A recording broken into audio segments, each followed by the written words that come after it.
Hey guys, tonight we're going to the Eternal City. But we aren't going to the Rome of the movies, the one with the pristine white marble, the clean togas, and the British accents.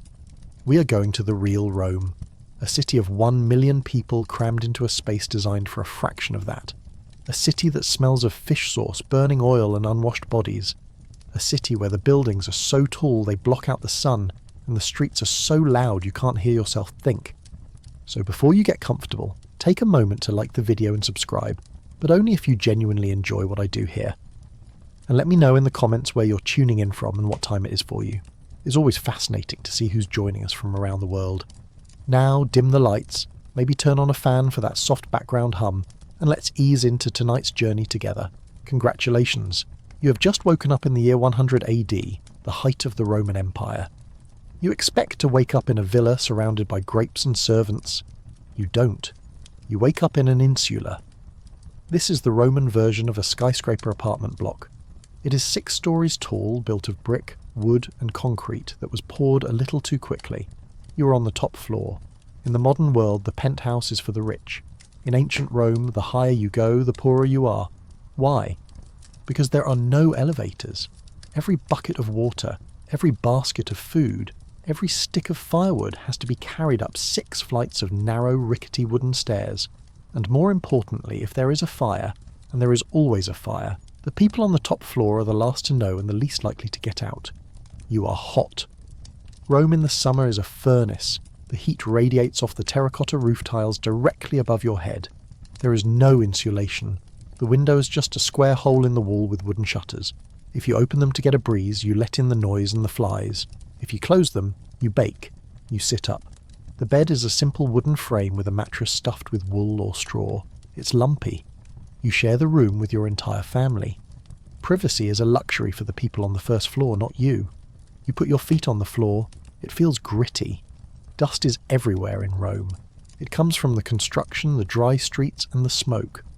Now you have a problem. You need to use the bathroom. In your mind, Rome is famous for its plumbing. Aqueducts. Running water. That is for the rich. The water pressure from the aqueducts rarely reaches the upper floors of an insula. You do not have a toilet. You have a pot. A simple clay jar in the corner of the room. You use it. And now you have to deal with it. You walk to the window, you look down, the street is 60 feet below. It is crowded. Merchants, soldiers, donkeys, slaves. The law says you cannot dump your pot out the window. The law is very specific about this, but the law is down there and you are up here. And you really don't want to carry that pot down 6 flights of stairs. So you wait for a break in the crowd, you lean out, you whisper a quick prayer to the goddess Cloacina. Yes, the goddess of the sewer. And you dump it. You aim for the drainage ditch in the centre of the street. Maybe you hit it. Maybe you hit a passing philosopher. This is why Romans learned to walk close to the buildings under the overhangs. The centre of the street was a splash zone. Now that you are awake, you notice the noise. Rome never sleeps. During the day, wagons are banned from the streets because the foot traffic is too dense. This means all deliveries happen at night. For the last 8 hours, you have been sleeping through the sound of iron wheels grinding against stone, drivers shouting at mules and barrels rolling over cobblestones. The poet Martial complained that there is no place in this city where a poor man can get any quiet. He was right. The city is a 24-hour construction zone mixed with a traffic jam. You get dressed. You pull on a tunic. It is made of linen or wool. It is simple, knee-length and belted at the waist. You do not put on a toga. Hollywood loves the toga. They put everyone in a toga. The baker, the soldier, the guy walking his dog. In reality, the toga is a nightmare. It is a semicircular piece of wool that is roughly 18 feet long. It is heavy. It is hot. It is impossible to put on by yourself. You need a slave to help you drape it. And once it is on, you can't run, you can't work, and you can barely use your left arm. The toga is the Roman equivalent of a tuxedo. You wear it for official business, religious ceremonies, or if you're trying to impress someone. For daily life, it's the tunic. You slip on your sandals, caligae if you're a soldier, or simple leather soles strapped to your feet. You head downstairs.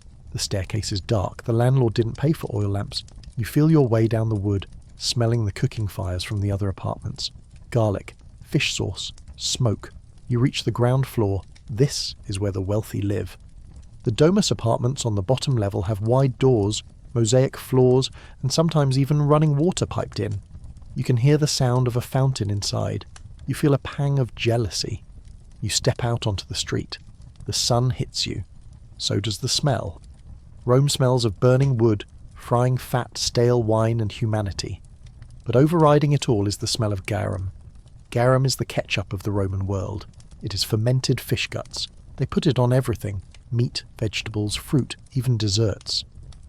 There are factories outside the city where fish intestines are left in the sun to rot and liquefy with salt. The smell drifts over the city when the wind changes. To you, it smells like lunch. To a time traveller, it smells like a biological hazard. You start walking. You have to move fast. The streets are narrow, winding and chaotic. There are no sidewalks in the poorer districts. You are fighting for space with a cart carrying marble blocks for a new temple. The driver shouts at you, "Make way!" He isn't polite. Romans are aggressive. They walk with purpose. They gesture wildly. If you stand still, you get run over. You pass a shop. It is an open-fronted stall built into the base of your apartment building. A barber is shaving a man right on the street. He uses a bronze razor. No shaving cream, just water and oil.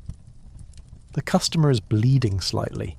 Next to him, a dentist is pulling a tooth. A crowd has gathered to watch. Entertainment is free in Rome if you enjoy other people's pain. You are hungry. You stop at a thermopolium. This is the Roman fast food joint. It has a stone counter with jars sunk into it, keeping the food warm or cold. You buy a cup of wine, watered down always, and a coarse loaf of bread. Maybe a sausage if you have the coins. You eat standing up. Sitting down to eat is for the rich. As you chew, you look at the wall. It is covered in graffiti. We think of Romans as writing deep philosophical treatises. Mostly they wrote on walls. I screwed the barmaid. Gaius was here. The landlord is a thief. Vote for Marcus, he brings good bread. It is the social media of the ancient world. It is petty, hilarious, and incredibly human. But suddenly the crowd parts. A silence falls over the street. 6 men are walking in perfect unison. They are carrying a litter, a bed on poles with curtains drawn. Inside is a senator, or maybe a wealthy merchant. He's being carried above the mud, above the smell, above you. He doesn't look out. He doesn't have to. He has clients walking ahead of him, pushing people out of the way. Make way for the noble Claudius. You step into a doorway to let them pass. You look at his slaves. They are better dressed than you. They look healthier than you. This is the reality of Rome. It is a city of layers, the people on the litter and the people in the mud. But you have places to go. You aren't just a spectator. You have a job. Or, if you're a typical Roman citizen, you have a patron. We're going to talk about the morning salute, the ritual of begging that kept the Roman economy running. Because in Rome, who you know isn't just a networking strategy. It is the difference between eating and starving. You finish your bread, wipe the crumbs from your tunic, and head toward the hill where the rich people live. It's time to go to work, or rather, it's time to go beg for your salary. You're walking up the Esquiline Hill. The air is slightly cooler here, a little less thick with the scent of fermented fish, but you aren't here for the view.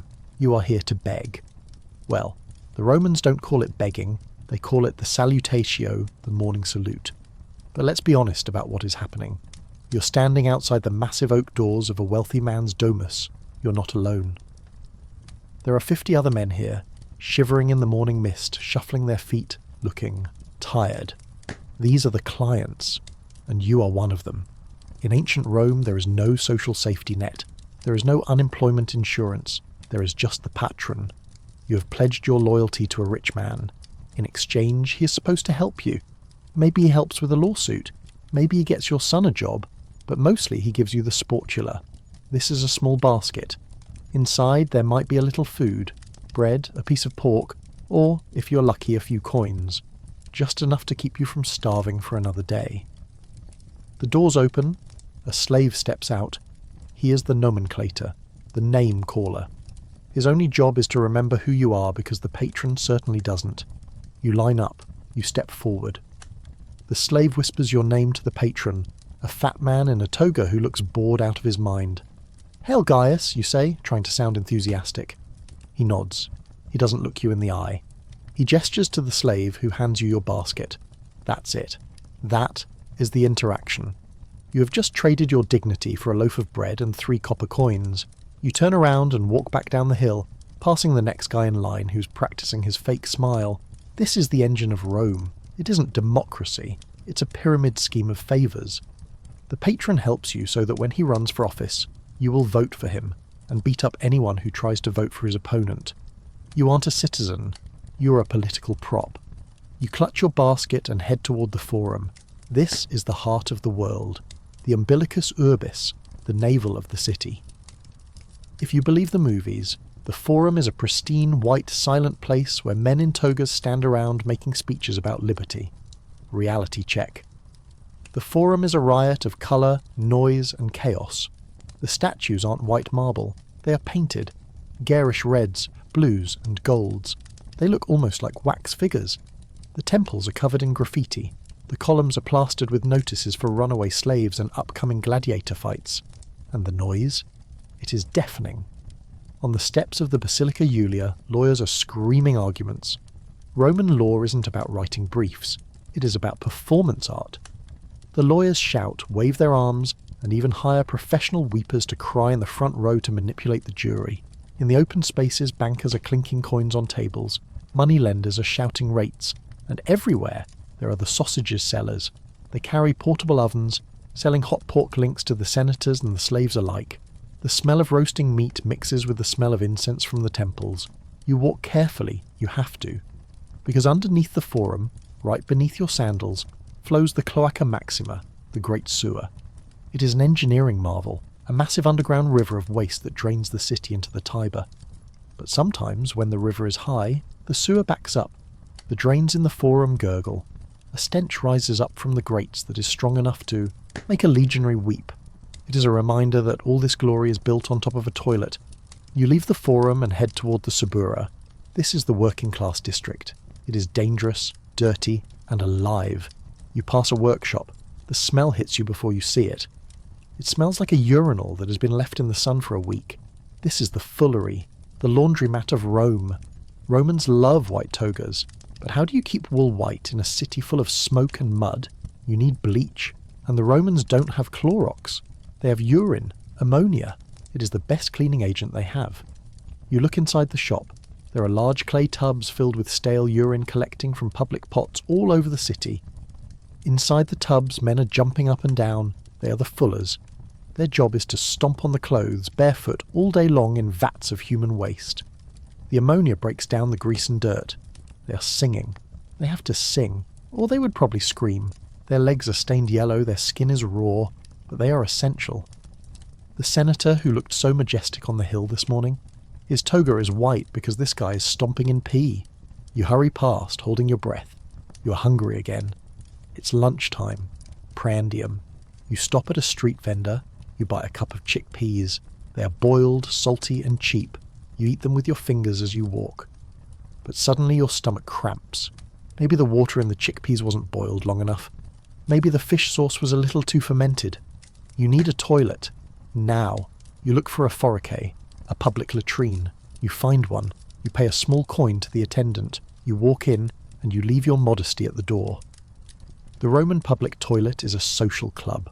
There are no stalls. There are no dividers. There is just a long stone bench lining the walls with keyhole-shaped openings cut into it. You sit down next to a stranger. He is a soldier. Next to him is a merchant. Next to him is a slave. You're all sitting there, robes hiked up, doing your business together. The soldier turns to you. "Nice weather today," he says. You nod.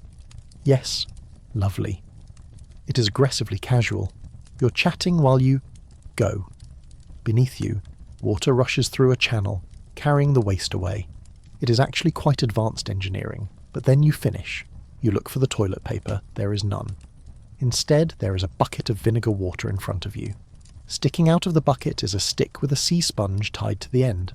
The xylospongium. This is the community sponge. You stare at it. The soldier next to you just used it. He rinsed it in the bucket, which is now cloudy, and put it back. Now it is your turn. You have a choice. Use the sponge that has wiped 1,000 Roman bottoms. Or use your hand. You reach for the sponge. You try not to think about bacteria. You try not to think about diseases. You wipe. You rinse. You put it back for the next guy. This, right here, is the reality of the Roman Empire. They conquered the world. They built the Colosseum. They wrote the laws that govern us today. But they all shared a sponge on a stick. You leave the latrine, washing your hands in a fountain outside. You feel clean? No. But you feel relieved. You walk back into the street. The sun is at its peak now. The siesta hour. The city slows down. The heat is oppressive. The stone streets radiate warmth like an oven. Most shopkeepers pull down their shutters. People retreat into the shade. You find a spot under an archway. You sit down on the cool stone. You close your eyes for a moment, but you can't sleep. Because even in the quiet hour, Rome is watching you. We're going to talk about the eyes, not the eyes of the gods, the eyes of the superstitious, the evil eye, Malocchio. You see a woman walking past with a baby. The baby is wearing a strange necklace. It has a piece of coral, a bell and a phallus. Yes, a tiny carved penis. Why? Because Romans believed that envy was a physical force. If someone looked at your beautiful baby with jealousy, their eyes could shoot invisible beams that would make the baby sick. This is the evil eye. To stop it, you need a distraction. You need something weird or obscene or loud to catch the evil eye's attention so it doesn't hit the child. So they hung phalluses around children's necks. They hung them in doorways. They carved them into the streets. You see them everywhere. On wind chimes, tintinnabulum, on bakery signs. To a modern eye, it looks like a city obsessed with anatomy. To a Roman, it is spiritual protection, a magical lightning rod for bad vibes. You touch the charm around your own neck, a bulla, a leather pouch filled with protective amulets. You never take it off. You wouldn't dare. The sun begins to dip. The siesta ends. The city wakes up again. And now the mood changes. The workday is winding down. The pleasure day is beginning. You hear a roar in the distance, not the roar of the crowd in the forum. This is different. It is rhythmic. It is bloodthirsty. It is coming from the amphitheatre. You decide to go. You want to see the show. You want to see the gladiators. But the arena isn't what you think it is. It isn't just men fighting men. It is a place of execution. It is a place of mythology made real. You're going to see a play. But in this play, when the hero dies, the actor actually dies. We are going to walk through the gate of life and see what happens when entertainment becomes a religion of death. You're standing outside the Colosseum. To you, it is simply the Amphitheatrum Flavium. It is a mountain of travertine stone rising 4 stories into the Roman sky. It is the largest building you have ever seen, and it is vibrating. You can feel the noise before you hear it. 50,000 people screaming in unison creates a tremor that travels through the soles of your sandals. You reach into your tunic and pull out your ticket. It isn't paper, it is a shard of pottery and ostraca with a number scratched onto it. Entrance 42, row 15. But don't get excited. In Rome, seating is destiny. If you were a senator, you would be sitting right at the edge of the sand, on marble seats, close enough to smell the blood. If you were a wealthy merchant, you'd be just behind them. But you're a poor citizen. You're heading to the nosebleed section. The wooden bleachers at the very top. You have to climb steep, dark staircases to get there. It is a vertical hike. By the time you reach your seat, your legs are burning. You squeeze onto a wooden bench. It is packed. You're sitting shoulder to shoulder with the unwashed masses of Rome. The smell is intense. Garlic, sweat, and cheap wine. But then you look down. The arena floor is blindingly bright. The sand is white, but the air around you is cool. How? You look up. Stretching across the open roof of the arena is the velarium, a massive canvas awning. It protects the crowd from the sun. It is operated by hundreds of sailors from the Imperial Navy who are climbing the rigging like spiders. It is a masterpiece of engineering. And then a mist hits your face. You blink. It smells sweet. Saffron. The Emperor has installed misters, pipes that spray a fine mist of saffron-infused water over the crowd. It cools you down. It masks the smell of the blood. It is the ancient equivalent of air conditioning with a built-in air freshener. You look at the sand. It is noon. In the gladiator schedule, the morning is for animal hunts. The afternoon is for the main event. But noon is for executions. This is the lunch break. The rich people leave to eat. The poor people stay to watch the criminals die. But the Romans don't just hang people. That is boring. They want a story. You watch as stagehands drag scenery onto the sand, a fake mountain, a wooden cow. They bring out a prisoner. He is dressed like a mythological figure. Orpheus, maybe. He is given a lyre. He is told to play. Then they release the bears. It is fatal charades. The Romans love to reenact myths, but with a twist. The actor actually dies. You might see a man dressed as Icarus dropped from the top of the stadium to splatter on the sand. You might see a man tied to a pyre to play Hercules burning alive. The crowd eats their sausages and cheers. He didn't burn fast enough. Where is the lion? It is gruesome. But to the Roman mind, it is justice. These men are criminals. They forfeited their right to be human. Now they serve the state by becoming entertainment. But finally the trumpets sound. The mood changes. The air gets electric. The gladiators are coming. They enter in a parade. Gold armour glinting, helmets with towering crests. They are the rock stars of the ancient world. But they don't look like the bodybuilders in the movies. You notice something strange. They are chunky. Recent analysis of gladiator bones shows they ate a diet heavy in barley and beans. They were vegetarians. They intentionally built up a layer of visceral fat. Why? Because fat protects the nerves and blood vessels. If you get slashed across the stomach, you want a layer of padding so the sword doesn't hit your organs. It wasn't about having a six-pack. It was about survivability. The fight begins, a retiarius net fighter versus a secutor heavy armour. It isn't a chaotic brawl. It is a chess match. There is a referee. There are rules. The net fighter dances. He throws his net. He misses. The crowd groans. The heavy fighter charges. And then, a hit. Blood sprays onto the white sand. The net fighter falls. He raises one finger. This is the signal for surrender. I am defeated. The heavy fighter stops. He looks at the referee. The referee looks at the emperor, or the sponsor of the games. The emperor looks at you, the crowd. This is the moment of power. You, the poor citizen who lives in a leaky apartment and eats chickpeas for lunch, suddenly hold the power of life and death. You scream, "Mitte! Let him go!" Or Ugula, "Cut his throat!" Hollywood tells you it's a thumbs down for death. We actually don't know for sure. Some historians think thumbs up meant sword ups, kill him, and thumbs down meant sword down or mercy. Or maybe it was a thumb pressed against the fist. Regardless, the crowd roars for death. The fighter didn't fight well enough. He was boring. The emperor makes the gesture. The heavy fighter steps forward. The defeated man kneels. He doesn't beg. He offers his neck. It is a moment of supreme discipline. He accepts the blade. Thud. The body is dragged away by men dressed as Charon, the ferryman of the dead. They hit the body with a hammer to make sure he's dead. Then they drag him through the Porta Libitinensis, the gate of death. But the show isn't over, because outside the arena, a marketplace is opening. You leave your seat, you walk down the stairs, you go to a special stall near the gladiator barracks. You want a souvenir. You can buy a clay lamp with the face of your favourite fighter. You can buy a doll. But if you have enough money, you can buy something else. Sweat. The scrapings from the gladiator's skin, the oil, the dirt, the sweat collected after a fight. It is sold in small vials. Why? Because Roman women, noble women, believe it is an aphrodisiac. They rub it into their skin. They put it in their cosmetics. They want the essence of that masculine violence. And if you have epilepsy, you buy the blood. Warm gladiator blood was considered a cure for seizures. People would stand there, cup in hand, waiting for a fresh kill, so they could drink the vitality of a warrior. The gladiator is a paradox. He is a slave. He is infamia, socially dead, lower than a prostitute.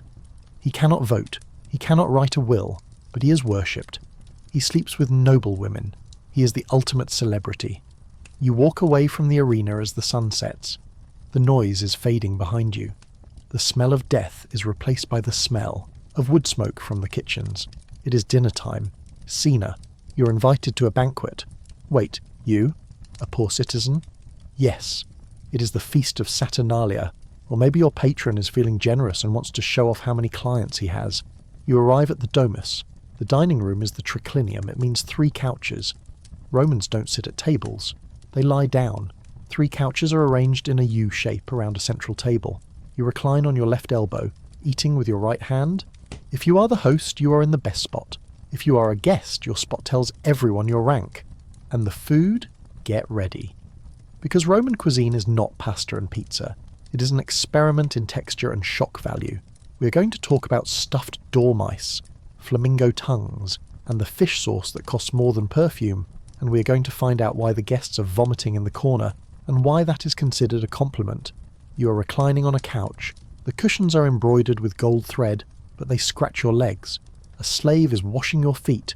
You try to look relaxed, but you are terrified of knocking something over. The first course arrives, gustaccio, the appetizer. You expect bread, maybe some cheese. Instead, a slave places a silver platter in front of you. On it sits a dormouse. Not a mouse you caught in the pantry, a gliss, an edible dormouse. It has been fattened up in a special jar called a glorarium until it is round and plump. It is stuffed with pine nuts, pork mince, and spices, then roasted in honey. It is looking at you. It still has its head. You pick it up by the tail as is custom and take a bite.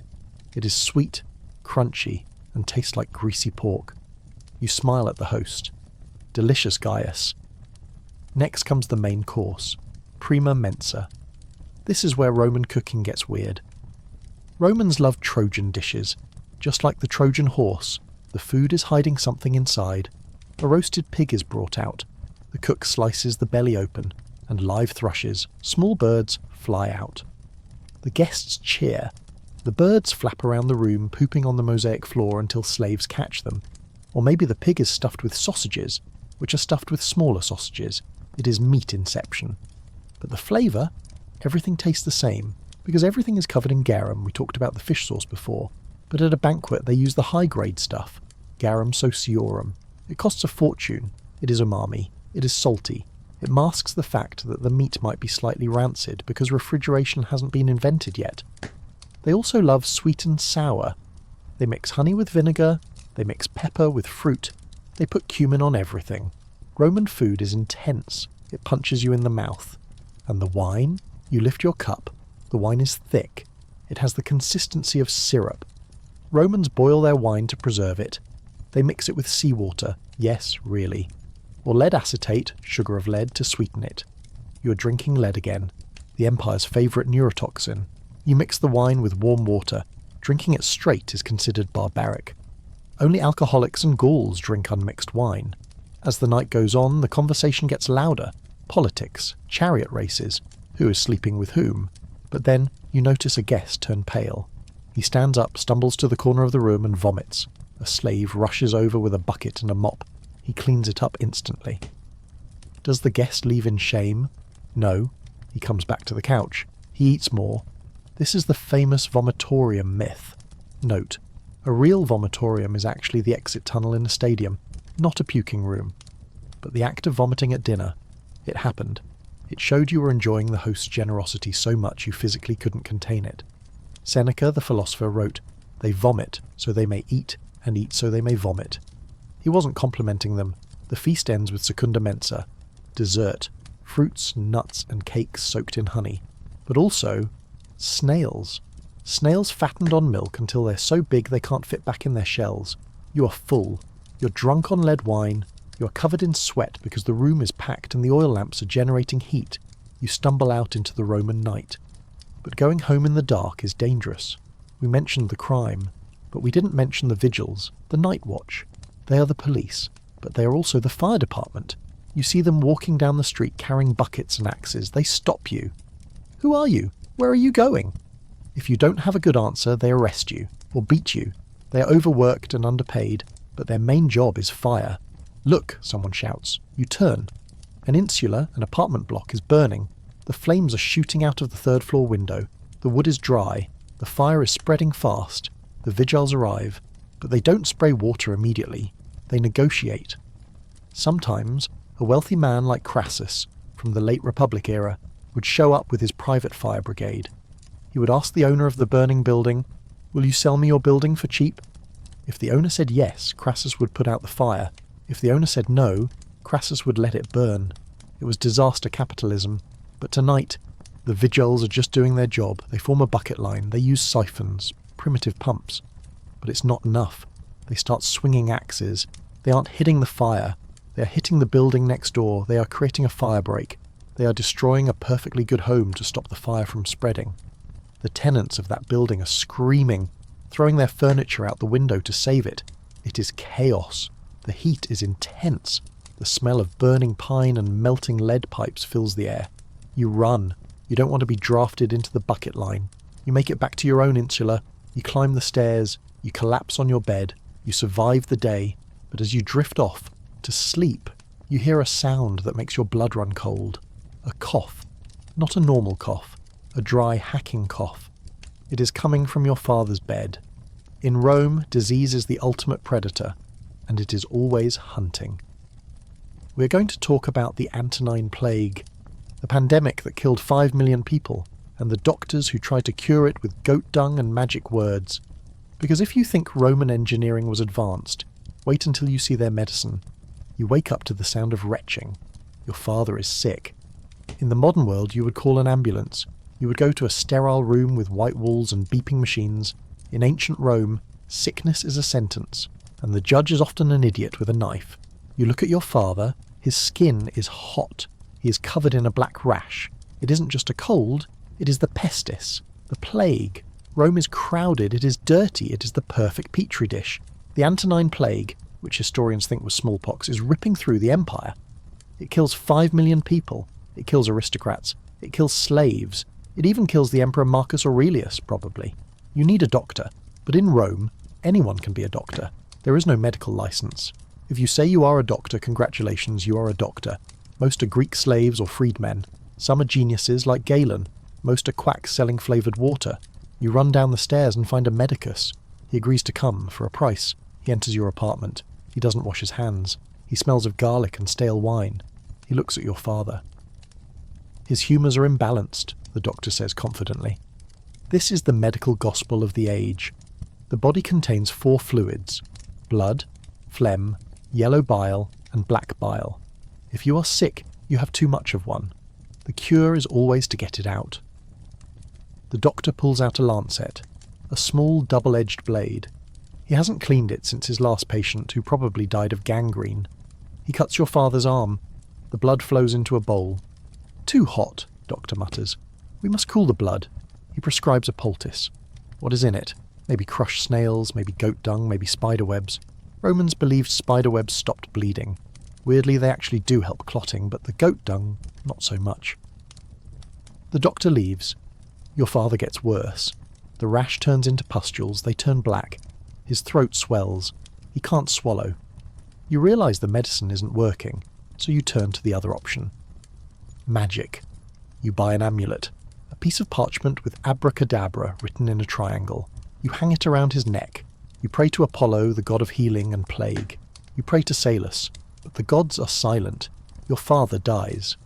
Now you have a new problem, a logistical one. What do you do with the body? You're on the 6th floor. It is 100 degrees. The body is decomposing fast. In Rome, you cannot bury the dead inside the city walls. It is a religious law, pomerium. The dead pollute the living. You have to get him out. If you were rich, you would have a funeral procession. Musicians playing flutes, professional mourners wailing and tearing their clothes, actors wearing wax masks of your ancestors, walking in the parade. It would be a spectacle. But you are poor. You wait until night. You wrap the body in a cheap shroud.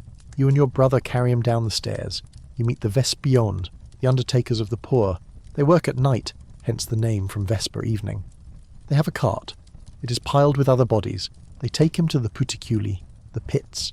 These are mass graves outside the Escalin Gate. Open pits where the poor, the slaves, and the animals are dumped together. The smell is horrific.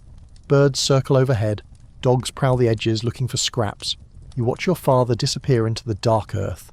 No headstone, no name. Just another casualty of the eternal city. You walk back to the city. You are grieving. But you are also terrified. Because you touched him. You breathed his air. Are you next? You need to get away. You need to leave this city of death.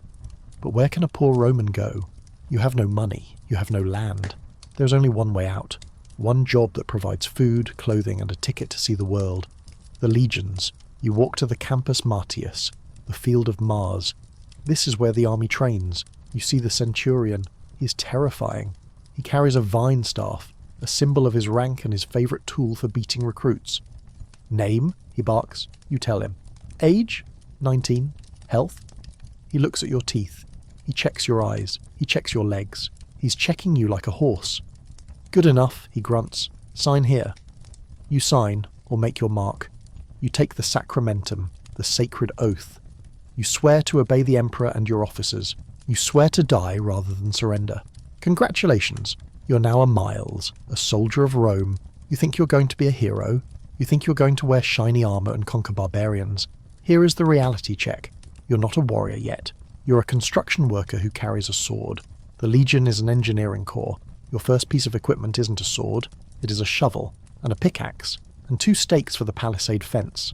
You are issued your kit. The Lorica segmentata, the famous plate armour. It is heavy. It pinches. It rusts if you look at it wrong. You spend hours polishing it with sand and oil. The scutum, the shield. It is made of plywood, layers of wood glued together, covered in leather and edged in bronze. It weighs 22 pounds. The pilum, the javelin, designed to bend when it hits an enemy shield so they can't throw it back. And the caligae, the boots, hobnailed sandals. They are durable, but in the winter your toes freeze. In the mud they slip. You're loaded down with 60 to 80 pounds of gear. They call you Marius's mules, because you carry everything. And then you march, not a casual walk. A Roman march, 20 miles in 5 hours, in full armour, in the sun. If you fall behind, the centurion hits you. If you complain, he hits you. If you drop your shield, he hits you. You march out of Rome. You leave the smell of the plague behind. You're heading north, to the frontier, to the limes, Germany, or maybe Britannia. You think it will be an adventure, but as you march, you see the veterans, the men coming back. They are missing eyes. They are missing arms. They look at you with pity. They know what is waiting for you in the dark forests of the north. They know that the barbarians aren't just wild men in furs. They are terrifyingly effective killers who know the terrain better than you do. And they know about the greatest enemy of the Legion. Not the sword, not the spear, the boredom. You aren't going to fight every day. You're going to dig. You're going to build roads. You're going to sit in a fort in the rain for 20 years. We're going to talk about life on the wall, Hadrian's Wall, the edge of the known world, where the wind never stops blowing and the locals really, really hate you. You're standing at the edge of the world, Hadrian's Wall. To the south, civilization. To the north, them, the Picts, the painted people, the barbarians who refuse to be conquered. You are stationed at a fort called Vindolanda. It is cold. It is always cold. The rain in Britain isn't like the rain in Rome. It is horizontal. It gets into your bones. You live in a barrack block with 8 other men. You sleep on wooden bunks. You eat the same food every day. Bacon, beans, bread, and bad wine. Your day is not spent fighting heroic battles. It is spent digging ditches. You are repairing the road. You're cleaning the latrines. The latrines at Vindolanda are communal, just like in Rome, but here the sponges are frozen. You are bored, incredibly bored.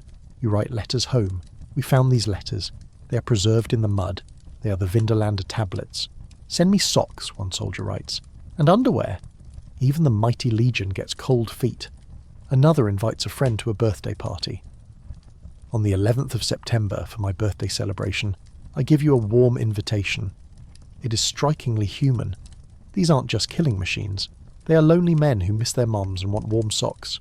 But then, the alarm sounds. Berytus. The war cry. The Picts are attacking. They come out of the mist. They are naked, covered in blue woad paint. They scream like demons. They throw spears. You form a testudo, the tortoise formation. Shields up, shields locked. The spears bounce off the wood. Thud, thud, thud. You advance. You're a tank made of men. You thrust your gladius, the short stabbing sword, through the gaps in the shields. It is brutal, close-quarters butchery. You win. But your friend, the one who invited you to his birthday, is dead. A spear took him in the throat. You bury him behind the fort. You drink to his shade. And then you go back to digging the ditch. You serve for 25 years. If you survive, you get a plot of land and a pension. If you survive. But let's leave the frontier. Let's go back to the city. Because while the soldiers are fighting, The women are working. We haven't talked about the Roman women. Not the noble matrons, but the real women. The working women. You are a peppina owner, a barmaid, or maybe a weaver, or a hairdresser, ornatrix. Let's look at the hairdresser. You work for a rich noblewoman. She is demanding. She wants her hair dyed blonde, using saffron and pigeon dung, or black, using leeches fermented in vinegar. She wants curls. You use a calamistrum, a curling iron. You heat it in the fire. If it is too hot, you burn her hair off. If it is too cold, the curl falls out. If you make a mistake, she hits you with a mirror, or she sticks you with a hairpin. Roman matrons were notorious for abusing their hairdressers. The poet Ovid wrote about a woman tearing her slave's face with her nails because a curl was out of place. Or maybe you are a midwife. We talked about this in the medieval section, but in Rome it is just as dangerous. Cyrenus of Ephesus wrote a textbook on gynecology. It is actually pretty good. He advises cleanliness and gentle massage, but most midwives rely on tradition. They use birth chairs with a hole in the seat so gravity can help. They use amulets. They pray to Juno Lucina, the goddess of childbirth. And if the baby is unwanted, this is the darkest part of Rome: exposure. A father has the legal right to reject a newborn. If the baby is weak or deformed, or simply a girl when he wanted a boy, he can order it to be exposed. The baby is taken to a specific place, often the vegetable market or a designated hill, and left there. It might die of cold, it might be eaten by dogs, or it might be picked up by a slave trader. They raise the baby as a slave. If it's a girl, she becomes a prostitute. If it's a boy, a gladiator or a labourer. It was legal, it was common, it was the Roman method of population control. You walk past the exposure site, you hear the crying, you don't stop, you can't afford another mouth to feed. This is the cruelty that underpins the glory. The marble statues are beautiful, but they are built on a foundation of discarded lives. But let's look at the other side of the coin, the slaves who became masters, the freedmen. You are a slave, but you are smart. You work hard. Your master likes you. He lets you keep a peculium, a small savings fund. Eventually you buy your freedom, or he frees you in his will. You're now a libertus, a freedman. You wear a special hat, the pileus, to show your status. You can vote, sort of. You can own a business. Some freedmen became incredibly rich. The Trimalchio character in Roman literature is a freedman who is richer than the senators. He throws lavish parties where he serves wine that is 100 years old.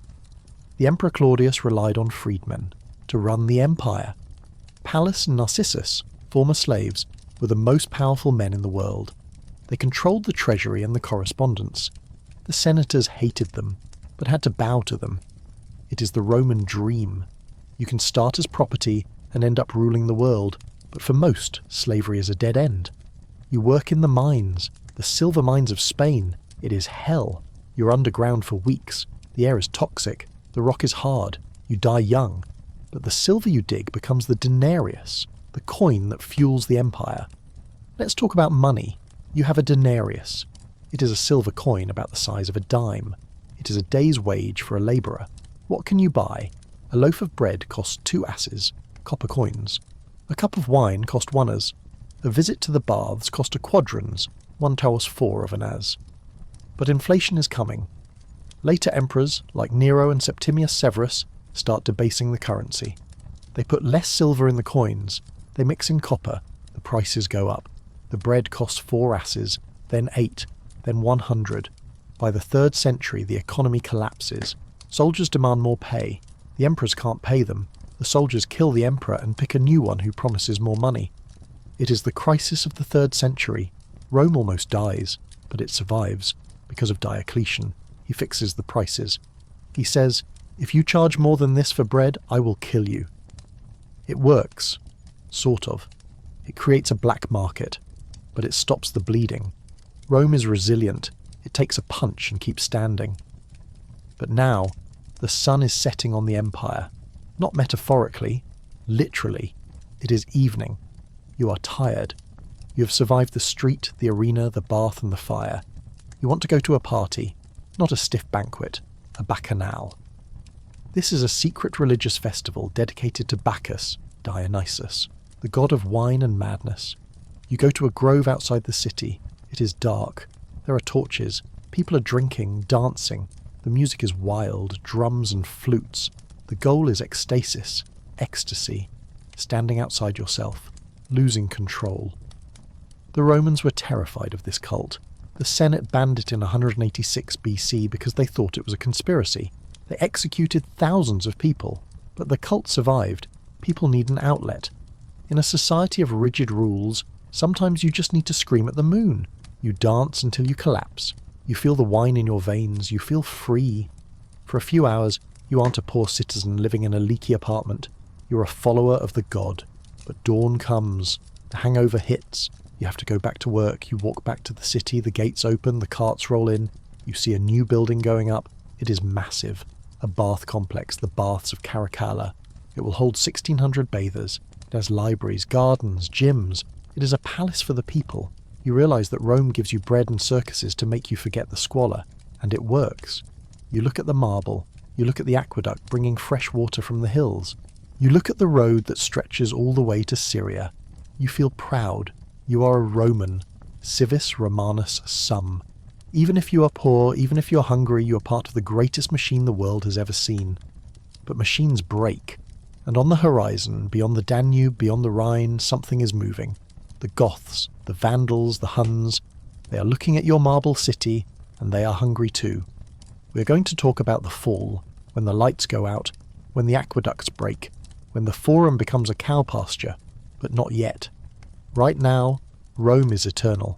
So go home, climb your 6 flights of stairs, ignore the smell of the chamber pot, lie down on your lumpy mattress, and dream of the arena. You're leaving the city, but you aren't going on vacation. You're going to a party. But the guests of honour are dead. In the modern world, cemeteries are quiet, sombre places. You whisper. You walk on the grass. In Rome, the cemetery is the hottest social club in town. You walk down the Via Appia, the Appian Way. It is the queen of roads. It is paved with massive basalt stones that fit together so perfectly you can't slide a knife between them. The road is lined with tombs, monuments, mausoleums. Some look like little temples. Some look like pyramids. The Romans didn't bury their dead in quiet corners. They buried them right next to the highway. They wanted you to look at them. They wanted to be remembered. The tombstones even talk to you. Stranger, stop and read my name. I was a baker. I made good bread.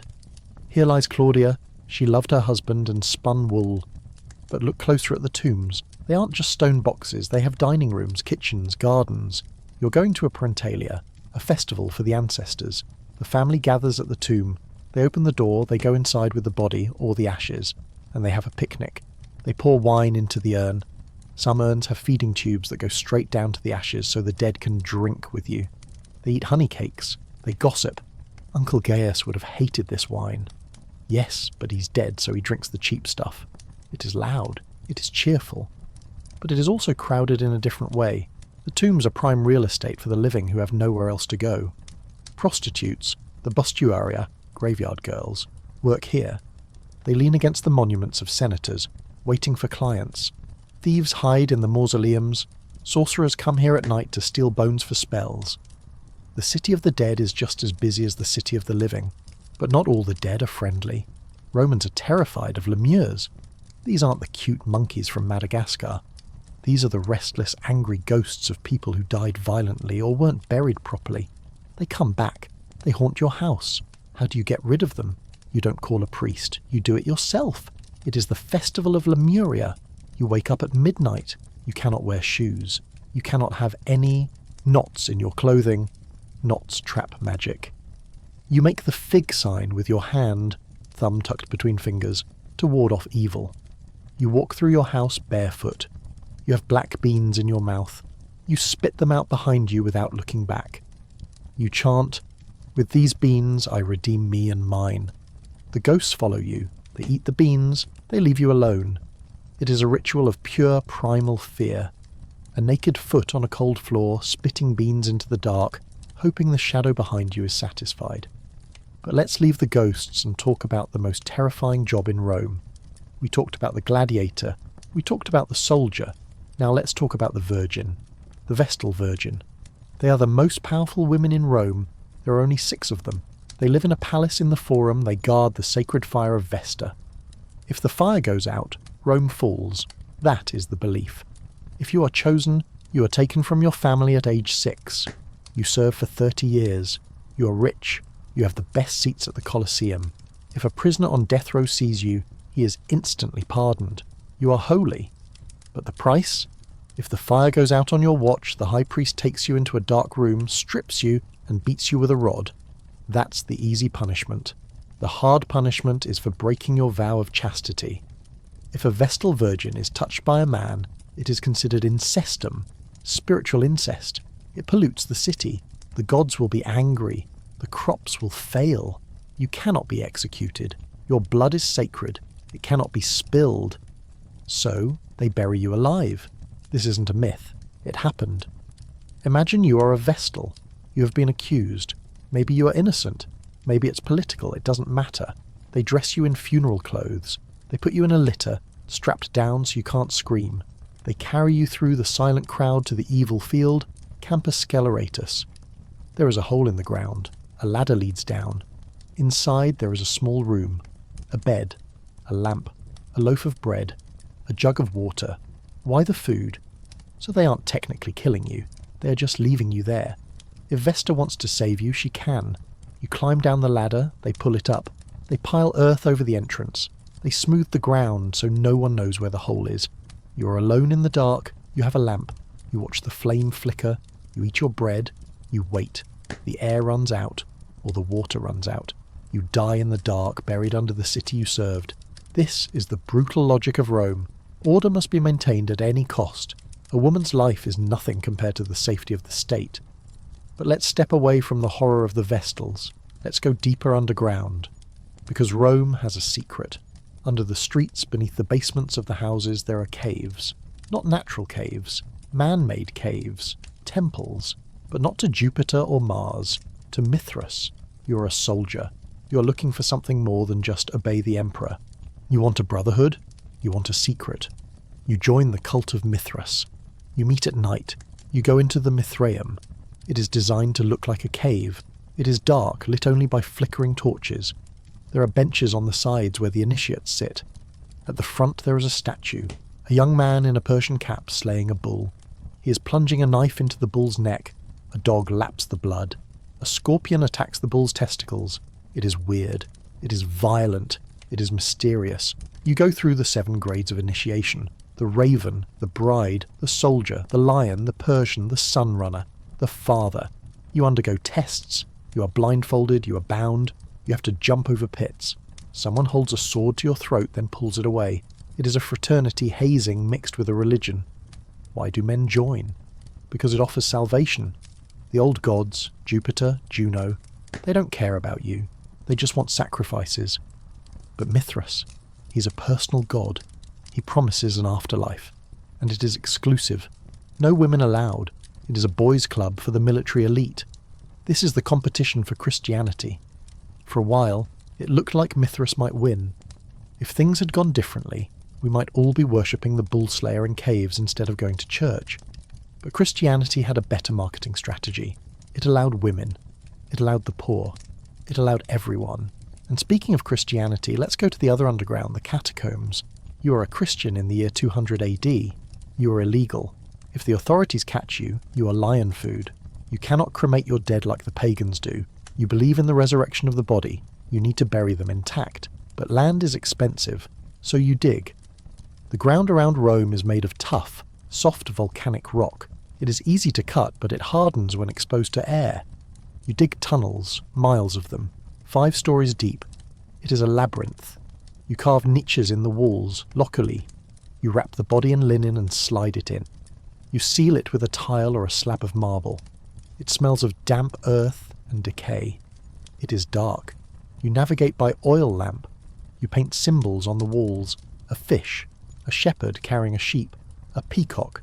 These are codes. The fish, ichthys, stands for Jesus Christ, Son of God, Saviour. If a pagan sees it, they just think you like fishing. If a Christian sees it, they know it is a safe space. You hold services down here, not because you are hiding, though sometimes you are, but because you want to be near the martyrs. You dine with the dead just like the pagans on the Appian Way, but with a different hope. The catacombs are a city beneath the city, a silent, dark mirror of the noisy streets above. But let's come up for air. Let's shake off the dust of the tomb. You're back in the sunlight. You want to buy something beautiful. You want to see the wealth of the empire. You go to Trajan's Market, the first shopping mall in history. It is a massive complex of brick and concrete. 5 levels, 150 shops. You can buy anything here. Silk from China, spices from India, amber from the Baltic, lions from Africa. The world is connected. The Pax Romana, the Roman peace, means you can walk from Scotland to Syria on Roman roads, spend Roman coins, and speak a bit of Latin, and you will be understood. But this globalization has a price. The grain dole, cura annani. Rome has 1 million people. They cannot feed themselves. They rely on grain ships from Egypt and North Africa. The emperor gives free grain and later oil and wine to 200,000 citizens every month. It is the lifeline of the city. If the ships are late, riots. If the harvest fails in Egypt, famine in Rome. You stand at the port of Ostia, the harbour of Rome. You watch the ships unloading, mountains of wheat, amphorae of olive oil stacked like walls. You realise that Rome is a mouth, a giant hungry mouth that eats the world, and the teeth of that mouth are the legions. But what happens when the teeth get dull? You look at the coins in your hand. The silver is flaking off. It is mostly copper underneath. Inflation. The price of wheat has doubled. The price of a slave has tripled. The emperor is debasing the currency to pay the army. The economy is a bubble, and bubbles burst. You feel a tremor in the ground. Is it an earthquake? No. It is the sound of a wall collapsing. Not a brick wall, a political wall. The emperors are dying too fast. In the 3rd century there are 26 emperors in 50 years. Most are murdered. The system is eating itself. You walk home. You pass a statue of the emperor. Someone has thrown mud at it. The fear is gone. And when the fear goes, the empire follows. But tonight, you are still Roman. You are still the master of the world. You go to the bathhouse one last time. You scrape the dirt off your skin. You sit in the steam. You close your eyes and listen to the water dripping. Drip, drip, drip. It sounds like a clock ticking down. But you don't know that yet. You just know that tomorrow you have to wake up, climb the 6 flights of stairs and empty the chamber pot. Because even in the greatest empire in history, someone has to take out the trash. So you have survived the bath, the banquet, and the boredom. You have even managed to dodge the bucket of slop thrown from the window above. But now you face the most terrifying thing in Rome: politics. If you think modern politics is a circus, Roman politics is a knife fight in a burning tent. You are walking through the forum. A man in a brilliant white toga, whiter than yours because he rubbed it with chalk, Candidu's hence candidate, approaches you. He shakes your hand. He asks about your family. He knows your name. Why? Because he has a slave whispering in his ear, "That is Lucius. He is a baker. Ask about his bread." This is the ambitus, the campaign trail. He is running for office, maybe quaestor, treasurer, maybe a deal, in charge of games and sewers, maybe consul, president of the Republic. He promises you everything. I will lower the price of grain. I will build a new bathhouse. I will put on the bloodiest gladiator show you have ever seen. But promises aren't enough. He hands you a coin. A bribe? No, a gift. Politics runs on bribery. It is illegal, but everyone does it. But the real action isn't in the handshake. It's in the streets. The candidate has a gang. His opponent has a gang. Clodius and Milo. 2 politicians in the 1st century BC. They didn't just debate. Their gangs fought pitched battles in the forum. They burned down the Senate House. They murdered each other on the Appian Way. Voting isn't a private act. You vote in public. You walk across a bridge, the Pont Suffragorum, and drop a token into a basket. Everyone sees how you vote. If you vote for the wrong guy, his gang might visit your bakery tonight with torches. So you vote for the guy with the biggest stick. And if you are ambitious, if you want to climb the ladder, you become a novus homo, a new man, the first in your family to enter the Senate. But the old families, the patricians, hate you. They call you names. They say your father was a fishmonger. Cicero was a new man. He was the greatest orator in Rome. But the aristocrats never let him forget he wasn't one of them. Politics is a blood sport. And the losers don't just lose an election. They lose their heads. Prescription. This is the ultimate political weapon. A list is posted in the forum. If your name is on it, you're an enemy of the state. Anyone can kill you. Anyone can take your property. Your children lose their citizenship. Sulla did it. The second triumvirate, Octavian, Antony, Lepidus, did it. Cicero's name was on the list. His head and hands were nailed to the rostrum, the speaker's platform, as a warning. This is what happens when you talk too much. You walk past the rostrum. You see the holes where the nails used to be. You shudder. You decide to stay out of politics. You just want to make bread. But bread needs grain, and grain comes from Egypt, and Egypt is far away. We're going to talk about the supply chain. Rome is a parasite. It produces nothing but laws and legions. It consumes everything. You're standing at the docks of Ostia. The smell is different here. Salt, tar, exotic spices.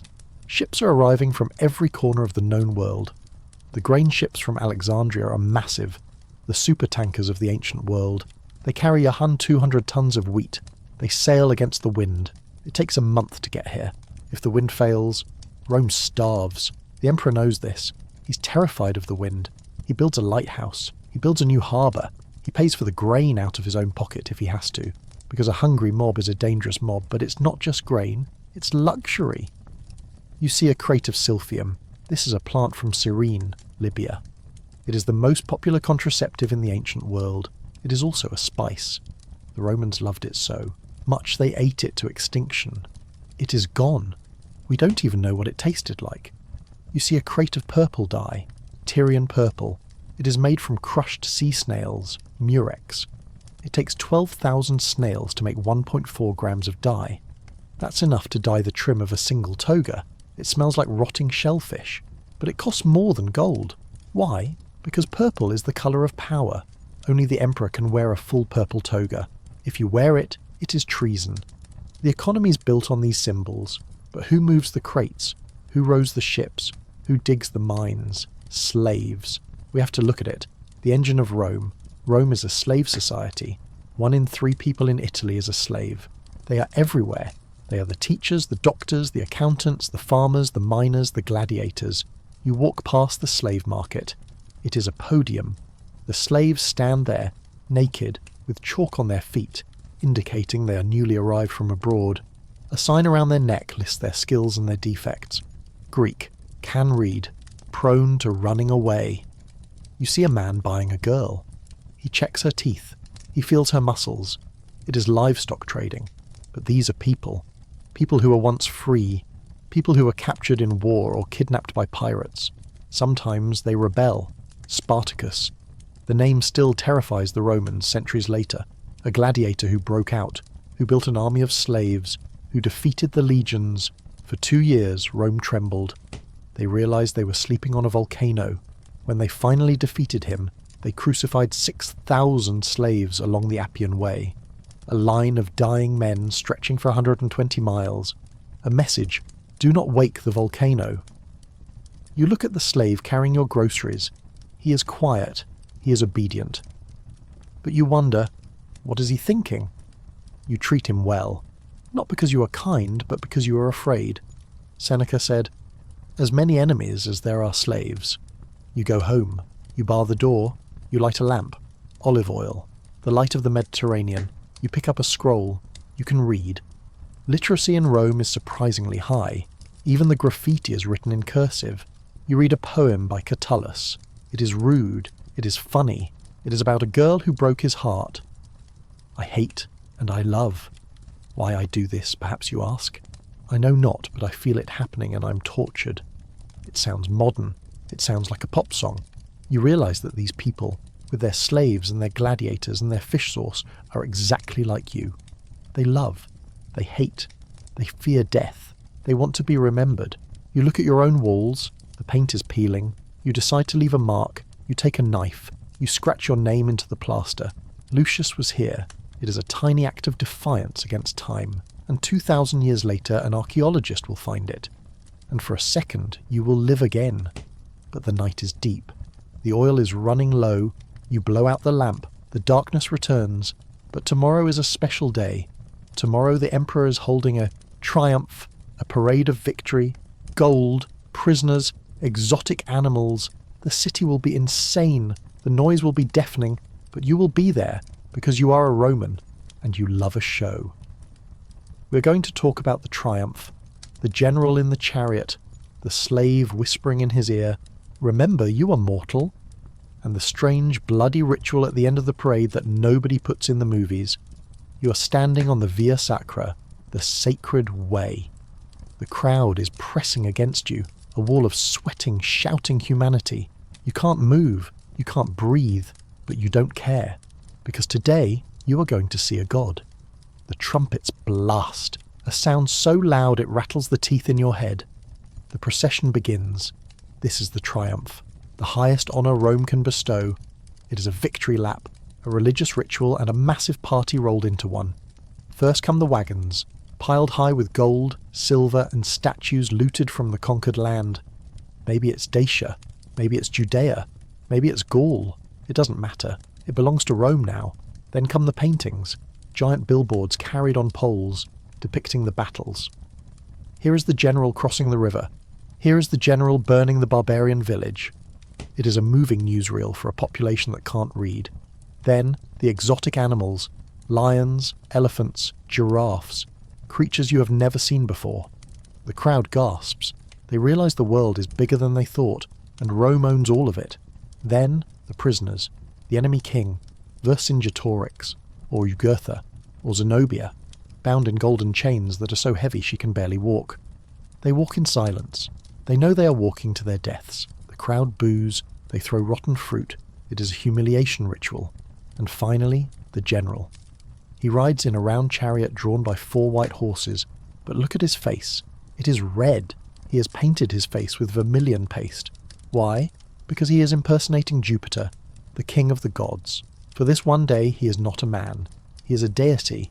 He wears a purple toga embroidered with gold stars. He holds an ivory scepter. He is the master of the universe. But look closely at the chariot. Right next to him stands a slave, a public slave. He is holding a golden crown over the general's head, and he is whispering. We all know the line, "Remember, you are mortal, memento mori." But he also whispers, "Look behind you." Why?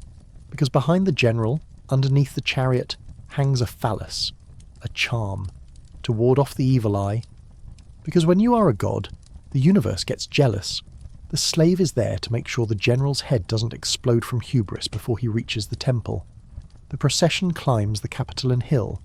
The general sacrifices a white bull to Jupiter. The smoke rises, the crowd cheers. But while the general is praying, something else is happening. The enemy king, the man who walked in chains, is taken aside. He's led away from the sunlight, down a set of stairs to the Tullianum, the Mamertine prison. It is a hole in the ground, a dungeon. It smells of old death. He is lowered into the darkness, and there, while the crowd above is cheering for glory, the executioner strangles him, or starves him. Jugurtha, the king of Numidia, was thrown into the hole and left to starve. He joked as he fell. "By Hercules, your bath is cold. This is the Roman way. Glory on the hill, murder in the basement, the triumph ends. The general gives a banquet. He gives money to the soldiers. He gives wine to the people.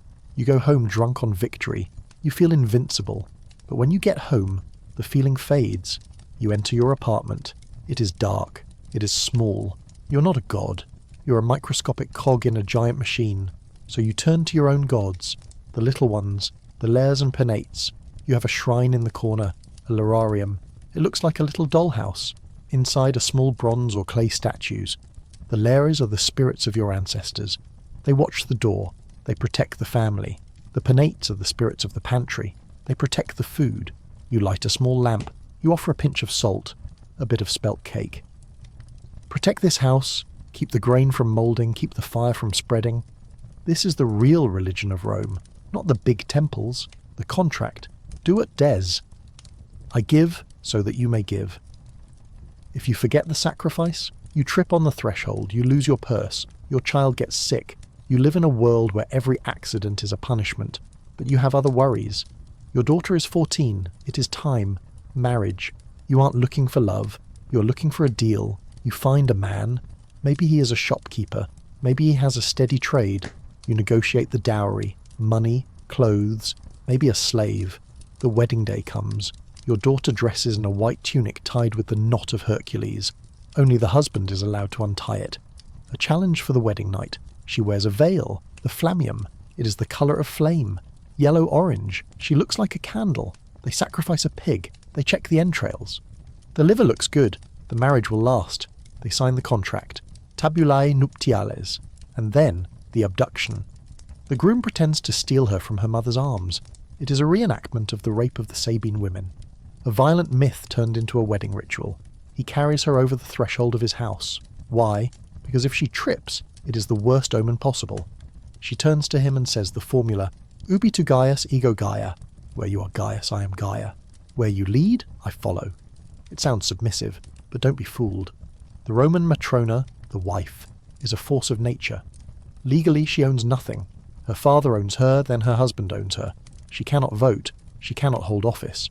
But in the house, she's the boss. She holds the keys. She manages the slaves. She controls the budget. And if she is unhappy, divorce. Roman divorce is surprisingly modern. You don't need a judge. You don't need a reason. You just say, take your things and go. Or you send a letter. I divorce you. It is a transaction. If you divorce, you have to give back the dowry. This keeps men from divorcing their wives for no reason. It's too expensive. But what if you can't divorce? What if you are trapped? What if the husband is a tyrant? Then you turn to the dark arts. Poison. Rome is terrified of poison. It is the woman's weapon. You can't use a sword. You can't challenge him to a duel. But you can pick mushrooms. We have to talk about Locusta. She's the most famous serial killer in Roman history. And she was a government employee. She was a poisoner. The Empress Agrippina hired her to kill the Emperor Claudius. How? A dish of poisoned mushrooms. His favourite food. He ate them. He choked. But he didn't die immediately. His doctor tried to help him by tickling his throat with a feather to make him vomit. But the feather was dipped in poison too. Locusta was thorough. When Nero became emperor, he hired her again. He wanted to kill his stepbrother, Britannicus. Locusta brewed a potion. It worked instantly. Britannicus fell dead at the dinner table. Nero was so happy he gave her a villa and students. She started a poisoning school. This is the shadow of Rome. Behind every great man there is a woman with a vial of aconite. But poison isn't the only danger in the home. Lead again. We talked about the wine, but it is in the makeup. It is in the water pipes. Plumbum. Hence, plumbing. The Romans knew lead was bad. Vitruvius, the architect, wrote that lead workers were pale and sickly. But they loved it. It was cheap. It was malleable. It made the water taste sweet. So they kept using it. They drank it. They bathed in it. Some historians think this is why the empire fell. Lead poisoning theory. The aristocracy went mad. They became infertile. They got gout. It is a slow suicide, a civilization drinking itself to death from golden cups lined with grey metal. But you aren't a noble. You drink from a clay cup. You're safe from lead, but you aren't safe from the fire. It is night again. You're sleeping. You hear a scream. Fire! You smell smoke. You jump up. You grab your children. You run to the stairs. But the stairs are burning. The insula is a chimney. You run to the window. It is 6 stories down. You have a choice. Burn or jump. This is the reality of Rome. It is a city that burns every night. You climb out onto the ledge. You see the vigils below with a blanket. Or maybe just a pile of straw. You jump. You survive. But your home is gone. Your tools are gone. Your savings are gone. You are destitute. You are now a proletari, the lowest class. The people who own nothing but their children. Proles. What do? You sell yourself. We talked about slavery as a trap. But sometimes it is a lifeboat. Desperate citizens would sell themselves into slavery just to get food. Just to have a roof. You sign a contract. You become a gladiator, or a tutor, or a farmhand. You trade your freedom for bread. It is a grim choice. But in Rome, freedom is a luxury. Survival is a necessity. You walk to the slave market. You stand on the block. You wait for a master. And you realise that the empire wasn't built on marble. It was built on the backs of people who had no choice. But even as a slave, you have hope. Saturnalia, the best week of the year. December, the world turns upside down. Masters serve slaves. Gambling is legal. Everyone wears the pileus, the freedom hat. You get a break. You get gifts. You get to be human again. For 1 week, Rome admits that the hierarchy is a lie, that we're all just men and women trying to stay warm. You drink the wine, you eat the cake, you laugh. And for a moment you forget the fire, you forget the lead, you forget the emperor. You're just alive, and in Rome. That is the only victory that counts. But the party ends. The sun rises on a new era. A strange new cult is growing in the east. They don't worship Jupiter. They don't worship the emperor. They worship a carpenter who died on a cross. They meet in the catacombs. They share bread. They call each other brother and sister. The Romans call them atheists because they deny the Roman gods. They throw them to the lions. They burn them as torches in Nero's garden. But the more you kill them, the more they grow. The blood of the martyrs is the seed of the church. You see a symbol scratched on a wall, a fish. You don't know it yet, but that fish is going to eat the eagle. The empire is dying. A new world is being born in the dark. We're going to talk about the fall, when the Visigoths come to the gate, when the aqueducts run dry, when the lights go out for 1,000 years. But not yet. Right now, the music is still playing. So pour another cup of wine, and let's watch the sunset over the Palatine Hill. You're standing in the largest stadium ever built in human history. The Colosseum, that is for tourists. It holds 50,000 people. Cute. You're at the Circus Maximus. It holds 250,000 screaming Romans. That is a quarter of the city's population in one place. The noise is not a sound. It is a physical force. It hits you in the chest like a hammer. You're here for the chariot races. If the gladiators are MMA fighters, the charioteers are Formula One drivers, but with no seatbelts, no brakes, and horses that want to kill them. You look down at the track. It is a long oval with a barrier in the middle called the spina. On the spina there are statues of gods, obelisks stolen from Egypt, and the lap counters, 7 bronze dolphins that tip over one by one. The race begins. Mappa. The emperor drops a white cloth. 12 chariots explode from the gates. But you aren't watching the horses. You're watching the colours. Rome is divided into factions. The reds, the whites, the blues, and the greens. This isn't just about sports. This is a gang war. If you are a green, you sit with the greens. You wear green. You curse the blues. Politics, religion, social status. It all disappears. There is only the faction. People die in the stands. Fights break out over a foul. Emperors have executed people for cheering for the wrong team. It is hooliganism on a massive scale. Down on the track, the violence is calculated. The charioteer, the auriga, is a slave. But he is the richest man in Rome. A famous driver can buy his freedom 10 times over. He earns more than a senator. He is wearing a leather helmet and a tunic in his team's colour. He is holding the reins. But look closely. He isn't holding them in his hands. He has wrapped the reins around his waist. Why? To use his body weight to steer the horses. He has to lean into the turns. It gives him power, but it also makes him a prisoner. If the chariot crashes, a naufragium, shipwreck, he cannot let go. The horses will drag him. He will be torn apart. That is why he carries a small curved knife in his belt. If he crashes, he has a split second to cut the reins before he is turned into meat. You watch as a green chariot clips a blue one. The wheel shatters. The driver is thrown. He fumbles for his knife. He is too slow. The horses drag him under the wheels of the next chariot. The crowd goes wild. They didn't come for the race. They came for the wreck. This is the adrenaline of Rome. Speed, dust, death. But eventually the races end. You walk out of the circus, your ears ringing.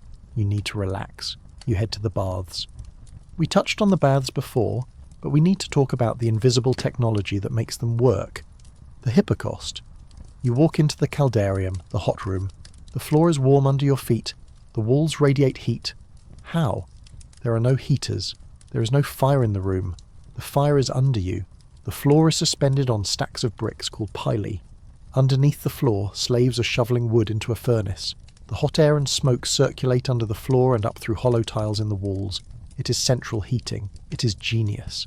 But think about the cost. For you to be warm, a slave has to stand in a tunnel full of smoke, shoveling coal, suffocating in the dark. The luxury of Rome is always powered by the misery of the invisible. You enjoy the heat. You scrape off the dirt. You feel civilized. But outside the baths, the city is getting dangerous. We are going to talk about the emperor's bodyguards, the Praetorian Guard. They are the elite. They wear purple-trimmed togas. They live in a fortress inside the city. Their job is to protect the emperor. In reality, their job is to decide who the emperor is. You are walking past the palace.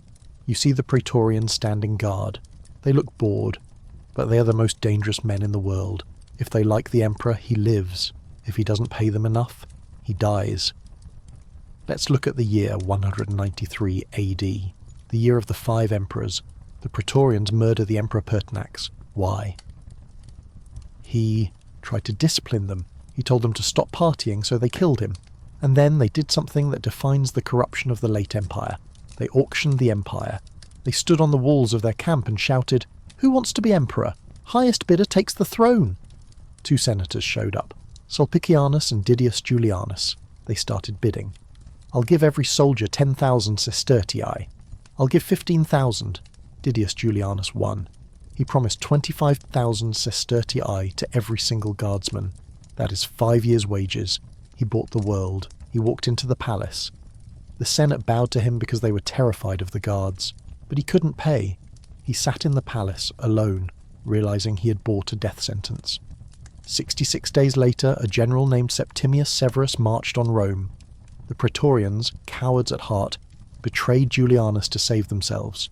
Julianus was beheaded in the bathroom, crying. This is the rot at the heart of Rome. The army is no longer loyal to the state. It is loyal to the gold. You, the average citizen, watch this happen. You see emperors rise and fall like tides.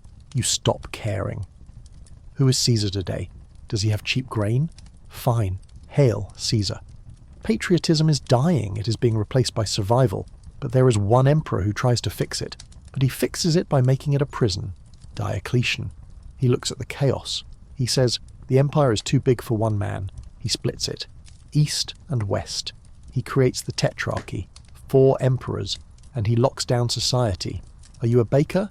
Your son must be a baker. Are you a soldier? Your son must be a soldier. He freezes the economy. He freezes your life. You're no longer a citizen. You're a unit of production. It works. It saves the empire for another 100 years. But it turns Rome into a bureaucracy of iron. You feel the weight of it. The tax collector comes to your door. He counts your chickens. He counts your olive trees. He counts your children.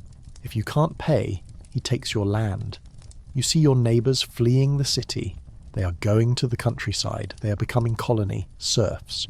They are giving up their freedom to a rich landlord in exchange for protection from the tax collector. The Middle Ages are beginning. The feudal system is being born right here, in the ashes of the Roman economy. But you stay in the city. You are stubborn. You are Roman. But the city is changing. The temples are closing. The Emperor Constantine has converted. You see the Christians coming out of the catacombs. They aren't hiding anymore. They are building basilicas. They take the old law courts and turn them into churches. They take the statues of Jupiter and rename them St. Peter. They take the statues of Isis holding baby Horus and rename them Mary and Jesus. It is a hostile takeover of the culture. You watch the Vestal Virgins being evicted from their palace. The sacred fire is extinguished. You feel a chill. The fire that burned for 1,000 years is out. Does that mean Rome is dead? No, not yet, because the walls are still strong. The Aurelian walls, massive brick fortifications that surround the city. You stand on the wall, you look north, you see smoke. The barbarians are coming. Not the painted Picts. These are different. These are the Goths. They aren't savages. They are organised. They have Roman weapons. They have Roman training. Many of them served in the Roman army as mercenaries. Alaric the Goth. He wants land. He wants gold. He wants a place at the table. Rome says no. So Alaric decides to take it. The year is 408 AD. The Goths surround Rome. It is a siege. But this time, there is no legion coming to save you. The legions are gone. They are fighting civil wars in Ravenna or Constantinople. Rome is alone. The food runs out. You're back to eating rats. You're back to the hunger. The Goths don't attack. They just wait. They control the Tiber. No grain ships. The city of marble becomes a city of ghosts. People start whispering about the old gods. We abandoned Jupiter. That is why this is happening. The Pope says, no, this is a test. But you don't care about theology. You care about bread. Finally, the Senate breaks. They send envoys to Alaric. They ask, "What will you leave us?" Alaric laughs. "Your lives." He demands all the gold, all the silver, all the silk, and 3,000 pounds of pepper. Yes, pepper. The spice is still worth more than life. Rome pays. They melt down the statues of the old gods to pay the barbarian. It is a humiliation. Alaric takes the gold and leaves. You breathe, you survived. But he comes back. 2 years later, 410 AD. This time he doesn't want gold. He wants the city. It is night. You're sleeping in your bed.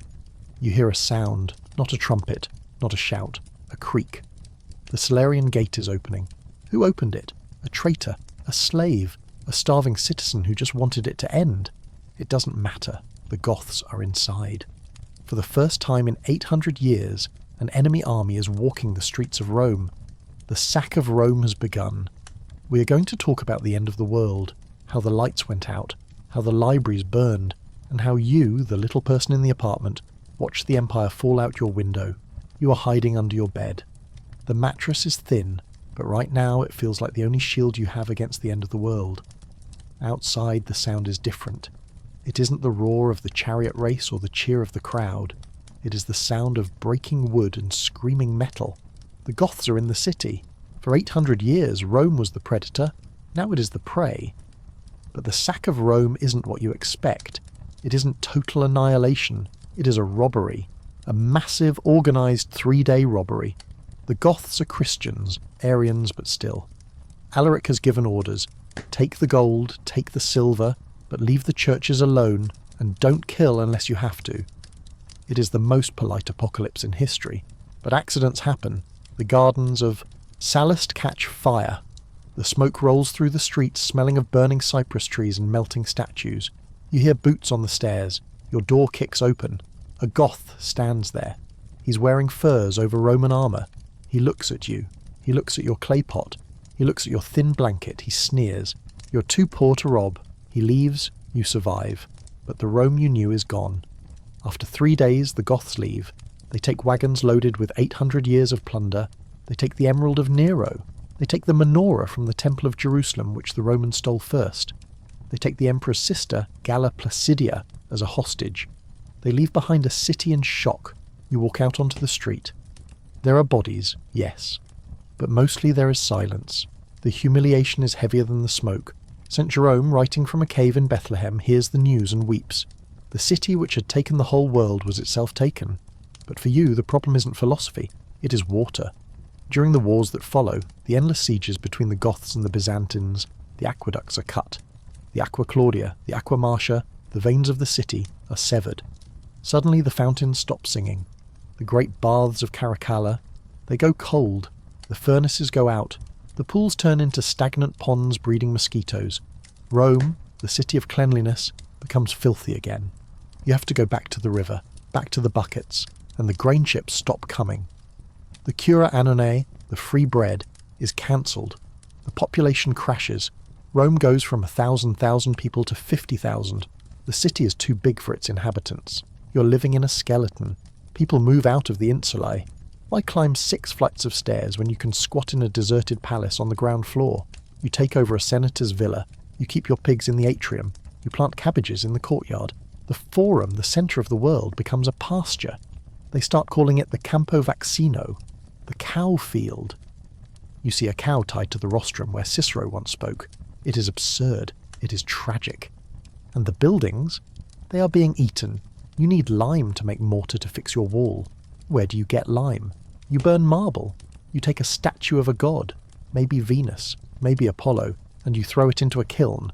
You burn history to build a sheep pen. The Colosseum stops being an arena. It becomes a fortress. A noble family moves in. They build a house inside the stadium. They use the arena floor as a garden. Bandits live in the arches. The theatre of Marcellus becomes a castle. The city is cannibalizing itself. But the greatest loss isn't the stone. It is the words. The libraries close. The scrolls rot. Damp and mould destroy the papyrus. You have a son. You cannot afford to send him to school. The teachers are gone. He grows up without reading Virgil. He grows up without knowing how to calculate the volume of a cylinder. He knows how to use a sword. He knows how to plough a field. The light of knowledge is flickering out. This is the beginning of the Dark Ages. Not because the sun stopped shining, but because we forgot how to write down what we saw. You look at the ruins of the aqueduct standing against the sky like the ribs of a dead giant. You tell your son, giants built that. He believes you, because he cannot imagine that men like him could lift those stones. Technology has become magic. But amidst the ruin, there is a new power rising. The Pope. The Emperor is gone. He moved to Ravenna, then Constantinople. The Senate is a joke, but the Bishop of Rome is still here. Leo the Great rides out to meet Attila the Hun. He has no army. He has no weapon. He just has words. He convinces Attila to turn back. How? We don't know. Maybe gold. Maybe disease in the Hun camp. Maybe the fear of God. But the message is clear. The Church is the new empire. You start going to Mass not just for salvation, but for order. The Church feeds the poor. The Church fixes the walls. You see the priest taking the columns from the Temple of Jupiter and moving them to St. Peter's Basilica. They aren't destroying Rome, they are recycling it. They are turning the empire of the sword into the empire of the soul. But life is hard. Malaria returns. The Roman fever. The swamps are unchecked. The mosquitoes rule the lowlands. You live in fear of the fever. You wear an amulet with a Christian cross on one side and a spell to Hecate on the other, just in case. You are a hybrid, half ancient, half medieval. You look at your hands. They are calloused. You're working harder than your grandfather did. But you are free. The emperor isn't watching you. The tax collector is gone, mostly. The Praetorian Guard isn't kicking down your door. There is a strange, wild freedom in the ruins. You can build your house wherever you want. You can take the marble from the palace. You are the survivor. But one night, you wake up. You hear a sound. Not a Goth. Not a Vandal. A bell. A new sound. The church bell ringing the canonical hours. Matins. Lauds. Vespers. Time has changed again. It isn't measured by the sun or the water clock. It is measured by God. You wrap your cloak around you. It is wool, rough and scratchy. You walk to the window of your squatted villa. You look out over the darkened city. There are no streetlights. The fires are few. The darkness has returned. But in the distance you see a single candle burning in a monastery window. A monk is copying a book. He is saving a piece of the past. He doesn't know it, but he is building the bridge to the future. You watch the light. It is small, but it is steady. You realize that Rome didn't fall in a day. It didn't end with a bang. It just changed clothes. It took off the toga and put on the habit. And you're just trying to make it to morning, because tomorrow you have to milk the cow in the forum. We're almost done. We have seen the glory and the ruin, but we have one final question to answer. What did it feel like to be you? Not a statistic, not a footnote, but a human being living through the greatest story ever told. We're going to wrap this up. We're going to step out of the history book and back into your own skin. And we're going to realize why, despite the lead, the plague, and the mad emperors, you are lucky to be here. So, here we are, standing in the cow field that used to be the centre of the world. We have walked through the Subura with the chamber pots raining down. We have smelled the garum and the burning buildings. We have sat in the Colosseum and watched men die for applause. We have tasted the lead in the wine and felt the fear of the Praetorian Guard knocking at the door. And now, looking at the ruins in the moonlight, we have to ask, why do we love Rome? Why do we make movies about it? Why do we build banks that look like Roman temples? Why do we quote their laws and their poets? If the reality was so horrific, if it was a world of slavery, disease, and random violence, why are we obsessed with it? Because Rome is the mirror. When we look at the Romans, we don't see aliens. We see ourselves. We see their ambition. They wanted to build something that lasted forever. And they did. The concrete dome of the Pantheon is still standing. The roads are still there. The laws they wrote are the foundation of your rights today. We see their flaws, their greed, their corruption, their obsession with entertainment to distract themselves from the crumbling world. Does that sound familiar? They were brilliant, cruel, funny, and terrified, just like us. But there is a difference. You are not them. I want you to step away from the window of the ruined villa. Step away from the smell of the swamp and the smoke. Come back to the present. Feel the bed you are lying in. It isn't a lumpy sack of straw shared with your whole family. It is soft. It is private. It is yours. Listen to the room. There are no carts grinding on cobblestones outside. There are no screams from the tavern. There are no wolves howling at the city gates. There is just the hum of electricity, a magic the Romans would have killed for. Think about the water in your house. You can turn a tap and clean, cold water comes out. No lead, no cholera, no algae. You don't have to carry a bucket up 6 flights of stairs. You don't have to share a sponge on a stick with a stranger. Think about your health. If you get sick, you don't go to a blacksmith to get bled. You don't eat ground-up mummies. You have science. You have safety. You're living in the Elysian fields, the paradise the Romans dreamed of but never reached. You have the luxury of time. The Romans lived fast because they died young. You have decades to think, to learn, to rest. So as you let the tension leave your shoulders, remember this. The empire fell so you could rise. They endured the noise so you could have silence. They built the roads so you could find your way home. They wrote the books so you could read them in safety. You're the emperor of your own life. Your door is locked, your fire is out, or your thermostat is set. The barbarians are not at the gate. The history book is closed. The marble has turned to dust. The shouting in the forum has faded into the wind. There is nothing left to do, no one to salute, no one to bribe, no one to fight. Just you, and the dark, and the quiet. Rome is eternal, but so is sleep, and tonight the city belongs to you. Good night. Hey guys, tonight we are going to London, but not the London of Bridgerton or Downton Abbey. We aren't going to sip tea in a drawing room or discuss the season's latest balls. We are going to the real Victorian London, the city of smoke, shadows, and struggle. A place where the fog is so thick you can taste the coal on your tongue, where the river smells like a chemistry experiment gone wrong, and where the most dangerous thing you can do is simply take a deep breath. So before you get comfortable, take a moment to like the video and subscribe, but only if you genuinely enjoy what I do here. And let me know in the comments where you're tuning in from and what time it is for you. It's always fascinating to see who's joining us from around the world. Now, dim the lights, maybe turn on a fan for that soft background hum, and let's ease into tonight's journey together. Congratulations, you've just woken up in the year 1858. It is the height of the British Empire. The sun supposedly never sets on Queen Victoria's dominion, but you wouldn't know that, because looking out your window, you can't even see the sun. You are in the East End, Whitechapel, or maybe Spitalfields. You don't live in a townhouse, you live in a rookery. This is a slum so dense, so packed, and so chaotic that it resembles a colony of nesting birds. The buildings are old, rotting timber frames leaning against each other like drunkards holding each other up. You're sleeping in a room that is 10 feet by 10 feet, and you are not alone. In the Victorian slum, privacy is a luxury you cannot afford. You share this single room with your parents, your 3 siblings, and another family that rents the corner near the door.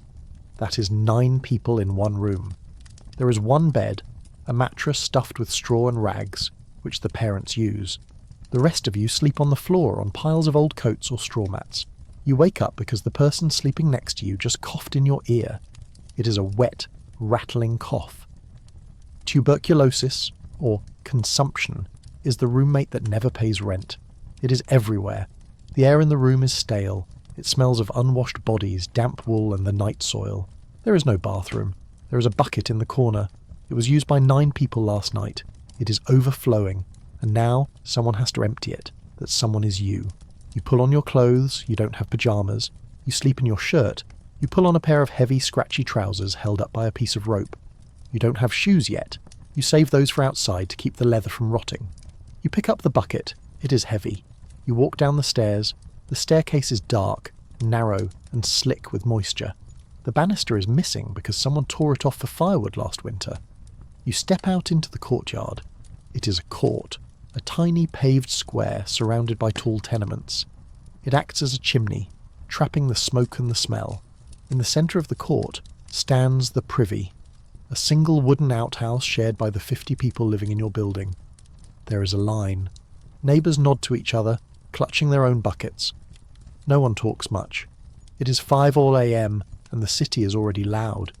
You empty your bucket into the cesspit. The smell hits you like a physical blow. It is a mixture of ammonia, sulphur, and decay. In the summer, this smell is so bad it is called the Great Stink. The politicians in Parliament, miles away in Westminster, will eventually soak their curtains in chloride of lime just to stop from vomiting during debates. But here, you just breathe it in. You walk back upstairs. Now, you need water. There is no tap. There is a standpipe in the courtyard. But the water only runs for 2 hours a day. If you miss the window, you don't drink. You grab a jug and run back down. The water coming out of the pipe is cloudy. It has a brownish tint. You know, logically, that this water comes from the Thames River. You also know that the cesspit you just emptied drains into the Thames River. It is a closed loop. You are drinking what you flushed yesterday. But you have no choice. You fill the jug. You will boil it for tea. The boiling kills the cholera, usually. But it doesn't remove the taste. Breakfast. You sit on the floor. Your mother hands you a slice of bread. It is white bread. The Victorians are obsessed with white bread. They think brown bread is for peasants. But white flour is expensive. So the baker has cut corners. You take a bite. The bread is heavy. It feels gritty against your teeth. Why? Alum. The baker has mixed alum, an aluminum-based chemical used to fix dyes in cloth, into the flour. It makes the bread look whiter. It makes it hold water so it weighs more. Bread is sold by weight. It also causes chronic gastritis. Your stomach hurts every day and you don't know why. You assume it's just life. There is also a little bit of chalk in there, and maybe some ground up bones. Waste not, want not. You spread a little butter on it. The butter is bright yellow, too yellow. It isn't butter, it is butterine, animal fat mixed with milk and coloured with carrot juice, or, if the grocer is dishonest, red lead. You drink your tea, it is dark and bitter, it stains the cup. Why? Because the tea leaves were used yesterday by a rich family in the West End. Their servants dried the leaves, mixed them with iron filings and graphite to make them look black again, and sold them to your grocer. Or maybe it's slow leaves, dried hedge clippings dyed with sheep's dung. You are eating a chemistry set, but you eat it quickly, because you have to work. In the Victorian world, if you don't work, you don't eat. There are no weekends. There are no sick days. You are 12 years old. In the modern world, you would be in middle school. In 1858, you are a prime candidate for the labour force. You have a choice of jobs. None of them are good. You could be a mudlark. This means you go down to the river at low tide. You wade through the freezing mud, which, remember, is raw sewage, looking for things that fell off ships. Coal, rope, nails, bones. You fill a sack. You sell it for pennies. If you cut your foot on a piece of rusty iron, lockjaw, tetanus, you die. Or you could be a crossing sweeper. The streets of London are paved with horse manure. Thousands of horses pull the cabs and omnibuses. They drop tons of waste every day. When a rich lady wants to cross the street, she doesn't want to drag her silk hem through the dung. So you stand there with a broom. You sweep a clean path for her. You hold out your hand, she might give you a halfpenny. Or you could go to the factory, the match factory. You decide on the factory. It pays better. You walk through the fog, the smog. It is a pea souper. The smoke from a million coal fires mixes with the river mist to create a yellow sulphuric cloud that blinds you. It stings your eyes. It tastes like acid. You reach the factory gates. The whistle blows. You clock in. You're making matches. Lucifers. You stand at a bench. You dip the wooden sticks into a vat of chemicals. The chemical is white phosphorus. It glows in the dark. It is fascinating. The workers call it the stuff. But there is a problem. The fumes. You inhale them all day. They get into your mouth. They get into your jawbone. At first it's just a toothache. You pull the tooth, but the hole doesn't heal. It starts to rot. The gum turns green. The bone dies. Phossy jaw. Eventually your entire lower jaw glows in the dark. It smells so bad that no one can stand near you. The only cure is to remove the jaw, but you don't know this yet. You just know that your teeth hurt. You work for 14 hours. You stand the whole time. If you sit, the overseer hits you with a strap. If you drop a tray of matches, your pay is docked. Lunch is a break of 20 minutes. You eat your alum bread with your phosphorus-coated hands. Finally, the whistle blows again. It is dark outside. You haven't seen the sun all day. You walk home. The gas lamps are lit. They hiss and pop. They cast a greenish, flickering light that makes everyone look like a corpse. You are tired. Your bones ache. But you can't go home yet. You need money. The factory pay wasn't enough for rent. So you go to the penny gaff. This is the entertainment for the poor. A rough theatre in the back of a shop or a warehouse. You pay a penny. You watch a play. It is a melodrama. The Murder in the Red Barn. Sweeney Todd. The audience screams at the villain. They throw orange peels at the stage. It is loud, rowdy, and violent. It is the only time you feel allowed to shout. Or maybe you go to the pub, the gin palace. It is bright. Mirrors, gaslights, polished mahogany. It is the most beautiful room you have ever seen. It is designed to be beautiful. It is designed to make you forget the slum. You buy a glass of gin. Mother's ruin. It is cheap. It is strong. It burns your throat. It is flavoured with turpentine and sulfuric acid to give it a kick. You drink. The pain in your jaw fades. The hunger fades. You look around. Everyone is drinking. Men, women, children. Babies are given gin to stop them crying. Quietness, they call it. You see a woman in the corner. She's wearing a dress made of rags, but she has a new hat. A hat with a bright green ribbon. That green ribbon? It's dyed with arsenic. Shields green. When it rains, the arsenic runs down her face. It absorbs into her skin. It gives her headaches. It makes her hair fall out. But it is the fashionable colour. Paris green. She smiles at you. Her teeth are black from sugar and neglect. You finish your drink. You stumble back out into the fog. You navigate the maze of alleys. You step over a sleeping man. Is he drunk? Is he dead? In London, it's hard to tell. You make it back to your rookery. You climb the stairs. The room is hot. The window is shut to keep out the miasma. The air is thick with the breath of 9 people. You lie down on your pile of coats. You listen to the rats in the wall. You're alive. You made it through another day. But tomorrow is Sunday, and Sunday means church. And in the Victorian era, church is not optional. It is where you go to be told that your poverty is your own fault. That if you were a better person, you wouldn't be living in a rookery. You close your eyes. You dream of a field, green grass, blue sky, clean water. You have never seen these things, but you dream of them. And then you hear a scream from the street below. Murder! It is a common sound, but tonight it sounds different. Because tonight there is a shadow moving in Whitechapel, a man with a knife and a medical bag. He doesn't have a name yet, but soon the whole world will know him. Jack. We're going to talk about the crime, about the police, the peelers, the men in the blue coats and top hats who walk the beat with a wooden truncheon and a lantern. And we're going to talk about where you go if they catch you. Newgate Prison, the Old Bailey, the Hulk ships. Because in Victorian London, the line between the factory and the prison is very, very thin. And you are walking right on the edge. You are standing on a street corner in Whitechapel. It is midnight.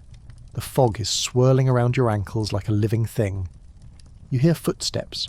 Heavy, rhythmic, deliberate boots striking the cobblestones. It isn't a murderer. It is the law.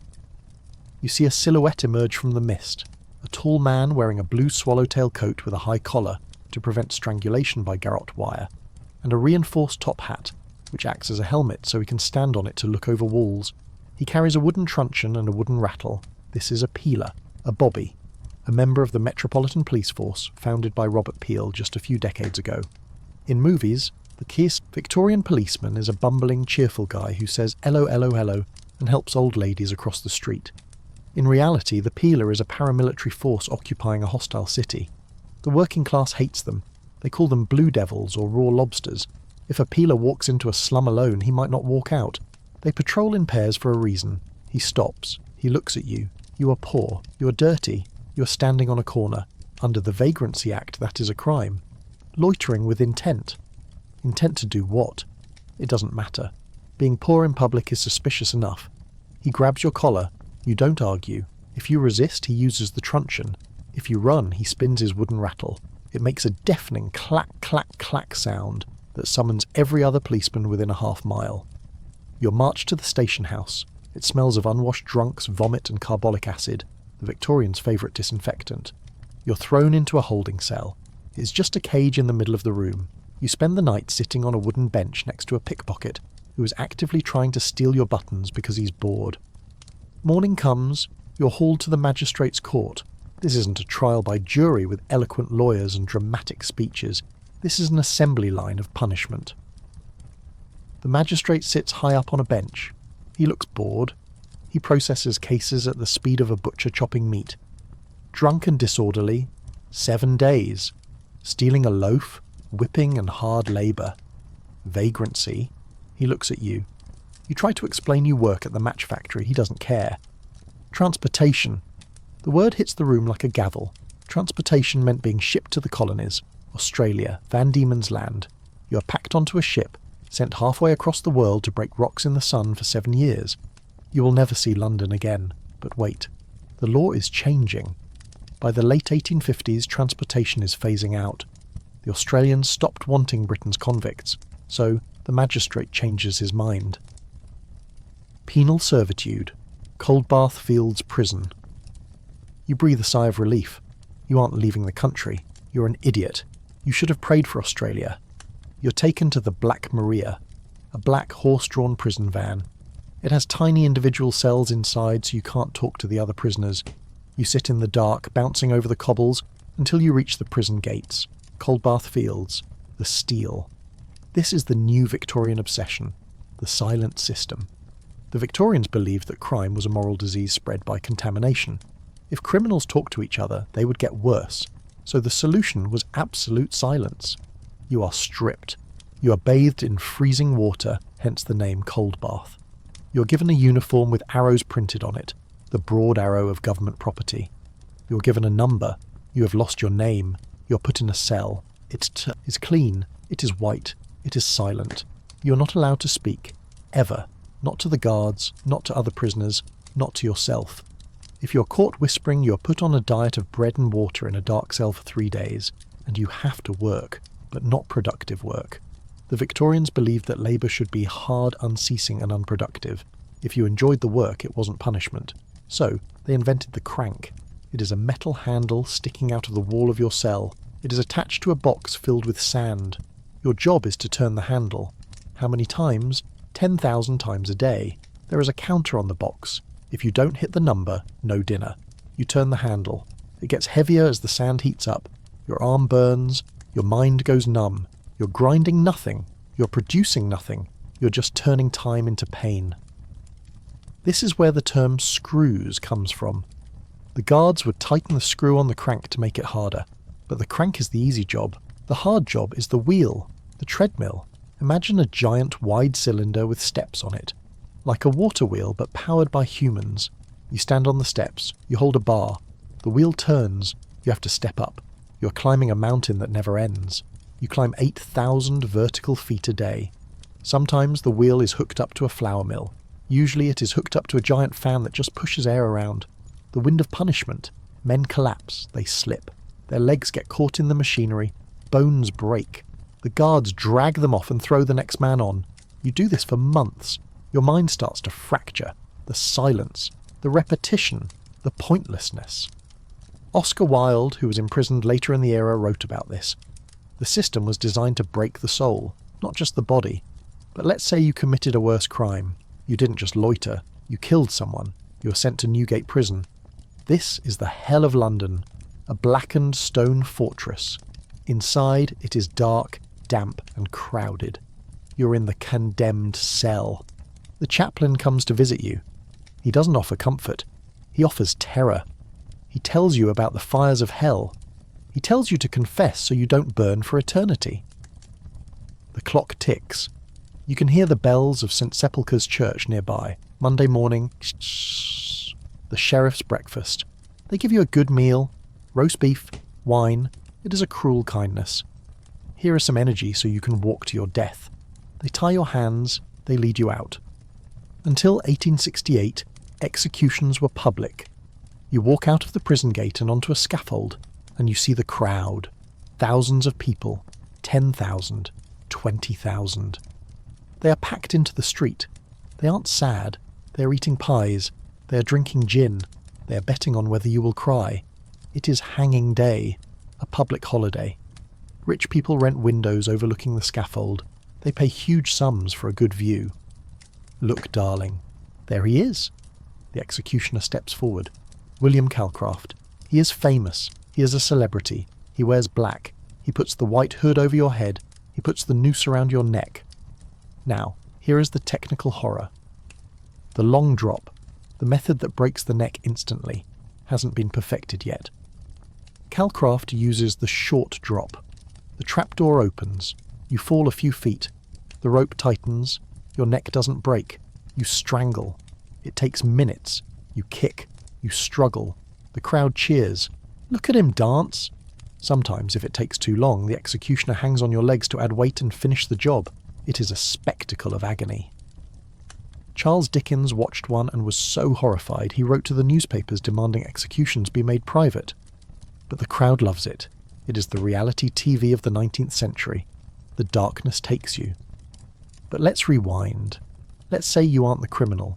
Let's say you're the spectator. You're standing in that crowd. You're wearing a nice coat. You have a pocket watch. You aren't a slum dweller. You are the middle class, the respectable person. You think you're safe. You think you have escaped the horror. You go home to your nice terraced house in the suburbs. You have a maid. You have gas lighting. You have wallpaper. But you don't know the truth. Your house is trying to kill you. We are going to walk through the front door of a Victorian middle-class home. It looks cosy. It looks safe. But the wallpaper is green. Arsenic green. Every time the damp air hits the paper, it releases toxic gas. You're breathing it while you sleep. The baby's bottle. It has a long rubber tube that can't be cleaned. It is growing deadly bacteria inside. They call them murder bottles. The gas lights. They leak carbon monoxide. They suck the oxygen out of the room. You have a constant headache. You think it is nervous exhaustion. It is poisoning. We are going to talk about the domestic horrors. The corsets that snap ribs. The stairs that kill servants. The adulterated milk delivered to your door. Because in the Victorian era, money doesn't buy safety. It just buys a more expensive kind of danger. You open the door to your home. The hallway is dark to hide the dirt. The maid takes your coat. She looks tired.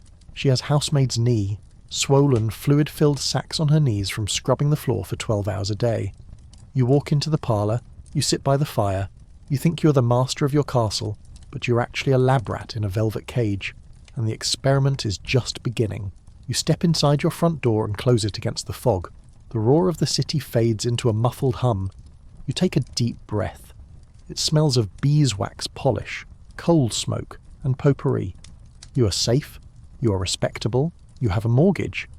But you have made a terrible mistake. You assumed that because your house is expensive, it is safe. In reality, the Victorian, middle-class home is a death trap disguised as a sanctuary. Let's start with the walls. You walk into the parlour. This is the most important room in the house. It is where you impress your guests. It is cluttered. Horror vacui. Fear of empty space. Every inch is covered. China figurines, heavy velvet drapes, dried flowers under glass domes, and heavy dark furniture. But look at the wallpaper. It is magnificent. A rich, vibrant emerald green.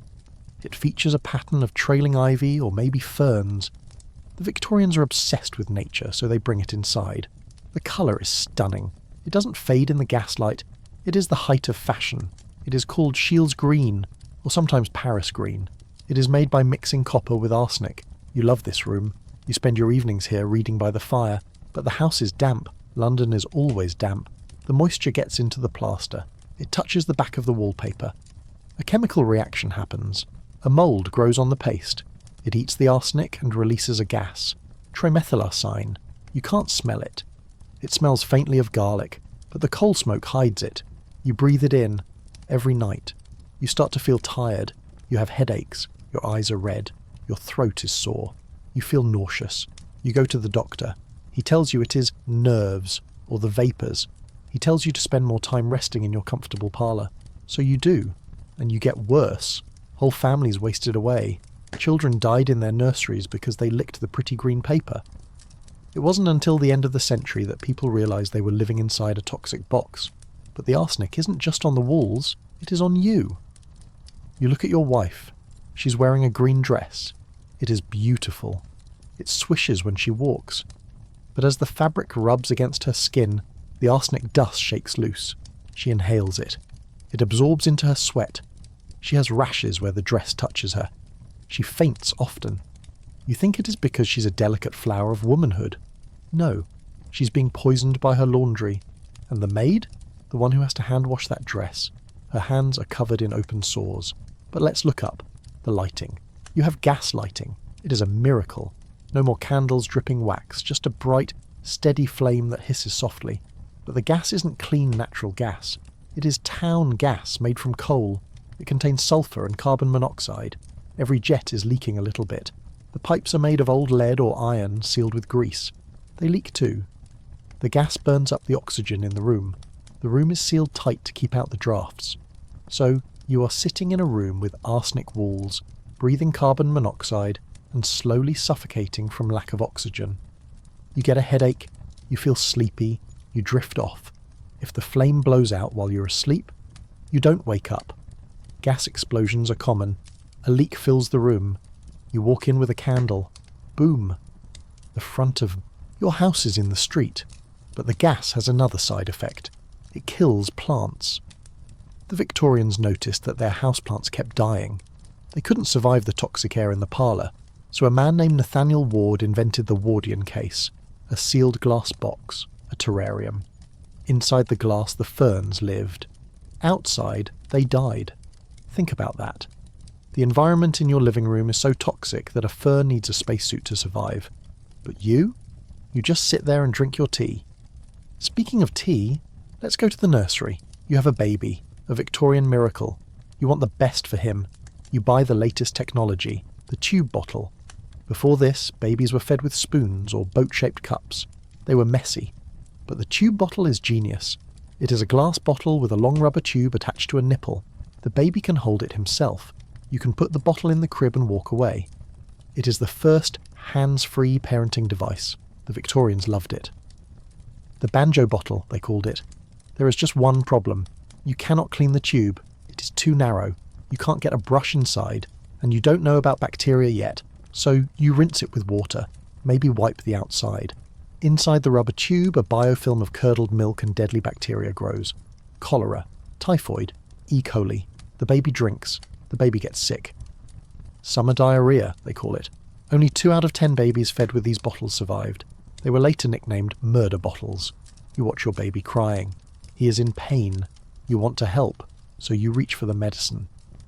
Mrs. Winslow's soothing syrup. It is famous. Queen Victoria uses it, allegedly. The label says it soothes teething pain.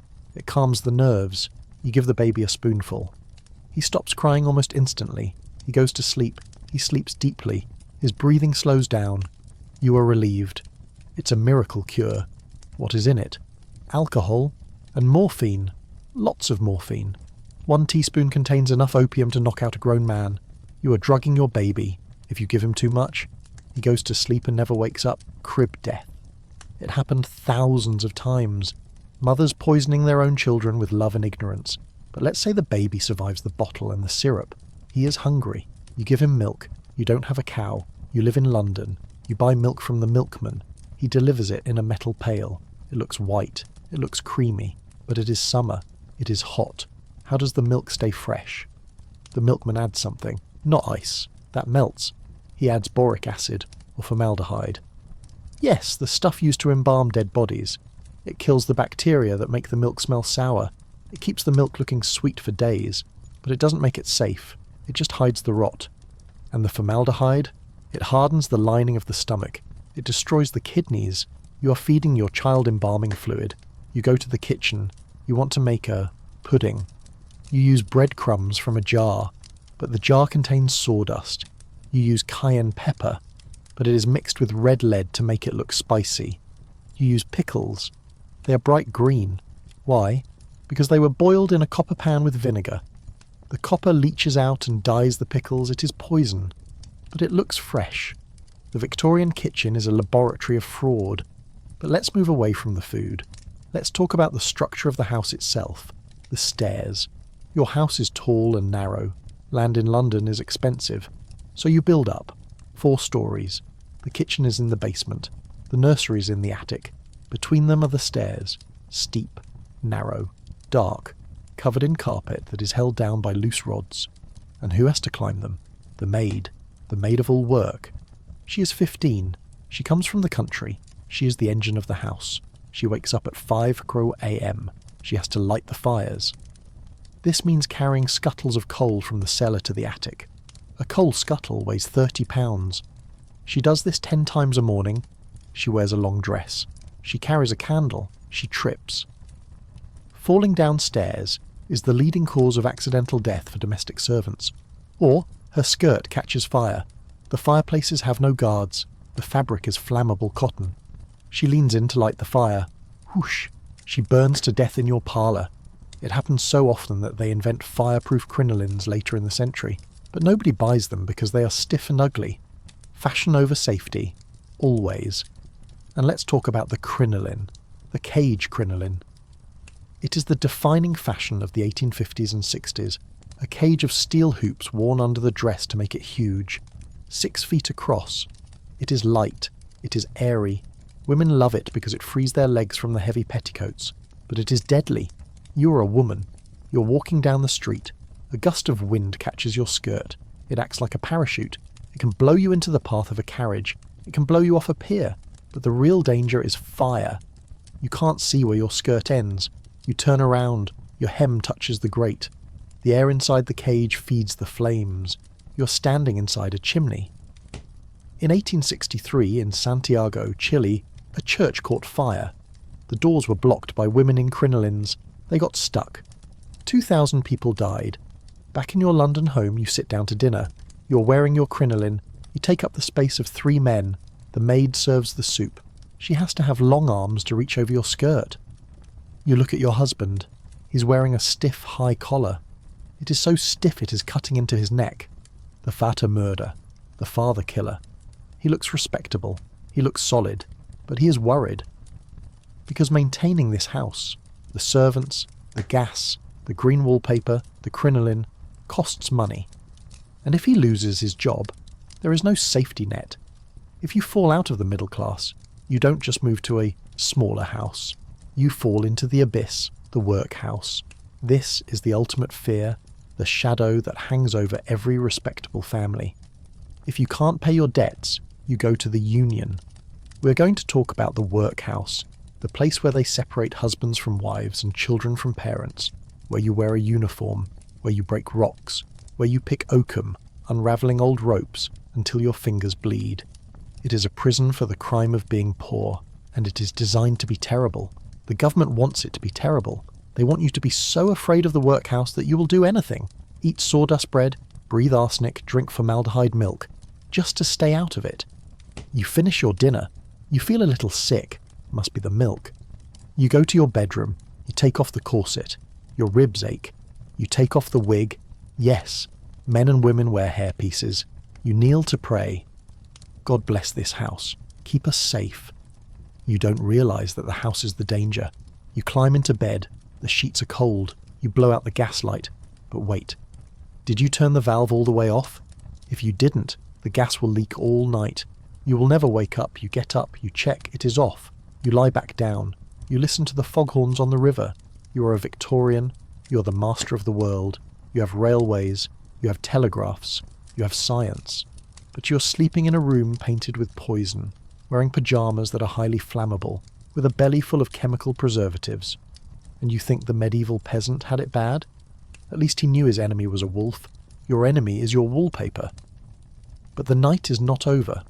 Outside, in the fog, the city is changing. The great social evil is walking the streets. Prostitution. Tens of thousands of women. Why? Because the match factory pays 5 shillings a week, and rent is 4 shillings. You do the math. We're going to walk into the flash houses, the underground bars, the places where the respectable Victorian gentleman goes when his wife is asleep. We're going to see the hypocrisy, the two nations, the rich and the poor, living side by side but in different universes, and we're going to meet the people who try to fix it. The reformers, Charles Dickens, Florence Nightingale, the people who look at the mud and the poison and say we can do better. But first we have to survive the night. You step out of your respectable house. You tell your wife you're going to the club to discuss business. She nods. She knows better than to ask. You hail a hansom cab. The driver, perched high on the back of the carriage, looks down at you through a little trapdoor in the roof. Where to, governor? Haymarket. The name hangs in the air. Haymarket isn't a market for hay anymore. It is the market for flesh. It is the epicentre of London's nightlife. A neon-lit, well, gaslit carnival of vice that operates openly, defiantly, in the heart of the capital. The cab rattles over the cobblestones. You pass the theatres, the opera houses. The crowds are pouring out. But look at the women walking the street. They aren't hiding in shadows. They are bold. They wear bright colours, gaudy reds, purples, and yellows. They wear heavy makeup, painting their faces to look like dolls under the flickering gaslight. They are the fallen women. In Victorian society, there are only two kinds of women. The angel in the house, your wife, pure, domestic, sexless, and the fallen woman, everyone else. If a woman loses her virginity before marriage, fallen. If she's seduced by an employer, fallen. If she's a widow who can't find work, fallen. Once you fall, you can't get back up. Society shuts the door. No respectable job will hire you. No respectable man will marry you. So, you go to Haymarket. You see a young girl, maybe 16. She's selling flowers, but the flowers are a prop. She catches your eye. Buy a posy, sir. The code is simple. You buy the posy, you talk, but you keep walking. You're heading for a flash house. This is a high-end brothel disguised as a tavern or a coffee house. Inside it is warm. There is music, a piano, maybe a fiddle. The air smells of cigar smoke and expensive perfume. You order a bottle of champagne. It is expensive. The madame greets you. She is dressed like a duchess. She speaks with a refined accent. She introduces you to the girls. They have names like Skittles or Mog. They are famous. They ride horses in Hyde Park. They are the celebrities of the underworld. You sit down. You talk. Here is the irony. You come here not just for sex, but for conversation. At home, you can't talk to your wife about politics or business or your fears. She has been raised to be innocent.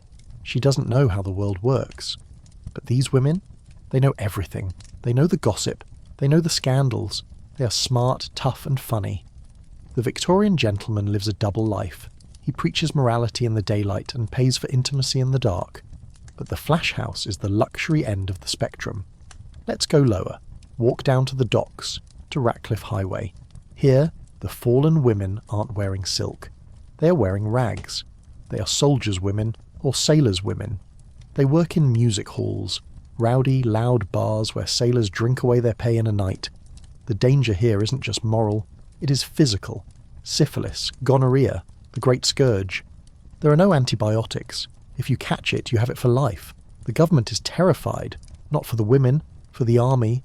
Soldiers are getting sick, they can't fight. The empire is at risk because of bacteria. So, Parliament passes the Contagious Diseases Acts. This is one of the most hated laws in British history. It allows the police to arrest any woman they suspect of being a prostitute. They don't need proof, they just need suspicion. She is taken to a lock hospital. She is forced onto a table. She is examined internally. It is brutal. It is humiliating. It is state-sanctioned assault. If she is infected, she is locked up until she is cured, which is impossible, or until the symptoms fade. If she is clean, she's given a card, a clean bill of health. But now she's marked. Everyone knows she was arrested. She can never get a normal job again. The law that was supposed to clean up the streets actually traps women in the life forever. But the women fight back. Josephine Butler, a reformer, a lady. She stands up and says, "This is wrong. Why are you arresting the women but not the men?" It is a radical question. She leads a campaign. She speaks in public. Shocking. She's pelted with rotten eggs. But she doesn't stop, and eventually the law is repealed. It is one of the first victories for women's rights, and it started in the gutter. But let's leave the moral crusade. Let's go back to the physical reality. You leave the flash house. It is 2 a.m. The fog has turned yellow. You need a cab, but there are none. You have to walk. This is dangerous. The garrotters. There was a panic in the 1860s, the garrotting panic. Thieves would work in teams. One would come up behind you and throw an arm around your neck, choking you. The other would empty your pockets. The newspapers went wild. They printed diagrams of how to defend yourself. They sold anti-garrot collars, leather collars with spikes on them. Imagine walking home wearing a dog collar with spikes. You grip your walking stick. It is a sword cane, illegal but necessary. You hear footsteps. You walk faster. You turn a corner and stumble into a funeral. No, it is a wake, but it is happening in the street. The poor don't have parlours. When someone dies in a rookery, the body stays in the room. The family sleeps next to the corpse for days until they can afford a coffin. Sometimes the smell gets too bad, so they bring the body outside. They set it on a table in the alley. They light candles. They drink gin. It is a street wake.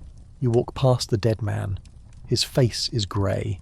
Someone has put a penny on his eyes. Death is public here. It isn't hidden in a hospital. It is right next to you. You hurry on. You reach your house. You unlock the door. You're safe. But as you climb the stairs to your bedroom, you hear a sound from the nursery. A cough. Your heart stops. Diphtheria, scarlet fever, whooping cough, measles, the angels of death. You have money. You have a doctor. But it doesn't matter. There is no cure. You walk into the nursery. The baby is hot. The nanny looks terrified. He has the croup, sir. You watch your child struggle to breathe. This is the great leveller. The Queen lost a child. The Prime Minister lost a child. You will likely lose a child. Victorians had big families. 10, 12 children. Why? Because they expected half of them to die. They took post-mortem photography. After the child died, they would dress him in his best clothes. They would prop him up, paint eyes on his closed eyelids, and take a photo. It sounds ghoulish to us, but to them, it was the only image they would ever have, a way to remember the face before it went into the ground. You stand by the crib, you pray, and you realise that all your money, all your status, all your progress, it means nothing against a microbe. But let's step back from the tragedy. Let's look at the machinery of death, the funeral industry. The Victorians were obsessed with death. They turned it into an art form, black crape, black horses with black plumes, professional mourners, mutes, hired to look sad. Why? Because a good funeral showed you were respectable. If you had a cheap funeral, you were a failure. Families would go into debt to bury a child. They would starve themselves to buy a headstone. The friendly societies, burial clubs. You pay a penny a week. If you die, the club pays for the funeral. It is the beginning of insurance. But there is a scandal here too. Burial club murders. Desperate parents would insure their children and then let them die. Or help them die. To get the payout. It happened. Not often, but enough to terrify the public. The Essex poisonings. Women using arsenic to kill husbands and children for the insurance money. Arsenic was easy to buy. It was sold as rat poison. You just signed a book. It had no taste, no smell. It looked like sugar. It was the perfect crime. Until the Marsh test was invented, a chemical test that could detect arsenic in a body. Suddenly the poisoners were getting caught. Science catching up with sin. You leave the nursery. The baby is sleeping. For now, you go to your own room. You undress. You look out the window. The sun is rising over London. The smoke is already starting to puff from a million chimneys. The factory whistles blow. The machine is waking up. But today, you aren't going to the office. You are going to the exhibition. The great exhibition of 1851, or maybe a later one. The Crystal Palace, a building made entirely of glass and iron. It covers Hyde Park. It is the temple of the future. You walk in, there are trees inside, fountains, and machines, steam engines, looms, printing presses. You see the Koh-i-Noor diamond. You see stuffed elephants. You see a flushing toilet, the monkey closet. It is dazzling. It tells you that Britain is the greatest nation on earth, that technology will solve everything, that the future is bright, clean, and orderly. You want to believe it. But you know what is just outside the glass walls, the mud, the rats, the smoke, the child coughing in the rookery. The Victorians lived in this tension, between the dream of progress and the nightmare of reality. They built the sewers, but they poisoned the air. They freed the slaves, but they enslaved the workers. They invented the weekend, but they invented the alarm clock. They are the architects of our world, and we are still living in their house. We still worry about money. We still worry about disease. We still worry about what the neighbours think.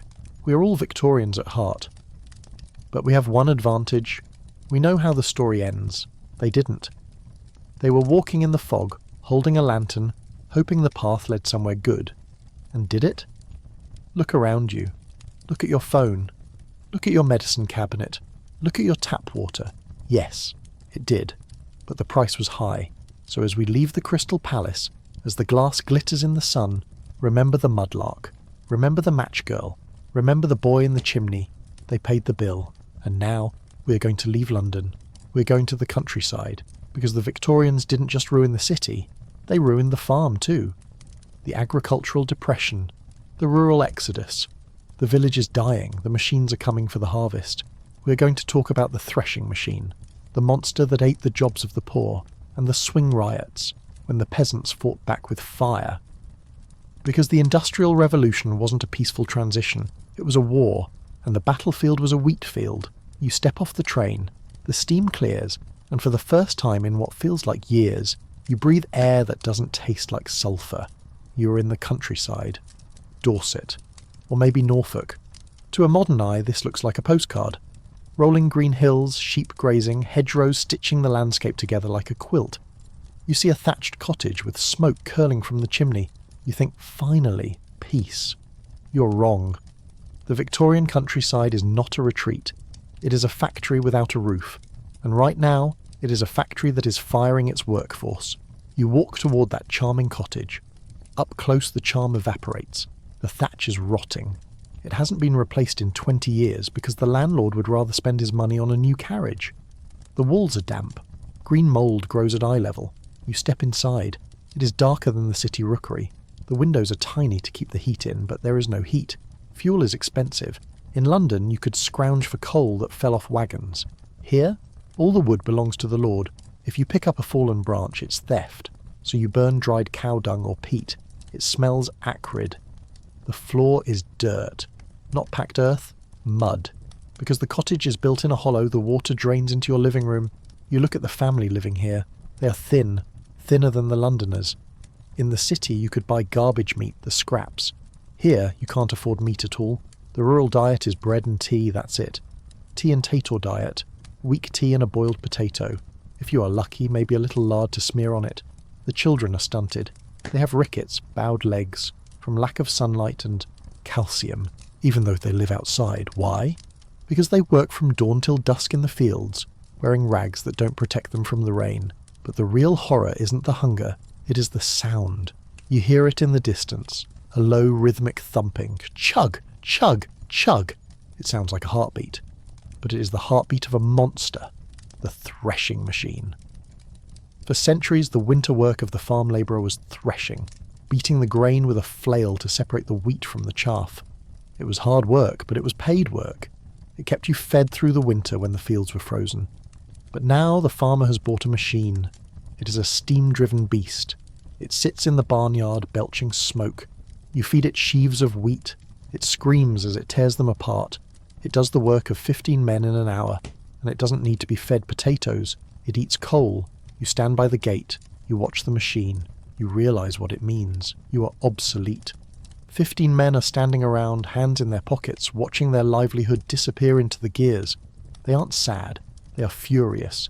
This is the spark of the swing riots.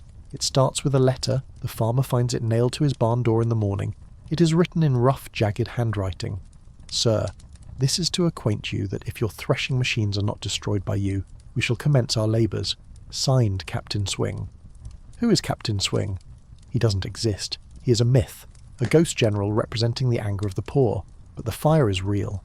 That night, you see a glow on the horizon. A rick, a massive stack of hay, is burning. Then another, then a barn. The sky turns orange. The red cock is crowing, slang for arson. The farmers panic. They hire guards. They buy man-traps, giant steel jaws hidden in the grass to snap the leg of a trespasser. But the rioters are desperate. They march from farm to farm. They carry sledgehammers. You join them. You march to the barn. You see the threshing machine. It looks like an idol to a cruel god. "Break it!" someone shouts. You swing the hammer. The iron shatters. The gears fly. For a moment you feel powerful. You have killed the machine. But the victory is short. The army arrives. Dragoons on horseback. They don't negotiate. They charge. You run into the woods. You hide in a ditch. The aftermath is brutal. The courts are merciless. 19 men are executed. Hundreds are transported, sent to Australia, Tasmania, Botany Bay. They are chained in the hold of a ship for 4 months. If they survive the voyage, they become slave labour in a new world, all because they wanted to work. But let's say you avoid the riots. You just want a job. You go to the hiring fair. This is the humiliation ritual of the countryside. It happens once a year, usually at Michaelmas, September. You stand in the market square. You wear a symbol of your trade. If you are a shepherd, you hold a crook. If you are a milkmaid, you hold a pail. If you are a general labourer, you just look strong. The farmers walk up and down the rows, they inspect you, they check your muscles, they look at your teeth. It is a slave market in everything but name. I'll give you 5 shillings a week and a loft in the barn. 6 shillings, sir. 5, or I take the next man. You take the 5. You are bonded for a year. You cannot leave. If you leave, you can be arrested and sent to the House of Correction. You move into the barn. You sleep in the hayloft above the horses. It is warm at least, but the ammonia from the horse urine makes your eyes water. You work, ploughing, sowing, reaping. But farming is changing. It isn't just men anymore. It's gang labour. This is one of the darkest chapters of Victorian rural life, the public gangs. A gangmaster hires a group of children and women. It is cheaper than hiring men. He takes them from farm to farm. They walk miles every morning to get to the fields. You see them passing on the road, a line of children, some as young as 6. They are ragged, they are muddy, they are stone-picking, walking through a field, picking up stones, carrying them in baskets, or they are bird-scaring. A child stands in a field alone for 12 hours, shouting at crows. If he stops shouting, the farmer beats him. Imagine being 7 years old, alone in a massive empty field in the rain, screaming at birds until your voice breaks. The gangmaster is often cruel. He carries a whip. He uses it. The morality of the gang shocks the Victorians, not the child labour, they are used to that, but the mixing, boys and girls working together, with no supervision. The newspapers write scandalous articles about the immorality of the fields. They claim the girls are turning into heathens. They claim they use bad language. They do. You would too if you were picking turnips in the frost.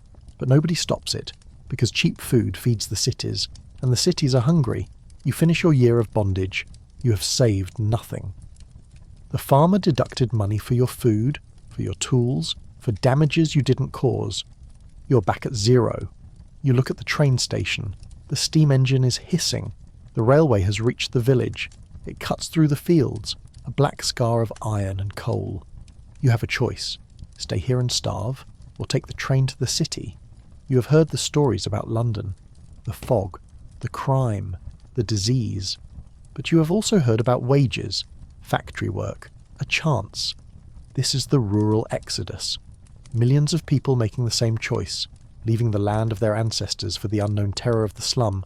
You buy a ticket, 3rd class, open carriage. You stand in the wind as the train picks up speed. You watch the fields blur. You watch the threshing machine recede into the distance. You're leaving nature behind.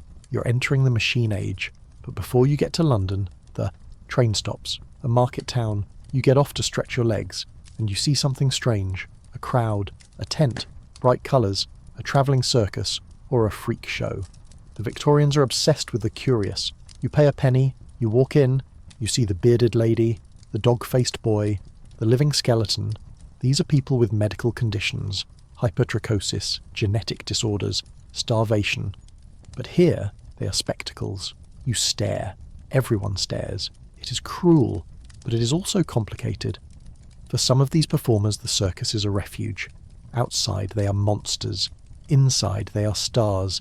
They make money. They have a community. But for others, it is slavery. They are owned by the showman. You look at the mermaid. It is a monkey sewn onto a fish. You know it's fake. But you want to believe. Why? Because your life is grey. The mud is grey. The sky is grey. You need magic. Even if it is fake, dusty, taxidermied magic. You leave the tent. You get back on the train. You arrive in London, King's Cross Station. The noise hits you first. A wall of sound. Then the smell. You have completed the cycle. You are now a Londoner. But you are entering the city at a dangerous time. The 1860s. The era of the sensation novel, Wilkie Collins, The Woman in White. People are obsessed with secrets, with madness, with mistaken identity. Why? Because in the city, you don't know your neighbour. In the village, everyone knew you. They knew your father. They knew your business. In London, you are anonymous. You could be anyone. And your neighbour? He could be a murderer, or a duke in disguise, or a lunatic who escaped from the asylum. We are going to talk about the asylum, Bedlam, the Bethlehem Royal Hospital. It is the most famous madhouse in the world, and it is a tourist attraction. Until the mid-century, you could pay a penny to go watch the lunatics. You walk through the galleries. You see people chained to the walls. You see people screaming. You bring a stick to poke them. to make them dance. It is entertainment. But then the reformers come. They say, this is wrong. These are patients, not animals. They build new asylums, huge ones, in the countryside. The bin. They're red brick palaces. They look like universities. But inside, we talked about the rest cure for rich women, but for the poor, it is the work cure. You're mad. You need structure. You need laundry. You spend your days scrubbing floors. If you refuse, the hydrotherapy. They strap you into a bath. They pour ice water on your head. Or they lock you in a steam cabinet or the rotary chair. They spin you until you vomit and pass out.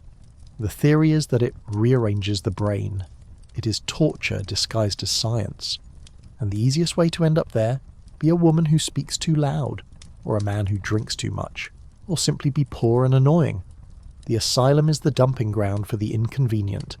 But you are sane. For now, you need a place to live. You find a common lodging house, a doss house. It is worse than the rookery.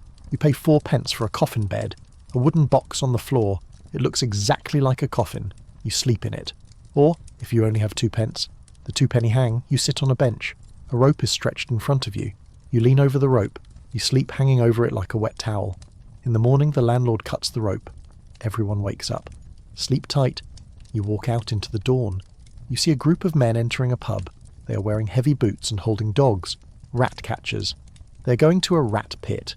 They put a terrier in a pit with 100 rats. They time how long it takes for the dog to kill them all. Jack Black, the Queen's rat catcher. He is a celebrity. He wears a uniform made of rat skins. He catches rats with his bare hands. He sells the pretty ones as pets to ladies. Yes, Victorian ladies kept fancy rats in gilded cages. You watch the betting. Men screaming, rats screeching. It is violent. It is bloody. It is the only entertainment you can afford. But as you watch, you feel a tap on your shoulder. A recruiter.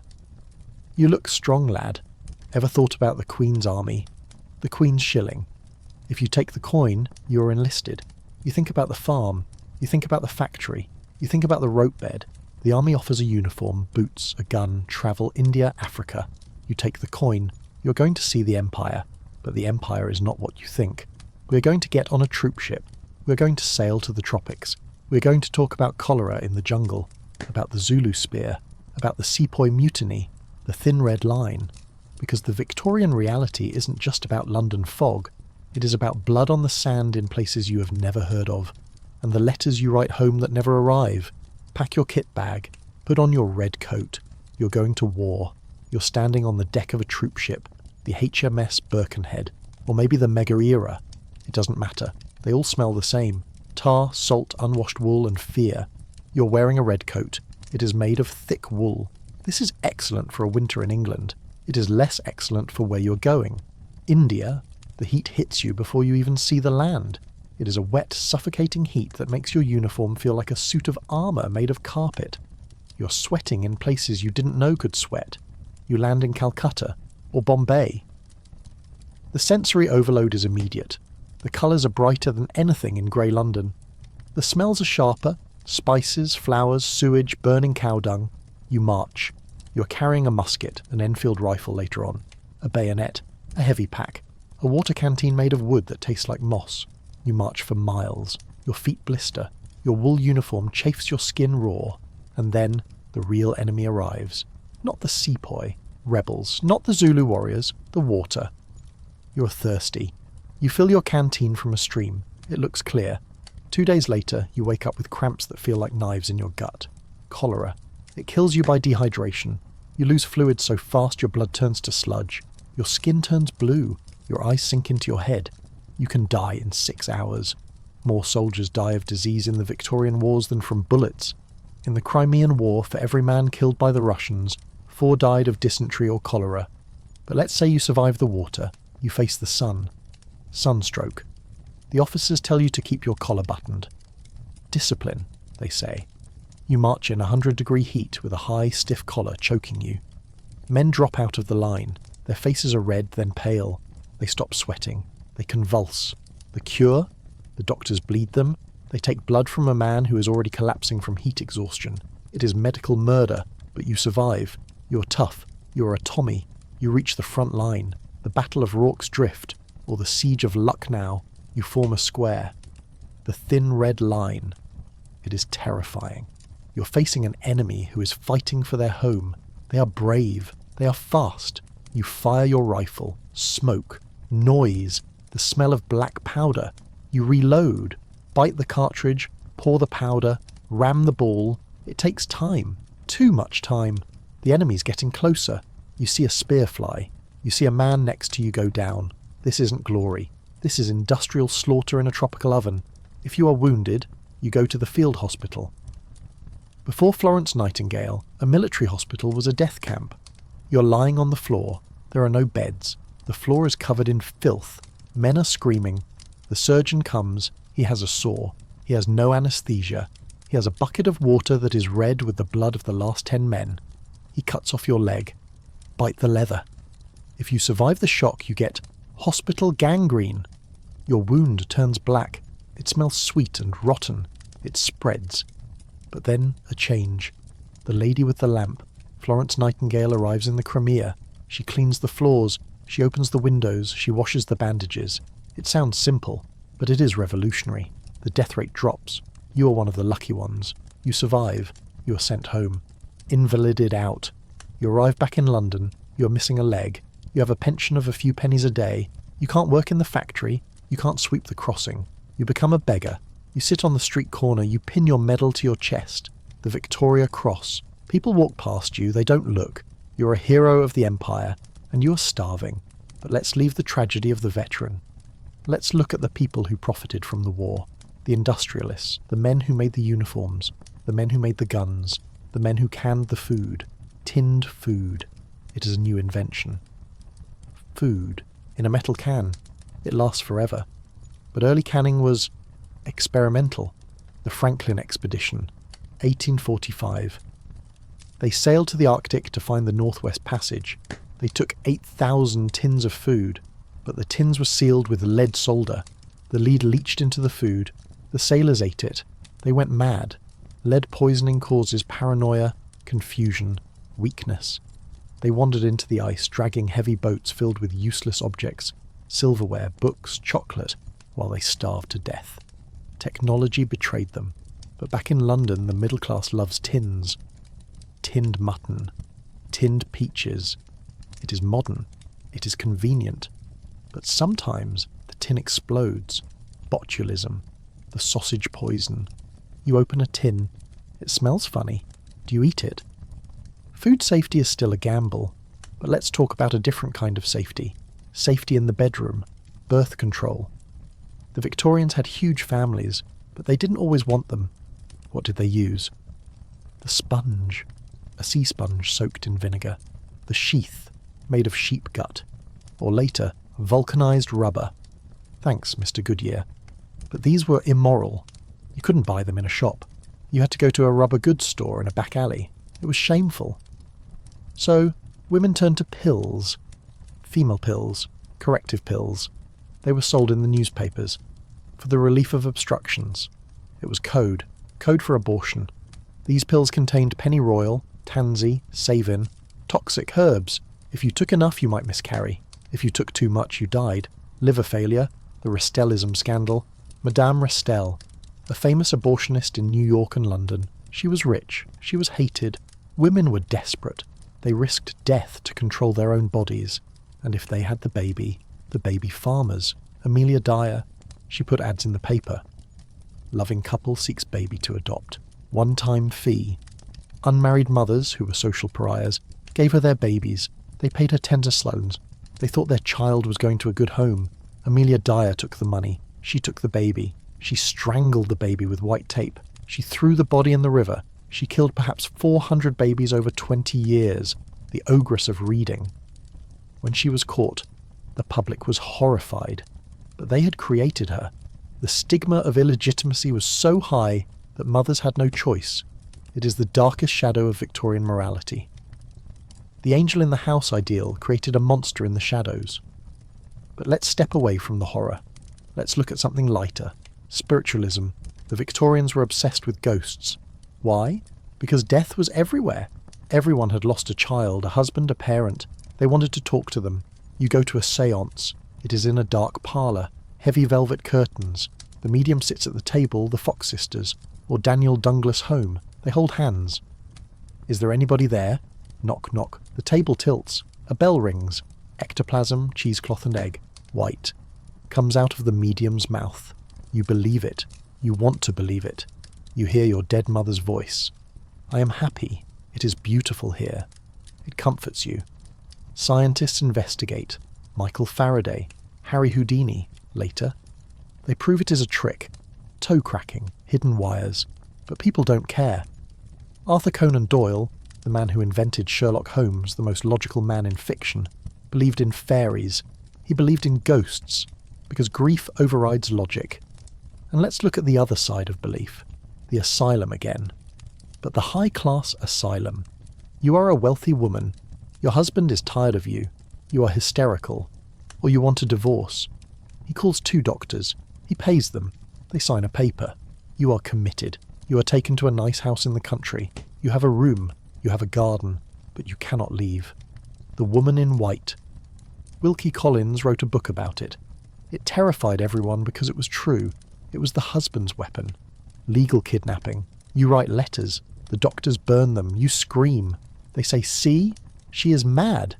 You spend the rest of your life looking out a window at a garden you can't walk in. But there is one woman who breaks the rules. Nellie Bly, an American journalist, 1887. She fakes madness. She gets herself committed to Blackwell's Island Asylum in New York. She lives there for 10 days. She sees the ice baths, the beatings, the rotten food. Then her editor gets her out. She writes a book, 10 Days in a Madhouse. It is a sensation. It changes the laws. The beginning of investigative journalism. The muckrakers. They shine a light in the dark corners, and suddenly the rats scurry. You realise that the Victorian era isn't just about suffering. It is about the exposure of suffering. For the first time in history, people are looking at the pain of others and saying, this is not okay. Charles Dickens walks the streets of London at night. He sees the child's sweeps. He sees the debtors' prisons. His own father was in one. He writes Oliver Twist, A Christmas Carol. He makes the rich cry for the poor. It is empathy as a political force, and it works. Laws are passed. The Factory Acts. No children under 9 in factories. The Mines Act. No women or children underground. The Education Act. School is mandatory. It is slow. It is painful. But the wheel turns. You're standing in a schoolroom in 1890. It is brick. It has big windows. Rows of children sit at desks. They are clean, mostly. They are wearing shoes. They are writing on slates. C-A-T. They are not in the mine. They are not in the chimney. They are learning. This is the victory. It cost a century of misery. It cost a mountain of small coffins. But they made it. And as the Victorian sun sets, as the Queen dies in 1901, the world has changed. Cars are appearing, electric lights, telephones, the fog is lifting. But there is one last story. The story of the strange, secret world underneath the city. Not the sewers, the trains, the underground, the first subway in the world, the Metropolitan line, steam trains underground. Imagine that. A steam engine, belching smoke, inside a tunnel. You go down the stairs. The air is thick with soot. It is the drain. You get on the wooden carriage. It is lit by gas. The train lurches forward into the dark. People were terrified. They thought they were going to hell. A preacher warned that digging into the earth would disturb the devil. But it worked. You could travel from Paddington to Farringdon in minutes. The commute was born. The suburbs exploded. Metroland. You could work in the smoky city and live in a greenhouse with a garden. The separation of work and life. This is the modern world. You get off the train, you walk to your little house, you turn the key, you are home. But wait. What is that smell? Gas? No, it is something else. We are going to talk about the final horror. The thing that killed the Victorians in their own beds. The wallpaper? No. We did that. The water? No. The medicine. Heroin. Cocaine. Sold over the counter. Buy a heroin. Marketed for coughs. For children. Cocaine toothache drops. You have a headache? Take a powder. You feel great. You feel energetic. Then you crash. You need more. The Victorian addict. Sherlock Holmes injecting cocaine when he is bored. It wasn't a crime. It was a habit. Respectable ladies sipping laudanum, opium with their tea. A nation sedated. Why? Because the world was changing too fast. The noise, the speed, the nervous exhaustion. They called it neurasthenia, the disease of modernity. They were stressed, just like us. They self-medicated, just like us. So as you look back at them, in their top hats and corsets, don't judge them. They were dealing with the shock of the new. They were the first people to live in the future, and the future is stressful.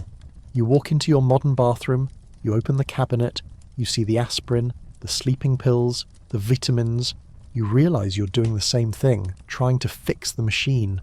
But at least your medicine doesn't have literal heroin in it, usually.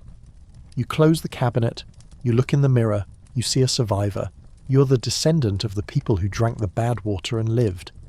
You are the victory. But the story isn't over, because the Victorians left us something else, something beautiful. The park, public parks. Before this, parks were for kings. The Victorians said, no, the people need green. Victoria Park, Central Park, inspired by Birkenhead Park in England. You walk into the park, you see the trees, you see the lake, you see people walking dogs, children playing. It is a lung for the city, a gift from the past. You sit on a bench, you take a deep breath. The air is clean, you made it.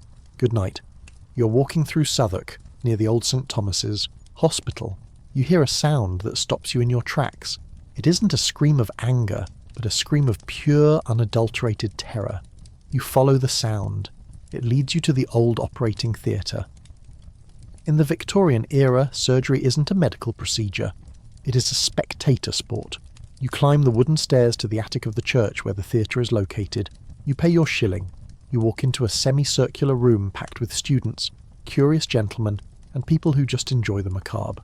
They are standing on tiered wooden risers, looking down into the pit. In the centre is a wooden table. It is stained dark. The floor beneath it is covered in sawdust to catch the fluids. There is no sterile field. The surgeon walks in. He's wearing an old frock coat. It is stiff with dried blood and pus from years of operations. He doesn't wash it. He's proud of it. The filth is a badge of experience. The stiffer the coat, the better the doctor. He takes a tool from his velvet-lined case, a saw. He holds it in his teeth while he rolls up his sleeves. There is no anaesthesia yet. Or maybe it is the early days of ether, and they haven't quite figured out the dosage. The patient is strapped down. He's given a stick to bite. He's given a swig of brandy.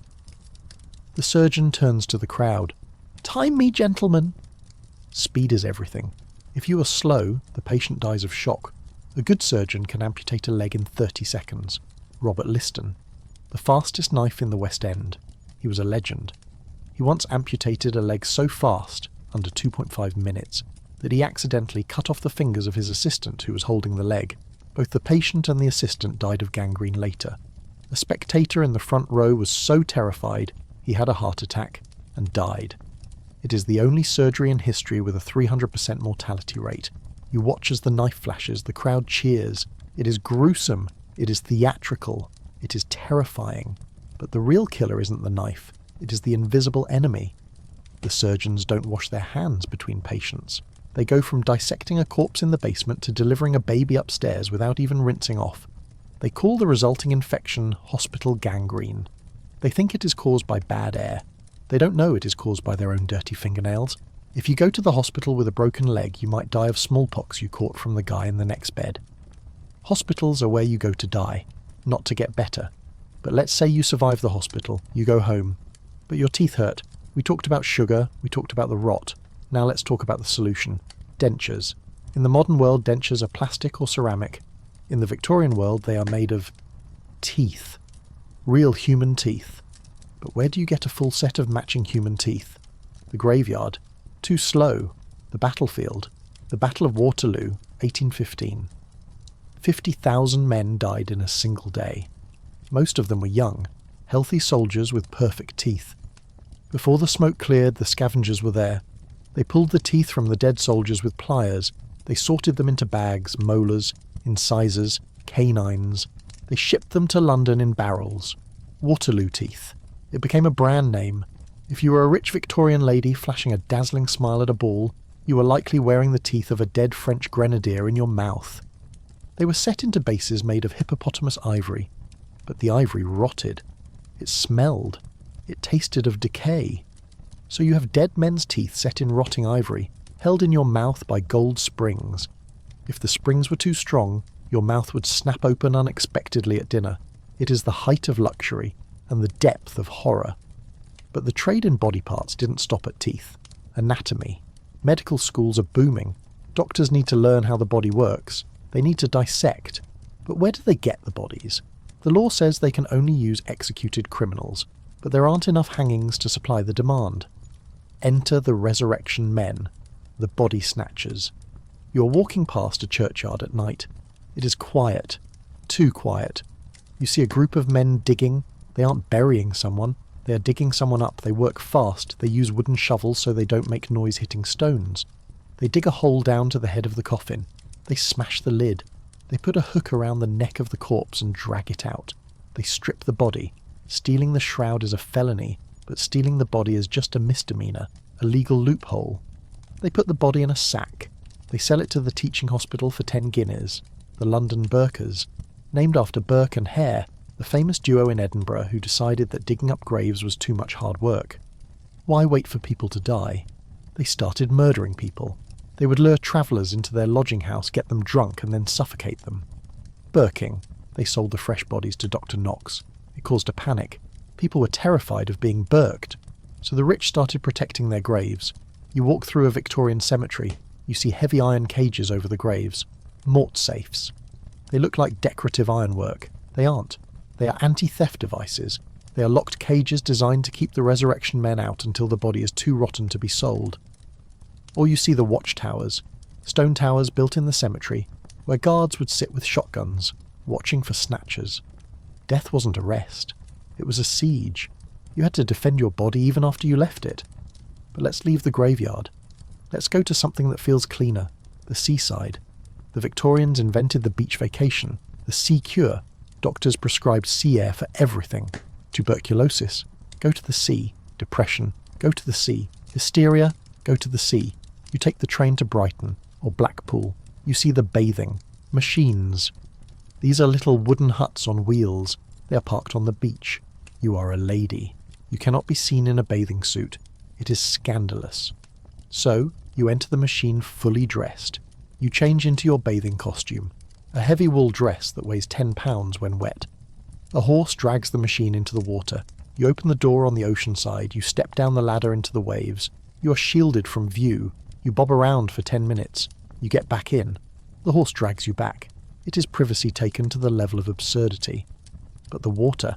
In many seaside towns, the sewage pipe emptied directly onto the beach. You are taking the cure in diluted waste. And the pier. The pleasure pier. It is a miracle of engineering. Iron legs walking out into the ocean. You walk on the planks. You buy oysters from a stall. Penny a lick. Oysters were the fast food of the poor. Charles Dickens said, "Poverty and oysters always seem to go together." But where do the oysters live? In the estuary, where the river meets the sea, where the sewage settles. In 1902, the Dean of Winchester died of typhoid after eating oysters at a banquet. It caused a national panic, the oyster scare. But you eat them anyway. They are cheap, they are salty. You look at the Punch and Judy show on the beach, a puppet show for children. But look at the story. Punch beats his wife, Judy, to death with a stick. He throws the baby out the window, he kills the policeman, he kills the hangman, he tricks the devil. The children laugh, they cheer. That's the way to do it. It is incredible violence packaged as children's entertainment. It reflects the era. Life is brutal. Authority is corrupt. The only way to win is to hit harder. You leave the beach. You take the train back to London. The fog greets you like an old friend. But you have a new problem. Your house is sinking. Not literally, usually, but financially. The Victorian era is the age of the crash. The railway mania of the 1840s. Everyone invested in trains. People sold their heirlooms to buy shares in railways that didn't exist. Then the bubble burst. Thousands were ruined. Respectable families lost everything overnight. Debtor's prison, the Marshalsea, the Fleet. If you owe money, you go to prison. But not a normal prison. A prison where you have to pay rent. If you can't pay the jailer, you sleep on the floor. If you can't pay for food, you starve. Your family can come live with you in the prison. Whole families grew up inside the walls of the Marshalsea. Dickens lived there as a boy. It is a trap. You can't work to pay off your debt because you are in prison. So you stay there until you die. It creates a society obsessed with respectability. You must look rich. You must look solvent. Even if you are starving, you wear a stiff collar. You polish your boots. You go to church. Because if the neighbours think you are failing, the credit stops. And if the credit stops, the prison door opens. This is the anxiety that hums beneath the surface of every Victorian novel. The fear of the fall. You walk past the Bank of England, the Old Lady of Threadneedle Street. It looks like a fortress. Windowless walls, guards. It is the temple of the new god, capital. But capital is fickle. You see a man standing on the corner. He's wearing a sandwich board. Will work for food. He looks like a gentleman. His coat is old but well cut. He's the ghost of the crash. You hurry past. You don't want to catch his bad luck. You go to a department store, Selfridges, or Harrods. This is a new invention. A palace of consumption. Plate glass windows, electric lights. Everything you could ever want, all in one place. You wander the aisles, you see gloves, hats, perfume. It is designed to make you want, to make you aspire. Kleptomania becomes a disease. Rich women start stealing things, silk scarves, lace. Doctors say it is a disorder of the uterus. Everything is a disorder of the uterus. They don't go to jail, they go to the doctor. If a poor woman steals a loaf of bread, she goes to hard labour. The double standard is etched into the glass counters. You buy a pair of gloves, you feel better. Retail therapy. The Victorians invented that too. You walk out. It is raining. You open your umbrella. The umbrella was once considered effeminate. Only Frenchmen used them. Englishmen like to get wet. Toughness. But Jonas Hanway started carrying one in the 1750s. People threw rocks at him. Coach drivers tried to run him over because he was stealing their business. If you stay dry, you don't need a cab. But he persisted. And now, everyone has one. It is a small victory for comfort over tradition. You walk under your black silk canopy. You're dry. You pass a statue of the Queen. She looks stern. She's wearing black. She mourned her husband, Prince Albert, for 40 years. She made sadness fashionable. The cult of mourning. If your husband dies, you wear widow's weeds. Heavy black crepe. It is scratchy. It smells. The dye runs in the rain and stains your skin black. You wear it for 2 years. You cannot dance. You cannot go to parties. You are a living monument to grief. It is a performance. But underneath the black crepe, life goes on. People fall in love. People cheat. People invent things. The bicycle. The safety bicycle. It changes everything. Suddenly you can travel. You don't need a horse. You don't need a train. You just need legs. Women start riding, but their skirts get caught in the chain. So they invent bloomers. Trousers for women. It is a scandal. The newspapers go crazy. Women in pants. The end of civilization. But the women keep riding. They ride away from the chaperone. They ride away from the drawing room. Susan B. Anthony said the bicycle did more to emancipate women than anything else in the world. It is a machine of freedom. You watch a girl ride. Past. She is laughing. Her hair is blowing in the wind. She isn't wearing a corset. You realise that the Victorian era isn't just about the darkness. It is about the cracks in the darkness where the light gets in, and the cracks are getting wider. We're nearing the end of the century, the 1890s, the naughty 90s. Electricity is lighting up the streets. The shadows are retreating. But there is one shadow that never leaves. The shadow of the workhouse.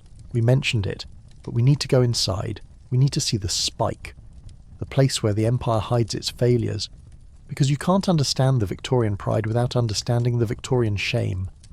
We are going to walk through the gates of the Union Workhouse. Abandon hope, all ye who enter here. The workhouse gate is heavy, black iron. It clangs shut behind you. The sound echoes. You're inside the system now. You're separated from your family immediately. Men to the right, women to the left, children to the nursery. You cry. Your children cry. The master of the workhouse ignores you. He has heard it all before. Silence! You're stripped. Your clothes, your identity, are taken away. They are boiled to kill the lice and put in storage. You are given the uniform, rough, scratchy wool. It fits badly. It marks you. You are bathed. The water is cold. It might be dirty if you are the last one in the line. You're assigned a bed in a dormitory. 50 beds in a row, no privacy, and then the work. If you're lucky, you work in the garden or the kitchen. If you're unlucky, stone breaking. You sit in a yard with a hammer. You're given a pile of large limestone rocks. You have to break them into pieces small enough to fit through a metal grid. The gravel is used to pave the roads. Your hands blister. Your eyes sting from the dust. If you don't finish your pile, you don't eat. Or oakum picking. This is the work of their amd. You're given old, tarred ropes from ships. The rope is hard as wood. You have to use your fingers or a metal hook to unpick the strands. The fibres are used to caulk the seams of ships. The tar gets into your cuts. Your fingers bleed. Your nails break. It is mind-numbing, painful, pointless labour. The food is weighed to the ounce. Skilly. Watery oatmeal. Bread. Cheese. It is designed to keep you alive but not happy. The principle of less eligibility. The conditions inside the workhouse must always be worse than the conditions of the poorest labour outside. Why? To deter you. To make you fight to stay out. But sometimes people break back in. In the winter, when the streets are frozen, men will commit minor crimes, breaking a window, stealing a loaf, just to get arrested. Prison is warmer than the street. The workhouse is warmer than the street. It is a choice between a slow death and a fast misery. But inside the workhouse, there is a subculture. The pauper nurses. The sick ward is staffed not by trained nurses, but by other inmates. Usually old women who are too frail to pick oakum. They are often drunk. Gin is smuggled in. They steal the patient's food. They ignore the dying. You lie in the infirmary. You have a fever. The woman next to you dies. The nurse takes her pillow. She takes her blanket. She doesn't call the doctor. She waits until morning to report the death so she can collect the extra ration. It is survival of the cruelest. But let's leave the workhouse. Let's escape. How? Emigration. The Golden Door. Charities spring up. The Emigration Society. They pay for your ticket to Canada, to Australia, to America. You get on a ship. You leave the smoke. You leave the class system. You arrive in the new world. It isn't perfect, but there is land. There is space. You can breathe. But back in London, the machine grinds on. The 1880s. The Ripper years. Whitechapel is a cauldron. Jewish refugees fleeing pogroms in Russia are arriving by the thousands. The Irish are there. The native poor are there. Tension, xenophobia. People blame the immigrants for the crime, for the overcrowding. Sound familiar? The newspapers whip up the fear. The alien invasion. And then the murders start. Jack the Ripper. We know the story, but let's look at the reaction. The police are helpless. They use bloodhounds, which get lost. They dress up as women to set traps, which doesn't work. The Queen writes a letter. Why can't these streets be lit? Suddenly the rich care about the East End. Not because they care about the women, but because they are afraid the violence will spread. Slum tourism becomes a trend. Rich people hire guides to take them to Whitechapel. Show me where the body was found. Show me an opium den. It is voyeurism. The suffering of the poor becomes entertainment for the bored. You see a carriage pull up. A lady in silk steps out. She holds a scented handkerchief to her nose. She looks at the grime. She shudders. She gets back in. She has seen the real London. She feels brave. But she hasn't seen anything. She hasn't smelled the bucket. She hasn't tasted the alone bread. She is a tourist in hell. But there are some who stay. The Salvation Army. William Booth. He marches into the slums with a brass band. He preaches soup, soap and salvation. He doesn't judge. He feeds. He opens shelters. The penny sit up. It isn't much, but it is something. And the settlement movement. Toynbee Hall. University students move into the slums. They live there. They teach. They learn. They realise that the poor aren't lazy. They are trapped. This is the beginning of social work. The beginning of the welfare state. It takes a long time, but the seeds are planted in the mud of Whitechapel. But let's look at the other side of the Victorian mind. The desire to classify. They loved lists. They loved categories. Phrenology. You go to a phrenologist. He feels the bumps on your skull. Ah, you have a large bump of amativeness. You are passionate. Your bump of acquisitiveness is small. You are not greedy. It is pseudoscience. It is nonsense. But they believed it. They used it to justify racism.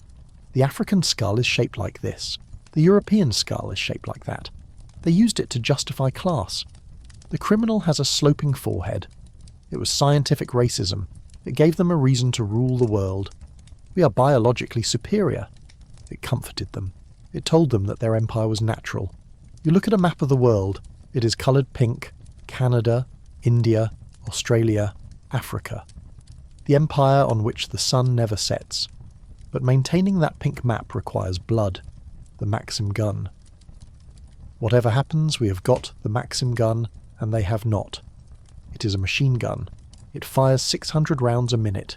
You see a battle in Africa. The Zulus charge. They are brave. They are fast. But they have spears. The Maxim gun opens up. It is a scythe. It mows them down. It isn't a battle. It is an execution. The Victorians called it pacification. You realise that the politeness of the drawing room is paid for by the massacre in the desert. The tea in the cup, grown by indentured labourers in Assam. The sugar, harvested by former slaves in Jamaica. The cotton, picked by sharecroppers in America. Every luxury has a shadow. But the Victorians didn't want to look at the shadow. They put a doily over it. They put a skirt on the piano leg because it was too suggestive. They were the masters of repression. But repression builds pressure. And the pressure is building. The suffragettes.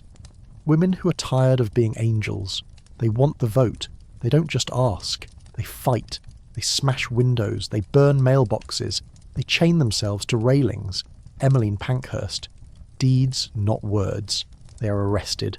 They go to prison. They go on hunger strike. The government panics. They force feed them. Imagine a tube being shoved down your nose. Milk and eggs poured in. It is torture. But the women don't break. The cat and mouse act. They release them when they are sick. When they get healthy, they arrest them again. It is a brutal game. But it shows that the Victorian order is cracking. The women are waking up, the workers are waking up, the colonies are waking up, the 20th century is knocking on the door, and it is holding a sledgehammer. But before we open that door, let's look at one last Victorian obsession. The future. They loved the future. H.G. Wells, the time machine, the War of the Worlds. They imagined flying machines, moving sidewalks, cities in the sky. They were optimists. They believed that science would solve everything. If we can just build a better drain, we can cure cholera. If we can just build a faster train, we can end war. They didn't know that science would also build the mustard gas and the atomic bomb. They were innocent in their arrogance. You look at a Victorian postcard. It shows the year 2000. People are flying with personal wings. They are wearing top hats. It is charming. It is naive. But they tried. They built the sewers that we still use. They built the subway tunnels we still ride. They built the foundations of modern medicine, law, and education. They were giants. Flawed, dirty, cruel giants. But giants nonetheless. And you are standing on their shoulders. So, as the gaslight fades, take a moment to respect the struggle. The struggle to be clean in a dirty world. The struggle to be good in a cruel world. The Victorian era wasn't just a time. It was a fight. And you? You are the winner. You have the vote. You have the antibiotics. You have the electric light. You have the luxury of looking back and saying, I'm glad I wasn't there. But a part of you, the part that loves a good story, the part that loves a mystery, wonders. What would it have been like to wear the silk, to ride the carriage, to see the Queen, to live in a world that was still unexplored, where there were still blank spaces on the map, where magic and science were still fighting for the soul of the world? Maybe it wasn't so bad. Pause. No, it was terrible. The dentistry alone. Trust me. Stay in the present. But keep the story. Because the story is what connects us to them. The bridge across the fog. And as you drift off to sleep, imagine the sound of a hansom cab clip-clopping down a wet street. The bell of Big Ben tolling the hour. The cry of a street seller. Lavender, sweet lavender. The ghosts of London are saying goodnight. You're standing on a platform at Euston Station. Or maybe Paddington. It doesn't matter which one, because they all feel the same. They feel like the future screaming at you. This is the Cathedral of Steam. The roof is a soaring arch of iron and glass, higher than any church you have ever seen. The air is filled with a unique, modern perfume. Coal smoke, hot oil, and ozone. It is the smell of speed. You are about to take a journey. In the past, if you wanted to go from London to Edinburgh, It took 2 weeks in a carriage that rattled your teeth loose. Now, it takes a day. But the Victorians are terrified of this. You clutch your ticket. You look at the engine. It is a black iron beast hissing steam, dripping hot water. It looks alive. Some preachers call it the Iron Horse of the Apocalypse. You step into the carriage. If you are rich, you're in first class. Plush velvet seats, curtains, maybe a foot warmer. If you are poor, you are in third class. A wooden bench, no windows. Or worse, open trucks. Literally a cattle car with no roof. You stand in the rain while soot from the engine flies into your face. The whistle blows. It is a shriek that cuts through the noise of the city. The train lurches. You are moving. And you are moving fast. 30 miles per hour. To us, this is a crawl. To a Victorian, this is light speed. Medical journals are full of warnings. They say the human body was not designed for this speed. They say the vibration will shatter your nerves. They call it railway spine. They believe that looking out the window at the passing scenery will drive you mad because your brain can't process the images fast enough. Visual overstimulation. You look out the window anyway, the city blurs. The fields turn into green streaks. You feel dizzy. You feel nauseous. But you also feel powerful. You're conquering time. But then, the darkness hits. A tunnel. Before the railway, tunnels were rare. Now you plunge into the earth. Pitch black. The noise is magnified to a deafening roar. The smoke from the engine fills the carriage because the windows aren't sealed. You're trapped in a dark box, choking on smoke, shaking violently, hurtling through the ground. Women scream. Men pray. It feels like a descent into hell. When you burst back out into the sunlight, you're gasping. Your face is covered in soot. You look like a coal miner, but you have survived. You look out the window again. The landscape is changing. You are leaving the green fields of the south. You're entering the black country. The Midlands, Birmingham, Manchester, Sheffield. This is the engine room of the Empire. The sky turns grey, then yellow, then black. At noon, it looks like twilight. The sun is just a pale disk behind a curtain of smog. You see the chimneys, thousands of them. Like a forest of dead trees made of brick, they are belching thick black smoke. You see the furnaces, blast furnaces, making iron, making steel. At night, the black country glows red. The fires from the ironworks reflect off the low clouds. It looks like a volcano is erupting, or like the surface of Mordor. Tolkien lived near here. He didn't have to imagine Mount Doom. He just looked out the window. The train slows. You get off in Manchester. Cottonopolis. The noise is different here. It isn't the roar of the train. It is the hum of 1,000,000 spindles. You walk toward a cotton mill. It is a massive brick fortress, 6 stories high. The windows vibrate with the power of the steam engine inside. You walk in. The heat hits you. It is 80, maybe 90 degrees. Why? Because the cotton threads snap if the air is too dry or cold. They keep it hot and humid. Steam is pumped into the room. The air is filled with fluff. Cotton dust. It looks like snow. It floats in the shafts of light. It covers your hair. It covers your clothes. And you breathe it in. Every breath takes microscopic fibres into your lungs. Byssinosis, or brown lung. The workers cough, a dry, hacking cough. They call it Monday morning fever. Their chests get tight when they come back to work after the weekend. Eventually their lungs solidify. They suffocate slowly over 20 years. But the immediate danger is the machinery.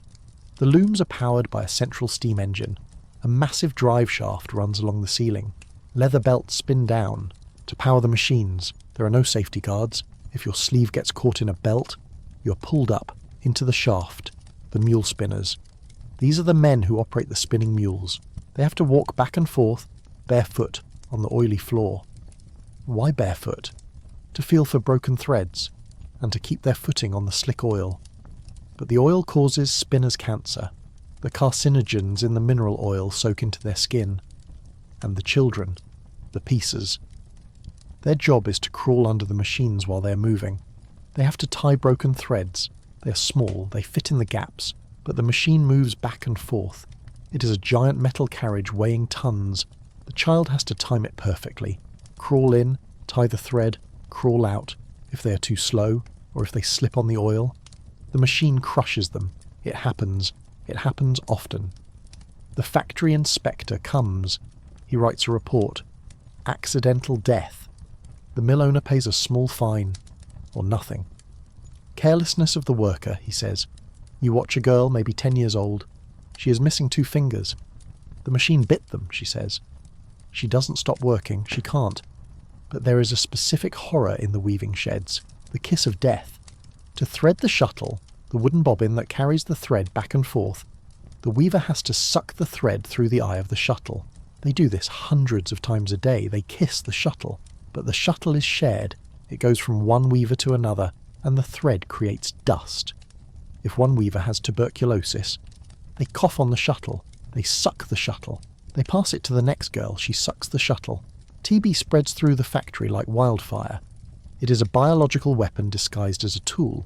You leave the mill, you need fresh air, but there is no fresh air in Manchester. You walk to the canal, the Bridgewater Canal, the arteries of the Revolution. Barges drift by, carrying coal, carrying cotton, but the water is black. It bubbles. The factories dump their waste directly into the canal. Dyes, bleach, acids. The River Irwell is described as less like water and more like bubbling treacle. If a bird lands on it, it sinks. There are no fish. There is no life, just chemistry. You realise that the Industrial Revolution is a war against nature, and nature is losing. But who built all this? Who dug the canals? Who laid the railway tracks? The navvies? The navigators? These are the toughest men in history. They are an army of labourers, Irish, Scottish, English. They roam the countryside, building the infrastructure of the modern world. They are giants. They eat 2 pounds of beef a day. They drink 8 pints of beer. They work harder than any human should be able to. They use picks and shovels, no bulldozers, no dynamite at first, just muscle. They dig the tunnels, the Woodhead Tunnel, 3 miles through solid rock. It took 6 years. The death rate among the navvies was higher than the death rate of soldiers at the Battle of Waterloo. Why? Explosions, rock falls, but mostly accidents. They used tipping wagons, carts filled with tons of earth. They run them on temporary rails to the edge of an embankment. The horse pulls the cart. At the last second, the horse unhitches. The cart rolls to the edge. The navvy has to tip it. If he slips, the cart goes over. He goes over. The cart lands on him. They are buried in the earth they are moving. But they are proud. They wear distinctive clothes, rainbow waistcoats, knee breeches, silk handkerchiefs. They terrify the locals. When a navvy camp sets up near a village, the people lock their doors. The navvies fight. They drink. They sell their wives. Yes, wife-selling was a folk custom.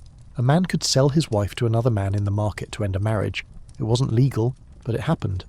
You watch them working on a railway embankment. They look like ants moving a mountain. They are building the spine of the nation, but they are broken by it. A navvy is considered old at 40. His body is wrecked. His joints are destroyed. He ends up in the workhouse. You get back on the train, you leave the Black Country, you head back to London, but the train stops. Fog, not normal fog. A pea souper so thick the driver can't see the signals. You're sitting in the carriage. It is silent. Then, a crash. Another train hits you from behind. Railway accidents are common. The Clayton Tunnel disaster. The Armagh Rail disaster. Wooden carriages splinter like matchsticks. The gas lights in the carriages shatter. The gas ignites. The wreck catches fire. You're trapped in the wreckage. This is the Victorian nightmare. The technology that promised speed delivers death. But you are lucky. It was just a jolt. The train starts again. You arrive in London. You walk through the station. You see the newsboys shouting. Disaster in the north. Mine collapse. Mining. If the factory is bad, the mine is hell. You're in a cage dropping 1,000 feet into the earth. It is dark. You are a hewer. You lie on your side in a seam of coal only 2 feet high. You hack at the coal with a pickaxe. Water drips on you. Rats run over you. The air is filled with coal dust. Black lung. But the real danger is the gas. Fire damp. Methane. It is invisible. It is odourless. If your candle touches it, explosion. Hundreds of men die at once. The Oaks explosion. 361 dead. So, they invent the safety lamp. The Davy lamp. It has a wire mesh to stop the flame from igniting the gas. But the owners say, great, now you can work in deeper, more dangerous mines. Safety technology actually increases the danger because it makes people take bigger risks. And the children, the trappers, a child, maybe 5 or 6 years old. They sit in the dark, alone. Their job is to open and close the ventilation door for the coal carts. They sit there for 12 hours in absolute darkness. Candles cost money. They hear the rats. They hear the earth groaning. They go mad. Or they fall asleep and get run over by the carts. Or the hurriers, older children who drag the coal sleds. They have a chain around their waist passing between their legs. They crawl on hands and knees dragging the heavy sled. They look like animals. They are treated like animals. The Mines Act of 1842 finally bans women and children under 10 from working underground. But before that, it was a family business. The whole family went down into the dark. You walk past a coal merchant in London, you see the black lumps, you realise that every lump of coal that heats your parlour, that cooks your dinner, that powers your train, is stained with the sweat and blood of a child in the dark. The Victorian world is a heat engine. It burns coal, but it also burns people. You feel a shiver. You decide you need something to take your mind off it. You want to see something strange, something scientific. You go to the morgue. In Paris, the morgue is a public spectacle. It has a glass window. They display the bodies found in the river. People go there on dates. They eat lunch while looking at the drowned. Who is she? Was it murder? It is the thrill of the macabre. In London, you go to the Chamber of Horrors at Madame Tussauds. Waxworks of murderers. The actual guillotine blade that killed Marie Antoinette. The Victorians love crime. They love murder. Why? Because their lives are so controlled, so repressed. They need to see the chaos. They need to see the blood. It makes them feel alive. You walk home. The gas lamps are flickering. You see a shadow. A man in a cape. Jack the Ripper? No, just a clerk walking home. But the fear is there. The city is a labyrinth, and there are monsters in it. But tomorrow there is hope. Because tomorrow they are opening a new bridge. Tower Bridge. A miracle of steel and steam. It opens to let the ships through. It is a symbol of British engineering, of mastery over the world. You will go see it. You will cheer. Because despite the smoke, despite the danger, you are proud. You are living in the capital of the world, and the world is moving forward. Fast. Too fast. Maybe. But you can't jump off the train now. So hold on tight, and try not to breathe the air. You're standing in front of a tall oval mirror in your dressing room. The gaslight flickers, casting long shadows against the floral wallpaper. You're preparing for a ball, or perhaps just a dinner party. In the movies, this is a scene of luxury. Silk rustles, servants smile, and you emerge looking like a painting. In reality, getting dressed in the Victorian era is an act of physical endurance. It is less like putting on clothes and more like being upholstered. Let's start with the layer closest to your skin, the chemise. It is cotton or linen. It is the only thing you wash regularly. Why? Because the layers on top of it, the silk, the velvet, the heavy wool, are never washed. Ever.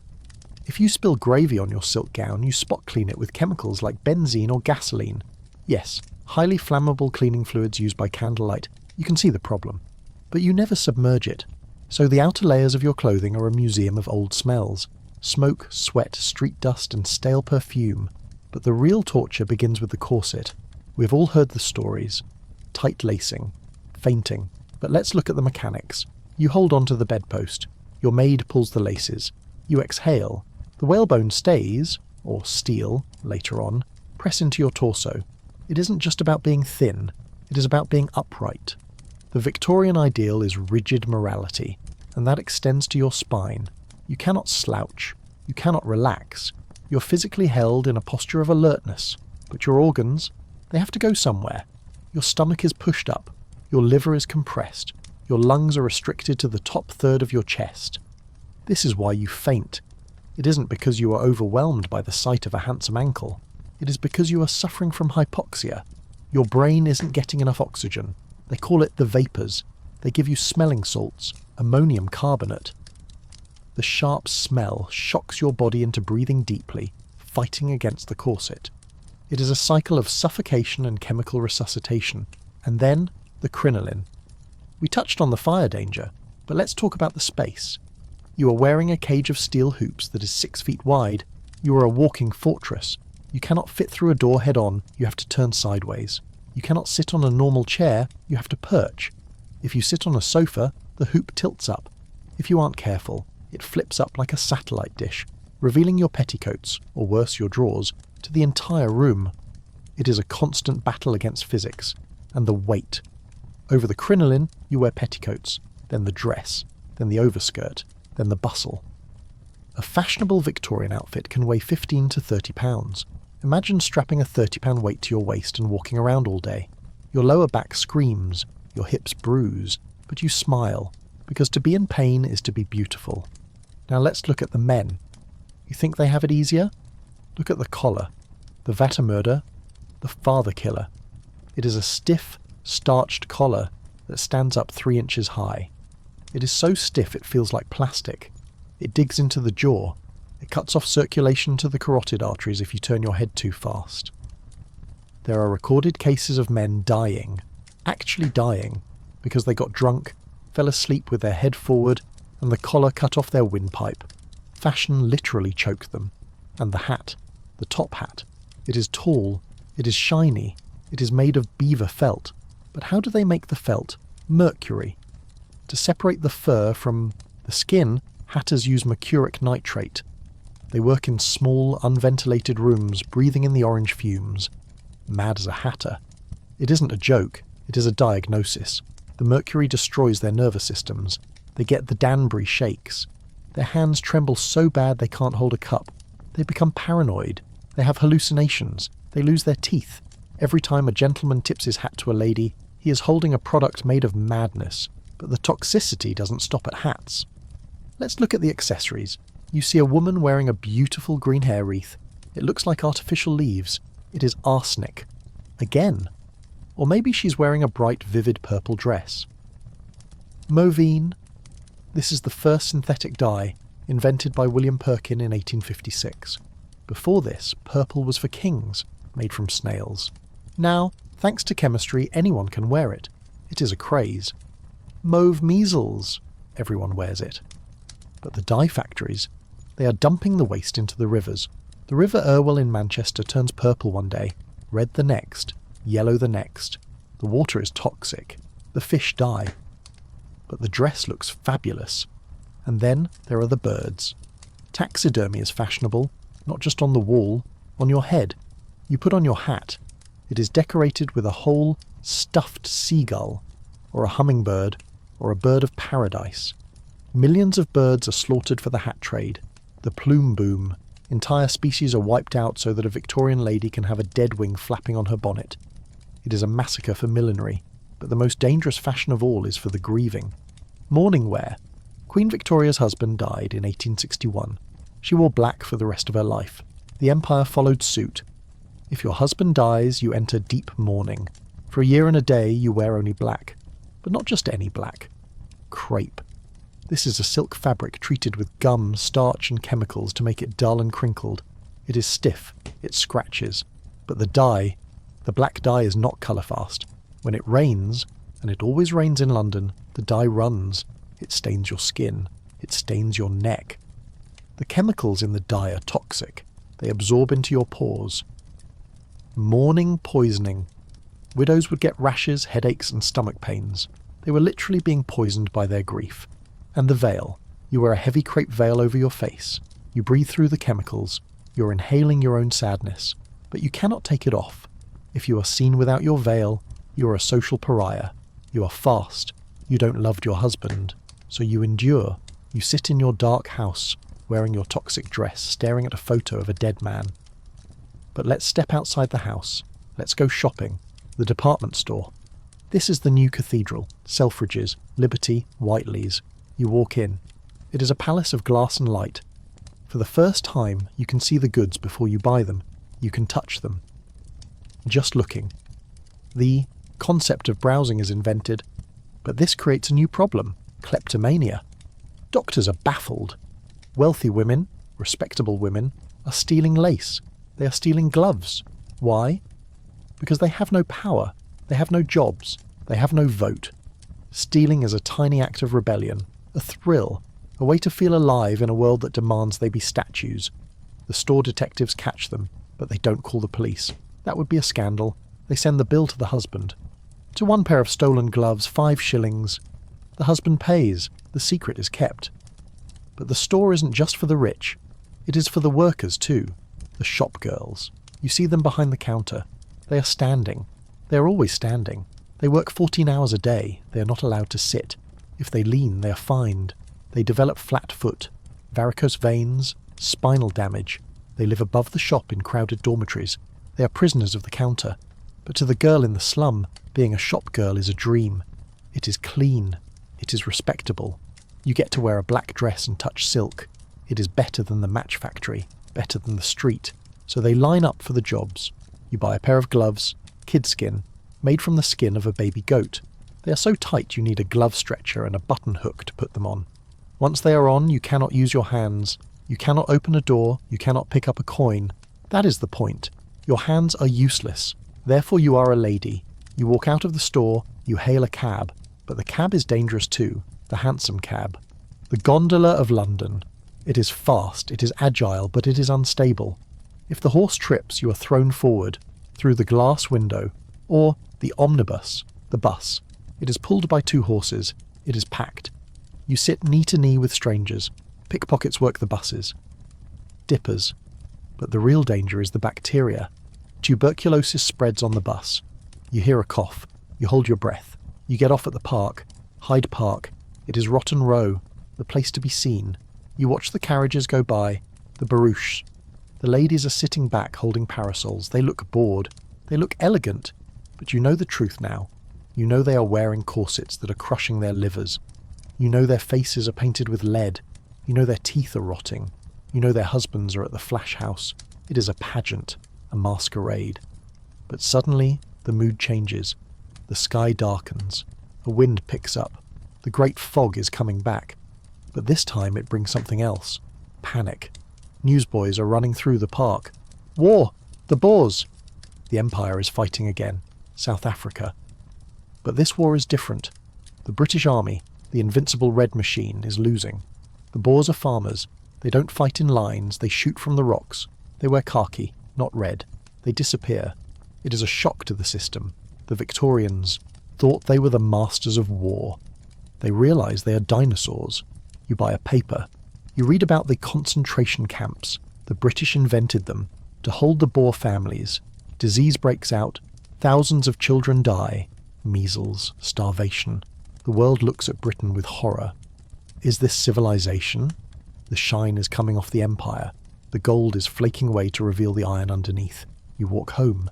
The gas lamps hiss. You feel a shift. The certainty of the mid-century, the Crystal Palace optimism is gone. It is the fin de siècle, the end of the century. There is a sense of decadence, of decay. Oscar Wilde is on trial for gross indecency. The public turns on him. They loved his plays. Now they want to destroy him. It is a witch hunt. You realise that for all their progress, the Victorians are still savages. They just wear better hats. You reach your door. You unlock it. You step inside. You take off the hat. You take off the gloves. You sit by the fire. You are tired. Being a Victorian is hard work, but you're also resilient. You have survived the lead, the arsenic, the cholera, the corset. You're tough, but you wonder, how long can this go on? How long can a society live on smoke and mirrors? The answer is, not much longer, because the old queen is dying. Victoria. She has been on the throne for 63 years. She is the anchor of the world, but she is fading, and when she goes, the 20th century will begin, and the 20th century, that is a whole new kind of horror, but that is a story for another night. Right now, you have one more task. You have to write a letter. Communication, the penny post. Before the Victorians, sending a letter was expensive and slow. Now you stick a penny black stamp on an envelope. You drop it in a red pillar box. It will be delivered tomorrow. Anywhere in England. It is the internet of 1890. You write to your sister in the country. You tell her about the ball. You tell her about the electric light you saw in the shop window. You don't tell her about the smell. You don't tell her about the fear. You keep the illusion alive. Because that is what Victorians do. They keep calm and carry on. You seal the envelope with wax. You press your ring into it. You blow out the candle. And you sit in the dark, listening to the city breathe. It is a heavy, wheezing breath. But it is still breathing. You seal the letter. The wax is hot on your finger. But as the candle flickers out, the room doesn't go dark. Not completely. A strange glow is coming from the window. You walk over. You pull back the heavy velvet curtain. Down the street, the gas lamps are being replaced. Electric arc lamps. They buzz. They sputter. They cast a light that is harsh, blue-white, and utterly unforgiving. Gaslight was romantic. It softened the edges.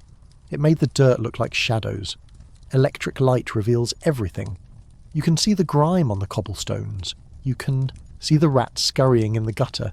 You can see the pale, exhausted faces of the people walking home. The 20th century is arriving, and it is bringing a spotlight. But let's step away from the window. Let's go somewhere darker, somewhere the light hasn't reached yet. We're going to the East End again, but not to the factory. We're going to the opium den. This is the Victorian nightmare, the yellow peril.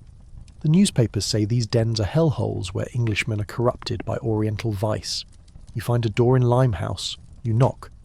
A small viewing slat opens. You pay. You walk in. The air is sweet, heavy, cloying. Men are lying on wooden bunks. They are smoking long pipes.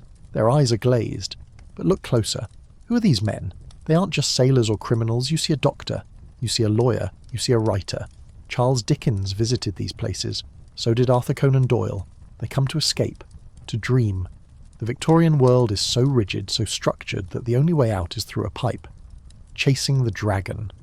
It is a tragedy, but it is also a symptom of a society that is squeezing its people too hard. But there are other ways to escape. Let's talk about the freak show again. But let's go backstage. We talked about the cruelty, but let's talk about the humanity. Joseph Merrick, the Elephant Man. He is exhibited in a shop on Whitechapel Road. People pay to scream at him, but then a doctor finds him, Frederick Trevis. He takes him to the London hospital. He gives him a room. He treats him like a human being. Merrick is intelligent. He is gentle. He builds models of churches out of card. The Queen visits him. The Princess of Wales visits him. He becomes the most famous man in London, not as a monster, but as a soul. It is a moment of grace. A moment where the Victorians looked past the deformity and saw the man. But it ends tragically. Merrick tries to sleep like a normal person, lying flat, but his head is too heavy. He dislocates his neck and dies. He died trying to be normal. It is a parable for the age, the crushing weight of conformity. But let's leave the hospital. Let's go to the school, the ragged school, for the poor children, the ones who aren't in the factory, Dr. Bernardo. He sees the children sleeping on the roofs, in the gutters. He opens homes. No destitute child ever refused admission. He takes them in. He washes them. He teaches them a trade, but he also sends them away. Home children. He puts them on ships to Canada, to Australia. He thinks he is saving them. New life in a new land. But many are used as slave labour on farms. They are beaten. They are lonely. They lose their families forever. It is charity with a cold heart. We will save you, but we will erase you. You realise that even the good deeds of the Victorians are complicated. But let's look at something simpler. Something we still do today. Christmas. Before the Victorians, Christmas was a riot. A drunken medieval party. But then came Prince Albert. He was German. He brought the Christmas tree. Suddenly every house in England wants a tree. They decorate it with candles, fire hazard, and glass balls. Dickens writes A Christmas Carol. He invents the spirit of Christmas, charity, family, turkey. Before this, people ate goose or beef. Now they want turkey. The Christmas card. The first one was sent in 1843. Now millions are sent. It is a new industry. The Victorians invented the family Christmas. The idea that you should stop working, sit by the fire, and be nice to your children. It is a beautiful invention. A break in the iron year. You stand in the snow. You look through a window. You see a family gathering. For a moment the world looks perfect. But then you see the chimney sweep on the roof. He is freezing. He's watching the party through the glass. The little match girl reality. The contrast is always there. But let's go back to the science. We talked about evolution, Darwin. But let's talk about the dinosaur. The Victorians invented the dinosaur. Before 1842, no one knew what a dinosaur was. They found big bones and thought they were giants or dragons. Richard Owen coined the term dinosauria. Terrible lizard. They built models. The Crystal Palace dinosaurs. You can still see them in London today. They are wrong. The iguanodon looks like a rhino. They put the thumb spike on its nose, but it doesn't matter. The public loved them. Deep time. Suddenly the world wasn't 6,000 years old, as the Bible said. It was millions of years old. It made people feel small, insignificant. If the dinosaurs died out, could we die out too? It was a terrifying thought, the fragility of the species. But it also sparked wonder. Museums opened, the Natural History Museum, the Cathedral of Nature. You walk in, you see the skeleton of a diplodocus. You realise that you're just a blip in history. It is humbling. But the Victorians didn't like being humble. They wanted to conquer nature. They built bridges. The Forth Bridge in Scotland, a giant red cantilever beast. It took 57,000 tons of steel. It took 7 years. 63 men died building it, falling into the icy water, crushed by steel. The bridge is built on blood, but when the Prince of Wales opened it, he drove a golden rivet. He didn't talk about the dead men. He talked about the glory of empire. It is the Victorian way. Hide the cost, celebrate the result, but the cost is rising. Let's talk about the Great Stink again. The Thames is a sewer, but it isn't just the smell, it is the politics. Parliament is right next to the river. The politicians can't work. They hang sheets soaked in chloride of lime over the windows. Finally they act, not because the poor are dying, but because they are uncomfortable. Self-interest is the engine of reform.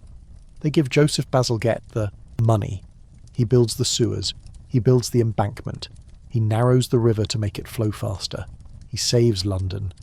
It is a triumph of engineering, but it proves a dark truth. Nothing happens until the rich are inconvenienced. You walk along the embankment. It is clean. There are gas lamps with dolphin bases. You look at the river. It is still brown, but it doesn't smell of death anymore. It is progress. But progress has victims. We haven't talked about the animals, the horses. London runs on horses, 300,000 of them. They pull the cabs, the buses, the carts. They work until they drop. The average life of a London bus horse is 3 years. When they die, they are left in the street, or sold to the knacker to be made into glue or dog food, or cheap meat for the poor. Anna Sewell writes Black Beauty. It isn't a children's book. It is a protest novel, an autobiography of a horse. She writes it to make people be kind. And it works. People start treating horses better. The cabmen's shelters are built. Places where drivers can get a hot meal so they don't have to stay in the pub while the horse waits in the rain. Empathy is spreading, slowly. But let's look at the dark side of empathy. The Victorian Asylum again. They built massive asylums. Why? To get the mad off the streets, to hide them, but also to study them. Neurology, psychiatry. They start photographing the patients. The physiognomy of insanity. They categorize them. Acute mania. Melancholia. They're trying to understand the brain, but they don't have the tools. No drugs, except sedatives. No therapy. So they experiment. Electric shocks, lobotomies, later. It is a groping in the dark, but out of this darkness comes Freud. Psychoanalysis. The idea that our minds are full of secrets. The Victorian era ends with the discovery of the subconscious. The idea that we don't even know ourselves. It is the final blow to their confidence. They thought they knew everything. They mapped the world. They categorized the animals. But they couldn't map the human soul. So you stand at the turn of the century. 1900. The Queen is old. She's in a wheelchair. She's going blind. The empire is stretched thin. Germany is rising. America is rising. You feel the wind changing. The Edwardian summer is coming. A brief golden age before the storm. But you know what is waiting in 1914. The Great War. The machine guns. The gas. The trenches. The industrial slaughter that will kill the Victorian dream forever. You want to warn them. Stop building the guns. Stop the alliances. But you can't. History is a train. It has no brakes. So you watch. You see the young men marching. They look so proud. They think war is an adventure. You know it is a meat grinder. You turn away. You walk back to your own time. You step through the fog. The gas lamps fade. The cobblestones turn to asphalt. The horses turn to cars. You are back. You sit in your chair. You look at your screen. You realise how far we have come. We don't put arsenic in our wallpaper. We don't send children up chimneys. We don't die of cholera from the tap. We have solved the physical problems, but the psychological ones, the anxiety, the inequality, the fear of the future, we are still working on those. We are still the children of the Victorians. We live in the world they built, and sometimes, late at night, when the Wi-Fi is down and the streetlights flicker, you can still smell the coal smoke, you can still hear the hansom cab, and you realise that the past isn't dead. It is just sleeping, waiting for you to remember. So, remember them, the good and the bad, the genius and the madness, because by remembering them we understand ourselves, and maybe, just maybe, we can avoid their mistakes. Probably not, humans are stubborn, but we can try, and that is the Victorian legacy, to try, to build, to improve, to strive, to seek, to find, and not to yield. Tennyson, the voice of the age.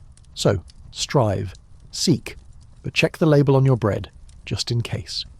Good night, you are awake. It is 4:30 a.m, the sun is not up, the birds are not up, even the roosters are hitting the snooze button, but you are up. You are a scullery maid. This is the bottom of the ladder. If the Victorian class system is a pyramid, you are the mud the pyramid is built on. You sleep in the basement or maybe a cupboard under the stairs. You don't have a bed, you have a pallet.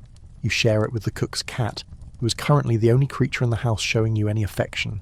Your hands are red, not pink, red, raw, cracked, bleeding slightly at the knuckles. Why? Because of the soda, washing soda. It is a harsh chemical used to cut grease. You spend 12 hours a day with your hands in a stone sink, scrubbing copper pots with soda and sand. The skin on your hands has basically dissolved. You rub tallow, animal fat, on them at night, but it doesn't help. You put on your cap, you put on your apron. You're not a person, you're a uniform. Your first job is the blacking. The ranges, the massive cast iron stoves, have to be polished every morning until they shine like obsidian. You use black lead, graphite.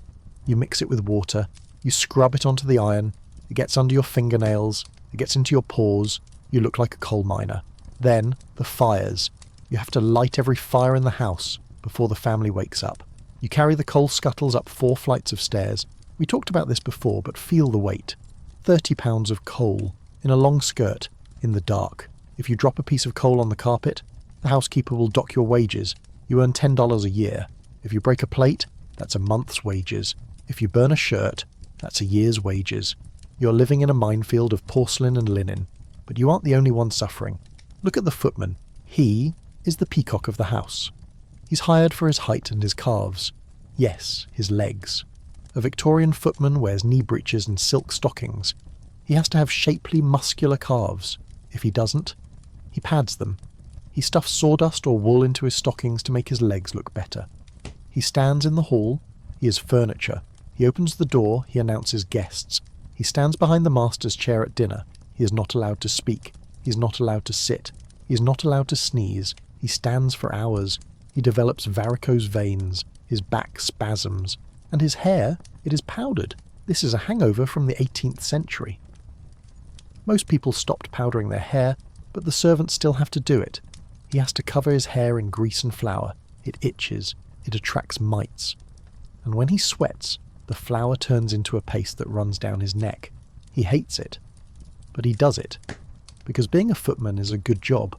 He gets the master's old clothes. He eats the meat leftovers. But there is someone in the house who is even lonelier than the scullery maid. The governess. She is the tragedy of the Victorian home. She is usually a gentlewoman in distressed circumstances. Her father was a clergyman or an officer who died and left her nothing. She is educated, she speaks French, she plays the piano, but she is poor. She cannot be a servant. She is too high class. She cannot be part of the family. She is an employee. So she lives in limbo. She eats alone in the schoolroom. The servants hate her because she thinks she is better than them. The family ignores her because she is a reminder that money can disappear. She is invisible. She teaches the children. But she knows that the boys will grow up to go to Eton and forget her. The girls will grow up to marry rich men and pity her. She reads Jane Eyre and dreams of a dark, brooding master falling in love with her. Spoiler, that never happens. Instead, she grows old. She loses her eyesight from sewing by candlelight. She's dismissed when she gets too old to teach. She ends up as a companion to a cranky old lady, reading the Bible aloud until her voice gives out. It is a life of quiet, polite desperation. But let's go back to the kitchen. The cook is shouting, dinner must be served. We talked about the food being adulterated. But let's dive deeper into the chemistry set that is the Victorian pantry. The year is 1820. A chemist named Frederick Ackham publishes a book, a treatise on adulterations of food and culinary poisons. The cover features a skull and crossbones with a caption, "There is death in the pot." It is a bombshell. He exposes everything. Let's look at your breakfast again. Coffee. You buy ground coffee. It is cheap. Why? Because it is mixed with chicory. Okay, that's not too bad. But it is also mixed with roasted carrots, burnt liver, and brick dust. Yes, red brick dust. To give it the right colour, you are drinking a building, tea. We mentioned the used leaves. But what about Lee tea? This was a product imported from China. It wasn't tea at all. It was dust, sand, and sweepings from the warehouse floor, held together with gum and dyed with Prussian blue, a pigment, and verdigris, copper rust. It looked like tea. It brewed like tea. It poisoned you like paint. Sugar. You want white sugar? But refining sugar is expensive, so the grocer mixes it with duft, powdered limestone, or bone ash, or sand. You put it in your tea. It doesn't dissolve. It sits at the bottom of the cup like sludge. Pepper. Whole peppercorns are expensive, so you buy ground pepper. It is mixed with sweepings, the dust from the spice warehouse floor. It contains rat droppings, twine, and dirt. Or it is mixed with linseed meal and cayenne to give it a fake kick. Even the cheese isn't safe. Gloucester cheese. It should be orange. To get the colour, they use red lead. Lead again. The Victorians just couldn't get enough of it. Frederick Ackham named names. He published the addresses of the shops that sold poison. The shopkeepers were furious. They threatened him. They sued him. They eventually drove him out of England, but the secret was out. The fight against fraud. It took 50 years, but eventually the government passed the Adulteration of Food and Drink Act in 1860. It appointed public analysts, scientists with microscopes. You're a grocer. A man in a suit walks in. He buys a loaf of bread. He puts it in a sealed bag. I am taking this to the laboratory. You sweat. Did you put too much alum in? Did you use the potato flour? This is the beginning of food safety.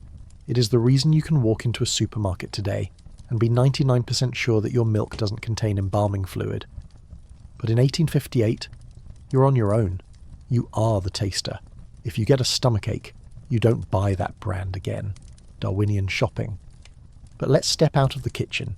Let's look at the object that defines the Victorian era more than anything else. The machine. We are going to the factory again, but this time not to the match girls, to the weavers, the loom. It is deafening. Clack, clack, clack. 1,000 shuttles flying back and forth. You are a tenter, a child. Your job is to crawl under the machine and clean the wool, but the wool is greasy.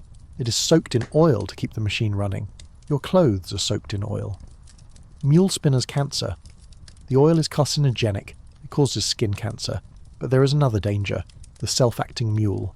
It is a spinning machine. It moves back and forth on rails. It is heavy. It has no sensors. It doesn't stop if you are in the way. If you are a second too slow, you are crushed against the wall. Or scalping. You're a girl, you have long hair, you lean forward. Your hair gets caught in the spinning shaft. It pulls. It doesn't stop. It rips your scalp off.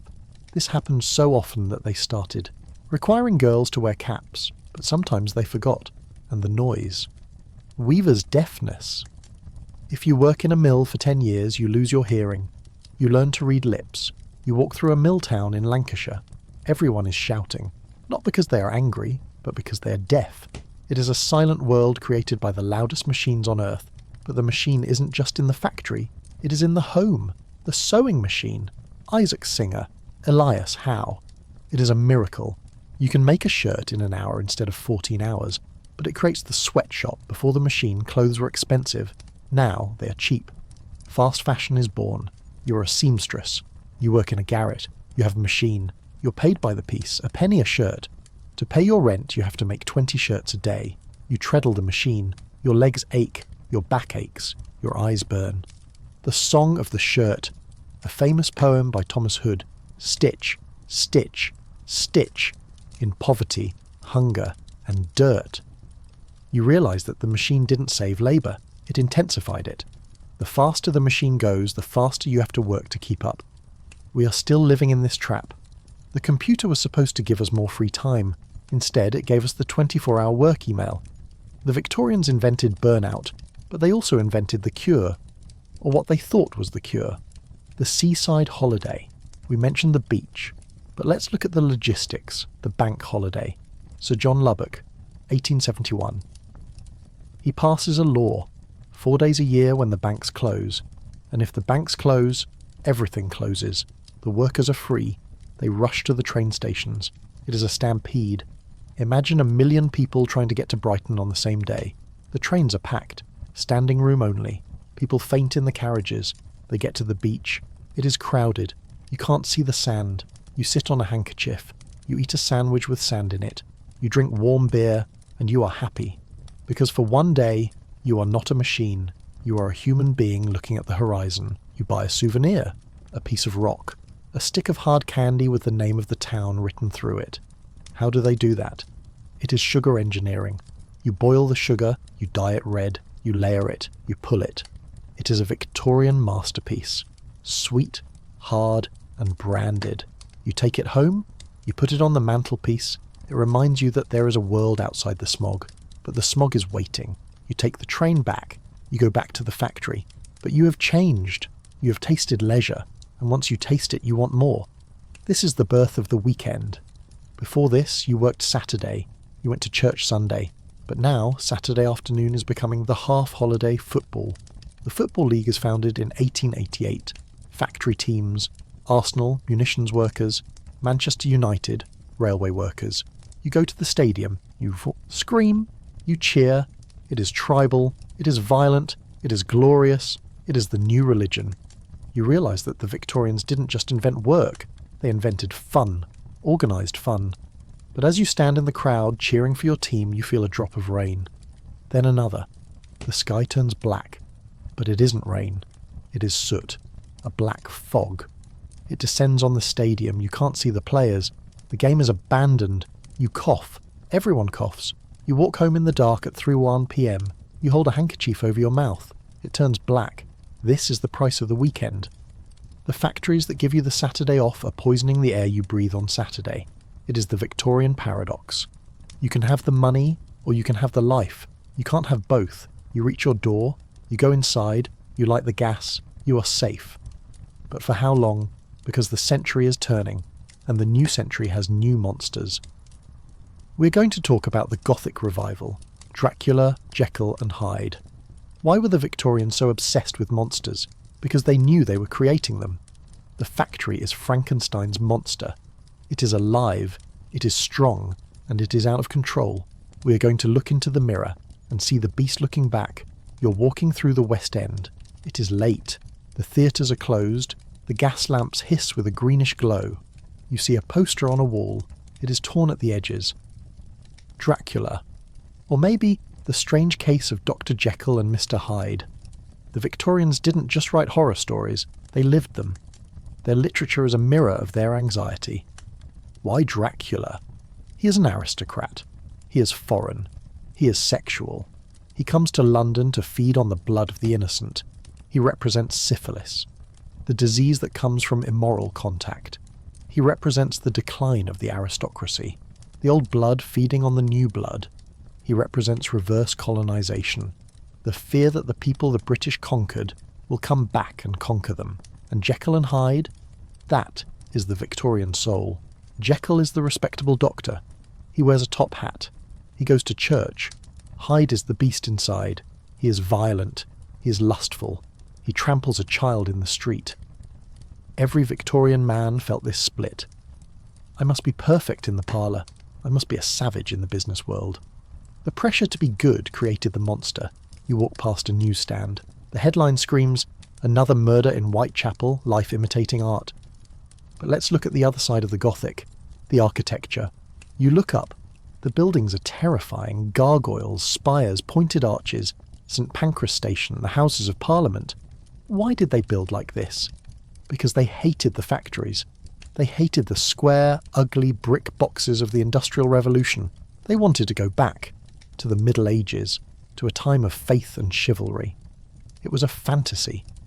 If we build a castle, maybe we will be knights, but they built the castles with steel beams and paid for them with factory money. It is a fake past built on a real present. You walk into St. Pancras Hotel. It is a fairy tale palace, red brick, gold leaf, but the rooms have no bathrooms. You still have to use a chamber pot. The fantasy only goes so deep. But let's leave the city. Let's go to the wildest place in the Victorian imagination, the Arctic, the Franklin expedition again. We mentioned the lead tins, but let's look at the psychology. Why go there? Because it was the last blank space on the map. The Victorians had mapped Africa, they had mapped India, but the North Pole, it was white, pure, empty. They sent 2 ships, the Erebus and the Terror, great names for a doomed voyage. They had steam engines, they had libraries, they had a monkey, they disappeared. For years, no one knew what happened. Lady Franklin, the captain's wife, spent her fortune sending search parties. She refused to believe he was dead. She became a national symbol of loyalty. Then they found the bodies, and the evidence of cannibalism. The British public refused to believe it. Englishmen don't eat Englishmen. It must have been the Inuit. Charles Dickens wrote articles defending Franklin. It is impossible. Why? Because if the best of the Royal Navy could turn into savages, then civilization was a lie. It was the crack in the mirror. The Arctic proved that underneath the uniform, the Victorian gentleman was just meat. But let's go to a warmer place, a place where the Victorians felt safe. The garden. We talked about the arsenic green. But let's talk about the plant hunters, the orchid delirium. Orchidilirium. Rich men hired explorers to go to the Amazon, to Borneo, to the Himalayas. Find me a new orchid. These hunters were ruthless. They would find a rare species, collect it, and then burn the rest of the forest so no one else could have it. They died of malaria. They were killed by tigers. They fell off cliffs. All for a flower. Why? Because owning a rare orchid meant you had conquered nature. You had taken a piece of the wild jungle and put it in a glass pot in your parlour. It was a microcosm of empire. I own the world. You look at a Victorian greenhouse, a fernery. It is lush, damp, green. It is a tiny, controlled jungle, but outside the real nature is dying. The smoke is killing the trees in London. The London plane tree is the only one that survives because its bark peels off, shedding the soot. The Victorians loved nature, but they loved it dead, stuffed, pinned, or potted. You walk out of the greenhouse, you are back in the smog, you need a drink, but water is dangerous, beer is for workers, wine is for dinner. What do you drink? Soda water. The soda fountain, Schweppes. Founded in 1783, but booming now. Carbonated water. Aerated water. They sold it in torpedo bottles. Glass bottles with a round bottom so they couldn't stand up. The cork had to stay wet so the gas didn't escape. It was the first soft drink. And lemonade. But be careful. Cheap lemonade was made with sulfuric acid. Oil of vitriol, it burned your stomach. But it was fizzy. You drink a glass of Schweppes, it tastes clean. The bubbles tickle your nose. It is technology in a glass. Man controlling gas. And ice.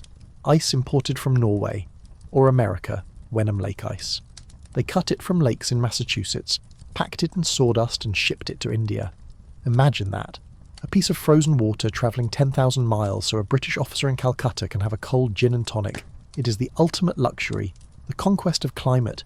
You finish your drink, you feel refreshed, but you have a nagging feeling you haven't been to church. The crisis of faith, Darwin, 1859, on the origin of species, it dropped like a bomb. We are not angels, we are monkeys. It destroyed the certainty of the age. If the Bible isn't literally true, then what is? People panicked. They lost their faith. Dover Beach, Matthew Arnold. The sea of faith was once too at the full, but now I only hear its melancholy long withdrawing roar. They felt alone in the universe, so they turned to substitute religions, spiritualism, theosophy, science, empire. If there is no God, we must build heaven on earth. This is the drive behind the reforms, the sewers, the schools. They were trying to justify their existence. We are doing good work. But deep down, They were terrified that it was all meaningless. You walk past a church, it is empty. You walk past a lecture hall, it is full. Huxley is debating Wilberforce, science versus religion. The crowd cheers for science, the world has tipped. But science has a dark side. Eugenics, Francis Galton, Darwin's cousin. He says, if we can breed better horses, why can't we breed better people? The unfit, the poor, the sick, the criminals. They should not reproduce. It sounds logical to the Victorian mind. Improve the race. But it leads directly to the horrors of the 20th century. Sterilization. Genocide. The road to Auschwitz began in a Victorian lecture hall. You shudder. You realise that ideas are dangerous. You need to go home. You need to hide. You take a shortcut through an alley. You see a child. A mudlark again? No, a tosher, a sewer hunter. He lives inside the sewers. He hunts for coins, jewellery, metal scraps washed down the drain. He fights rats. He breathes methane. He wades in filth. But he is free. He has no master.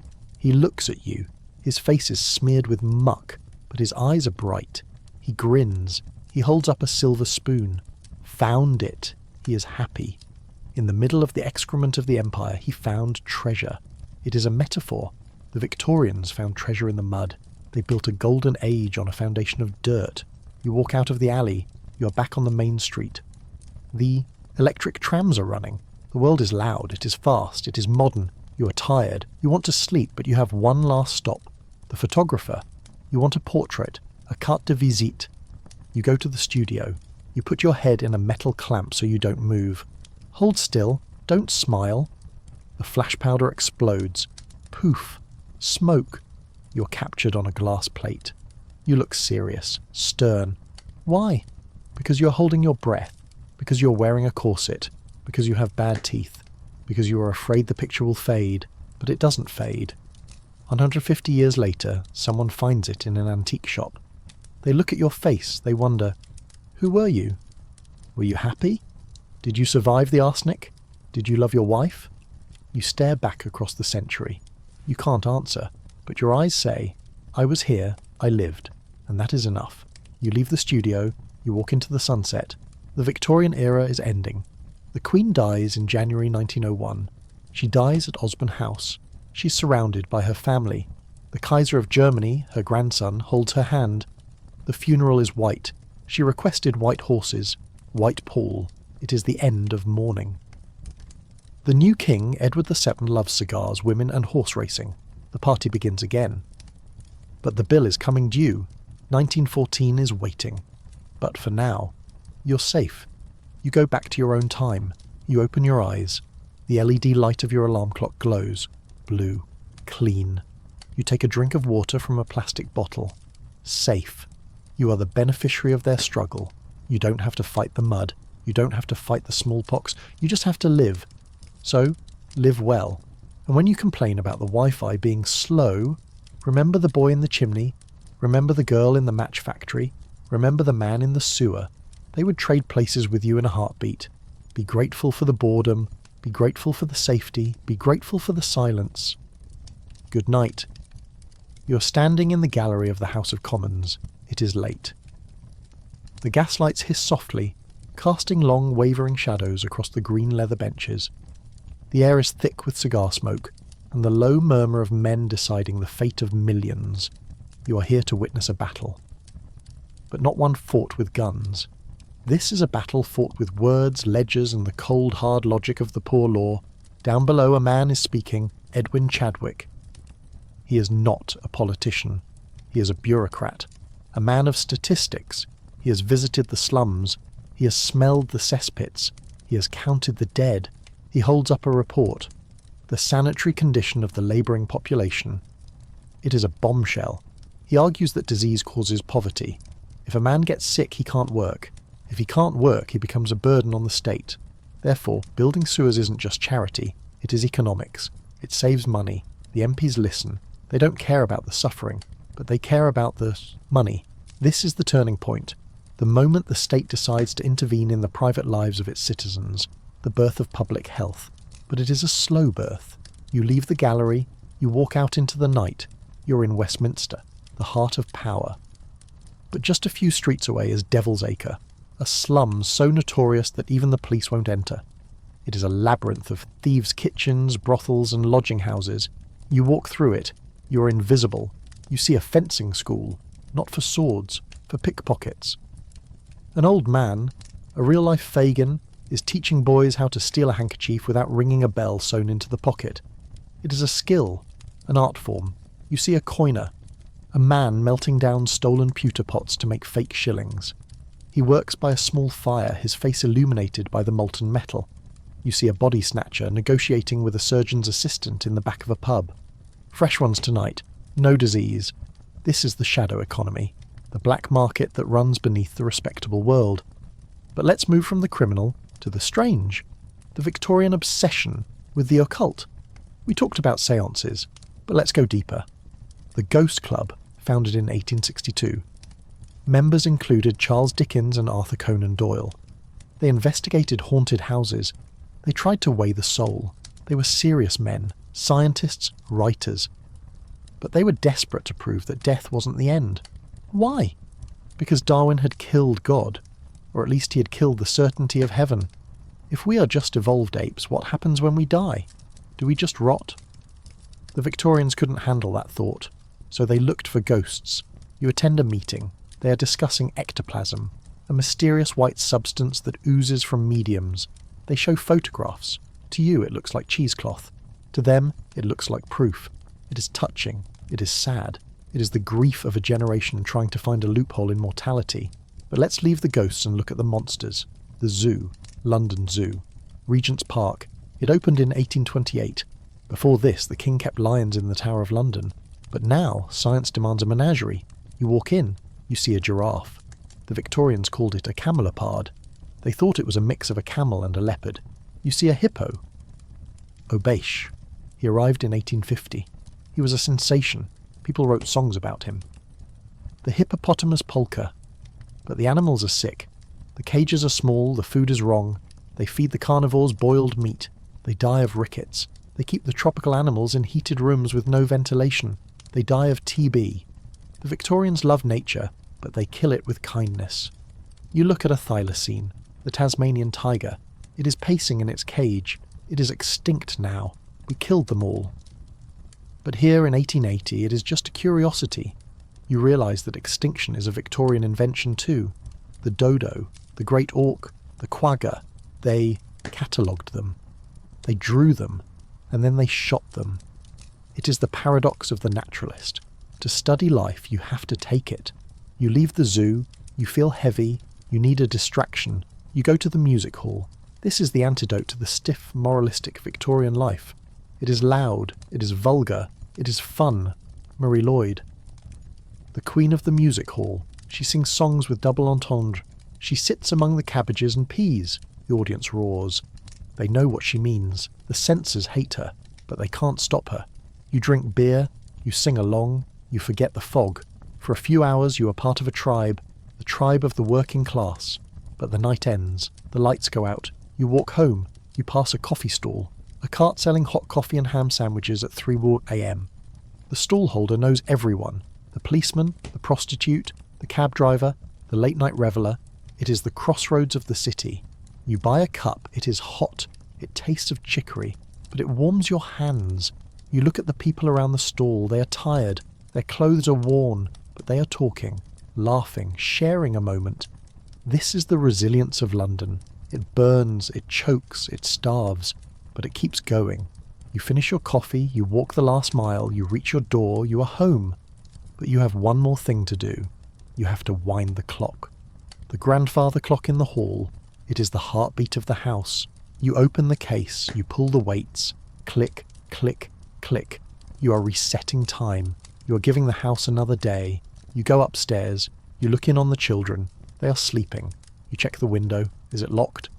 The burglar panic. The newspapers say there are gangs of burglars roaming the suburbs. The High Rip Gang. You have a revolver in your bedside table, a Webley.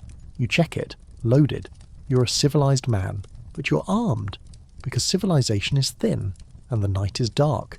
You get into bed, you close your eyes, you dream of steam engines, of giant wheels turning, of a world made of iron. You dream of the future, and in your dream, the future looks bright, clean, quiet, safe. You dream of us, and we are dreaming of you. We look back at your top hat and your corset and we think, how romantic.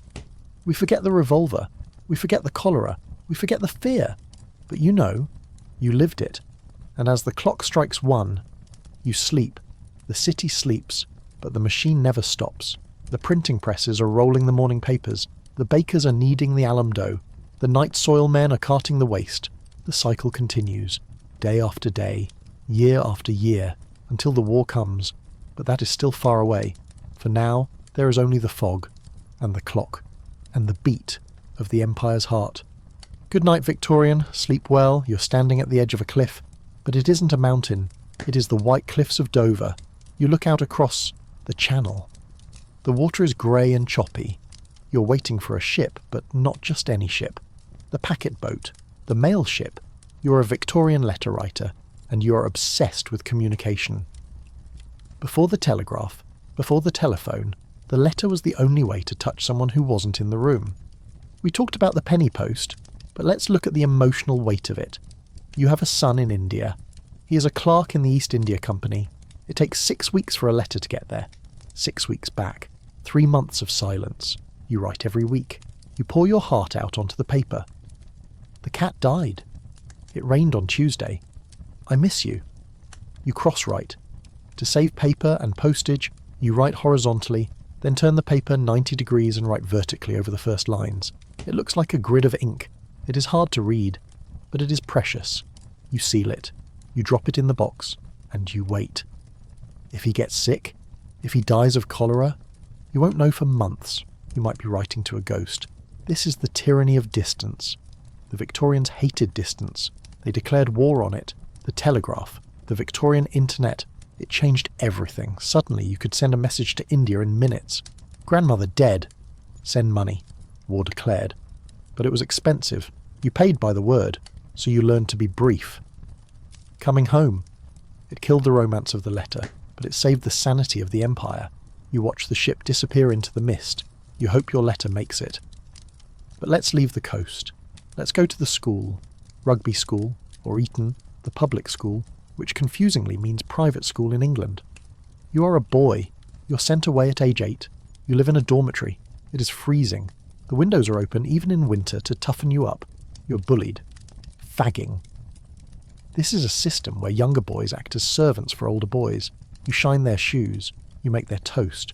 If you burn the toast, you get beaten with a cane. It is institutionalized cruelty.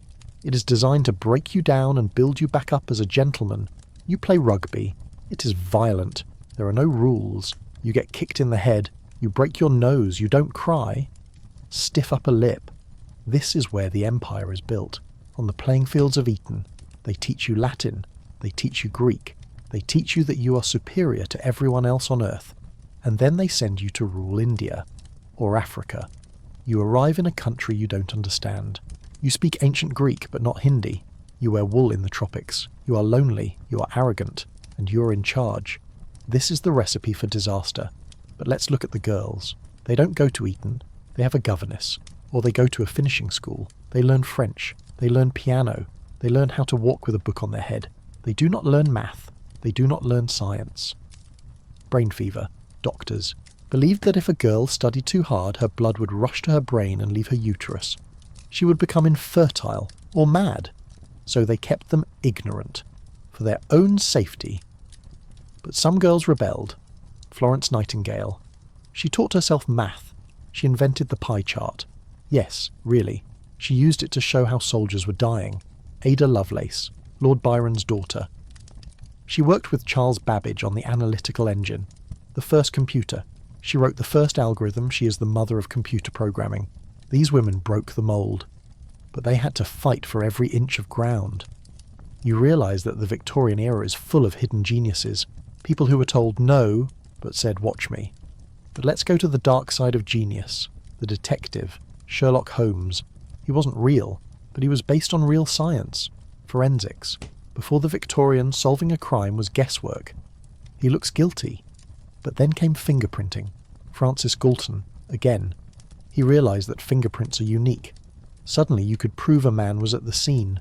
And toxicology, the Marsh test for arsenic, and ballistics, matching the bullet to the gun. Crime became a puzzle, a science. The Scotland Yard detective became a hero, Inspector Aberline. You walk past Scotland Yard. It is a brick building. It looks boring. But inside, they are building a database of criminals, the Black Museum. They keep the ropes used to hang famous murderers. They keep the knives. It is grim. But it is progress. You feel a little safer. The law has eyes now, but the law can't see everything. It can't see inside the lunatic asylum. We talked about the poor, but what about the rich? The private madhouse. You are a wealthy man. You have a son who is different. Maybe he has Down syndrome. Maybe he is autistic. You are ashamed. You want to hide him. You pay a doctor. He takes your son away. He lives in a nice house in the country, but he is a prisoner. He is the idiot in the attic. Families erased people. They pretended they died. It is the dark secret of the aristocracy. The bad blood. You shudder. You walk to the river, the Thames. It is night. The gaslights reflect on the black water. You see a boat, a small rowing boat, a waterman. He is ferrying passengers across the river. There are no bridges in the East End yet. You get in. He rows. It is quiet. He tells you stories about the bodies he finds, about the ghosts. Old Father Thames. The river is a god, a dark, hungry god. You reach the other side. You pay him a penny. You walk into the fog. You are tired. The journey has been long.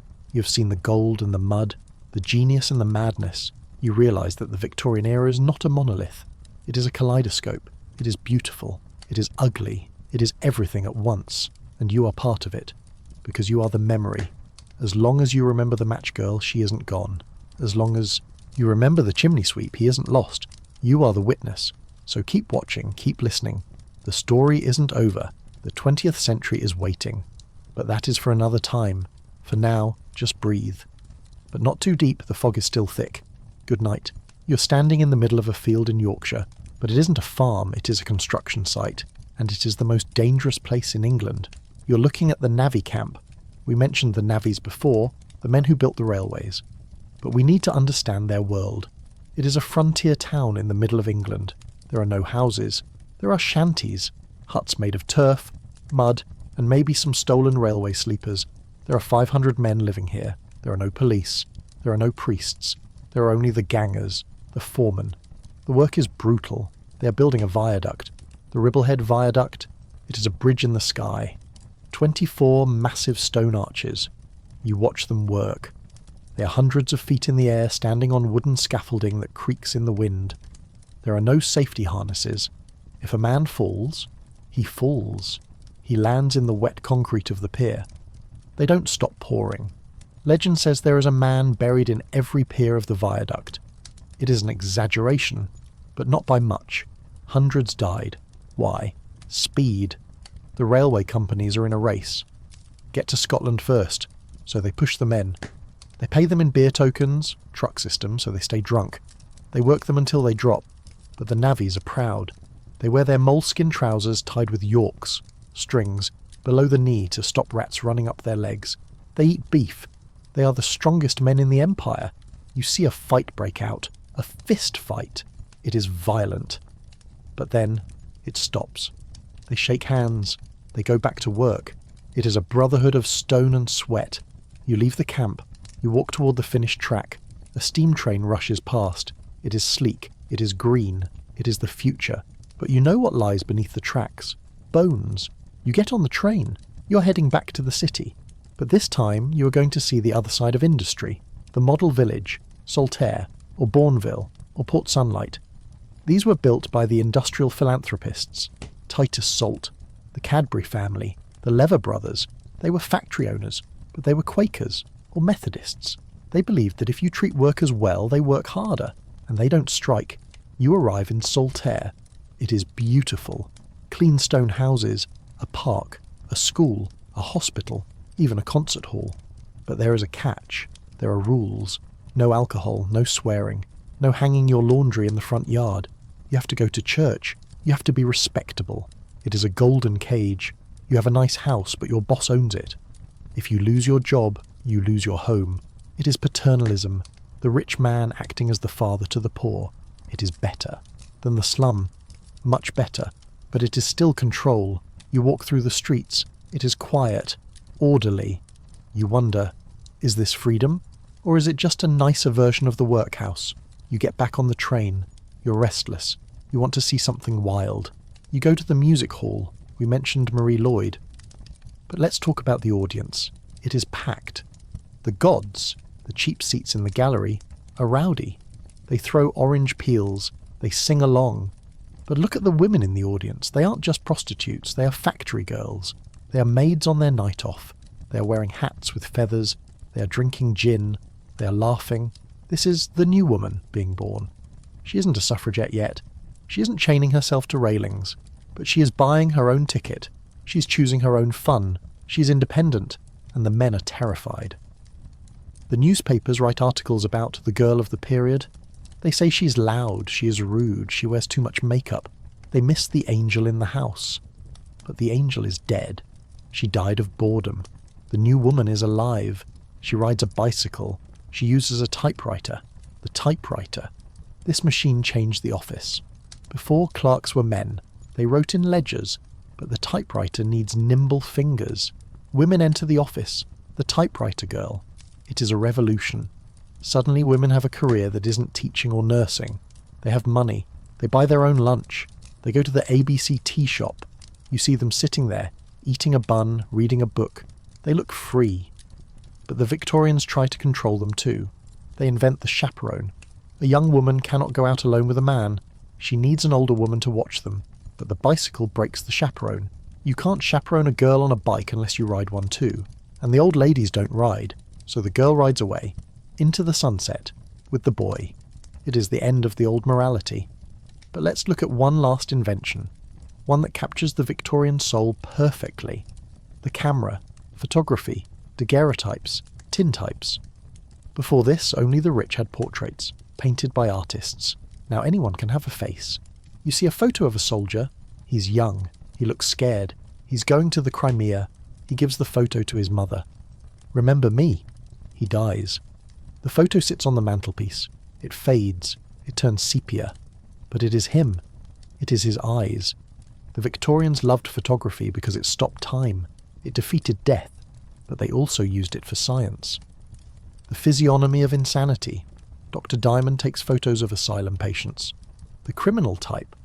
The police take mugshots. They thought the face revealed the soul. He looks like a thief. It was prejudice disguised as technology. But then there is spirit photography. A photographer takes a picture of a widow, but in the background there is a ghostly figure. Her husband. It is a fake, double exposure, a trick of the light. But she pays for it. She weeps over it. He is still with me. The camera lies. But the grief is true. You walk out of the studio. You hold a photo of yourself. You look serious. You are holding your breath. You are a Victorian. You are trapped in a frame of silver and glass, but you are looking out toward the future, and the future is coming fast. The Queen's Jubilee. 1897. The Diamond Jubilee. The greatest party in history. Soldiers from every corner of the empire march through London. Indians in turbans, Canadians in Stetsons, Africans in fezzes. It is a river of colour. The Queen sits in her carriage. She is tiny. She is old. She is dressed in black. She cries. They are so kind to me. The crowd roars. God save the Queen. It feels like it will last forever. The empire. The glory. But Rudyard Kipling writes a poem. Recessional. Far called, our navies melt away. On dune and headland sinks the fire. Lo, all our pomp of yesterday is one with Nineveh and Tyre. He knows. He knows that all empires fall.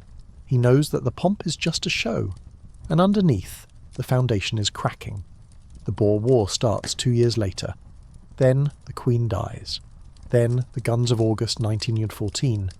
And the Victorian world, the world of top hats and steam engines and certainty, is blown to pieces in the mud of Flanders. You stand in the crowd at the Jubilee, you wave your flag, but you feel a chill. You know the end of the story. But they don't. And that is the tragedy. They're dancing on the edge of a cliff. and the music is beautiful. So listen to the brass band, watch the horses, smell the horse manure and the perfume. It is the high noon of the 19th century, and the shadows are getting long. You turn away, you walk back to the station. You have seen enough. You have seen the best and the worst. You get on the train. The whistle blows. The steam hides the city. You are going home, to the world of antibiotics and electricity and human rights. It is a better world, but it is less vivid, less gold, less black, just grey. You close your eyes, you sleep, and in your dreams you hear the sound of a barrel organ playing Tarara Boom Di, the song of a lost world. The flags of the Jubilee have been taken down, the street sweepers have swept away the confetti and the horse manure, the Empire has celebrated its life. Now we have to talk about its death. Because if the Victorians were good at industry, they were absolute masters of grief. You are walking down a quiet street in London. The blinds are drawn in every window. The knockers on the doors are muffled with black cloth. You enter a house. It is silent. The mirrors are covered with black crape. The clocks have been stopped at the hour of death. You are in a house of mourning. In the modern world, death is sterilised. It happens in a hospital. The body is whisked away. You see it for an hour at the funeral home looking like a wax doll. In the Victorian world, death happens in the bedroom, and the body stays there for days. You walk into the parlour. The coffin is sitting on the dining table. The lid is open. The smell is overwhelming. Not just the smell of the body, which is masked with flowers, lilies, tuberuses, heavy cloying scents, but the smell of the room itself. There is no ventilation. The windows are sealed to keep the soul in or the bad air out. The air is thick with the scent of beeswax candles, camphor and vinegar. You are expected to view the body, to touch the cold hand, to kiss the forehead. It is a visceral intimacy with death that we have lost. But look at the people around the coffin. Look at what they are wearing, mourning garb. This isn't just a black dress, it is a uniform. It is a cage made of fabric. You are a widow. You are wearing widow's weeds. The fabric is called crepe. It is a crimped silk, treated with gum, starch and arsenic to make it stiff and dull. It doesn't reflect light, it absorbs it. It is heavy. It scratches. And when it gets wet, from rain or sweat, the black dye runs. It stains your skin. It stains your underwear. You're literally being poisoned by your grief. The arsenic in the dye seeps into your pores. You get rashes. You get headaches. You feel weak. She's pining away, people say. No. She's suffering from heavy metal poisoning because fashion dictates she must look like a black hole. And the rules, they are exhaustive. If your husband dies, you wear full mourning, dull black crepe for a year and a day. Then half mourning, shiny black silk for 6 months. Then slight mourning and grey lavender or white for another 6 months. 2 years of your life, colour-coded by death. If you wear a bright ribbon too soon, scandal. You are a pariah. If your second cousin dies, 3 weeks of black. If your mother-in-law dies, 6 months. There are books you can buy. The etiquette of mourning. They list the exact number of days for every relative. It is an algorithm of sorrow, but grief is also a business. You walk out of the house, you see a shop. The London General Mourning Warehouse. It is a department store just for death. You can buy black parasols, black handkerchiefs, black stationery with a black border. The width of the border tells people how close the dead person was to you. You can buy jewellery, but not gold. Jet. Whitby. Jet. A fossilised wood that is polished until it shines like black glass. Or, if you are sentimental, hair jewellery. This is the most distinctly Victorian obsession. You take a lock of hair from the dead person, you weave it, you braid it into a bracelet, you coil it into a brooch, you put it inside a ring, you're wearing a piece of a corpse. To us, it is creepy. To them, it was beautiful. It was a way to keep the person close, to touch them. But let's follow the coffin. It is time for the funeral. In the Victorian era, a funeral is not a private family moment. It is a public performance of wealth. You hire mutes. These are professional mourners, men dressed in black, holding staffs draped in black cloth. They stand at your front door looking sad. They don't speak, hence the name. The more mutes you hire, the richer you look. You hire plumes. Ostrich feathers dyed black. attached to the heads of the horses pulling the hearse. 2 horses? Respectable. 4 horses? Wealthy. 6 horses? Aristocratic. The procession moves through the streets. It is slow, it blocks traffic. Everyone stops. Everyone takes off their hat. But where are they going? The churchyards are full.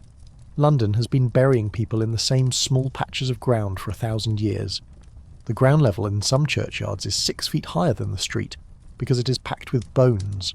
The smell is horrific. Gases bubble up from the ground. Coffin liquor leaks into the water supply, so the Victorians invent something new. The Garden Cemetery, Highgate, Kensal Green, Nunhead. These aren't graveyards. They are parks for the dead. They are beautiful. Winding paths, Egyptian obelisks, Gothic crypts, trees imported from Lebanon. You go there on a Sunday, you bring a picnic, you sit on your grandfather's grave and eat a sandwich. It is the Victorian way of taming death. You turn it into a landscape painting. But getting the body there is a problem. The cemeteries are outside the city, so they build a train, the London Necropolis Railway. You go to Waterloo Station. There is a special entrance. You buy a ticket. 1 for you, 1 for the coffin. First class for the rich mourners, 3rd class for the poor. Even the coffins have classes. The train runs to Brookwood Cemetery in Surrey. It is the biggest cemetery in the world. Imagine sitting on a train. The carriage is silent. Everyone is wearing black crepe. In the cargo car behind you, there are 50 bodies. The whistle blows. The steam rises. You ride into the countryside with the dead. It is industrial efficiency applied to the grave. But once the coffin is in the ground, is it safe? You're standing by the open grave. You see the sexton shoveling dirt, but you're worried. Not about ghosts, about doctors. We talked about the resurrection men, the body snatchers. By the 1850s, the anatomy actors mostly stopped them, but the fear remains, so you buy a mort safe. This is a heavy iron cage that goes over the coffin, or a concrete slab, or an iron fence around the grave. You're locking your loved one in, to protect them from science. But there is a fear even greater than body snatchers: premature burial. The Victorians are obsessed with this. Edgar Allan Poe writes stories about it. Newspapers report miracle cases where a corpse sits up in the coffin. Doctors aren't very good at determining death. A coma, a trance, a faint. So you buy a safety coffin. This is a patented device. A tube runs from the coffin up to the surface. Inside the tube is a rope. The rope is tied to the dead person's finger. Above ground, the rope is attached to a bell. If you wake up in the dark, 6 feet under, you pull the string. Ding, ding, ding. The night watchman hears the bell. He comes with a shovel. He saves you. Hence the phrase, saved by the bell. Probably a myth, but the coffins were real. Or dead ringer. Imagine walking through a cemetery at night. The wind blows. A branch hits a bell. Ding. Do you dig, or do you run? But let's go back to the home. The funeral is over. The guests have eaten the funeral biscuits, wrapped in black paper with a poem inside. You are alone. You look at the mantelpiece. There is a photograph, but it isn't a picture of a living person. It is a post-mortem photograph. Photography is new. It is expensive. Most people never have their picture taken while they are alive.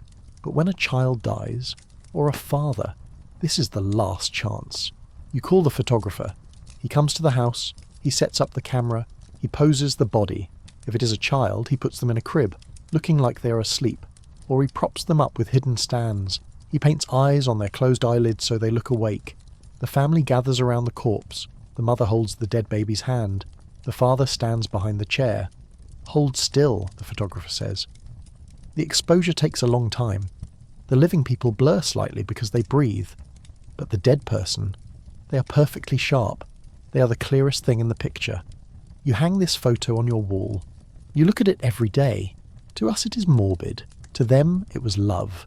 It was proof that this person existed, that they were part of the family.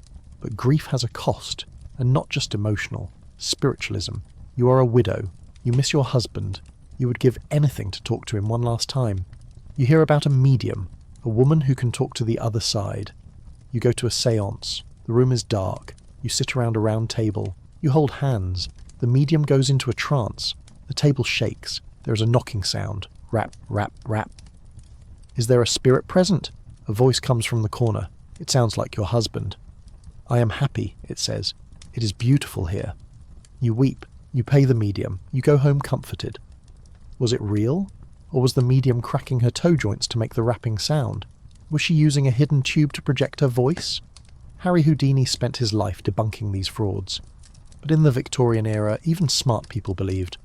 Sir Arthur Conan Doyle, the man who invented Sherlock Holmes, the most logical character in fiction, believed in fairies and ghosts. Why? Because the death rate was so high. Because everyone had lost a child. Because the grief was so heavy that people needed magic to survive it. They needed to believe that the dead weren't gone, that they were just in the next room waiting. You leave the séance. You walk out into the London fog. The gas lamps are haloed in mist. The shadows are long. You see a hearse rattling over the cobbles, the black plumes of the horses nodding. You realise that Victorian London is a city of two populations, the living and the dead, and they live right on top of each other. You pass a flower seller. She's selling violets. Penny a bunch. You buy one. You pin it to your coat. A spot of colour in a black world. You walk toward the river, the Thames. It is black and silent. It flows out to the sea. You think about the Bridge of Sighs, Waterloo Bridge, the place where the desperate go, the found drowned. Every morning the river police patrol the water. They find bodies, the unfortunates, women who fell from grace, men who lost their fortunes. They are fished out.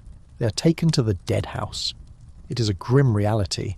The river is the final exit. But you're still walking. You're still fighting. You turn away from the water. You head back toward the lights of the Strand. You want noise. You want life. You want to see the new invention that everyone is talking about, the electric light. It is coming. The first bulbs are being installed, the arc lamps on the embankment. They buzz, they sputter, but they cast a light that is harsh, blue, and terrifyingly bright. It chases away the shadows. It chases away the ghosts. You stand under the electric light. You look at your hands. They look pale, unnatural. The Victorian night is ending. The modern day is breaking. But the ghosts? They don't leave. They just move into the electric shadows. We're going to talk about the final transformation, how the Victorians took their obsession with death and turned it into science. Forensics, Jack the Ripper, the birth of the detective. When we stop asking the medium who killed him and start asking the body, because the dead do speak, you just have to know how to listen. You're standing in an alleyway in Whitechapel. It is 1888. The fog is so thick you can't see your own feet. The gas lamp at the end of the street is just a pale yellow smudge in the dark. You hear a whistle, a shrill, piercing sound that cuts through the damp air. It is a police whistle. In the modern world, a siren means help is coming in minutes. In Victorian London, a whistle means a constable is blowing into a piece of metal and hoping someone nearby isn't too drunk to hear him. You walk toward the sound. A crowd has gathered. This is the first problem with Victorian crime scenes. There is no yellow tape. There are no forensic tents. There is just a mob of curious, horrified people trampling all over the evidence. A policeman, a bobby, is standing over something on the ground. He's waving his truncheon, telling people to move back, but they don't. They press closer. They want to see. This is the reality of the autumn of terror. Jack the Ripper is loose, but we aren't here to look at the victim. We're here to look at the investigation, or the lack of it. If you watch Sherlock Holmes, you think Victorian detectives were geniuses with magnifying glasses who could tell where you were born by the mud on your shoe. Reality check. The Metropolitan Police Force is barely 50 years old. The concept of a detective is still viewed with suspicion. The British public thinks detectives are spies, un-English. The man in charge of the scene isn't a scientist. He is a beat cop. He is wearing a heavy wool tunic and a helmet that is great for stopping a brick but terrible for hearing anything. He has no radio. He has no flashlight. Just a bullseye lantern that smells of hot oil and burns his hand. He looks at the ground. Is that blood? Or is it wine? Or paint? He doesn't know, and he has no way to find out. There is no test for human blood yet. If they scrape it up and take it to a chemist, the chemist can say, yes, it is mammalian blood. But he can't tell you if it came from a human or a pig. So if a suspect is caught with blood on his shirt, he just says, I work at a slaughterhouse, or I had a nosebleed, and the police have to let him go. Fingerprints? They haven't been adopted by Scotland Yard yet. Sir Francis Galton is studying them. but the police think they are just swirly lines. If the killer leaves a bloody handprint on the wall, the police might sketch it, but they can't run it through a database. So how do they catch anyone? They use bertillonage. This is the cutting-edge science of the day. Alphonse Bertillon, a French clerk, decided that the best way to identify criminals was to measure them. Imagine you are arrested. You're taken to the station. You sit in a chair. A clerk with a set of calipers starts measuring you. Length of the left foot, length of the middle finger, width of the head, length of the left ear. He writes these numbers on a card.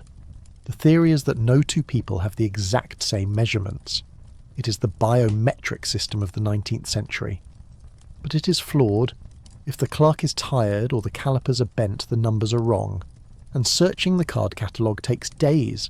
But tonight, in Whitechapel, measurements don't matter, because they don't have a suspect. They have Leather Apron. This is the name the press gives the killer before they call him Jack. The newspapers are fueling the panic. The Star, the Illustrated Police News, they print sketches of the killer, but they are just guessing. He looks like a sailor. He looks like a Jew. He looks like a doctor. They are playing on the prejudices of the crowd, and the crowd reacts. Vigilance committees form, groups of local men marching through the fog with clubs and heavy boots. They stop anyone who looks suspicious. If you're carrying a black bag, you are stopped. If you have a foreign accent, you are stopped. It is a city eating itself with paranoia. And then the letters start. Dear Boss, written in red ink, sent to the Central News Agency. The writer claims to be the killer. He gives himself a name, Jack the Ripper. Is it real? Or is it a journalist trying to sell papers? Most historians think it was a journalist. But the police have to take it seriously. They publish the letter on posters. Do you recognise this handwriting? Thousands of people write back. It looks like my neighbour. It looks like my husband. Scotland Yard drowns in paper. They have no computers to sort the tips. Just men in a smoky room, reading letters until their eyes bleed. They try something desperate. They try using bloodhounds. They bring dogs to London, Barnaby and Burgo. They test them in the parks. The Commissioner of Police plays the criminal and runs away. The dogs find him. Success. But then the dogs get lost in the London fog. They run away. The police have to launch a manhunt for the dogs. It is a farce. The public laughs. But they are also terrified, because the killer is invisible. He vanishes into the rookeries, the slums we talked about. The police are afraid to go into the rookeries at night. It is a maze of tunnels connecting attics and cellars. A man can enter a house on one street and come out 3 blocks away. You're standing at the crime scene. The body has been taken away on a handcart, a police ambulance, which is basically a stretcher on wheels. A policeman brings a bucket of water. He washes the blood off the cobblestones. Wait, he washes it away? Yes. They didn't preserve the scene. They wanted to clean up the mess before the morning commute. In one famous case, a message was found written in chalk on a wall near a crime scene. The Goulston Street Graffito. It might have been the only clue left by the Ripper. But the police commissioner ordered it erased. Why? Because he was afraid it would cause a riot against the Jewish population. The message was anti-Semitic. He prioritised public order over evidence. So, a constable spit on a sponge and wiped the words away before a photographer could get there. That is the reality of Victorian investigation. It is a series of lost opportunities. But let's step back from the Ripper. Let's look at a crime you can solve. Poison. We talked about arsenic in the wallpaper, but what about arsenic in the tea? Poisoning is the golden age crime. It is cheap. It is easy. You can buy arsenic at the chemist to kill rats. You just have to sign a book. What is this for, madam? Rats. Very good. Sign here. She goes home. She puts it in her husband's porridge. He gets sick. Vomiting. Stomach pain. The doctor comes. Gastritis, he says. Summer cholera. The husband dies. She collects the insurance. It is the perfect crime, until the Marsh test. James Marsh, a chemist, invents a machine. A glass apparatus that looks like a mad scientist's bong. He takes a sample of the victim's stomach contents. He mixes it with acid and zinc. If there is arsenic, it creates a gas. He heats the gas. It leaves a shiny metallic mirror on the glass. Arsenic. It is foolproof. It is visible. You can show the glass to a jury. Suddenly the poisoners are panicking. They can't hide anymore. You go to the Old Bailey, the Central Criminal Court. You watch a trial. The prisoner stands in the dock. There is a mirror above him, angled so the judge can see his hands. Why? To see if he is trembling, to see if he looks guilty. They believe in criminal anthropology. Cesare Lombroso, an Italian criminologist. The Victorians loved him. He claimed that criminals were a subspecies of human. Atavisms, throwbacks to the caveman. He said you could spot a criminal by his face. Large jaws, murderer, shifty eyes, thief, big ears, fraudster. The police actually used this. They looked at people and decided, he has a criminal skull. It is pseudoscience. It is racism wrapped in a lab coat, but it sent thousands of people to prison. And the prison? We have to go there, Newgate or Pentonville. The Victorian prison is not a dungeon. It is a machine for crushing the soul. They believe in the separate system. You are a prisoner. You are put in a cell. You are forbidden to speak to anyone, ever. When you leave your cell, you wear a mask, a beak mask. It looks like a plague doctor's mask, but made of brown cloth. It has eye holes and a flap for your mouth. Why? So you cannot see the faces of the other prisoners, so you cannot recognise them when you get out. You sit in the chapel. You're in a wooden box. You can only see the priest. You cannot see the man next to you. It is designed to make you reflect on your sins. Instead, it drives men insane. The silence is absolute. And the work? The treadmill. It is a giant wheel with steps. You stand on it. You climb. But you never go anywhere. The wheel turns. You climb. Sometimes the wheel grinds grain. Sometimes it does nothing. It just turns a fan to create wind resistance. Grinding the wind. You climb 8,000 feet a day. Vertical. Or you pick oakum. You sit in your cell with a piece of old rope. It is covered in tar. It is hard as a rock. You have to unpick it, strand by strand, until it is fluffy tow, used for caulking ships. Your fingers bleed. Your nails break. You have to produce 3 pounds a day. If you don't, bread and water diet. This is the hard labour of the Victorian sentence. It isn't about productivity. It is about pain. It is about breaking the will. You leave the prison. You walk past the hanging shed. Public executions ended in 1868. Now they hang people inside the walls, but the crowd still gather outside when the black flag goes up. They wait for the notice on the door. Justice has been done. You walk away. You feel the weight of the law. It is a heavy, blunt instrument. It catches the clumsy, the poor, and the unlucky. But the clever ones, the ones who wear silk and steal millions, they are in the city, the financial district. We're going to talk about the white-collar crime, the swindlers, the bubble companies. You can steal more money with a pen than with a gun. But before we get there, we have to survive the night in Whitechapel, because the fog is getting thicker, and you hear footsteps behind you. Is it Jack? Or is it just a crossing sweeper going home? You don't wait to find out. You run. You run toward the light of the main road, toward the omnibuses and the noise. You realise that safety is an illusion.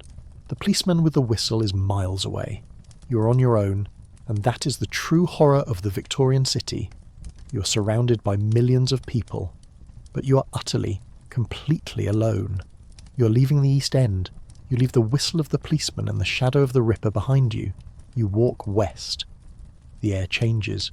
The smell of frying fish and open sewers fades, replaced by the scent of coal smoke, hot wax and money. You are in the city, the financial heart of the empire. Here the streets are paved. The buildings are stone, banks that look like temples to a god you don't worship but definitely obey. Men in top hats and frock coats rush past you, clutching leather portfolios. They don't look at you. They are looking at their pocket watches. Time is money. You are a clerk. We think of the Victorian clerk as Bob Cratchit, shivering on a high stool, warming his hands over a candle. And that is exactly what you are. You work in a counting house. You sit on a stool that has no back support. You spend 12 hours a day copying numbers into a ledger. There are no typewriters. There are no photocopiers. There is only you, a steel-nibbed pen, and a pot of ink. If you make a mistake, you can't hit delete. You have to scrape the parchment with a knife. If you make too many mistakes, you're fired. And writer's cramp isn't a figure of speech. It is a disability. Your hand curls into a claw. You lose the ability to grip. Your pen palsied, but you keep writing, because you want to be one of the men in the top hats, the investors. Victorian London is in the grip of a mania, speculation. The railway mania of the 1840s. Everyone is buying shares. You see advertisements in the paper. The Great Northern Line. The direct London to York. You put your savings into it. You borrow money. You buy scrip. Shares in a company that hasn't laid a single rail. It is a bubble. The company directors are projectors, con men. They hold a meeting in a fancy hotel, show you a map with lines drawn on it, take your money and then disappear to France. Or they build the railway, but it goes nowhere. A line from a village of 50 people to a bog. The bubble bursts. You lose everything. Your savings, your reputation. And now you face the Victorian nightmare. Not the workhouse, not the gallows, the debtor's prison, the Marshalsea, or the Fleet. This is the most absurd institution in history. You owe money. So they lock you up so you cannot work to earn the money to pay the debt. But it isn't a dungeon. It is a weird walled town. You walk through the gates. You see families. Yes, families. If a man goes to debtor's prison, his wife and children often go with him because they have nowhere else to live. You rent your room in prison. You pay the jailer for a bed. You pay him for food. You pay him for beer. If you have money, from friends or charity, you can live quite well. You can play rackets, a version of squash, in the courtyard. You can drink in the prison tap room. But if you have no money, you're put in the poor side. You beg through a grate in the wall. Pity the poor debtors. You shake a tin cup at passers-by. You stay there until the debt is paid, or until you die. Some people spend 40 years in the Fleet. They grow up, get married, and die without ever stepping outside the wall. It is a society of ghosts, suspended in legal amber. Charles Dickens' father was here. The trauma of visiting him shaped every book Dickens ever wrote. The fear of debt is the engine of the Victorian novel. But let's say you are lucky. You didn't invest in the fake railway. You kept your job. You rose through the ranks. You are now middle class. This is the new tribe. You aren't a noble. You work for a living. You aren't poor. You have servants. You buy a house in the suburbs, Camberwell or Islington. It is a villa, a brick house with a garden and a gate. You think you have reached safety. You think this is the sanctuary. The angel in the house. That is the ideal. The home is a fortress against the chaos of the city. The wife makes it a paradise of calm. But walk inside. The first thing you notice is the clutter. Victorians hate empty space. It is called horror vacui, fear of emptiness. Every inch of the room is covered. Heavy velvet curtains to block the sun and the fading of the carpet. Tables covered in lace cloths. Shelves packed with china figurines. Stuffed birds under glass domes and ferns. It is claustrophobic. It is a dust trap. And the cleaning? You don't do it. You hire a maid-of-all-work. She's a teenage girl, usually from the workhouse. She's the bottom of the domestic hierarchy. She wakes up at 5 YGM. She has to black the grates. The fireplaces are made of cast iron.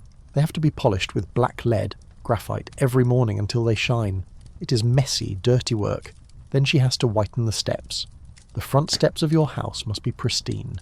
She scrubs them with a donkey stone, a block of sandstone. If the steps are dirty, the neighbours gossip. She's letting standards slip. Your social status depends on the redness of your maid's hands, but the house itself is trying to kill you. Let's look at the walls. You have chosen a beautiful new wallpaper. It is a vivid emerald green. It looks stunning by gaslight. Shields green. We mentioned the hat ribbon before, but imagine lining your entire dining room with it. The pigment contains copper arsenite. Arsenic. In the winter, the walls get damp. Mould grows on the paper. The mould metabolizes the arsenic and releases it as a gas. Trimethylarsine. You don't smell it. Or maybe it smells faintly of garlic. You sit in your parlour. You read your newspaper. You breathe. You get headaches. Your eyes water. Your children become pale and listless. They waste away. The doctor comes. A change of air, he prescribes. Go to the seaside. You go to the seaside. The children get better. It's a miracle. You come back home, to the warm green room. They get sick again. Thousands of Victorian children died in their nurseries because their parents wanted fashionable walls. And the lights? You have gas lighting. It is a miracle. Bright, steady light. No more flickering candles. But the gas pipes are leaky. The gas is coal gas. It contains carbon monoxide and sulfur. The air in your house is toxic. It kills your plants. That's why they invented the aspidistra plant, the cast iron plant. It was the only thing that could survive in a Victorian living room without dying. It blackens the ceiling. It gives you a chronic cough. And sometimes it explodes. A leak in the basement. A maid goes down with a candle. Boom. The whole villa is gone. But you survive the wallpaper and the gas. You sit down to dinner. You are the patriarch, the father. You are the king of this tiny castle. Your word is law. But you are also terrified. You are terrified of falling. The middle class is precarious. If you lose your job, you don't go back to being a clerk. You fall into the abyss. You lose your house, your servants leave, your friends stop calling, so you have to keep up appearances. Respectability. You go to church. You carry a gold watch, even if it's pawned. You wear a stiff collar, and you hide your secrets. Maybe you have a shadow family, a mistress in another part of town. It is surprisingly common. You support 2 households. The strain is immense. Or maybe your secret is in the attic. The madwoman in the attic isn't just a literary trope from Jane Eyre. Mental illness was hidden. If your daughter has epilepsy or hysteria or depression, you don't send her to the asylum. The asylum is for the poor. It is a hellhole. So you lock her in an upstairs room. You hire a nurse to watch her. You tell the neighbours she has gone to visit an aunt in the country. She lives above your head, pacing the floorboards. You hear her at night. A secret shame that you feed with trays of food left by the door. But let's look at the other woman in the house. The one who isn't a servant and isn't family. The governess. She teaches your children. She speaks French. She plays the piano. She is a lady, but she is poor. She is in social limbo. She cannot eat with the servants. She is too high-born. She cannot eat with the family. She is an employee. So she eats alone in the schoolroom. She's the most lonely person in the Victorian world. She sees your children more than you do. She raises them. But when they grow up, they will treat her like a stranger. She reads novels. She dreams of a moody duke who will sweep her away, hence the popularity of Jane Eyre. But usually she just grows old. She saves her pennies, and when her eyes fail and she can't teach anymore, she ends up in a distressed gentlewomen's home, a charity ward for women who are too polite to beg. You finish your dinner, the maid clears the table, you retire to the smoking room, you light a cigar, you pour a brandy, you look at your curiosities. The Victorian home is a museum. You have a cabinet of curiosities, a piece of coral, a stuffed hummingbird, a shrunken head from the Amazon.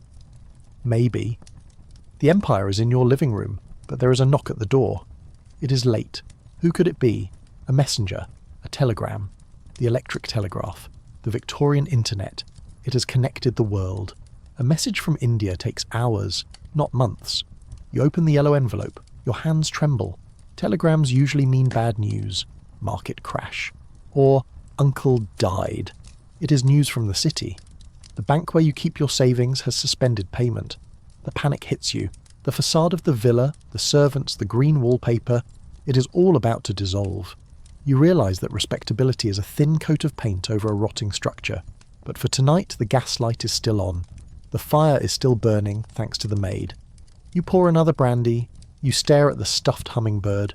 You wonder if it was happier in the jungle. But you can't go to the jungle. You have to go to work tomorrow, because the machine never stops. And neither can you. But what happens when the machine breaks? We are going to talk about the disasters, the train crashes, the bridge collapses, the moment when the technology outpaces the safety.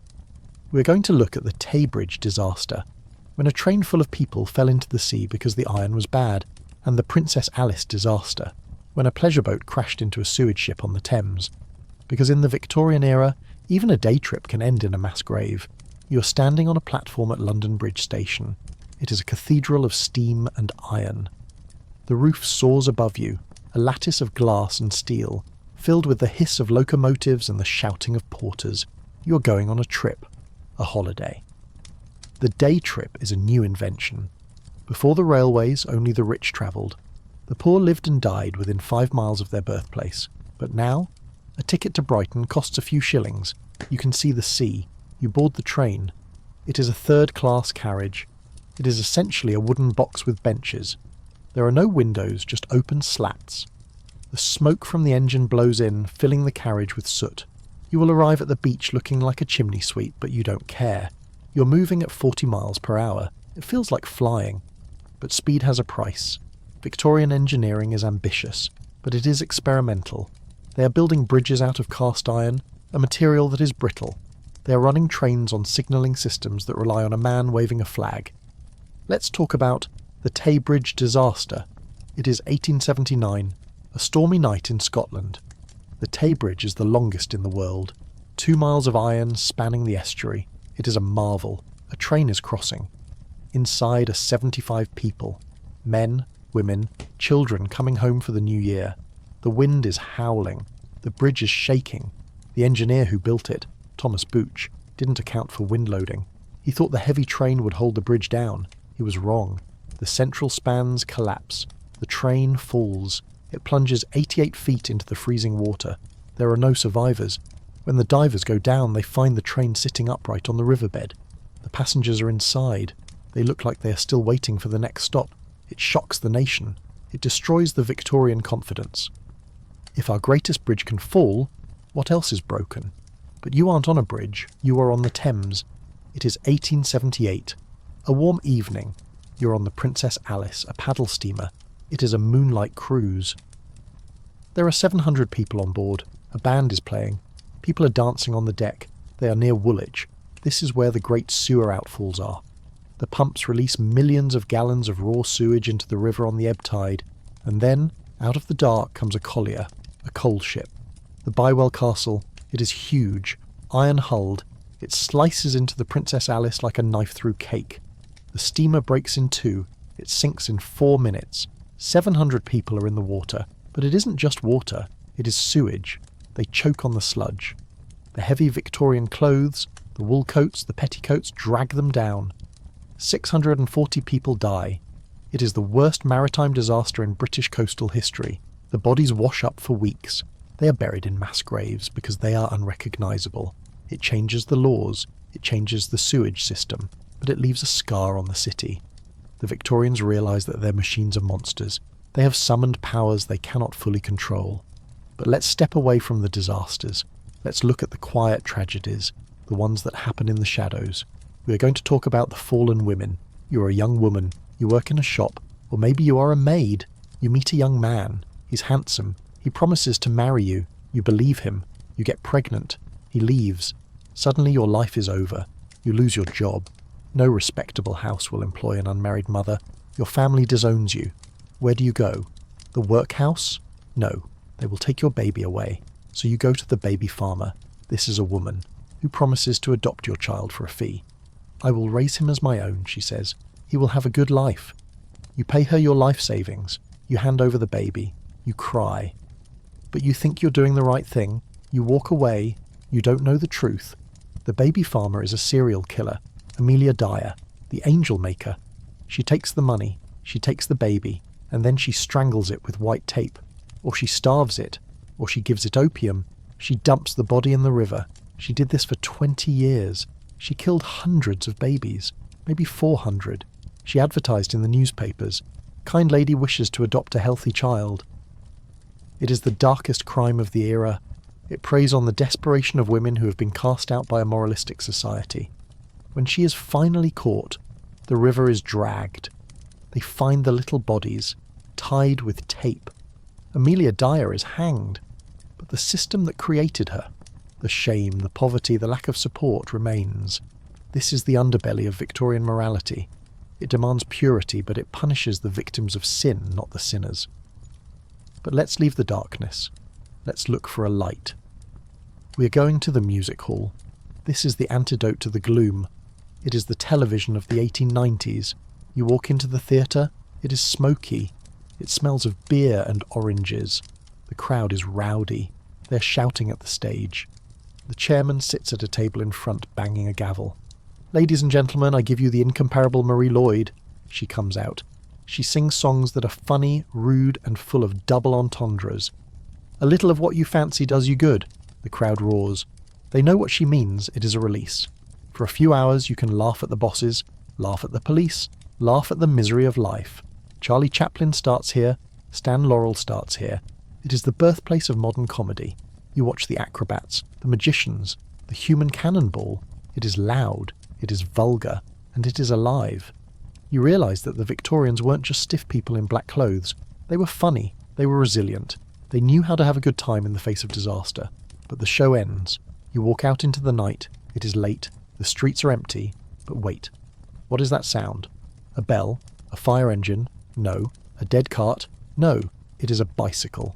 The safety bicycle. It has 2 equal-sized wheels and rubber tyres. It is affordable. You see a woman riding past. She's wearing bloomers, trousers. She's moving fast. She's alone. She's free. The bicycle changes everything. Suddenly you aren't trapped in your village. You can ride to the next town. You can court a girl from 3 parishes away. The gene pool expands. And women? The bicycle gives them mobility. The bicycle has done more to emancipate women than anything else in the world, Susan B. Anthony said. You watch her ride away into the gaslight. It is a symbol. The century is turning. The Victorian era is ending. The Queen is old. She dies in 1901. The Edwardian era begins. The fog lifts a little. The cars arrive. The telephones ring. The world is speeding up. But the scars remain. You look at the brick walls of the factory. You look at the stone steps of the workhouse. You look at the river that holds the secrets of the baby farmers and the Princess Alice. The Victorian era built the modern world. It built the sewers, the trains, the telegraphs. It invented the weekend, the police force, the Christmas card.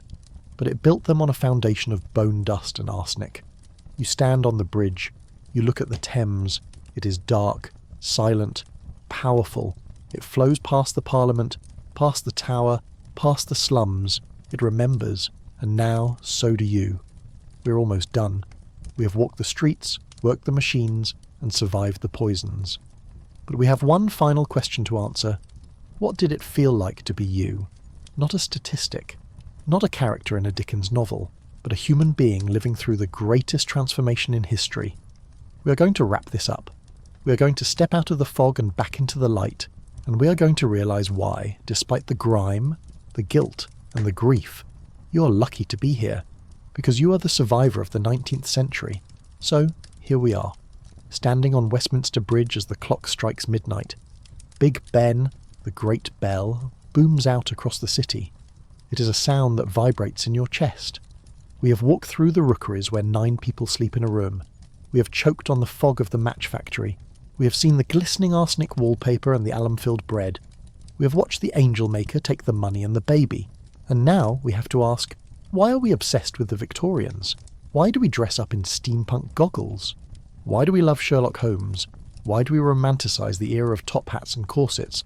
Because we see ourselves in them. The Victorians were the first modern people.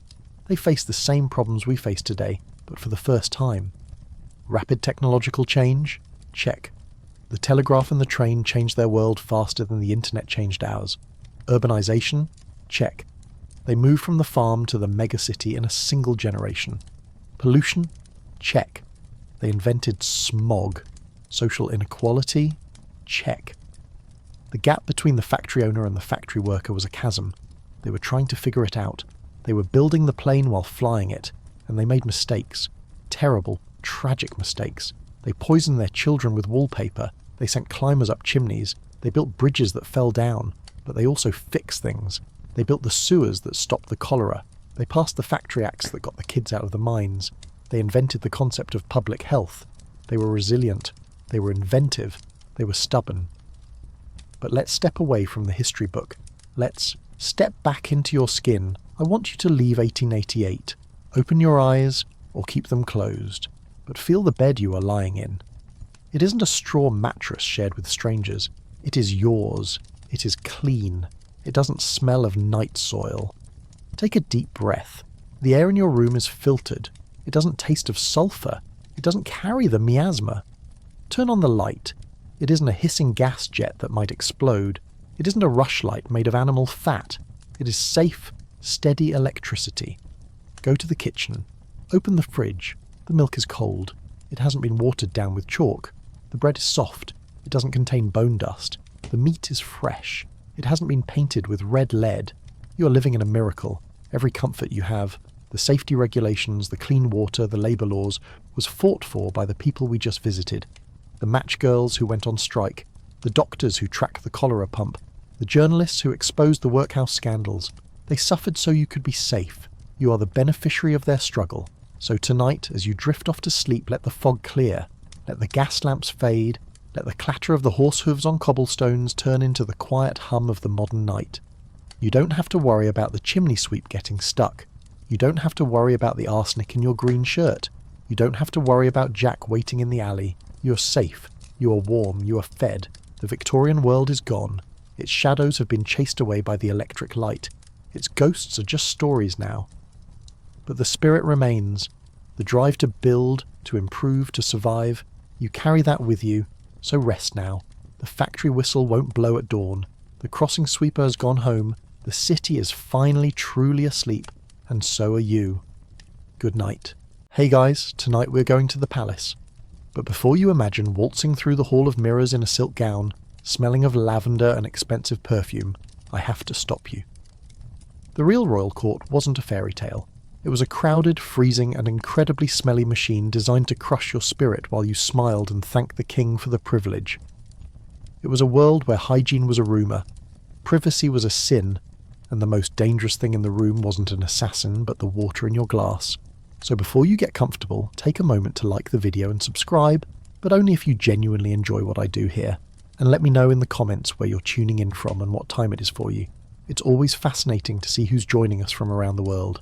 Now, dim the lights, maybe turn on a fan for that soft background hum. And let's ease into tonight's journey together. Congratulations, you have just arrived at Versailles, or maybe Hampton Court. The year is roughly 1680, give or take a decade. You're a courtier. You have land, you have a title, and you have enough money to buy a small fleet of ships.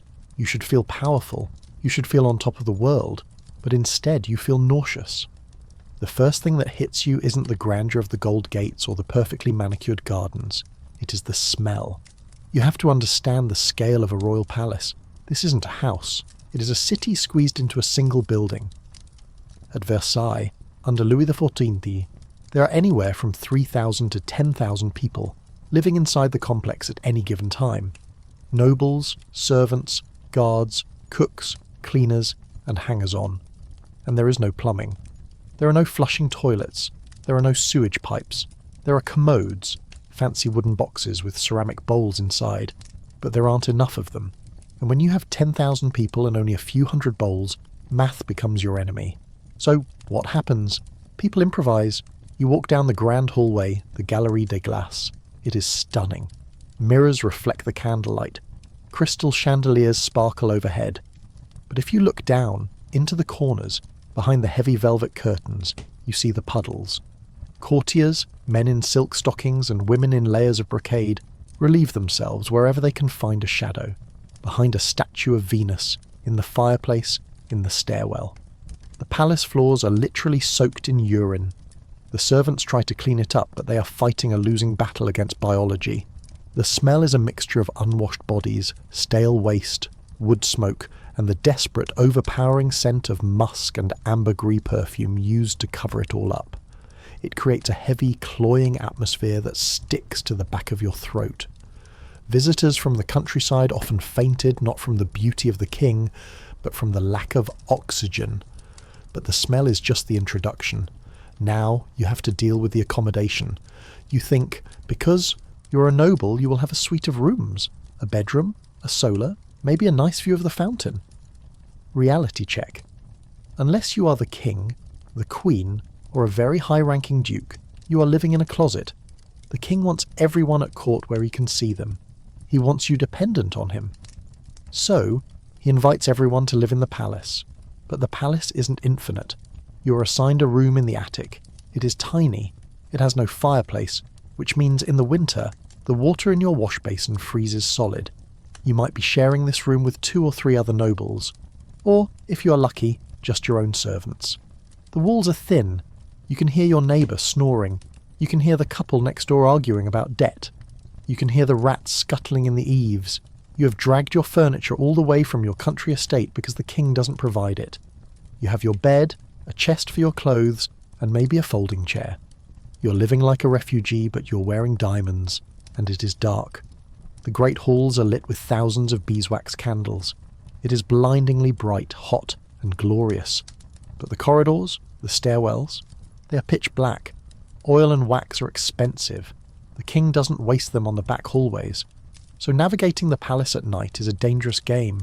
You carry a small lantern, but the shadows are deep. You trip over sleeping servants who have curled up on the floor because they have nowhere else to go. You step in things you hope are just mud. This is the gilded cage. It looks magnificent from the outside. The gold leaf peels in the sunlight. The fountains dance. But inside, it is a tenement slum filled with the richest people in Europe. But why are you here? Why endure the smell, the cold, and the crowding? Because of the sun, the king. In this world, the king is not just a political leader. He is the centre of the universe. He is the source of all patronage, all money, all power. If the king smiles at you, your debts are paid, your daughters marry dukes, and you get a pension. If the king ignores you, you're nothing. You're a ghost in expensive clothes. So your entire life, every waking minute is dedicated to one thing, being seen. You wake up at 5:00 a.m. Not because you want to, but because you have to be ready for the lever, the rising ceremony. You dress. We will talk about the nightmare of fashion later, but for now, just know that it takes hours. You put on the wig, you powder your face, you douse yourself in scent to hide the fact that you haven't bathed in 3 months. You rush to the king's bedroom. You join a crowd of hundreds of other nobles, all jostling for position outside the door. You're all waiting for a man to wake up. The doors open, the first entry. Only the princes of the blood and the most important officials are allowed in. You watch them go, seething with jealousy. They get to see the king in his nightshirt. They get to see him shave. It is the highest honour in the land. Then the second entry, the dukes, the peers. Finally the grand entry. The doors are thrown wide, the rest of you pour in.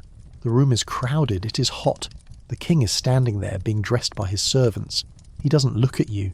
He extends an arm and a duke slides his sleeve on. He extends a leg and a prince puts on his stocking.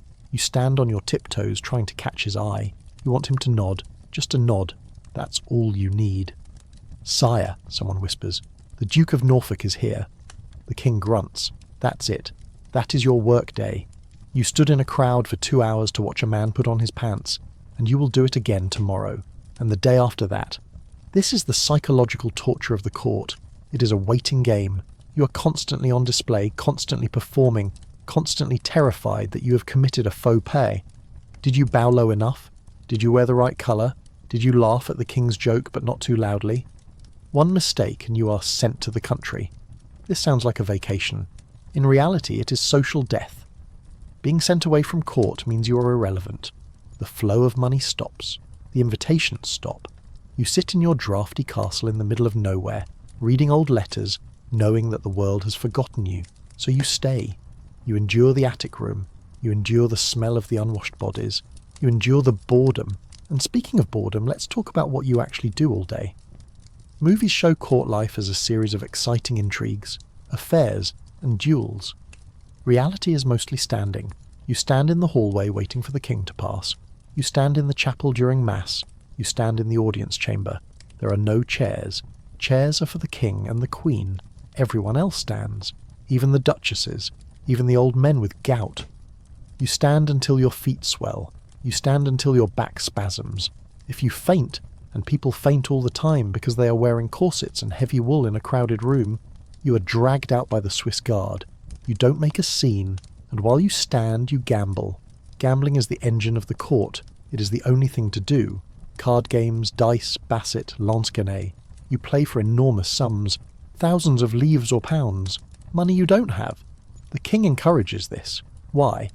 Because if you are busy gambling, you aren't plotting a rebellion. If you are deep in debt to the crown, you can't raise an army against him. It is a trap. The king builds a golden cage, fills it with cards and wine, and watches as the aristocracy bankrupts itself trying to keep up. You look around the room. You see faces that are painted white with lead makeup. You see smiles that hide rotting teeth. You see eyes that are frantic with anxiety. Everyone here is desperate. Everyone here is competing for the same limited resource, the king's attention. But amidst the desperation, there is hunger. It is time for dinner. You might think that being a noble means you eat well. You picture feasts of swan and venison, flowing wine and mounds of fruit. You are about to be disappointed. Because dining at court isn't about nutrition, it is about theatre. And unfortunately for your stomach, theatre tastes terrible.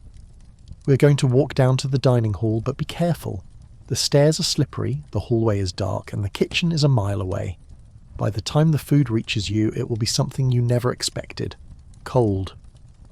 We are going to talk about the royal table, the poison testers, the fork etiquette, and why you might starve to death while staring at a pile of roasted meat.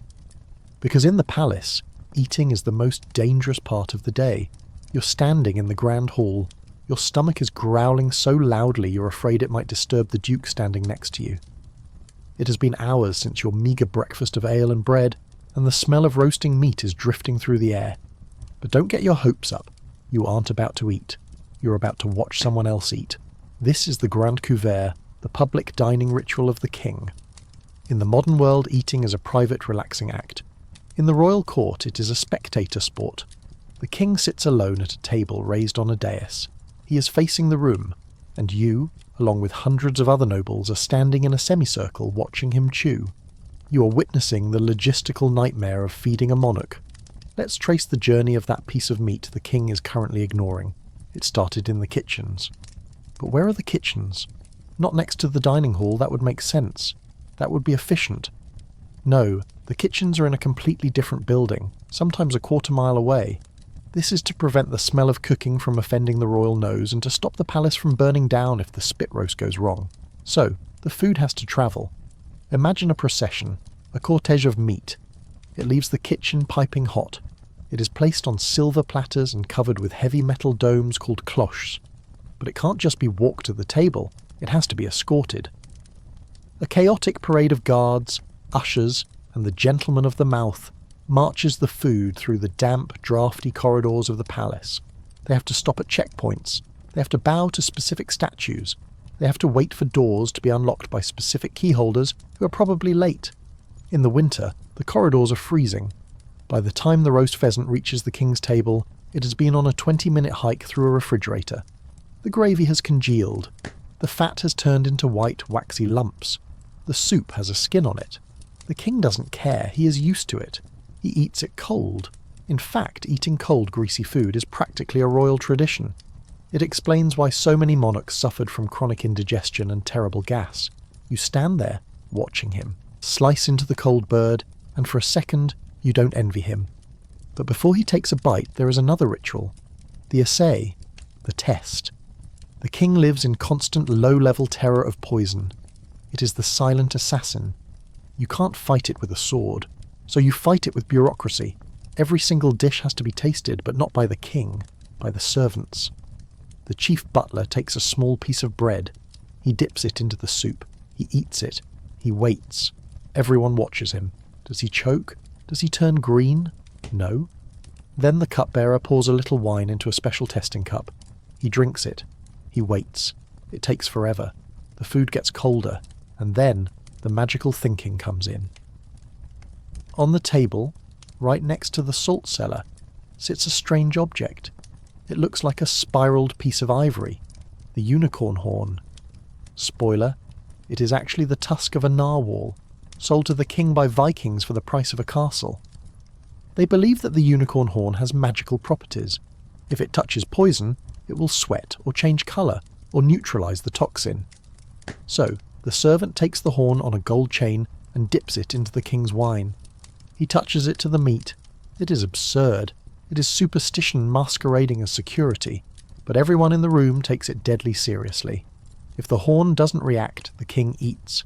You watch this performance. You are starving. The smell of the food, even cold food, is driving you mad. But you cannot eat. There is no buffet for the courtiers. You are there to provide an audience. You are the laugh track for the king's dinner.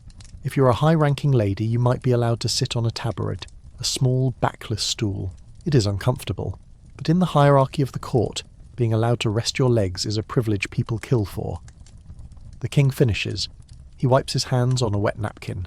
He stands up. The show is over. Now, the scramble begins. The leftovers are cleared away. And where do they go? They don't go to the poor. They go down the chain of command.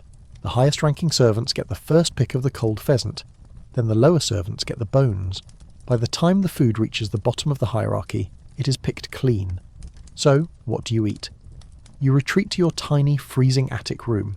You have your own servants, if you can afford them, bring you something from the common kitchen. This is not the king's kitchen. This is a mass catering operation that feeds the thousands of hangers-on. You sit on your bed. Your servant hands you a bowl. It contains a grey, unidentifiable stew. It is lukewarm. It tastes of salt and disappointment. You eat it with a spoon you brought yourself. Because forks are suspicious.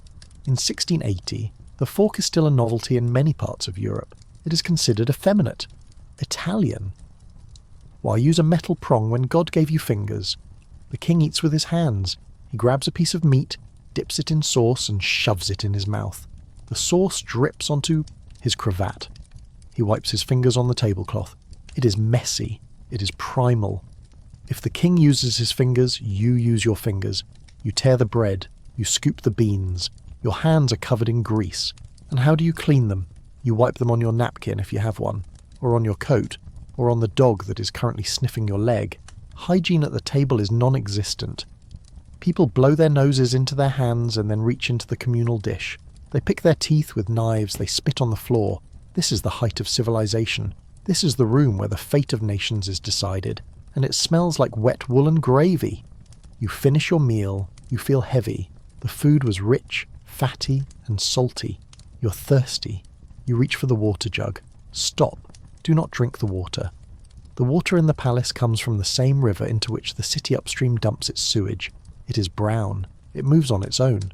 If you drink it, you die. Or you wish you died, so you drink wine. But not the good stuff the king drank. You drink the second press. Thin, acidic, watery wine. You drink a lot of it. Everyone does. The entire court is functioning on a baseline level of mild intoxication. It helps numb the boredom. It helps blur the smell. But alcohol is a diuretic. And now you have a problem. You're in your room. It is night. You need to relieve yourself. You look for the chamber pot. It is under the bed.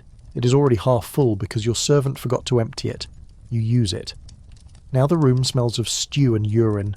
You can't open the window because the night air is bad. It carries the miasma, the invisible cloud of disease. So you seal yourself in with the smell. You crawl into bed. The sheets are damp. The wool itches. But you can't sleep yet because you hear scratching. The walls are alive. Rats. Versailles. Hampton Court. The Louvre. They are all infested. The food waste, the garbage piles, the open sewers. It is a paradise for rodents. They run through the walls. They run across the floor. Sometimes they run across your face. You pull the blanket up. You try to ignore the skittering sound. But there is something even more irritating than the rats. The fleas. You feel a bite on your ankle, then another on your neck. You scratch. You can't help it. Everyone scratches. If you watch a movie about royalty, notice how still they stand. That is a lie. Real courtiers were constantly twitching, rubbing, and scratching. Silk and velvet are beautiful, but they are impossible to wash. They are breeding grounds for vermin. You're wearing a very expensive flea hotel. You lie there, itching, smelling the chamber pot, listening to the rats, and realizing that you have a 5 a.m. wake-up call to watch the king shave again, and you think, is this it? Is this the power I craved? Yes, this is it. But tomorrow is a special day. Tomorrow isn't just about standing around.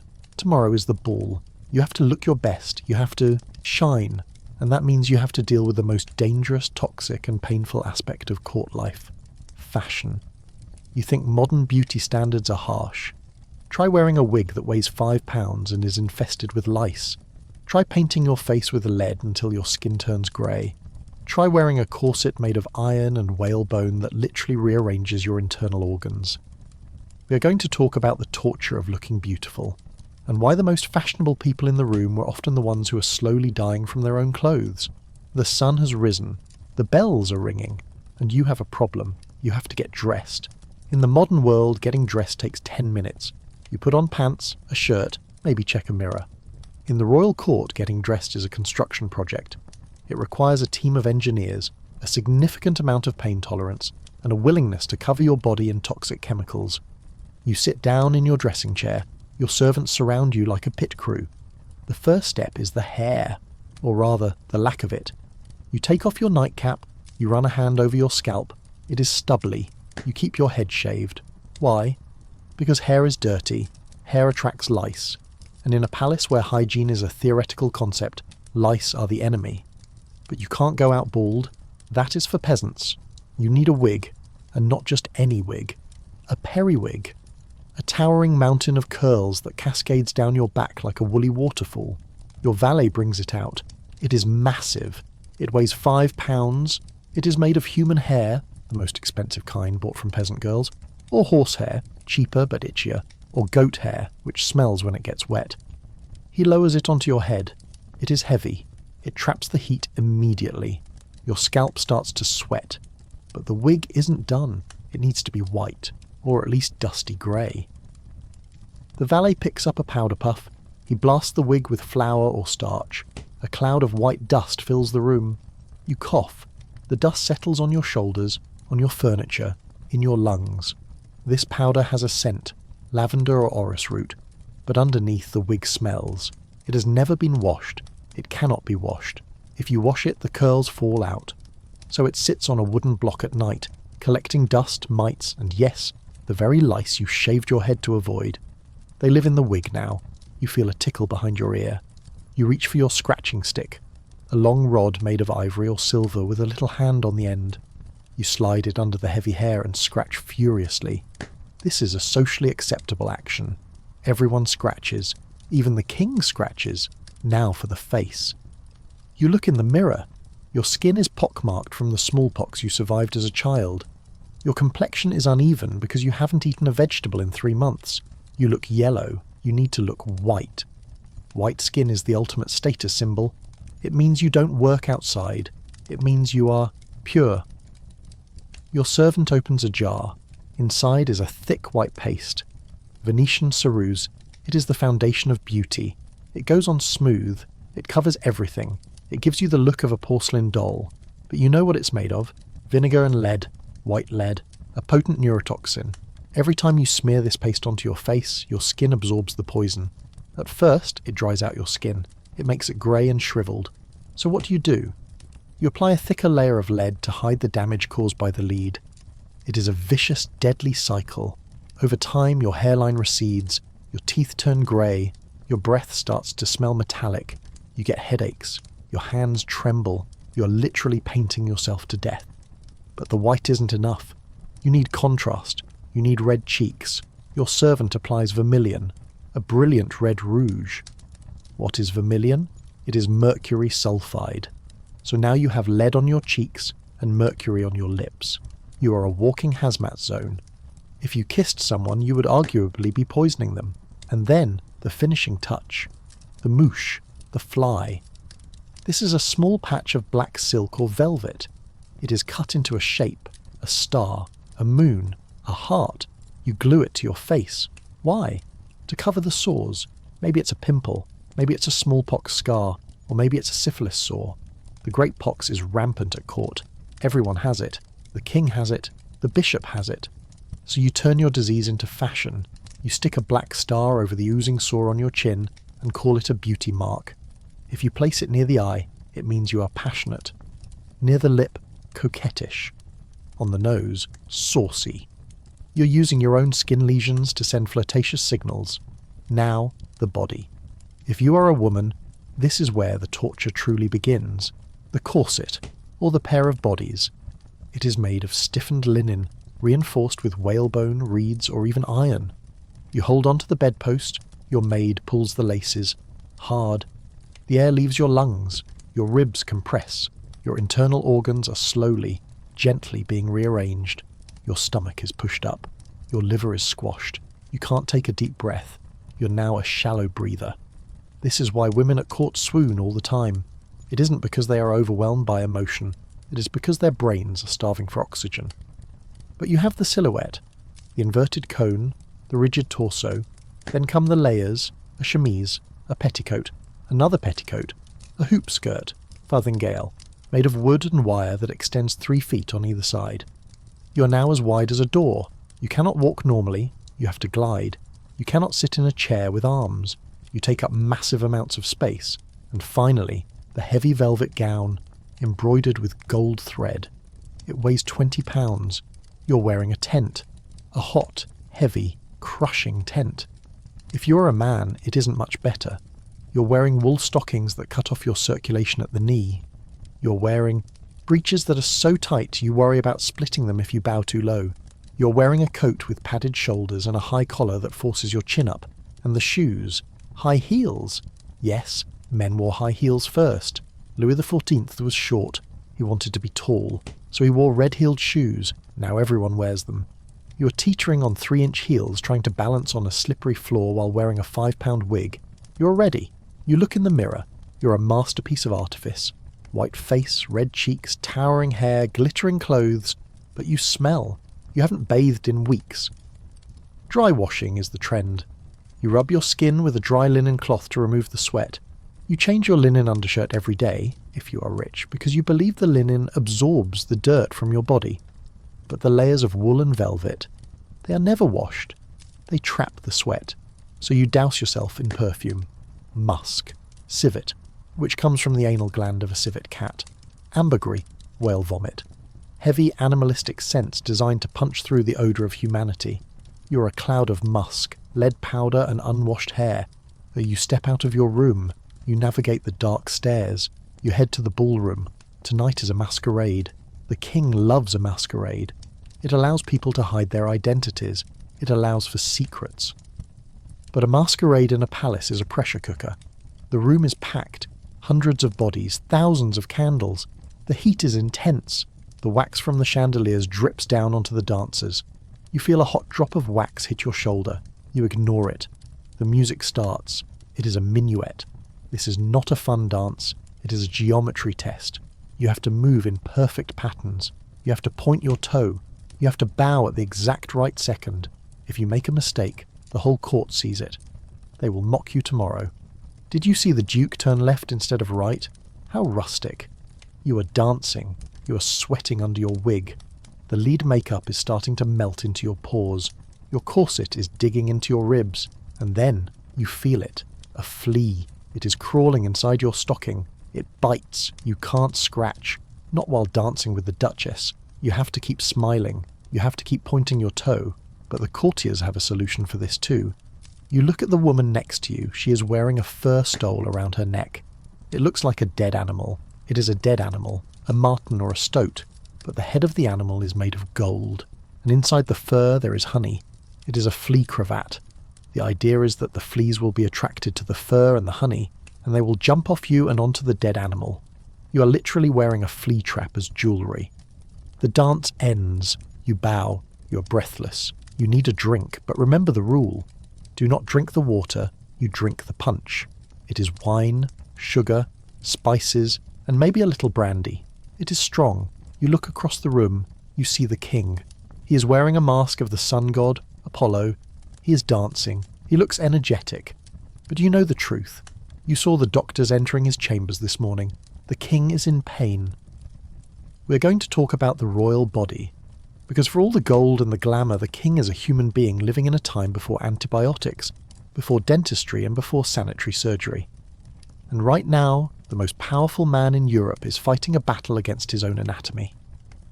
We're going to talk about the royal fistula, the surgery that changed history, and why, for a brief period in France, it became fashionable to bandage your rear end in solidarity with the king. Because in the palace, if the king hurts, everyone hurts. You are standing in the king's antechamber. The air is thick with whispers. The musicians have stopped playing. The gambling tables are silent. The Sun King, Louis XIV, the man who built this golden cage, is missing. He hasn't been seen in public for days. Rumours are flying. Is he dead? Is it poison? Has he been kidnapped? No. It is something far more human and far more embarrassing. The king has an anal fistula. I know, it sounds like a joke. But in the 17th century, this is a matter of national security. The king's body is the state. If his body fails, the state fails. And right now, the state is in agony. The doctors are in a panic. They have tried everything. They have applied poultices of snakeskin and frog spawn. They have forced him to drink elixirs made of crushed pearls. Nothing worked. Now, they have to operate. But there is a problem. Surgery in the 1600s is considered a dirty trade. Physicians just talk. Barber surgeons cut. And cutting the king is complicated. If the knife slips, the surgeon isn't just fired, he is executed for regicide. So, the royal surgeon, Charles-François Félix, prepares. But he doesn't practice on cadavers, he practices on the poor. For months, the hospitals of Paris have been sending volunteers with similar conditions to the surgeon's house. He operates on them. Many die. They are buried secretly at dawn so the public doesn't panic. Finally, the day comes. You aren't in the room, thank goodness. Only the king, his mistress, and the surgeon are there. There is no anaesthesia, no ether, no chloroform. The king lies on a table near the window for the light. He refuses to be bound. He says, "I will bear it like a king." The surgeon uses a custom-made knife, a royal bistoury, curved and sharp. He cuts. The king doesn't scream. He grips the table. He sweats. But he survives. And here is where court life gets truly insane. When the king returns to court, bandaged and walking with a limp, the courtiers don't look away. They don't give him privacy. They copy him. Suddenly it becomes fashionable to have a fistula, or at least to pretend you have one. You see dukes walking with a limp. You see countesses sitting gingerly on the edge of their chairs. People start wearing bandages around, their rear ends underneath their breeches. They call it the royal ailment. It is the ultimate sycophancy. If the king suffers, I suffer. Please notice my loyalty. You watch this spectacle and realise that these people have lost their minds. They are so desperate for favour that they are faking rectal surgery. But the medical horrors of the court don't stop there. Let's talk about the clyster. This is the enema. And in the 17th century it is an obsession. Doctors believed that all illness came from internal blockage. The cure for everything, headaches, melancholy, bad breath, was to flush the system. The king loves them. Louis XIV reportedly had over 2,000 enemas during his reign. But he doesn't go to a private bathroom. He receives them in his chambers, sometimes while dictating letters or talking to ambassadors. Imagine you are a diplomat. You are trying to negotiate a treaty. The king is lying on a daybed. A doctor walks in with a giant metal syringe that looks like a trombone. The king signals you to pause. The procedure happens. Then, the king says, "Now, about that treaty." You have to keep a straight face. You have to pretend this is normal. Because if you laugh, you start a war. The smell in the room changes. Incense is burned to cover it. But you know. Everyone knows. And it's not just the king. The ladies of the court do it too. They take complexion washes, enemas meant to clear the skin. They do it before balls. They do it before portraits. It creates a culture where bodily functions are weirdly public. Privacy is suspicious. If you lock your door, people assume you are plotting treason. So you leave the door open, even for the doctor. But while the king is surviving his surgery, the queen has a different battle, the royal birth. If surgery is dangerous, childbirth is a death sentence. The queen is pregnant. This is good news. The kingdom needs an heir. But the delivery room is not a sanctuary. It is a circus. When the labour pains start, the queen's bedroom fills up. Not just with doctors and midwives, with witnesses, princes, princesses, bishops, mayors. Why?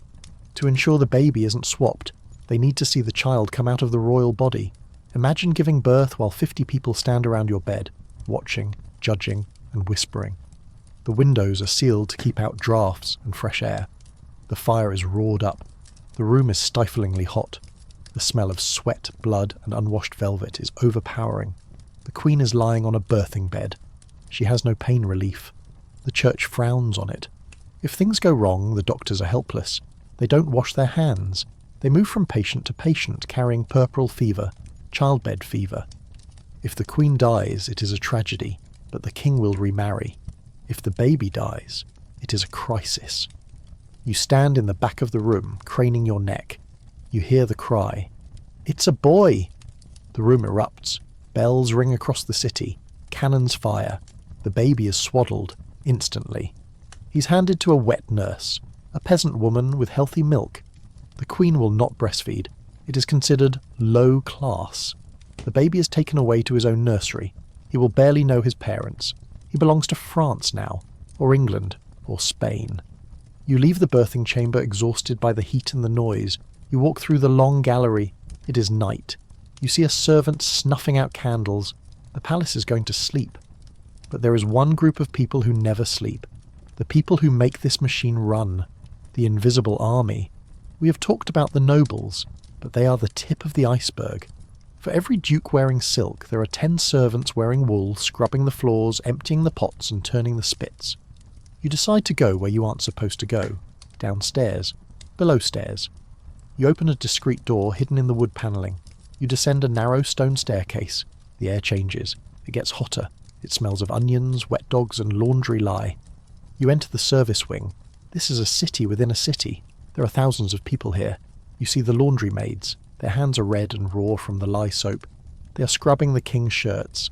If they leave a spot, they're fined. If they tear the lace, they are fired. You see the wood bearers, men whose only job is to carry logs to the 300 fireplaces in the palace. They are human mules. They walk miles every day up and down the stairs carrying heavy timber. They are covered in bark dust and splinters. You see the turnspits in the kitchen. We talked about the dogs, but here it is often young boys. They sit by the fire, turning the handle of the roasting spit for hours. Their faces are blistered from the heat. They are dehydrated. But there is a hierarchy here too. The king's valet is a powerful man. He controls who gets into the bedroom. Dukes bribe him. He wears the king's cast-off clothes. He has his own servants. The page boys are the sons of nobles, sent to learn obedience. They run messages. They hold trains. They are often bullied. And then, the lowest of the low, the scourers, the people who clean the drains, the people who scrape the grease off the floor. They live in the dark. They eat the scraps that the dogs reject. You realise that the palace is a vampire. It sucks the energy out of the poor to feed the vanity of the rich. But the servants have secrets. They see everything. They hear everything. They know which duchess is sleeping with the stable boy. They know which minister is stealing from the treasury. They know which medicine the doctor is actually giving the king. Information is currency, and the servants are rich in it. You walk past a group of maids giggling in a corner. They stop when they see you. They drop a curtsy, but their eyes are sharp. They know you're an outsider. You head back upstairs, back to the gold and the mirrors, but you can't look at the palace the same way. You know what is underneath the floorboards. You know what is behind the walls. Filth, pain, and labour. You return to your attic room. The candle is guttering. You sit on your bed. You look at your hands. They are clean, soft. You are lucky. You're a noble. But tomorrow, you have a new challenge. The court is moving. The king gets bored, or the palace gets too dirty. When the cesspits overflow and the smell becomes unbearable, the king says, "We move." Imagine moving a city of 10,000 people. It is a royal progress. You have to pack everything. Your bed, your clothes, your plates, your servants. You load them onto wagons, the roads are mud. It is raining. You join a caravan that stretches for miles. Carriages, carts, horses, soldiers. It is a migration. And where are you going? To another palace. One that has been empty for 6 months. One that is cold, damp, and full of cobwebs. You will arrive, you will unpack, you will fight for a room, and you will start the whole cycle over again. Waiting, standing, gambling, starving. But that is tomorrow. Tonight you have one more duty. The coucher. The king is going to bed. You have to go back to his bedroom. You have to watch him take off his pants. You have to watch him get into bed. Why? Because if you aren't there, he might forget you. And in the court, being forgotten is worse than death. So you stand up, you straighten your wig, you splash some lavender water on your face to wake up, and you walk back into the light. But as you walk, you notice something. A spot on your silk cuff. Is it wine? Is it gravy? No, it is blood. A flea bite you scratch too hard. It is a tiny red mark on a field of white silk. A reminder. Underneath the velvet, you are just meat. Just like the peasant, just like the king, and the fleas don't care about your title. We are going to talk about the things that eat the rich, the parasites, the diseases, the gout, the pox, the ague. Because money can buy a lot of things, but in the 17th century it cannot buy health. In fact, being rich might just kill you faster. You are standing in the gallery watching the king walk by. He looks majestic. He looks powerful. But if you look closer, if you look past the diamonds and the embroidery, you see the truth. The king is limping. His feet are swollen to twice their normal size. He wears special velvet slippers because he cannot fit into leather boots. Gout. It is the disease of kings, and it is a direct result of being rich. In the 17th century, the wealthy believe that vegetables are for peasants, Fruit is dangerous, water is poison. So they eat meat, rich, fatty, gamey meat, venison, boar, swan, peacock, and they drink wine by the gallon. This diet floods the body with uric acid. The acid crystallizes in the joints, usually in the big toe. The pain is excruciating. It feels like your bones are being crushed by hot glass. You see the Duke of Norfolk wince as he steps. He has it too. The bishop has it. Half the court is hobbling. They treat it with creativity. They apply poultices of raw meat. They drink potions made of crushed coral. They bleed themselves until they faint, but they never ever stop eating the meat, because to eat a salad is to admit you are poor, and gout is just the beginning. Let's talk about the pox, syphilis, the Great Pox. It arrived in Europe in the late 1400s, likely from the Americas, though that is debated. By 1680 it is everywhere. It starts with a sore, then a rash, then it goes dormant. You think you are cured, but years later it comes back. It attacks the bones, it eats the nose, it destroys the brain. You look around the room, you see a count wearing a heavy metal nosepiece painted to look like skin. His nose collapsed years ago. You see a lady whose hands shake uncontrollably. You see a prince who has suddenly become paranoid and erratic. The pox. The treatment? Mercury. A night with Venus, a lifetime with Mercury. Doctors put you in a sweating box. You sit in a wooden crate with your head sticking out. Underneath they burn mercury. The toxic fumes rise. You sweat. You salivate. Pints of saliva a day. Your teeth fall out. But the mercury kills the bacteria. Sometimes. More often, the mercury kills you. It is a slow, humiliating death. But at court you pretend it isn't happening. You cover the sores with black silk patches. You wear a wig to hide the hair loss. You blame your shaking hands on nerves. And then there is the malaria. We think of malaria as a tropical disease. But in the 17th century, Europe is full of swamps. The mosquitoes are everywhere. The king shivers. He has a fever. Then he is cold. Then he sweats. It comes in cycles, every 3 days. Tertian fever. Doctors treat it with Jesuits' bark, cinchona bark from South America. It contains quinine. It actually works. It is one of the few real medicines they have, but they also use bloodletting. If the king has a fever, the doctors swarm. They open a vein. They take a bowl of blood. Look, they say, pointing to the congealed blood. It is dark. That is the bad humour leaving. It isn't bad humour. It is oxygen-depleted blood. They are draining his life force while he is fighting an infection. It is a miracle anyone survives the royal physician. But let's step away from the sick room. Let's go outside. The gardens, Versailles, Hampton Court. The gardens are masterpieces. Geometric hedges, infinite vistas, fountains that shoot water 50 feet into the air. You walk through the orangery. The smell of citrus blossoms is intoxicating. It masks the smell of the cesspit nearby. But the gardens are also a trap. You are walking with a group of courtiers. The king decides he wants a promenade. It is July. It is noon. It is 90 degrees. You're wearing wool and velvet. You're wearing a wig. The king walks fast. He loves the heat. He doesn't sweat, or at least no one is allowed to say he does. You have to keep up. You cannot take off your coat. You cannot loosen your cravat. You cannot sit down. People faint. They drop like flies. If you fall, you're dragged into the bushes by the Swiss guard so you don't spoil the king's view. And if it rains? The king decides to walk in the rain. You walk in the rain. Your silk ruins. Your wig droops like a wet dog. Your makeup runs down your face in streaks of red and white lead. You look like a melting clown. But you smile. Lovely weather, sire. The gardens are also a place of danger. Duels. Officially, duelling is illegal. The king banned it.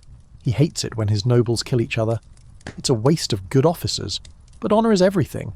If someone insults you, your coat is last season, or your mistress is ugly, you have to challenge them. You meet at dawn behind the hedges. You use swords, rapiers.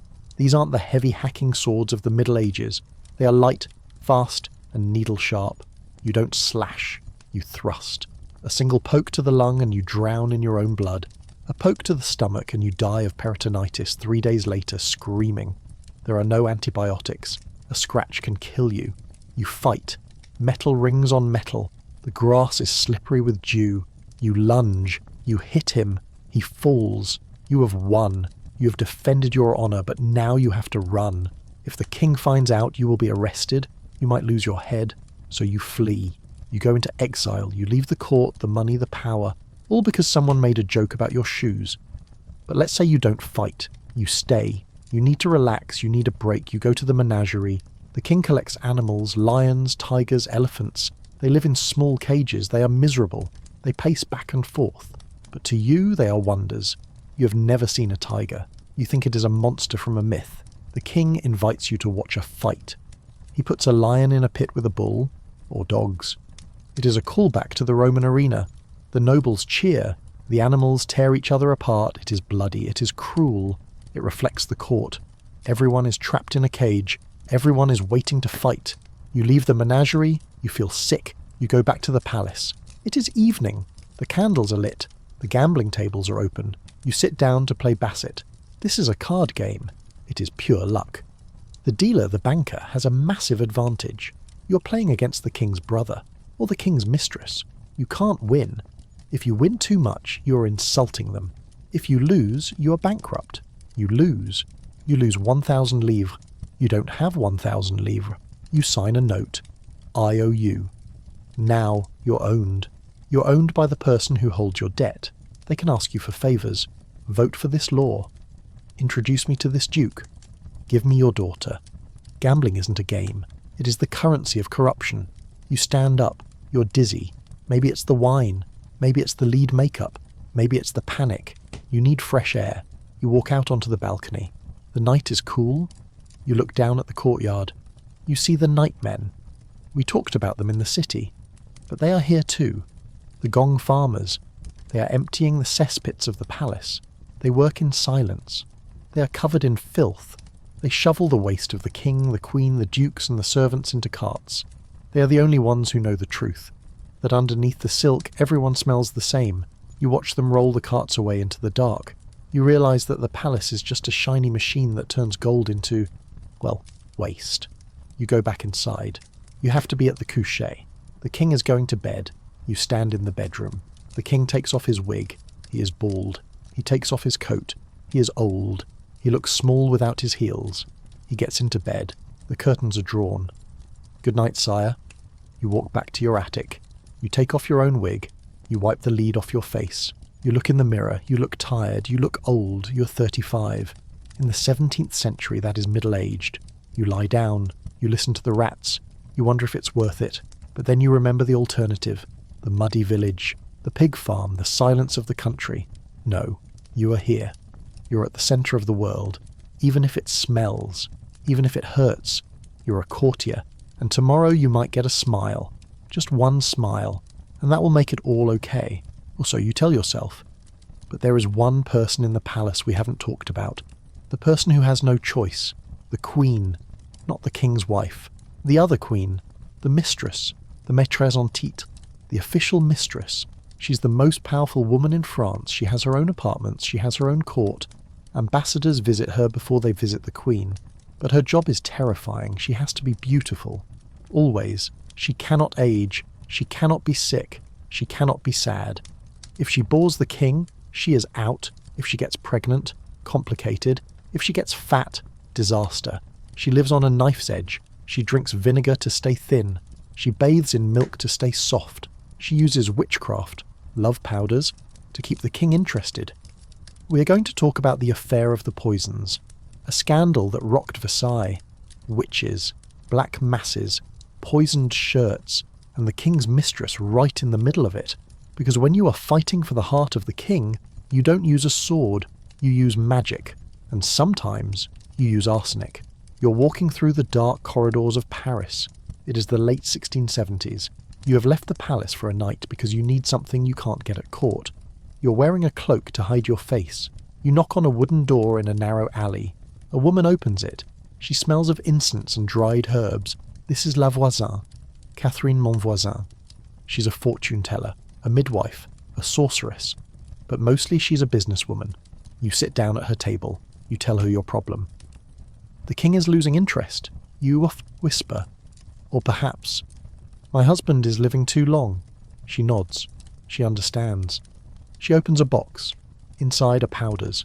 Some are love powders, made of dried toads, bone dust and Spanish fly. You're supposed to slip them into the king's wine. They are meant to make him fall in love with you again, but other powders are simpler. Arsenic. Succession powder, she calls it, a polite name for poison. You buy a vial, you pay in gold, you leave. This isn't a fantasy story. This is the affair of the poisons. It was the biggest scandal in the history of the French court. It turned out that half the aristocracy was visiting witches. The king's mistress, Madame de Montespan, was accused. They said she participated in black masses, that she drank blood, that she bought poison to kill her rivals. The king was terrified. He realized that the people closest to him, the women he slept with, the men he dined with, were potentially murderers. He launched an investigation. The Chambre Ardente, the burning court. Hundreds were arrested. La Voisin was burned at the stake. But when the trail led too close to the king's mistress, he shut it down.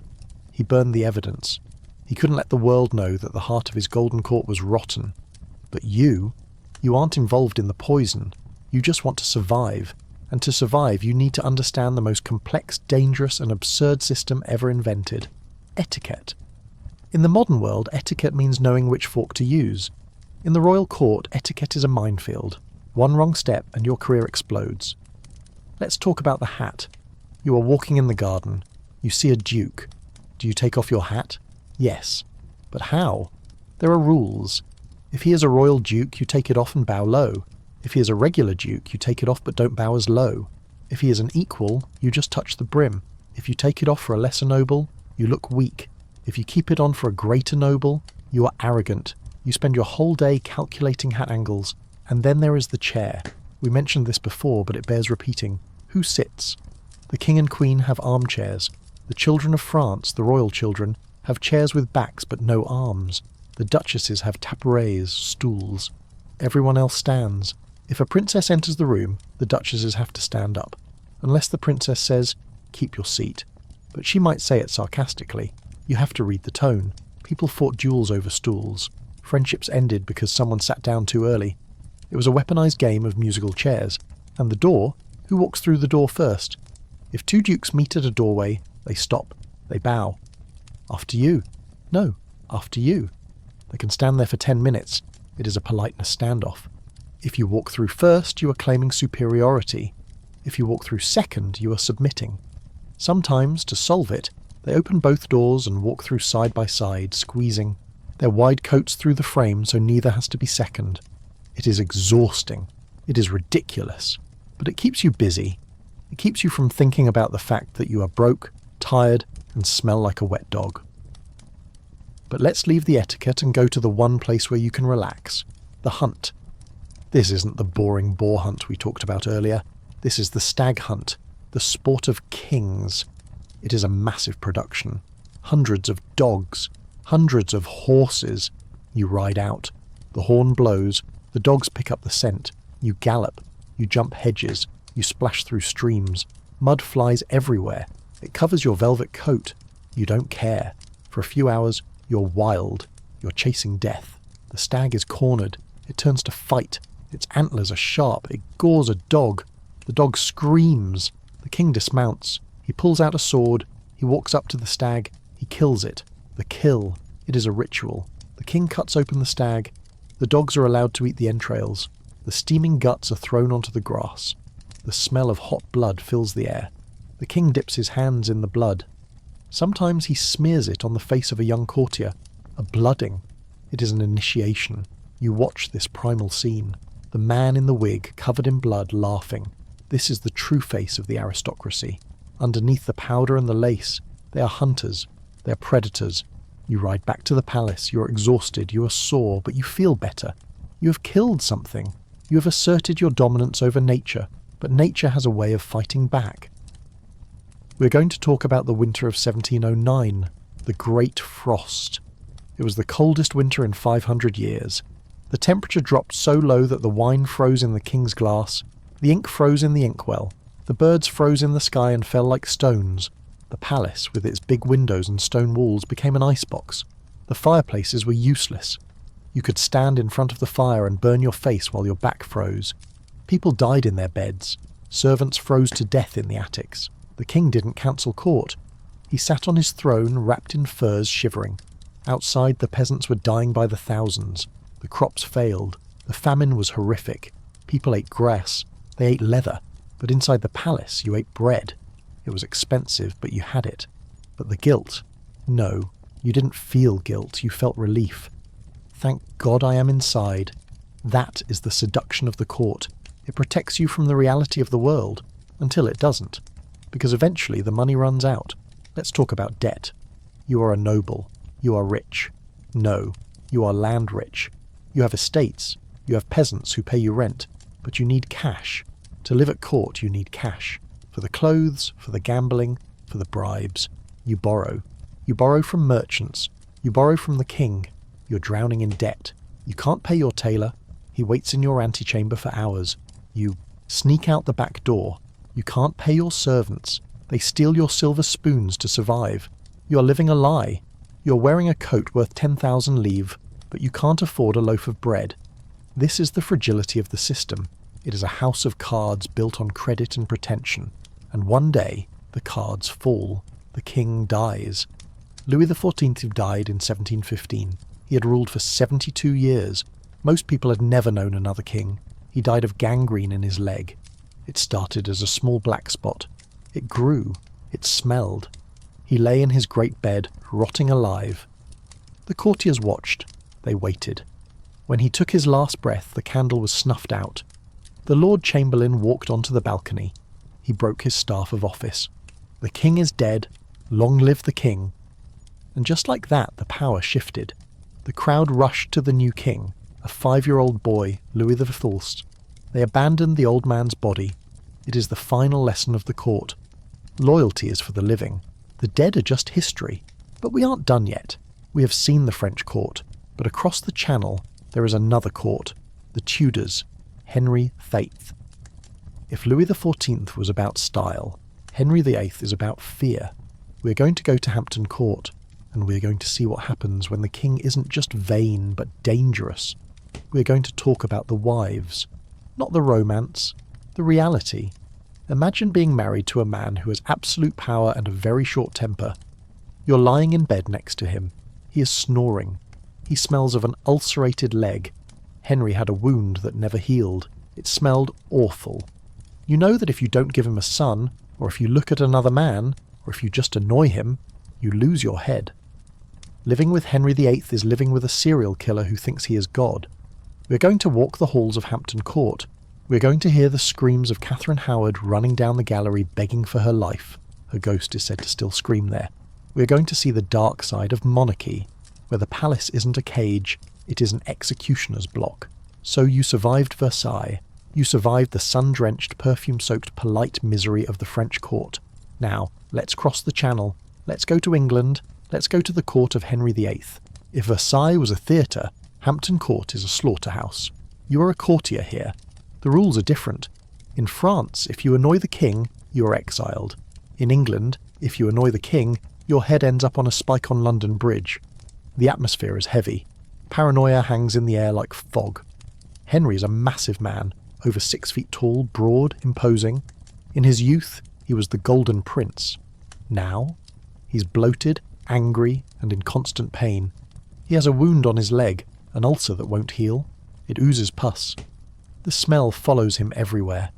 You can tell where the king is in the palace by the scent of rotting flesh, and the lavender the servants throw on the floor to mask it. You are. Walking down the haunted gallery, it is called that for a reason, Catherine Howard, the 5th wife. She was young, foolish, she had a past. When Henry found out, she was arrested. Legend says she broke free from her guards. She ran down this gallery, screaming for the king, begging for mercy. She reached the door to the chapel where Henry was at mass. She pounded on the wood. Henry ignored her. He kept praying. The guards dragged her away, screaming. A few days later, she was beheaded. You walk down that same hallway. It is silent now, but you feel the chill. You know that in this court, youth and beauty are not protections. They are targets. But let's talk about the daily life. The food. Henry loves to eat.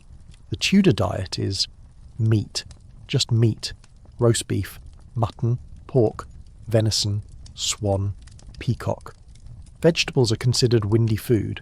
They cause gas, so the king avoids them. You sit at the table. You eat the meat. It is heavy. It sits in your stomach like a stone. And the sugar. Henry loves sugar. He puts it on everything. He eats subtleties, sculptures made of marzipan and spun sugar. His teeth are black. They're rotting in his head. When he speaks, you can see the decay. But you don't look away. You smile. You tell him he has a beautiful smile. Because if you don't, treason. But the real danger isn't the food. It's the religion. Henry breaks with Rome. He creates the Church of England. Suddenly the rules change. If you are a Catholic, you are a traitor.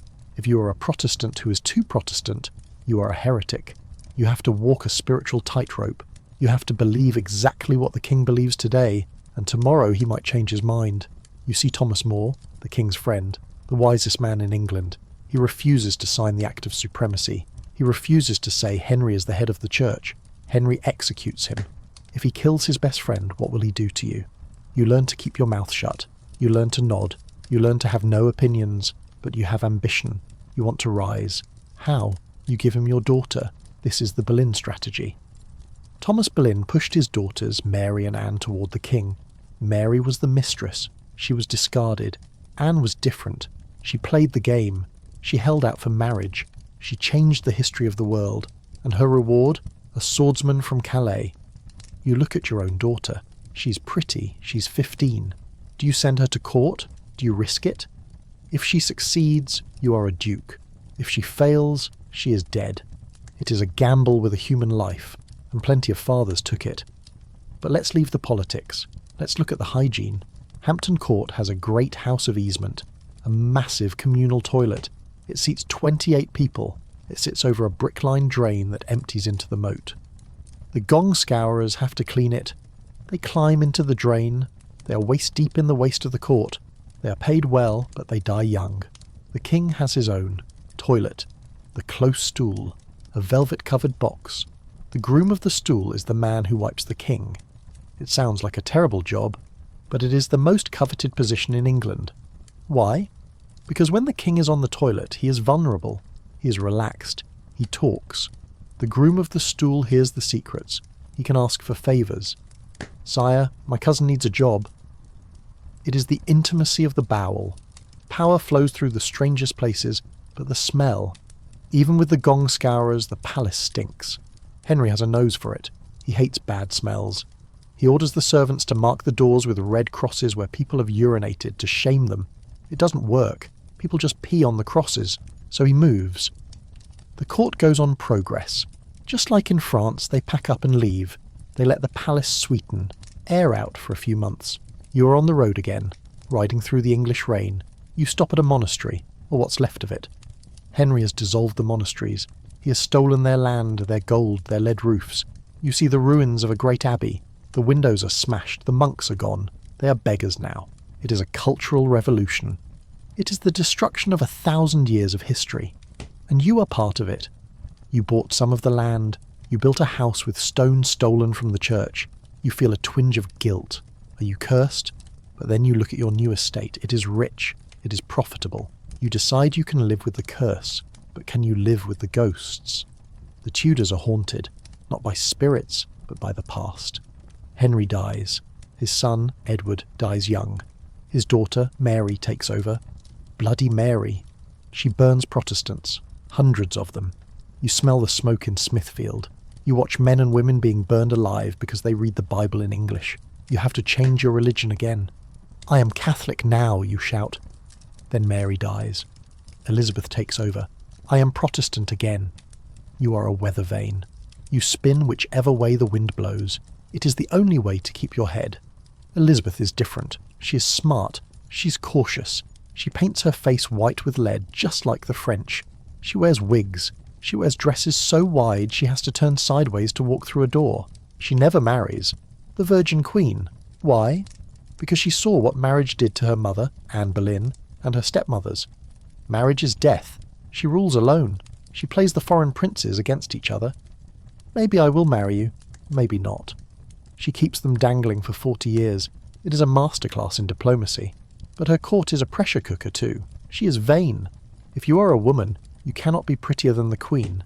If you are a man, you must pretend to be in love with her even when she is old and toothless. You write her poems. You are the sun, the moon, the stars. She knows it is a lie, but she likes it. And if you make her angry, she doesn't execute you, usually. She hits you. She throws a slipper at you. She boxes your ears. She is a Tudor. She has a temper. But under her rule, England changes. The ships sail. Drake, Raleigh. They go to the New World. They bring back tobacco, potatoes. You try smoking. It makes you cough. It makes you dizzy. This will never catch on, you think. You are wrong. You go to the theatre. A new writer, Shakespeare. He writes plays about kings who kill their wives, about ambition, about madness. You watch Macbeth. You see the king being murdered. It hits too close to home. The theatre is the new church. It is where people go to understand their lives. But the theatre is dangerous too. The plague closes it down constantly. When the bill of mortality goes up, when the death count rises, the doors are locked. You sit in your house. You hear the bell tolling. You realise that for all the glory of the Elizabethan age, it is still fragile. A microbe can destroy it. But let's step back. Let's look at the bigger picture. We have seen the French court, the English court. But there is another world. A world of silence. The Ottoman harem, Topkapi Palace, Istanbul. This is a different kind of cage. You are a sultan. You live in the house of felicity. You have hundreds of women, concubines. But you are a prisoner too. You cannot leave the palace. You're watched by the janissaries, your own slave soldiers. If they are unhappy, they bang their spoons on their soup cauldrons. It is the sound of a coup. If you hear the spoons, run. And your brothers? The law of fratricide. When a new sultan takes the throne, he executes all his brothers to prevent civil war. The mutes come in the night. Men who have had their tongues cut out so they cannot tell secrets. They carry a silk bowstring. They strangle the princes, even the babies. The coffins are carried out of the palace the next morning. A line of small coffins. It is the price of stability. One king. No rivals. You realise that power is a curse, whether you are Louis XIV, Henry VIII, or Suleiman the Magnificent. You are alone. You're terrified. You're trapped in a golden room waiting for the assassin or the doctor or the executioner. But let's leave the palaces. Let's go to the edge of the world, to the people who walked away from it all. The hermits. We talked about them briefly. But let's look closer. Why would someone choose to live in a cave? Or on top of a pillar? St. Simeon Stylites. He lived on top of a 50-foot pillar for 37 years. He never came down. People sent food up in a bucket. He was a celebrity. Pilgrims came to watch him sit. Why? Because he was free. He didn't have to bow to a king. He didn't have to pay taxes. He didn't have to worry about fashion or poison or plague. He was above it all. Literally. It is an extreme reaction, but you understand it. After walking through the sewage of Versailles and the blood of the Tower of London, a pillar in the desert looks pretty good. But you can't be a hermit. You have to live in the world. So, how do you survive? You cultivate sprezzatura. This is an Italian word from the Renaissance. Baldassare Castiglione wrote about it in The Book of the Courtier. It means studied carelessness. The art of making difficult things look easy. You're terrified. Act bored. You're bankrupt. Act generous. You're dying of syphilis. Wear a mask and dance. It is the armour of the courtier. You hide your humanity behind a performance, and we still do it today. Look at social media. It is the new Versailles. We curate our lives. We filter our faces.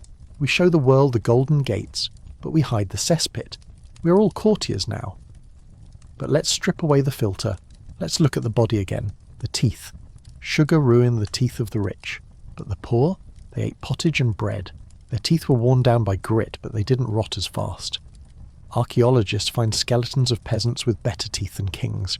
It is a strange irony. The poor couldn't afford the poison, and the lead makeup. Only the rich could afford it. The gout. Only the rich could afford the meat. Being poor was hard. It was cold. It was hungry. But in some ways it was healthier. You didn't poison yourself for fashion. You didn't eat yourself to death. You just worked and died. But let's go back to the bedroom. One last time. The bedding ceremony. A royal wedding. The couple is put to bed. The bishop blesses the bed. He sprinkles holy water on the sheets. The king and queen get in, and then the court watches. They watch them kiss. They watch them touch. They have to witness the consummation, or at least the beginning of it, because a marriage isn't legal until it is consummated. Imagine the pressure. You are 18. You have never met this woman, and the Archbishop of Canterbury is staring at you. It is the ultimate invasion of privacy. It turns sex into a legal procedure, and if it doesn't work, impotence trials. If a woman wants an annulment, she can claim her husband is impotent. The court appoints wise women to inspect him. They check his equipment. Sometimes they make him try to perform in front of a jury. It is humiliating. It is grotesque. It proves that in the past your body did not belong to you. It belonged to the church, the state, and the law. You shudder. You're glad you're not a king. But the night is ending. The candles are burning low. The king is asleep. The guards are changing. You can finally close your eyes. But as you drift off, you hear a sound, a scratch, a rat. It is gnawing on the leg of your bed. You pull your feet up. You wrap the blanket tight. You remember the groom of the stool. You remember the lead makeup. You remember the beheaded queens. And you realize that the palace isn't a fairy tale. It is a horror story wrapped in silk. But it is a story that we keep telling. Why? Why are we obsessed with royalty? Why do we watch The Crown? Why do we care about Prince Harry? Because we love the spectacle. We love the gold, but we also love the tragedy. We want to believe that being rich makes you happy, but deep down, we know it doesn't, and that makes us feel better about our own lives. I may have a mortgage, you think, but at least I don't have to watch the king poop, and that, my friend, is the true value of history, perspective. But we have one more stop. We have seen the kings. Now we have to see the end of kings, the revolution, the guillotine. When the people finally said, enough. When the smell of the cesspit became too much. When the price of bread got too high. The gates of Versailles were stormed. The mirrors were smashed. The king and queen, Louis XVI and Marie Antoinette, were dragged to Paris. They were put in a dungeon, the Temple prison. They lost their wigs. They lost their silk. They were just a man and a woman, frightened, holding their children. They were marched to the scaffold. The blade fell, and the age of the palace ended. It was bloody, it was chaotic, but it was inevitable. Because you can't build a civilization on a sewer and expect it to last forever. So, as you lie in your modern bed, think about the silence. The silence of a room that is yours. The silence of a life that belongs to no one but you. You are the king of your own castle, and your castle has plumbing. Be grateful. Sleep well. We have walked the halls of Versailles, smelling the perfume and the waste. We have ducked under the axe in the court of Henry VIII. But if you think those courts were stiff, uncomfortable or dangerous, you haven't seen anything yet. We are going to travel south, across the Pyrenees, to Madrid, to the court of the Spanish Habsburgs. If Versailles is a party, the Spanish court is a funeral that never ends. You enter the Alcazar of Madrid. It is dark. The windows are small to keep out the blistering Spanish sun. The walls are thick. It is silent. In France, the courtiers wear bright colours, red heels, gold lace, blue velvet. In Spain, the fashion is black. Severe, heavy, expensive black velvet. You are a courtier here. You wear a golilla, a stiff cardboard collar covered in grey fabric. It holds your head up at an unnatural angle. You cannot look down. You cannot turn your head. You have to turn your entire body. It is designed to make you look arrogant. It actually just makes your neck cramp. The etiquette here is not a game. It is a religion. The King of Spain is not just a monarch. He is the Catholic king. He is half priest, half statue. He does not walk. He glides. He does not smile. He stares. He eats alone. You watch him. He sits at a table under a canopy. He is served by high-ranking nobles on their knees. The food is brought in by a procession of guards. But look at the king's face. He has the Habsburg jaw. This is the price of keeping power in the family. The Habsburgs married their cousins, and their nieces, and their uncles, for generations. The result is genetic disaster. The lower jaw grows too fast. It juts out. The bottom teeth stick out past the top teeth.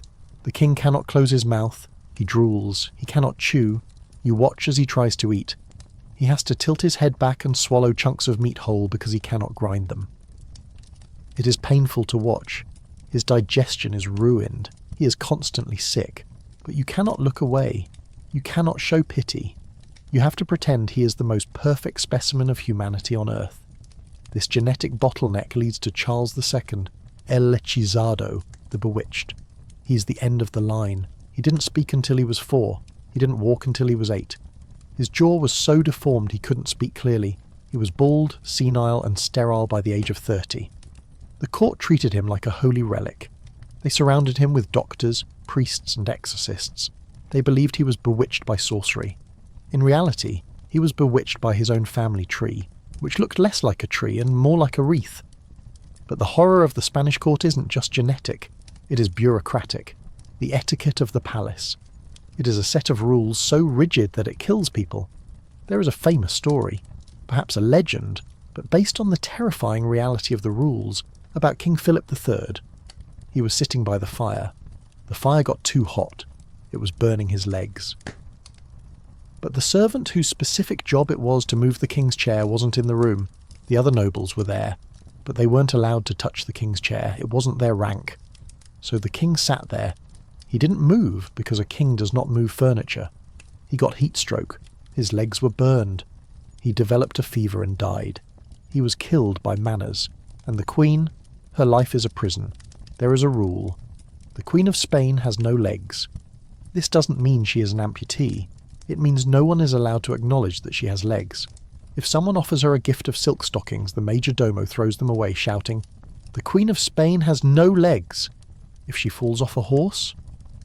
This happened to the wife of Charles II. Her foot got caught in the stirrup. She was being dragged. 2 nobles saw it. They knew that if they touched the Queen's foot to free her, they would be executed for touching the royal person. But if they didn't, she would die. They saved her. They grabbed her foot and pulled it loose. And then they ran. They sprinted to the stables, grabbed horses, and rode for the border. They knew that saving the Queen's life was a capital crime. They were eventually pardoned, but the fear was real. The Spanish court is a place of shadows, silence, and slow genetic decay. But let's leave the stifling heat of Madrid. Let's go somewhere cold, somewhere wild. We're going to Russia, to the court of Peter the Great. If Spain is a funeral, Russia is a frat party held in a bear pit. Peter is a giant. Literally, he is 6'8". In a time when the average man is 5'5", he is a monster. He is strong enough to bend horseshoes with his bare hands, and he wants to drag Russia into the modern world, kicking and screaming. You're a boyar, a Russian noble. You have a long beard. You wear long robes with sleeves that touch the floor. You are traditional. You hate the West. Peter hates you. He returns from Europe with a pair of scissors. He holds a banquet. You are eating your soup. Peter walks up to you. He grabs your beard. Snip. He cuts it off. To a Russian Orthodox noble, the beard is the image of God. Cutting it off is a sin. Peter doesn't care. He says, "You look like savages." He passes a beard tax. If you want to keep your beard, you have to carry a special coin that says, "The beard is a useless burden." He forces you to wear Western clothes, tight breeches, wigs, coats. You freeze in the Russian winter. You feel naked. But the fashion police are the least of your worries. Peter loves to drink. He forms the all-joking, all-drunken synod of fools and jesters. It is a mockery of the church and the court. You are invited to his parties. You cannot say no. The doors are locked. Guards stand outside. Large buckets of vodka are brought in. You have to drink. If you refuse, Peter pours it down your throat. People pass out. People die of alcohol poisoning. Peter laughs. He is immune to hangovers. He sketches ships while you are vomiting under the table. And he loves dentistry. He carries a bag of dental tools. If you complain of a toothache, or if he just thinks your teeth look bad, he pulls them out. He keeps a sack of teeth as a souvenir. You learn to keep your mouth shut around the Tsar, but his greatest project is the city, St. Petersburg. He builds it on a swamp, in the middle of nowhere, in the freezing north. He orders you to move there. Build a stone house, he commands. There is no stone. You have to import every rock.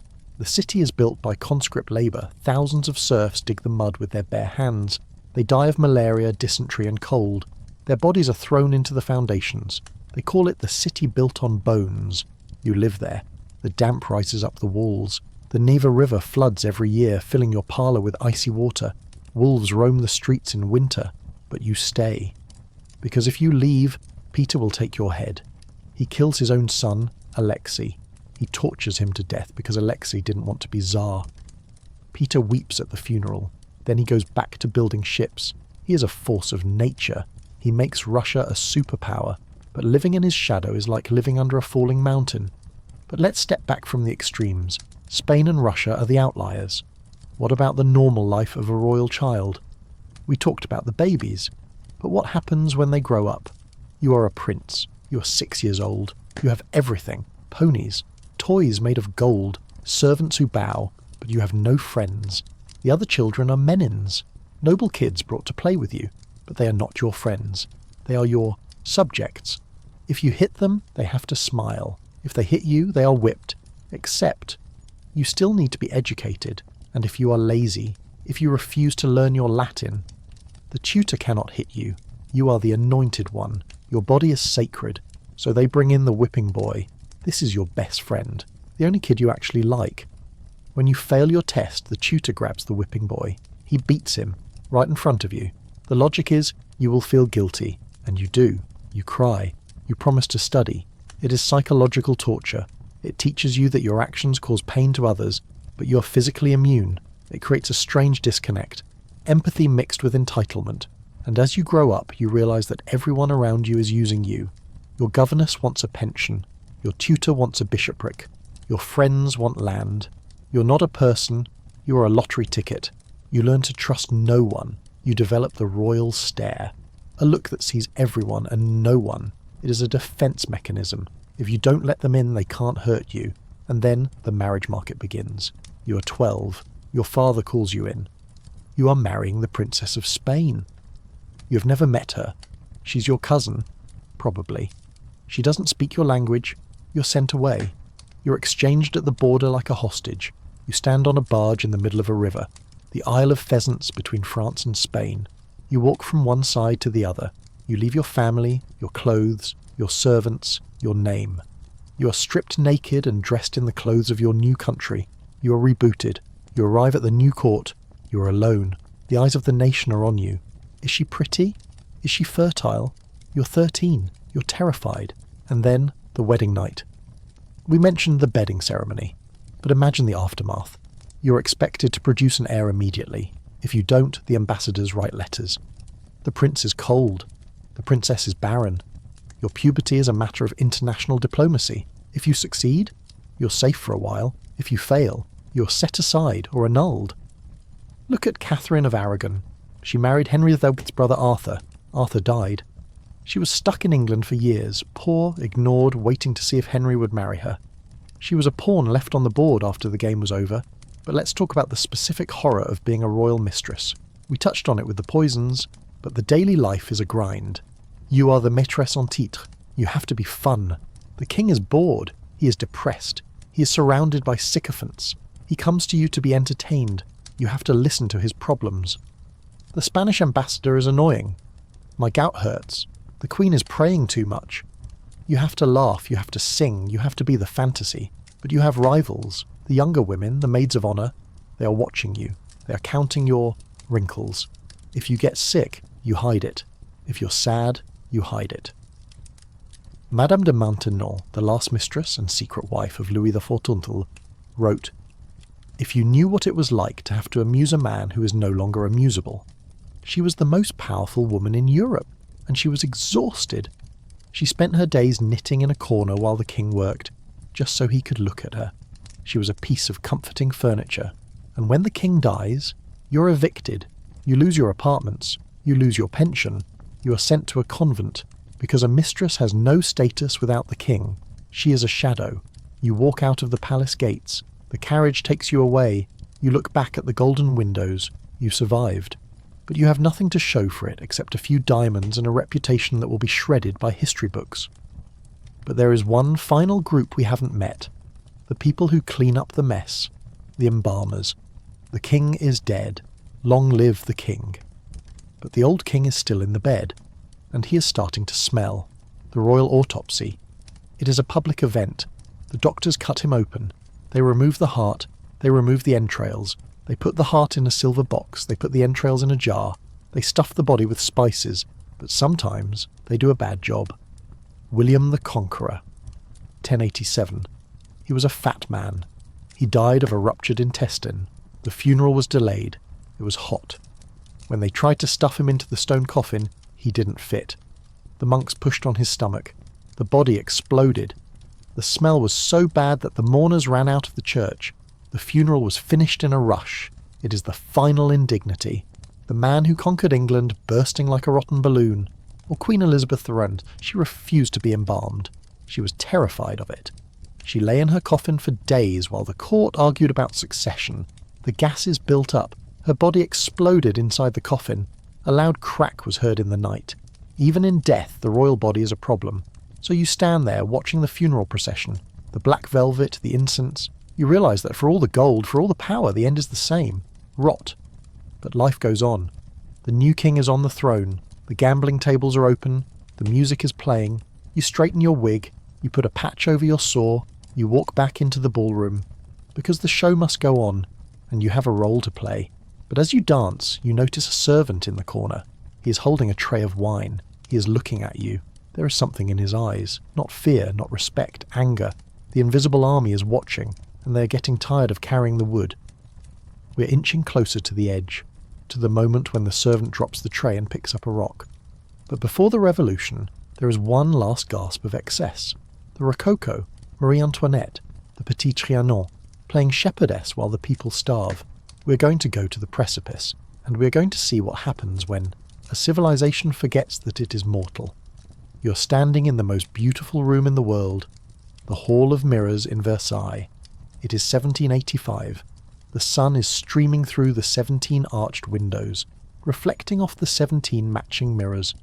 Crystal chandeliers hang like frozen waterfalls.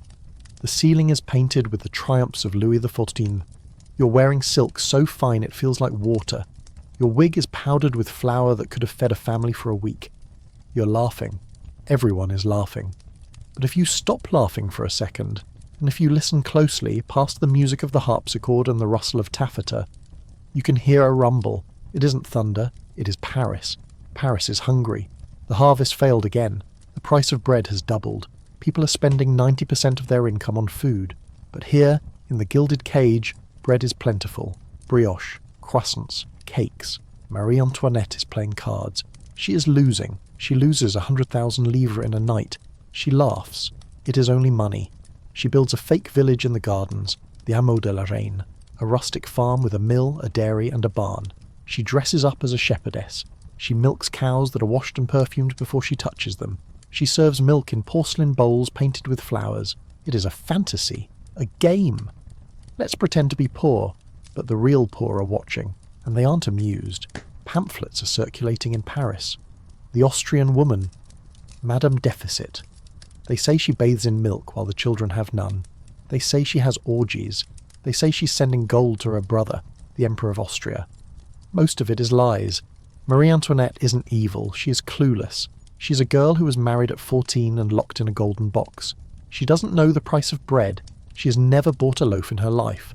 But ignorance is no excuse when the stomach is empty. The tension builds.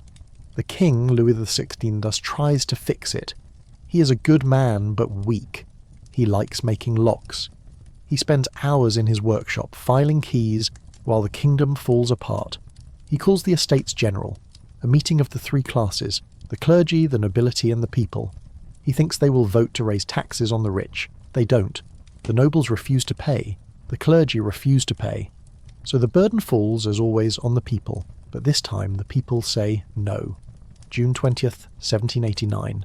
The tennis court oath. The representatives of the people are locked out of the meeting hall, so they go to the royal tennis court. They swear an oath. We will not separate until we have written a constitution. It is the beginning of the end. But you? You are still dancing. You think it will blow over. It's just a riot, you say. The king will send the army. But the army's hungry too. The soldiers are peasants. They have mothers who are starving.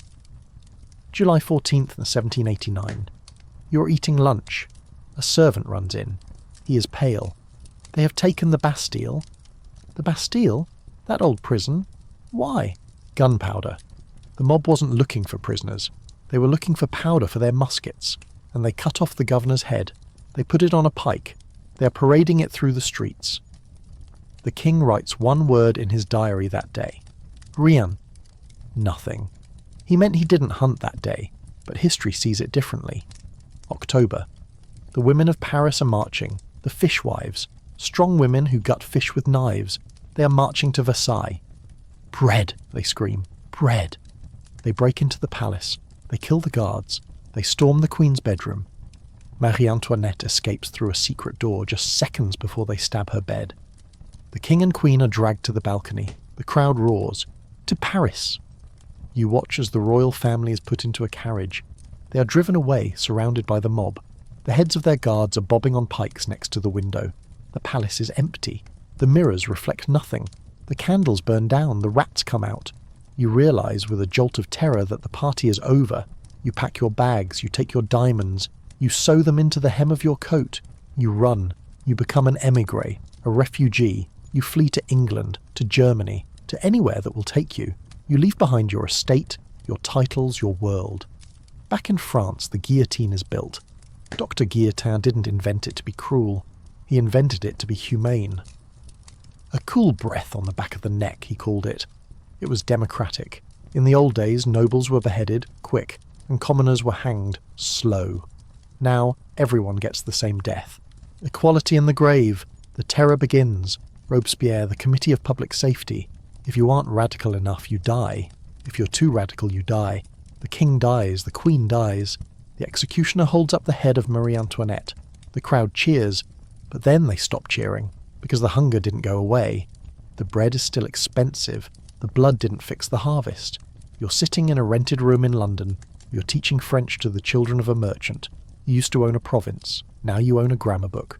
You look at your hands. They are calloused. You have learned to cook. You have learned to mend your own clothes. You are alive, and you realise something. The revolution wasn't just about bread. It was about dignity. It was about the idea that a human being is not a piece of furniture to be moved by a king. But the cost? The cost was a generation drowned in blood. Eventually the fever breaks. Robespierre is executed. Napoleon rises, an emperor again.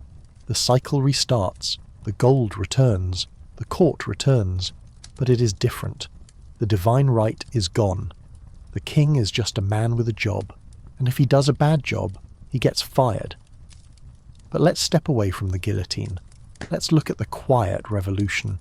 The one that happened in the bedroom. Hygiene. We talked about the smell. But in the 18th and 19th centuries, something changes. People start washing. Why? Because of cotton. Before, clothes were wool and linen, hard to wash. Now, cotton from the colonies, grown by slaves, a dark irony, is cheap. Cotton can be boiled. It can be white. People start wearing cotton underwear. They change it every day. The smell of the city changes. It stops smelling of old sweat and starts smelling of soap and water. Piped water. London builds a sewer system. The great stink of 1858, when the Thames smelled so bad that Parliament had to close the curtains, forces them to act. Joseph Bazalgette builds the sewers, miles of brick tunnels, cholera drops, typhoid drops. You can drink the water. This saves more lives than any king ever did. And medicine, germ theory, Louis Pasteur, Robert Koch, Joseph Lister. They realise it isn't bad air, it isn't demons, it is tiny invisible bugs. Doctors start washing their hands. Imagine that. For thousands of years, doctors were killing their patients with dirty hands. Now they wash them. Surgery stops being a death sentence. The world is getting cleaner. It is getting safer. But is it getting happier? You look at the Industrial Revolution. The factories, the smoke, the children working in the mines. We traded the mud of the field for the soot of the city. We traded the tyranny of the king for the tyranny of the clock. We are back to the beginning. The noise, the crowd, the rush. But there is a difference. You have a voice. You can vote. You can strike. You can read. You're not a serf, you're a citizen. And that is the journey, from the mud hut to the skyscraper, from the chamber pot to the flush toilet, from the subject to the individual. It was a long, bloody, smelly road, but we walked it, and now we are here. We have arrived at the modern world, but before we close the book, we have one last thing to do. We have to look at the ghosts, the people who didn't make it, the ones who fell in the mud, the ones who died in the oubliette, the ones who froze in the winter of 1709. We owe them a debt, because they built the foundation we stand on. So, tonight, when you turn off the light, don't be afraid of the dark. The dark is just history waiting to be remembered. Listen to the silence. It isn't empty. It is full of voices. We lived, they say. We suffered. We hoped. And now it is your turn. What will you do with your turn? You have the heat. You have the light. You have the time. Will you build a wall? Or will you build a bridge? Will you be the king who hoards the grain, or the baker who shares the bread? The choice is yours, but remember the lesson of the palace. The gold peels, the stone cracks, the king dies. Only the kindness survives, only the shared humanity lasts. So, be kind to your neighbour, to the stranger, to yourself. Because in the end, we're all just travellers on the same road, trying to find a warm place to sleep. And on that note, take a deep breath. Smell the clean air of your room. Feel the softness of your sheets. Let the tension go. You're safe. You are home. Good night. Hey guys, tonight we are going to the capital of the world, the heart of an empire that covers a quarter of the globe. London. But we aren't going to the London of Mary Poppins with dancing chimney sweeps and magical nannies. We are going to the real London of the 19th century. A city where the air is so thick with coal smoke you can taste it, where the river smells like a chemical weapon, and where the most dangerous thing you can do is drink a glass of water. So before you get comfortable, take a moment to like the video and subscribe, but only if you genuinely enjoy what I do here. And let me know in the comments where you're tuning in from and what time it is for you. It's always fascinating to see who's joining us from around the world. Now, dim the lights, maybe turn on a fan for that soft background hum, and let's ease into tonight's journey together. Congratulations, you have just woken up in the year 1880. You're in the East End of London, Whitechapel, or maybe Spitalfields. You open your eyes, but it is still dark. Is it night? You don't know. You look at the window. The glass is coated in a layer of greasy black soot. Beyond the glass, the skies are heavy bruised yellow. This is the fog. The pea super, the London particular. It isn't mist. It is a toxic cocktail of smoke from a million coal fires, mixed with chemical fumes from the factories and trapped by the damp English weather. It hangs over the city like a shroud. It stings your eyes. It coats your throat.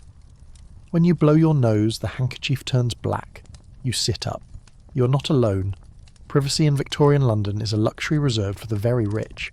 You are sharing a single room with 7 other people. Your parents, your siblings, and maybe a lodger. A stranger who pays a few pennies to sleep in the corner because your rent is too high. The room is damp. Wallpaper peels from the walls in long, sad strips. The plaster is crumbling. There is a smell in the room that never goes away.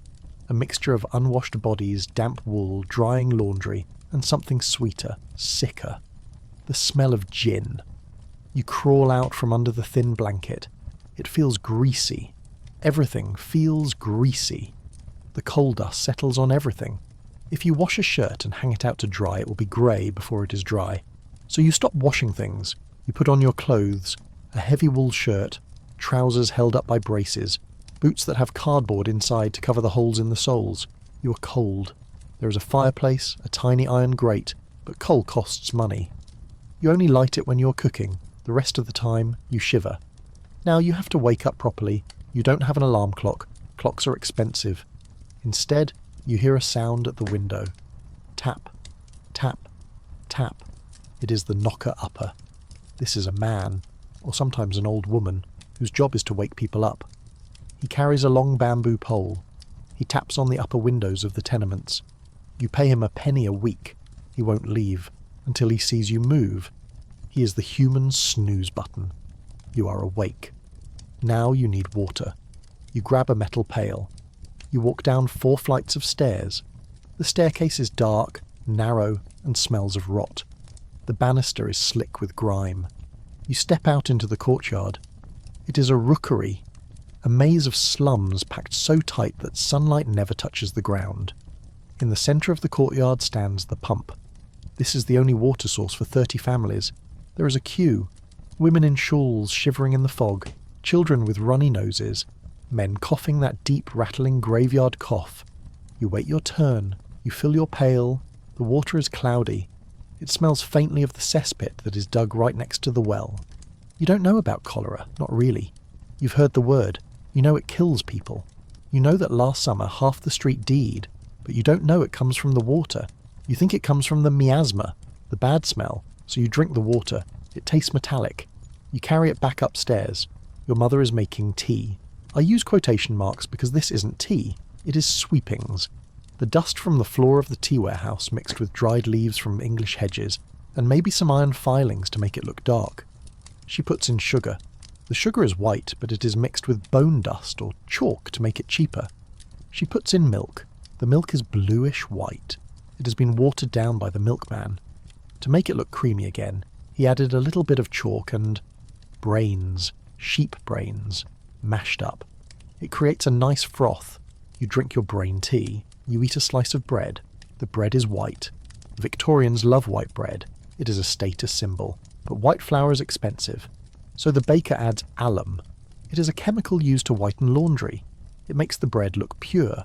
It also makes you constipated and slowly destroys your digestive lining. Breakfast of champions. Now you have to go to work. You step out into the street. The noise hits you. London is the loudest city on earth. The street is paved with cobblestones. Iron-rimmed wheels on stone create a deafening roar. Thousands of carts, omnibuses, cabs and drays. The horses. There are 50,000 horses in London. They are the engines of the city, and engines produce exhaust. The street is covered in manure. Tons of it. It is a sea of mud and dung. Crossing the street is a tactical operation. You have to hire a crossing sweeper, a small boy with a broom, to clear a path for you for a halfpenny. If you don't pay, you wade through the muck. You walk past the shops. They look prosperous. Glass windows, gas lights. But look closer. The pie shop. You see a tray of meat pies. They smell savoury.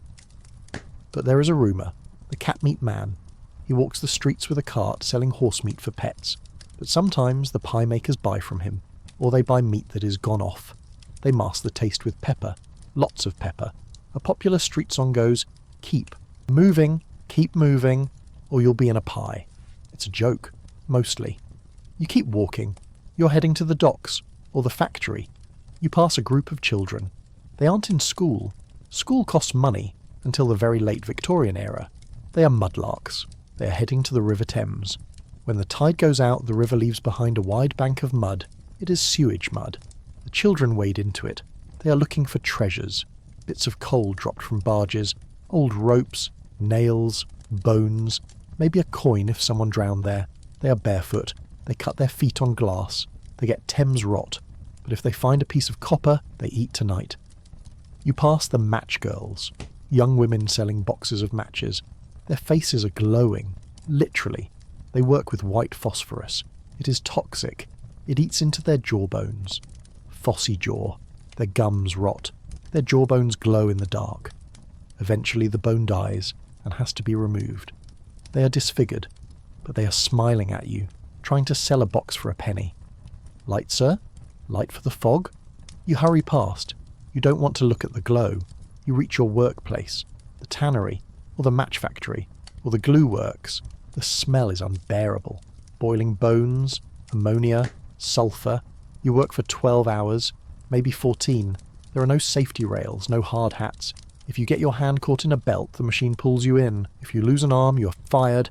There is no compensation. You become a beggar. You see the foreman. He's holding a cane. He hits a boy who's falling asleep at the loom. Wake up. Time is money. This is the Industrial Revolution. It is the engine that rules the world. It produces cheap cloth, cheap steel, cheap glass. But the fuel is human. You work until your hands are black, until your ears are ringing. Finally, the whistle blows. You stumble out. It is dark again. The fog is thicker. The gas lamps are lit. Gaslight is eerie. It hisses. It flickers. It casts a greenish-yellow light that makes everyone look like a corpse. And it leaks. The pipes are leaky. The gas builds up in the houses. Sometimes a whole building just explodes. But you don't worry about explosions. You worry about him, or them, the shadows. Crime in London is a profession. The dipper, the pickpocket. He can take your watch while looking you in the eye. The tosher. He goes into the sewers to find coins. He fights off rats the size of cats. The garroter. This is the fear of the 1860s. Men who sneak up behind you, throw a rope around your neck and choke you until you pass out. Then they strip you clean. The newspapers love it. Garroting panic. You walk in the middle of the street, avoiding the alleyways. You clutch your few pennies. You need a drink. To wash the taste of the coal out of your mouth, you go to the Gin Palace. It is the brightest place in the slums. Mirrors, polished wood, gas chandeliers. It looks like heaven. It serves blue ruin, gin. It is cheap. It is strong. It is often mixed with turpentine or sulfuric acid to give it a kick. You see a sign above the bar, drunk for a penny, dead drunk for twopence, clean straw for nothing. This means if you pass out, they will throw you onto a pile of straw in the back. You see mothers giving gin to babies to quiet them. Mothers ruin. You drink. It burns. It makes the world look a little softer. The fog doesn't seem so cold. The smell doesn't seem so bad. You stumble home. You climb the stairs. You step over a neighbour sleeping on the landing. You enter your room. The fire is out. It is freezing. You lie down on the mattress. You can hear the rats in the wall, but you are alive. You survived the machine. But tomorrow is Sunday, and Sunday is different. Sunday is for God, and for the greatest show on earth, the cemetery. We're going to talk about the Victorian obsession with death, the mourning clothes, the black horses, the fear of being buried alive, and the overcrowding, because in London there is no room for the living, and there is definitely no room for the dead. We're going to visit the magnificent 7 cemeteries, and we're going to see what happens when the graves get too full. It is Sunday morning. The factory whistle is silent. The roar of the wheels has dulled to a low rumble. You might think this is your day off, a day to rest your aching back and scrub the coal dust from your pores. You would be wrong. In Victorian London, Sunday is not for resting, it is for respectability. You have to go to church, but first you have to look the part. You pull out your Sunday best. For a poor labourer, this is usually a single suit of black wool. You bought it second-hand or maybe third-hand from a rag fair dealer. It smells of mothballs and the previous owner. You put on a collar. It is separate from the shirt. It is made of linen, starched so stiff it feels like a piece of white cardboard. It digs into your neck. It chafes your skin raw. But you wear it because a man without a collar is a savage. You walk out into the street. The fog is still there, but today it is mixed with the sound of bells. Thousands of church bells ringing from every spire in the city. It is a wall of sound. You see your neighbours. They look different. The grime is scrubbed away, mostly. The women are wearing bonnets. The men are wearing bowler hats. But looking closer, you see the black armbands. You see the black ribbons. You see the women entirely covered in black crepe, a scratchy, dull silk that doesn't reflect light. This is the Victorian uniform. Mourning. Since Prince Albert died in 1861, Queen Victoria has turned the entire British Empire into a funeral parlour. She has worn black for decades. And because the Queen does it, everyone does it. Death in London isn't just a tragedy. It is a fashion statement, and it is a booming industry. You walk past a shop called Jay's Morning Warehouse on Regent Street. It is a department store dedicated entirely to grief. You can buy widow's weeds. You can buy half mourning, grey or purple, for when you're starting to feel a little better. You can buy jet jewellery made of fossilised coal. You can even buy black-edged stationery to write sad letters to your sad friends. If you don't wear the right mourning clothes, you're a social outcast. If your cousin dies and you wear a red dress, scandal. You might as well dance on the grave. But the obsession goes deeper. You arrive at the churchyard. It is an old city church, maybe St Bride's or St Clement Danes. The building is beautiful, but the ground is horrifying. London has been burying its dead in the same small patches of earth for 1,000 years. There is no room left. The ground level of the churchyard is 6 feet higher than the street. Why? Because it is packed with bodies. It is a lasagna of bones. You walk through the gate. The smell hits you. It isn't incense. It is cadaverous. a sickly sweet rotting smell that seeps up through the soil. The Victorians are terrified of this smell. They believe in miasma, the idea that bad smells cause disease, and they are partly right. These overcrowded graveyards are leaking into the water table. The dead are literally poisoning the living. Sometimes, the pressure of the gases building up in the coffins causes the ground to rumble. Sometimes, a grave actually explodes. It is a Gothic nightmare right in the middle of the city. Because of this, Parliament decided to close the city graveyards. They built the Magnificent Seven. These are 7 massive private cemeteries built in the suburbs: Highgate, Kensal Green, Brompton. They aren't just graveyards, they are gardens of death. You decide to take the omnibus to Highgate Cemetery. It is a day trip. You walk through the gates. It is stunning.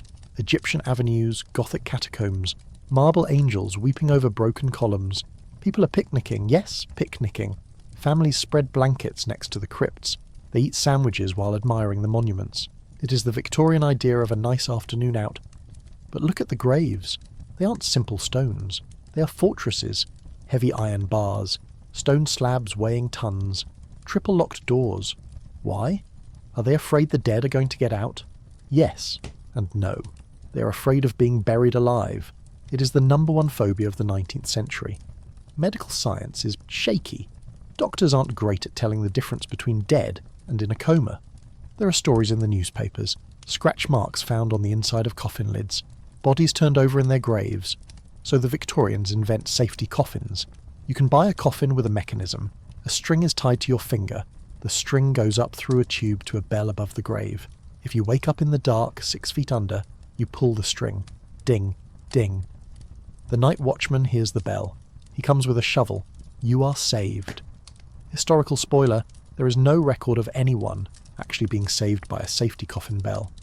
But the idea of it sold thousands of coffins. It was peace of mind for the paranoid. But there is another reason for the iron bars and the heavy stones. A much more real, much more human threat. The resurrection men. You're walking back from Highgate as the sun sets. The shadows lengthen. You see 2 men leaning against a wall smoking pipes.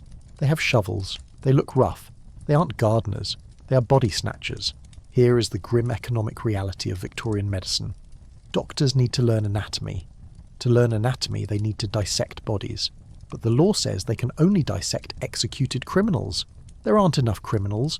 The medical schools are booming. They need hundreds of bodies a year, so they pay. They pay well. A fresh body, less than 3 days buried, can fetch 10 guineas. That is 6 months' wages for a labourer. So the resurrection men go to work. They don't dig up the whole coffin. That takes too long. They dig a narrow shaft down to the head of the grave. They use a wooden crowbar to snap the lid of the coffin. Then they use a hook. They hook the body under the chin or the arms. They use a rope. And they drag it out, they strip the body, they put the clothes back in the coffin. Why? Because stealing a body is a misdemeanour. Stealing the clothes is a felony. If they get caught with a naked body, they get a fine. If they get caught with the suit, they get transported to Australia. They are legal experts in theft. They sack the body. They take it to the back door of the hospital. The surgeon doesn't ask questions. He pays. This fear, the fear of ending up on a slab instead of in heaven, drives the rich to build mausoleums with iron gates. But the poor go to the common grave, a pit left open for weeks until it is full. If you are poor, you're almost certainly going to be snatched.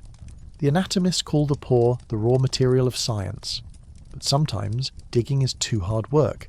We have to talk about Birking. In 1828, 2 men in Edinburgh, Burke and Hare, realised that waiting for people to die was inefficient.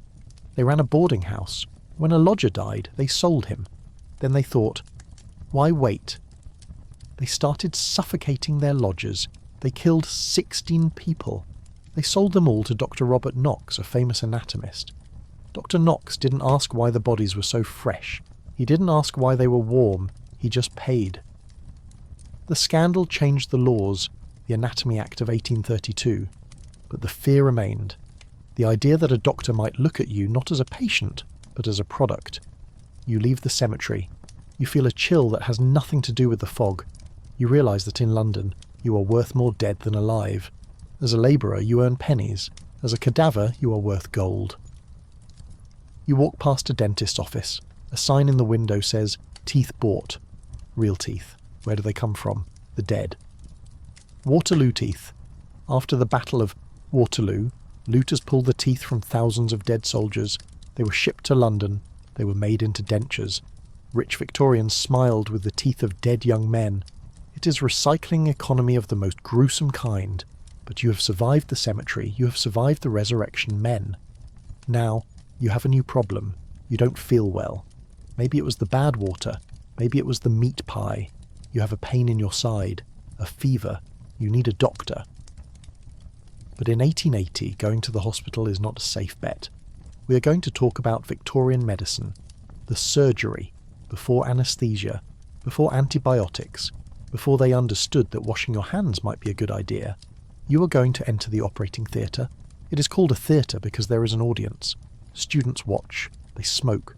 They wear street clothes. They are covered in the blood of previous patients. The surgeon enters. He's wearing an apron stiff with dried gore. He's proud of it. It shows he's busy.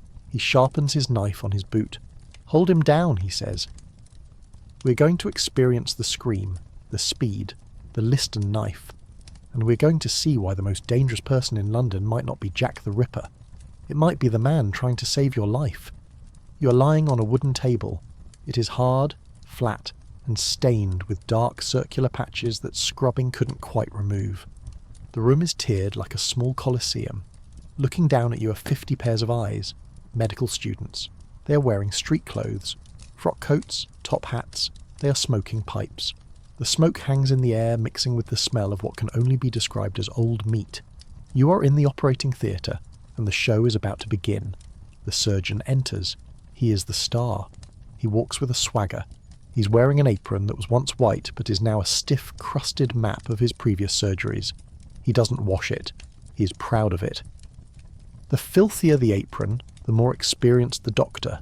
It is a badge of honour. He rolls up his sleeves. He doesn't wash his hands. In fact, he might have just come from the autopsy room where he was dissecting a corpse. He wipes his hands on his trousers. "Time me, gentlemen," he announces. He pulls out a pocket watch and sets it on the side table. In 1880, anaesthesia exists. Ether and chloroform were discovered in the 1840s, but it is tricky. It is dangerous. If they give you too much, your heart stops. If they give you too little, you wake up screaming. And many older surgeons still believe that speed is safer than chemistry. They want to get in and get out before your body goes into shock. The surgeon picks up a knife. It is long, thin, and terrifyingly sharp. He holds it in his teeth while he tightens the tourniquet on your leg. This is the Robert Liston style of surgery. The fastest knife in the West End. Liston could amputate a leg in 28 seconds. He moved so fast that once he accidentally cut off the fingers of his assistant who was holding the leg. He also slashed the coat of a spectator. The patient died of gangrene. The assistant died of gangrene. The spectator died of shock. It was the only surgery in history with a 300% mortality rate. You are praying for that kind of speed. The knife flashes. You feel a pressure. Then a burning. The students lean in. They are betting on the time. 30 seconds! 40! The bone saw grates. It is a sound you feel in your teeth. And then it is done. The limb is tossed into a box of sawdust under the table. The surgeon grabs a needle and thread, which he had tucked into his lapel like a tailor, and starts sewing. You're alive. You're groggy from the chloroform rag they slapped over your face. You're carried to the ward. But your fight has just begun, because now you face the hospital gangrene. The ward is crowded, beds are inches apart, the windows are closed to keep out the miasma, the air is stagnant. A nurse comes to change your dressing. She carries a bucket of water and a sponge, the ward sponge. She uses it to wipe the pus from the patient in the next bed. He has erysipelas, a nasty skin infection. She rinses the sponge in the bucket. The water turns cloudy. Then she comes to you. She uses the same sponge on your fresh, open wound. She's delivering millions of bacteria directly into your bloodstream. In 1880, Joseph Lister is shouting about carbolic acid. He's begging doctors to sterilise their instruments. He's spraying antiseptic mist into the air. But the old guard hates him. They say it is nonsense. They say the mist hurts their eyes. They say gentlemen do not have germs. So you lie there, watching the red lines creep up your leg. You get a fever. You start to hallucinate. This is surgical fever. It kills more people than the knife ever did. Hospitals in the Victorian era were known as houses of death. You were statistically safer having surgery on your kitchen table than in a hospital. But let's say you are lucky. You have a strong constitution.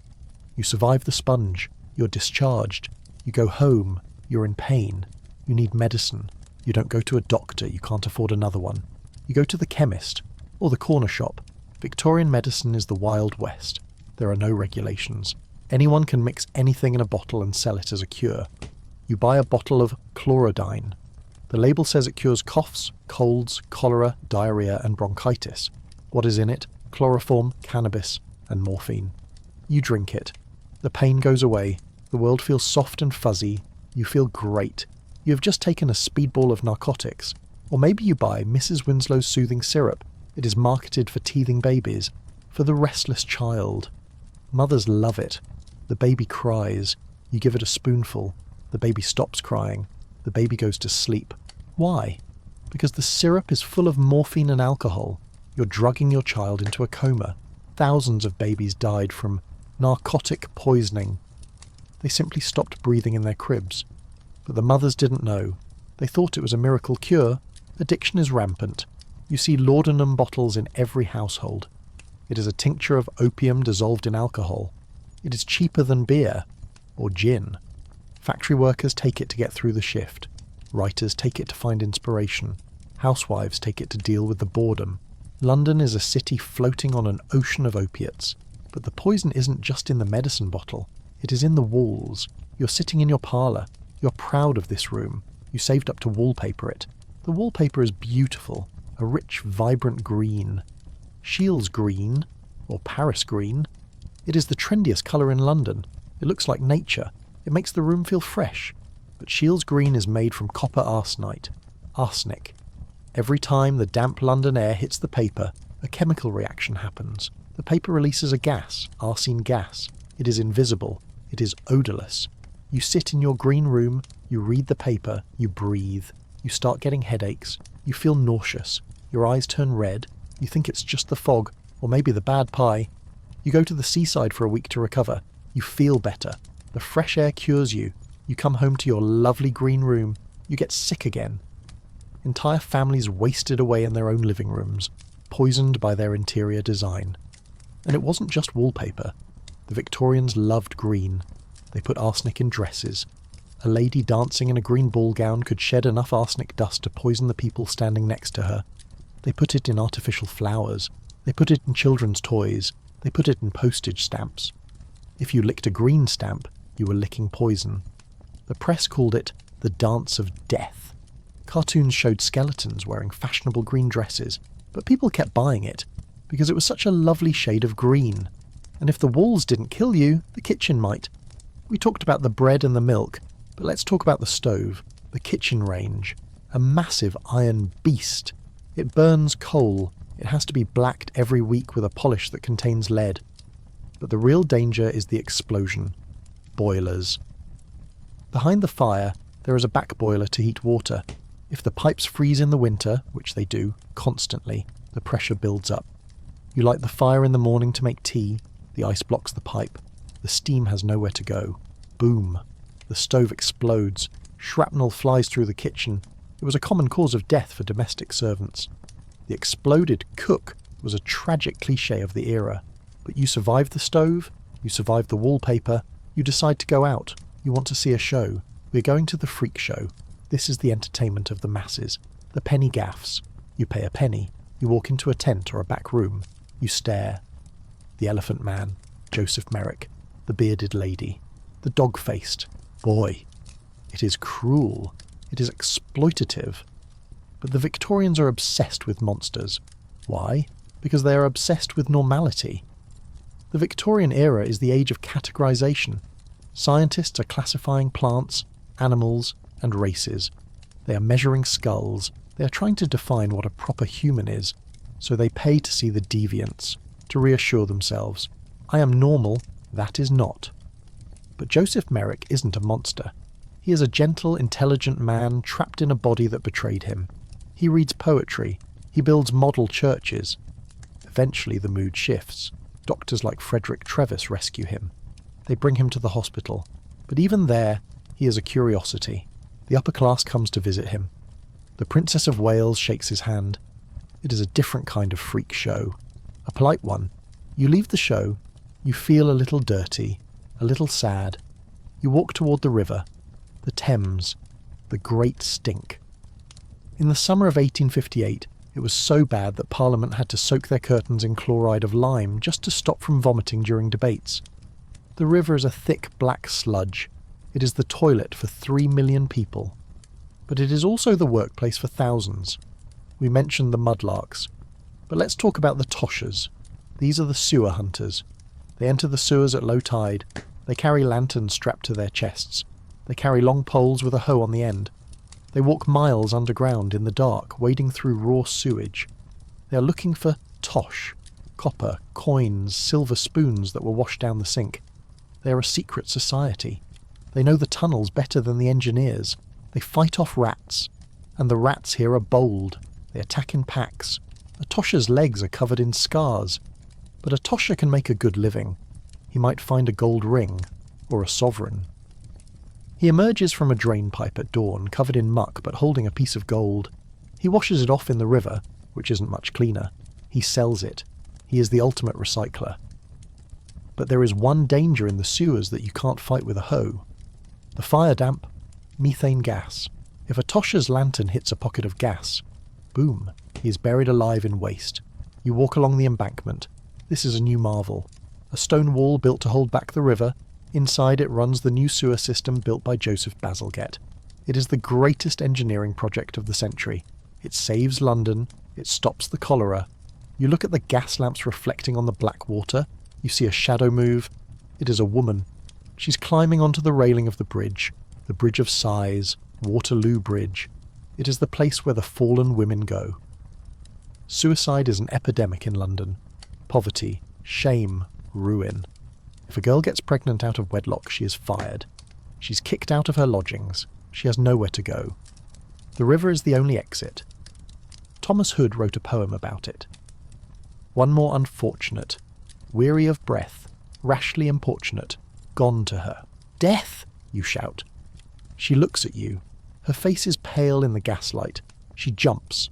The splash is swallowed by the fog. You run to the edge. You see nothing. Just the black water swirling. There is no police boat. There is no rescue. She's just another statistic. One of the thousands who disappear into the Thames every year.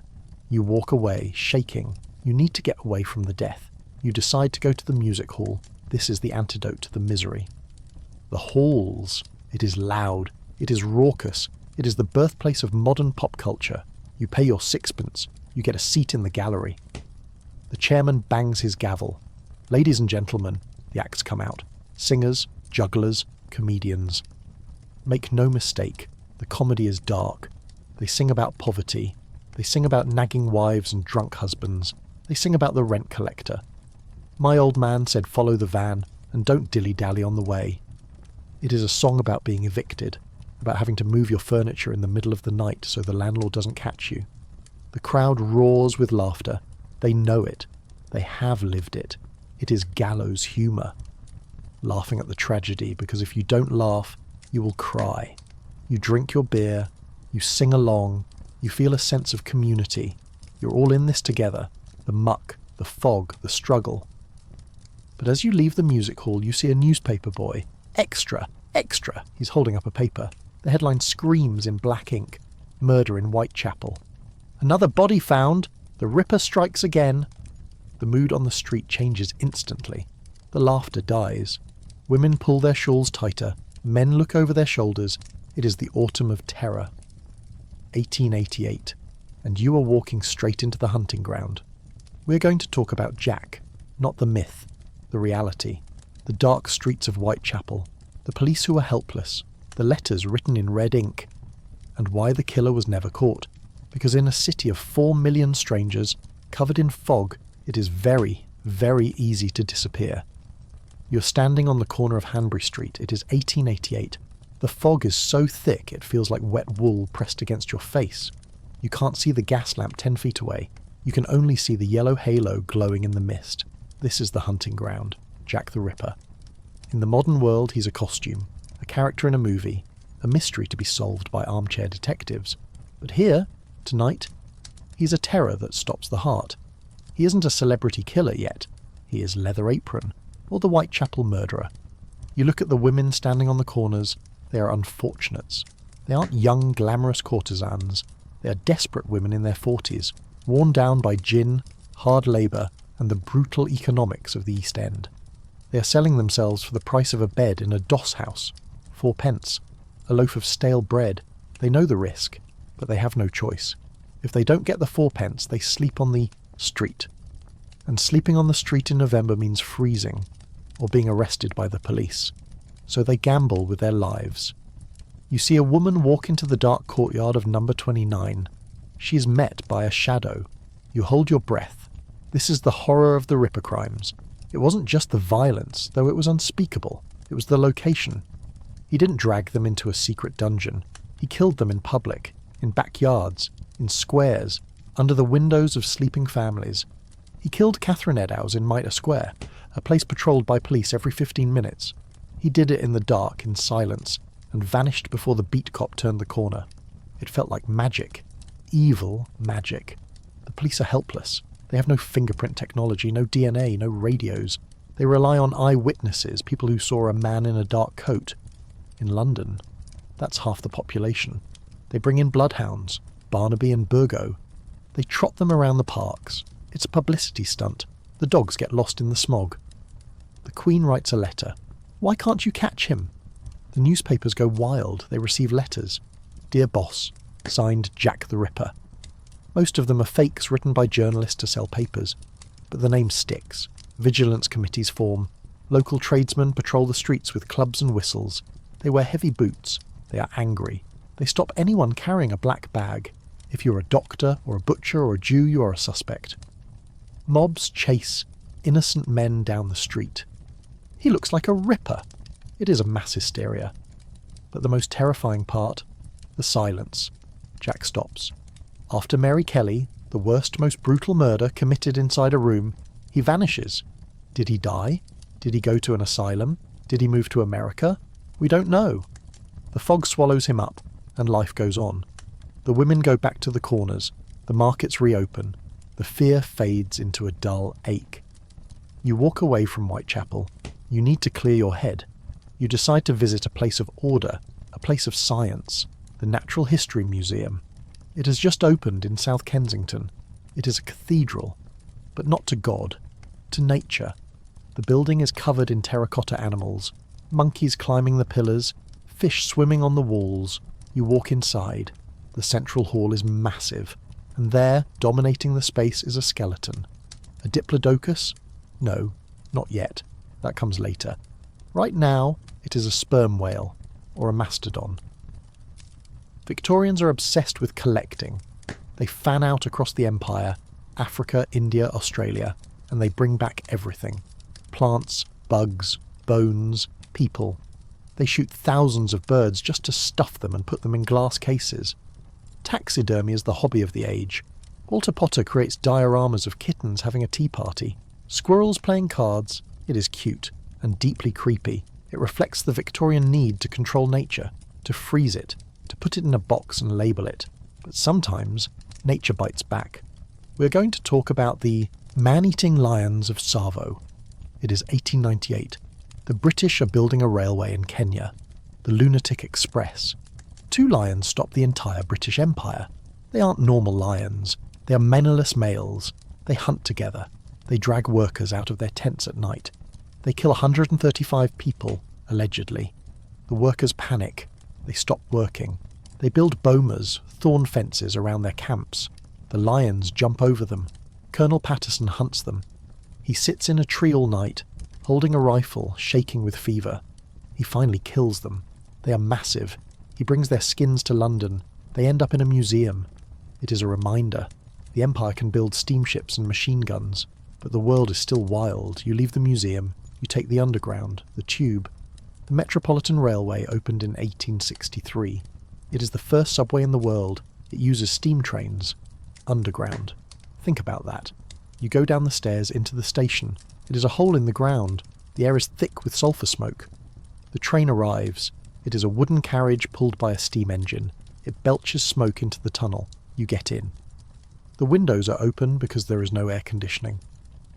The train enters the tunnel. The smoke fills the carriage. You can't breathe. You cough into your handkerchief. It comes away black. People faint in the carriages. The choke damp. But it is fast. You can get from Paddington to Farringdon in 20 minutes. It is a miracle. You emerge at your stop, gasping for air covered in soot. You look at your hands. They are filthy. You need to wash. But we talked about the water. So let's talk about soap. Soap is big business. Pears soap. Sunlight soap. Advertising is born. You see posters everywhere. Cleanliness is next to godliness. They use images of white children washing black children white. It is incredibly racist. It reflects the imperial mindset. We are cleaning up the world. But the soap itself? It is made of rendered fat. Beef tallow. The smell of the soap factory is nauseating. But the bar of soap smells of lavender. It is the Victorian paradox. To get clean, you have to make a mess. You wash your face, you feel better. But now, you have a social obligation. The morning call, this is the etiquette of the upper class, but even the middle class tries to copy it. You put on your best coat, you take your calling card, you visit a friend, but you don't want to see them. You hope they are not at home. You knock. The servant answers, "Is Mrs. Smith at home?" "No, sir." Perfect. You leave your card on a silver tray. You have done your duty. You have proven you exist. You have maintained the social web. If she is home, you have to sit for exactly 15 minutes. You talk about the weather. You do not talk about politics, religion, or money. It is a performance of boredom. But what if you fall in love? Courtship. You cannot just date. You have to be introduced. You have to chaperone. You sit in a parlour with your crush. Her mother is sitting right there, knitting. You speak in code, the language of flowers. You bring her a bouquet. Red rose. I love you. Yellow rose. Jealousy. Striped carnation. Refusal. You have to be a botanist to get a date. And the fan. She holds a fan. Fan open wide. Wait for me. Fan half shut. I am unsure. Fan shut fast. Go away. It is a silent language of flirtation. It is thrilling because it is secret. But what if you break the rules? Breach of promise. If a man proposes and then changes his mind, the woman can sue him. She takes him to court. She reads his love letters out loud to the jury. My darling little ducky. The court laughs. The man is humiliated. He has to pay her damages. Why? Because she is damaged goods. She was engaged. Now she is abandoned. Her value on the marriage market has dropped. It is brutal. It turns love into a contract. But let's leave the parlour. Let's go to the dark side of Victorian leisure. The opium den. It isn't just in China. It is in the East End. Limehouse. You walk down a narrow street near the docks. You smell a sweet cloying scent. Burning treacle and old flowers. You enter a basement. Wooden bunks are stacked against the walls. Men are lying there. Sailors. Lascars. But also gentlemen in silk hats. And ladies. They are smoking the pipe. They are chasing the dragon. Opium is legal.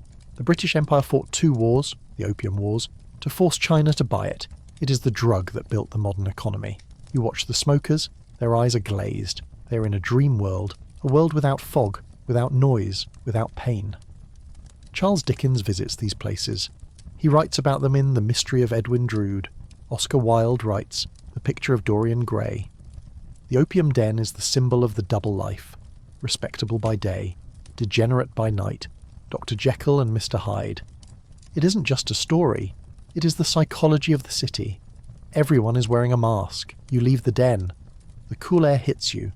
You walk past a newsstand. A new magazine. The Strand. A story about a detective, Sherlock Holmes. He is the hero of the age. Why? Because he uses logic, science, deduction. He looks at a muddy boot and knows where you've been. He looks at a tattoo and knows you were a sailor. In a world of chaos, fog and unsolved murders, Holmes is the fantasy of order. He solves the crime. He catches the bad guy. He restores the balance. The Victorians love him because he is everything the police are not. Competent. But even Holmes does cocaine. The 7% solution. He injects it when he is bored. It is a reminder that even the smartest man in London needs an escape. You walk home. The gas lamps are humming. You see a shadow in the alley. You cross the street. You are a survivor. You have made it through another day in the capital of the world. But tomorrow? Tomorrow is the Queen's Jubilee. The Golden Jubilee. 1887. Or the Diamond Jubilee.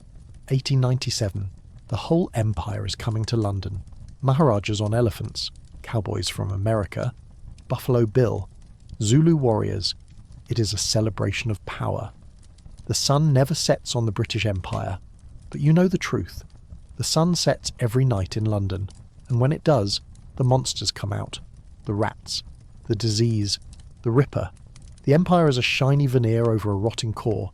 But it is your rotting core. You climb the stairs to your room. You check the mousetrap. You lie down. You dream of blue skies. Of clean water. Of a world where the air doesn't taste like coal. You dream of the future. You dream of us. And we look back at you. And we wonder, how did they do it? How did they wear those corsets? How did they eat that bread? How did they survive the surgery? They did it with stiff upper lips, with humour, with grit, and with a lot of gin. But we aren't done yet. We have to talk about the weirdest part of Victorian life, the obsession with the afterlife. Spiritualism, seances, table-turning, ectoplasm. Queen Victoria talks to her dead husband's ghost. Or tries to. Why? Because science has killed God, or wounded him. Darwin has published On the Origin of Species. The Bible is being questioned. People are terrified that there is nothing after death. So they go to a medium. She sits in a dark room. She holds hands. Knock, knock. Is anybody there? It is the desperate cry of a generation that has lost its faith but can't let go of its ghosts. We are going to join the circle. We are going to hold hands in the dark. And we are going to see if the table moves. You're sitting in a darkened parlour in Chelsea. The heavy velvet curtains are drawn tight against the gaslight outside. In the centre of the room, a round mahogany table. 6 people sit around it, their hands resting lightly on the polished wood, fingers touching. You are here for a séance. It is 1870, and everyone is doing it. From the shop girl to the scientist, from the grieving widow to Arthur Conan Doyle himself. London is obsessed with the dead. At the head of the table sits the medium. She is young, pale, perhaps a little too theatrical in her black lace. She closes her eyes. Her breathing changes. It becomes shallow, rhythmic.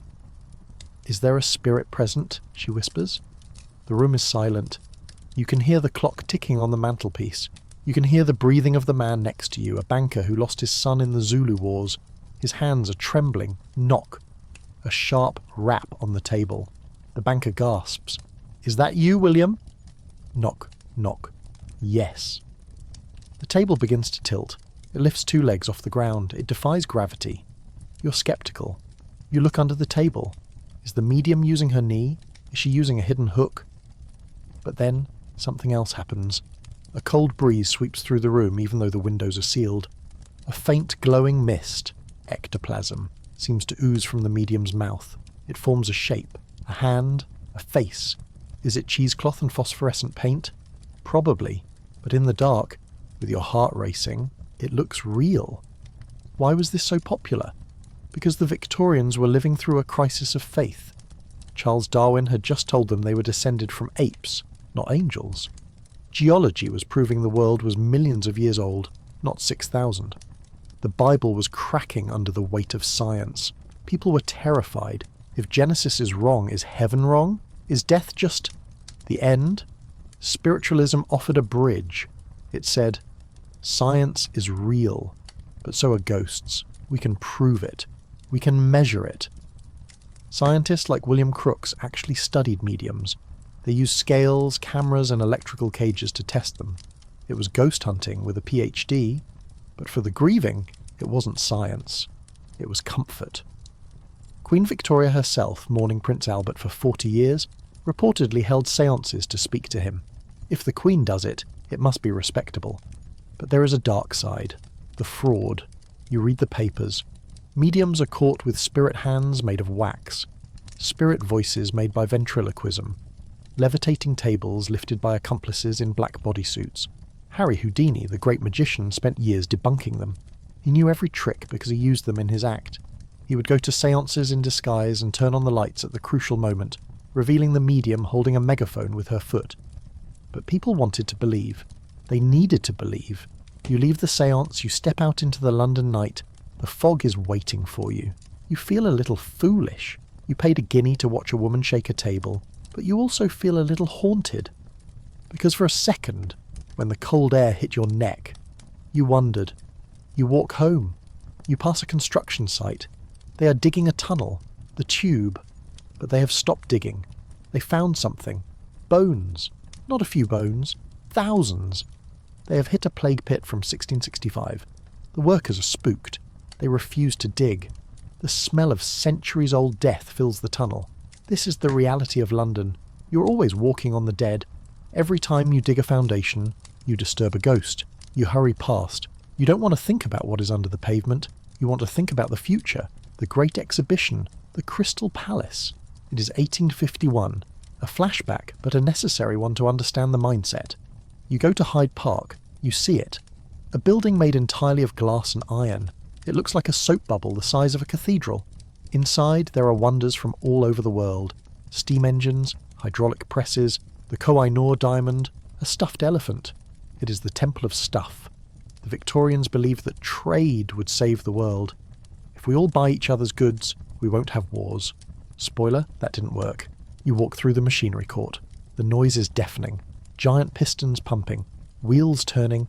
You feel small. You feel like the machine is the new god.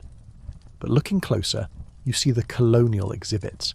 People, live people brought from Africa, from India, from the Arctic. Displayed in mock villages, it is a human zoo. The Victorians stare at them.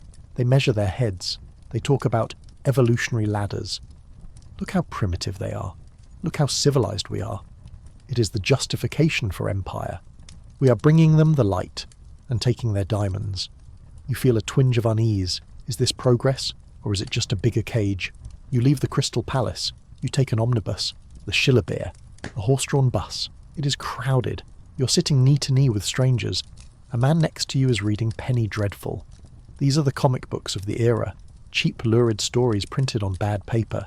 Varney the Vampire, Sweeney Todd, the Demon Barber of Fleet Street, Spring-Heeled Jack. They cost a penny. The youth are addicted to them. The moralists panic. These books are corrupting the youth. They glorify violence. Sound familiar? Every generation thinks the new media is the end of civilization. You look at the cover. A vampire biting a maiden's neck. It is escapism. The factory worker reads it to forget the loom. The clerk reads it to forget the ledger. But one story is real. Spring-Heeled Jack. He is the Batman of Victorian folklore. A figure with glowing red eyes and metal claws who can jump over buildings. He attacks women, breathes blue fire and vanishes. Is he a mass hallucination? A prankster with springs on his boots? Or just the personification of urban anxiety? People report seeing him for decades. He becomes a legend. The boogeyman of the industrial age. You get off the bus. You're hungry. You stop at a street stall. Jellied eels. This is the sushi of the East End. Eels from the Thames. Yes, the dirty river. Boiled, cooled, until the natural gelatin sets into a wobbling clear sludge. You eat it with a splash of chili vinegar. It is salty. It is slimy. It is pure protein. You wash it down with a saloop. This was the coffee of the poor before coffee became cheap. It is a hot drink made from orchid roots, sassafras. It is thick, starchy, and sweet. It warms you up. You walk past a workhouse, the Spike. This is the ultimate threat. If you lose your job, if you can't pay rent, you go here. It looks like a prison. It is a prison. Families are separated, husbands from wives, children from parents. You have to work for your keep, breaking stones, picking oakum, unravelling old tarred ropes to reuse the fibre. The food is gruel, weighed to the ounce. The Victorians believed that poverty was a moral failing. If you are poor, it's because you are lazy. So, we have to make the workhouse as unpleasant as possible to encourage you to get a job. It is the New Poor Law of 1834. It is designed to be cruel. You hear the bell ringing inside, the inmates are going to bed. You shiver. You promise yourself you will never end up there. You will work until you drop first. You walk past a baby farm. This is a dark secret. Unmarried mothers. They can't keep their babies. They have to work. So they pay a woman, a nurse, to take the baby. 5 shillings a week. But 5 shillings isn't enough to feed a baby. So the nurse lets it fade. She gives it Godfrey's cordial, opium. It sleeps. It stops crying. It stops eating. It dies of failure to thrive. It is murder by neglect. Amelia Dyer, the ogress of reading. She killed hundreds of babies. She strangled them with white tape and threw them in the Thames. She was caught because she wrapped a body in paper with her address on it. She was hanged. But she wasn't the only one. It was a business model born of desperation and shame. You walk faster. You want to get home. You turn the corner. You see a peeler, a policeman, named after Robert Peel, who founded the Metropolitan Police in 1829. He wears a blue tailcoat and top hat. He carries a wooden truncheon. He does not carry a gun. He walks the beat, 20 miles a shift. He is the symbol of order. Move along now. You feel safer seeing him, but you know he can't stop the Ripper. He can't stop the baby farmer. He can't stop the cholera. He's just a man in a tall hat trying to keep the chaos at bay. You finally reach your door. You go inside. You light a candle. You look at the newspaper on the table. There is an advertisement. Emigration to Australia. Land of opportunity, sun, space, gold. You stare at it. Could you leave? Could you leave the fog, the soot, the crowd? A lot of people did. They packed their trunks and got on ships. Some went to America, some to Canada, some to the other side of the world. They were the 10-pound Poms, later term, but the idea started here. They traded the slums of London for the bush of the outback. It was a gamble. You might die on the ship. You might starve in the desert, but you might be free. You think about it. But then you look at your room, your few possessions, your family sleeping in the corner. This is home, for better or worse. You're a Londoner. You blow out the candle. The city breathes around you, a giant, wheezing, coughing beast. But it is alive, and so are you. Tomorrow the sun will rise, behind the smog. The bells will ring, the factory whistle will blow, and you will do it all again. Because that is what humans do. We endure, we adapt, we survive the unsurvivable, and eventually we change it. We build the sewers, we ban the child labour, we invent the antibiotics, we crawl out of the mud, but we never forget the smell of it. So, as you sleep tonight in your clean, warm bed, dream of the fog, but be glad you only have to dream of it. You're 6 years old. In the modern world, you would be learning your alphabet and playing with blocks. In Victorian London, you are a unit of labour. You're standing in front of a fireplace in a wealthy home in Kensington. The fireplace is cold, but it smells of old ash and soot. The master of the house is complaining that the smoke isn't drawing properly.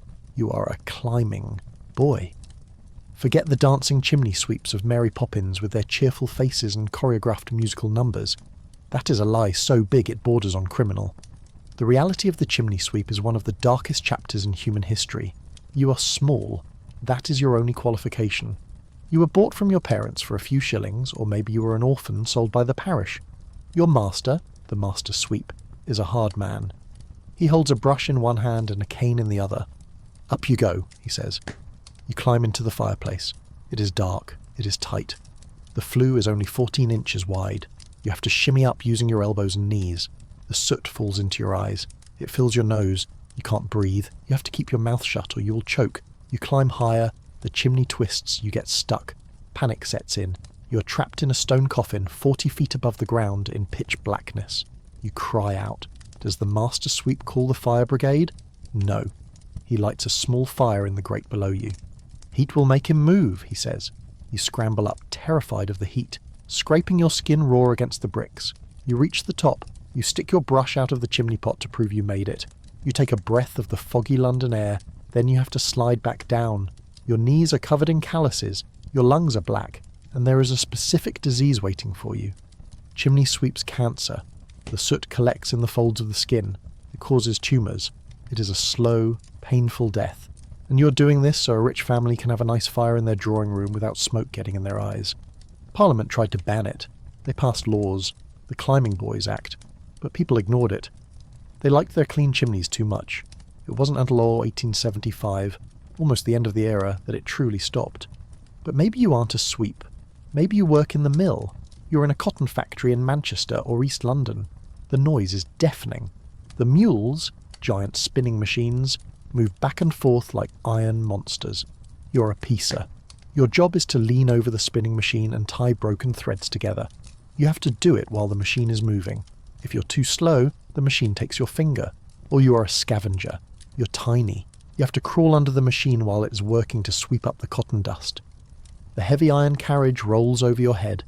You have inches of clearance. If you stand up too soon, we won't describe it. But it happened. Every day. The air in the factory is filled with cotton fly, microscopic fibres. You breathe them in. By the time you're 20, you have byssinosis, brown lung. You cough up cotton balls. You suffocate slowly, but you keep working, because if you stop, the family starves. This is the engine of the empire. The cheap cotton shirts sold in India, the lace curtains in American windows, they are all made by children crawling in. The dust. But let's leave the factory. Let's go to a place that seems safer. The home. Domestic service. If you are a girl in Victorian London, this is your destiny. Being a servant. It sounds nice. A roof over your head. Food. A uniform. But the reality is the maid of all work. You're 15. You work for a lower middle class family. A clerk and his wife who want to look rich but can only afford one servant. That servant is you. You wake up at 5 a.m. You have to light the fires. You have to heat the water. You have to black the stove. You have to scrub the front step.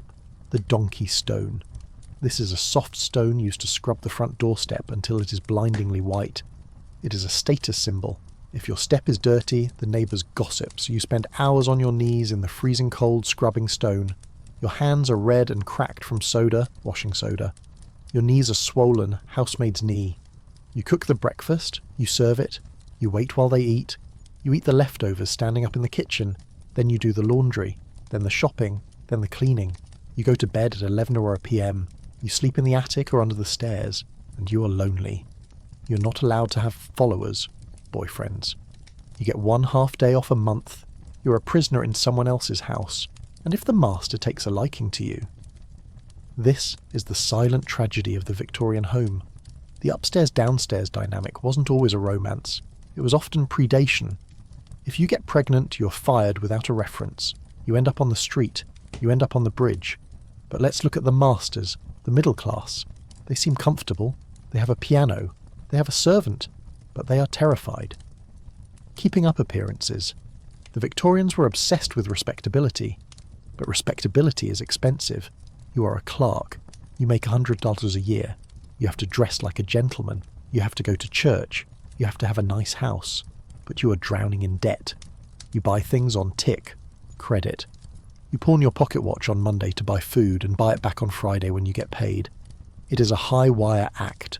One illness, one lost job, and you fall. And where do you fall? Into the abyss. The East End. We talked about Whitechapel. But let's look at the economy of the slum. The costermongers. These are the street sellers. They sell fruit, fish, vegetables from handcarts. They have their own culture. They wear buttons sewn onto their trousers. The pearly kings. They speak back slang, saying words backward to confuse the police. Yob for boy, ekelop for police. They are tough. They fight the police. They hate the authority. But they love their donkeys. A costermonger's donkey is his livelihood. He treats it better than his children. If a donkey dies, the whole street mourns. They sell things that the shops reject. Specked fruit, bruised apples, fish that is turning grey. They shout their wares. 2. A penny, ripe and sweet.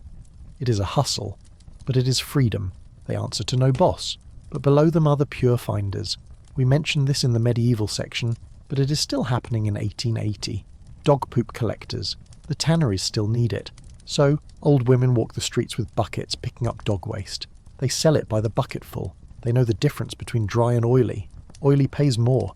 Imagine your grandmother doing this to survive. And below them, the bone grubbers. They dig through the trash heaps looking for bones.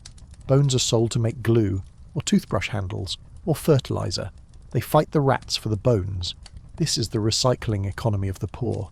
Nothing is wasted. Even the dust is sifted for coal. But amidst the filth, there is beauty. You walk past a flower girl. She's selling violets or watercress. She is young, ragged, but she smells of spring. The Victorians loved flowers. A buttonhole flower was a sign of civilization. The flower girl is the connection between the grime of the city and the memory of the country, but she is also a target. Pygmalion. My fair lady. The rich man looks at the flower girl and thinks, I can fix her. But she doesn't want to be fixed. She wants a warm coat. You buy a bunch of violets. You pin them to your lapel. For a moment you don't smell the sulphur, you smell the garden. But the fog is rolling in again, and with the fog comes the smog. It isn't just smoke, it is acid. The coal contains sulphur. When it burns, it releases sulphur dioxide. It mixes with the water in the air to form sulphuric acid. The fog is literally eating the buildings. The stone of Parliament is melting, and it is eating your lungs. Bronchitis, the English disease. You hear the coughing everywhere, a constant background track to the city. In 1880, a particularly bad fog killed 3,000 people in a week. They just suffocated in the street. Cattle died in their pens at the Smithfield market. You wrap your scarf around your face, it doesn't help. You need to get inside. You decide to go to the theatre, but not the music hall, the real theatre, the West End. You want to see a play by Oscar Wilde. It is brilliant, witty. The actors are beautiful. The audience is glittering with diamonds. But underneath the wit there is a dark current. Decadence. The Victorians are obsessed with the idea that their civilization is peaking and is about to rot. Max Nordau writes a book called Degeneration. He says that art, nervous exhaustion and city life are making humans weaker. They look at the poverty in the East End and think, are we devolving? H.G. Wells writes, The Time Machine. He imagines a future where the rich, Eloi, are beautiful but useless, and the poor, Morlocks, live underground and eat them. It isn't science fiction. It is social commentary. The rich are terrified of the poor, and they should be. Because the poor are getting organised. The unions, the match girls' strike of 1888, the girls. With the glowing jaws, they walked out. They marched to Parliament. They demanded better pay and safer conditions, and they won. It was a shock. The weak women defeated the powerful factory owners, then the dockers' strike of 1889. The men who unload the ships, they stopped working. The Empire's trade ground to a halt. They demanded the dockers' tanner, 6pence an hour. They paralysed London. You're watching the birth of the labour movement. The people in the mud are standing up. But for you tonight, the concern is simpler. You have to get home. You take a hansom cab. This is the taxi of the era, a two-wheeled carriage. The driver sits high up behind you. You're enclosed in a little box with a window. It is fast, but it is dangerous. The horses slip on the wet stones. Accidents are common. You look out the window. The gas lamps blur in the fog. You pass a policeman arresting a drunk. You pass a woman weeping in a doorway. You pass a mansion where a ball is taking place. You see the shadows of dancers on the blinds.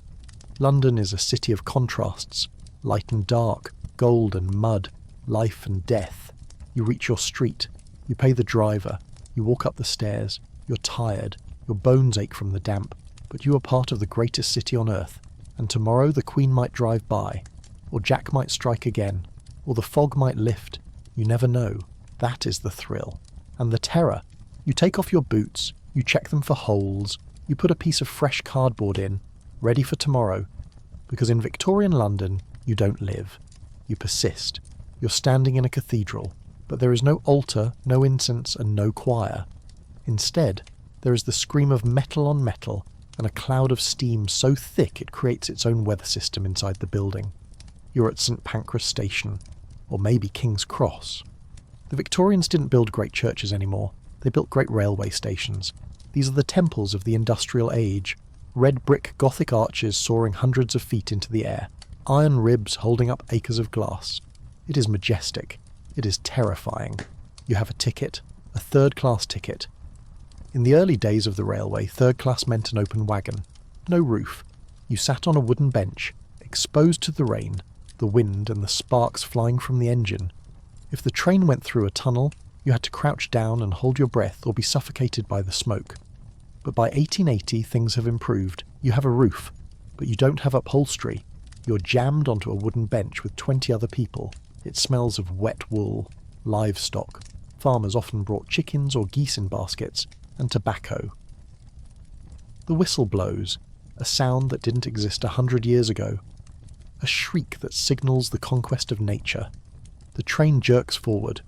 To a modern human, 30 or 40 miles per hour is slow. To a Victorian, it is light speed.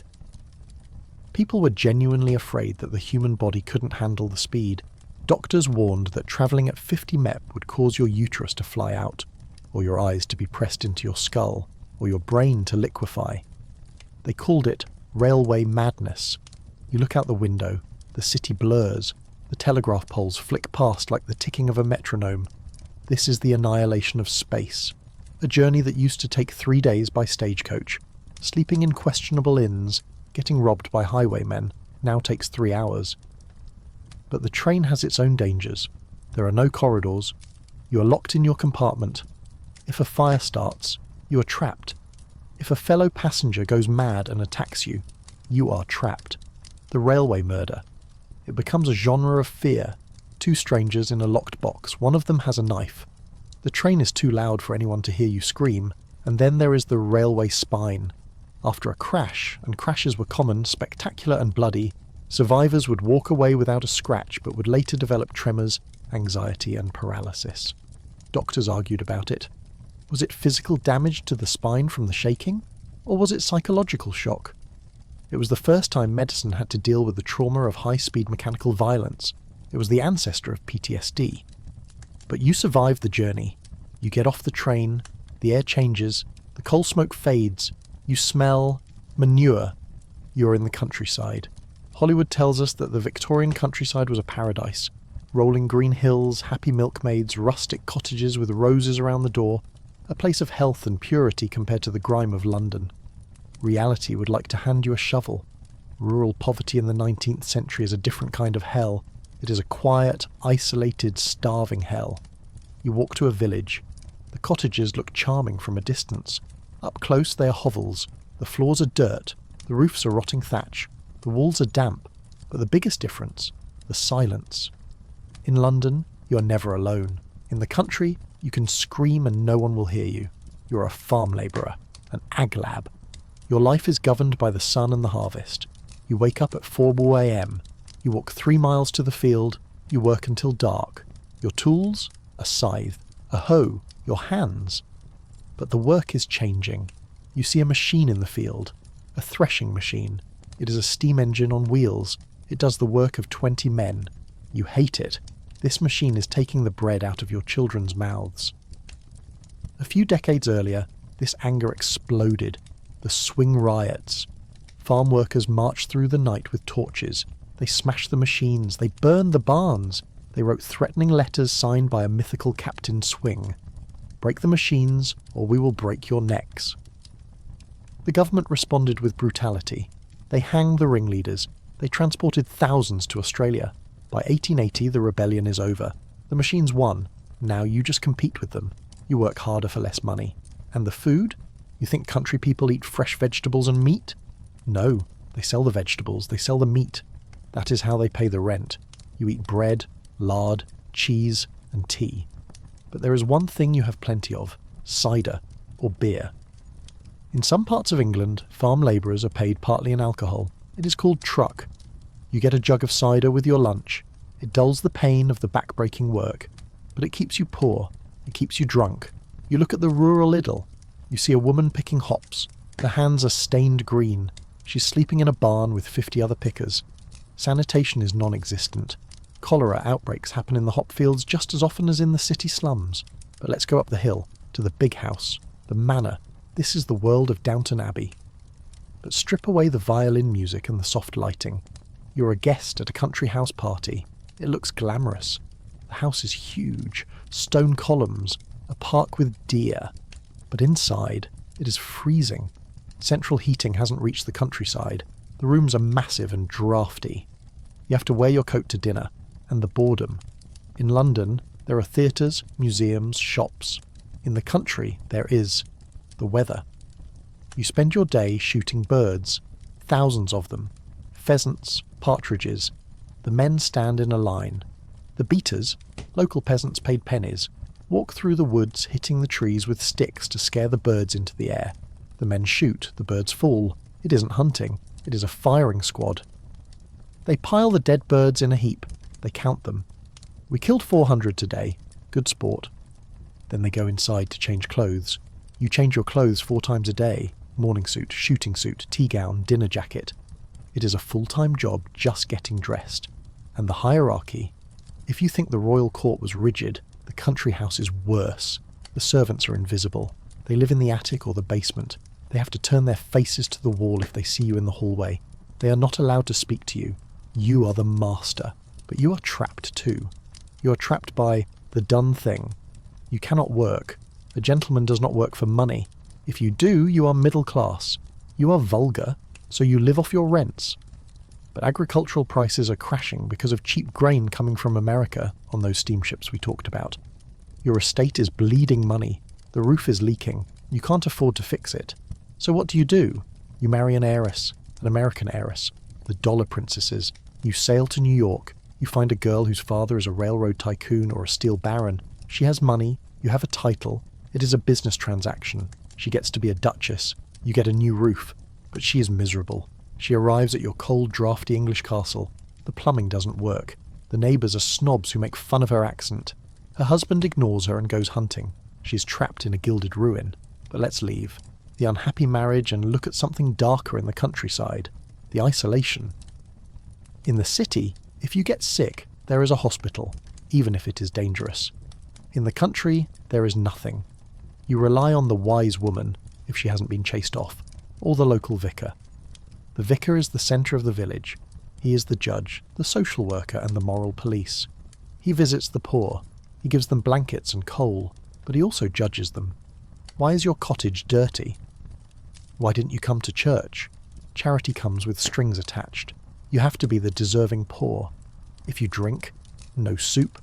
If you have an illegitimate child, no coal. It is a system of control. And then there are the roads. At night, the countryside is pitch black. No gas lamps. If you walk home from the tavern, you might fall in a ditch and drown. You might be attacked by a footpad, or you might see a ghost. Rural England is haunted. Every crossroads has a legend. Every old tree has a spirit. Black Shuck, a giant ghostly dog with glowing red eyes that roams East Anglia. If you see him, you die within a year. People believe this. They are terrified of the dark lanes, and they are terrified of the gypsies, Roma, the travellers. They move in caravans, they camp on the commons. The villagers are suspicious. They accuse them of stealing chickens, of kidnapping children. But the travellers are the only ones who are free. They don't pay rent. They don't bow to the squire. They are the romantic other. But their life is hard. Constant persecution. Constant movement. You walk back to the train station. You have seen the reality of the green and pleasant land. It is hard labour. It is feudalism that never quite ended.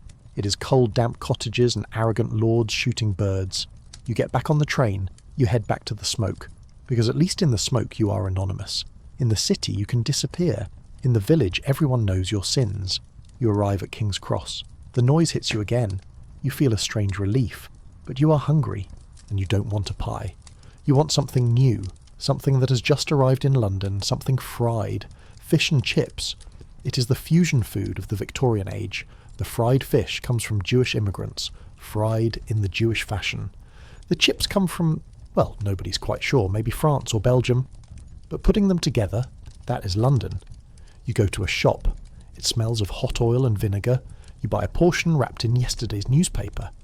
You eat it with your fingers as you walk down the street. It is hot. It is greasy. It is delicious. It is the first true takeaway. It feeds the workers. It fuels the empire. You wipe your hands on your trousers. You are back in the belly of the beast. But there is a new sound in the air. Not just the trains. Music. Barrel organs. Street musicians. Hurdy-gurdies. They play popular tunes. Daisy, Daisy. People are singing. Despite the fog, despite the poverty. There is a culture here. A culture of resilience. But tomorrow you have to go to a place that tests that resilience to the breaking point. We are going to the school. Not Hogwarts, the Victorian board school, the ragged school.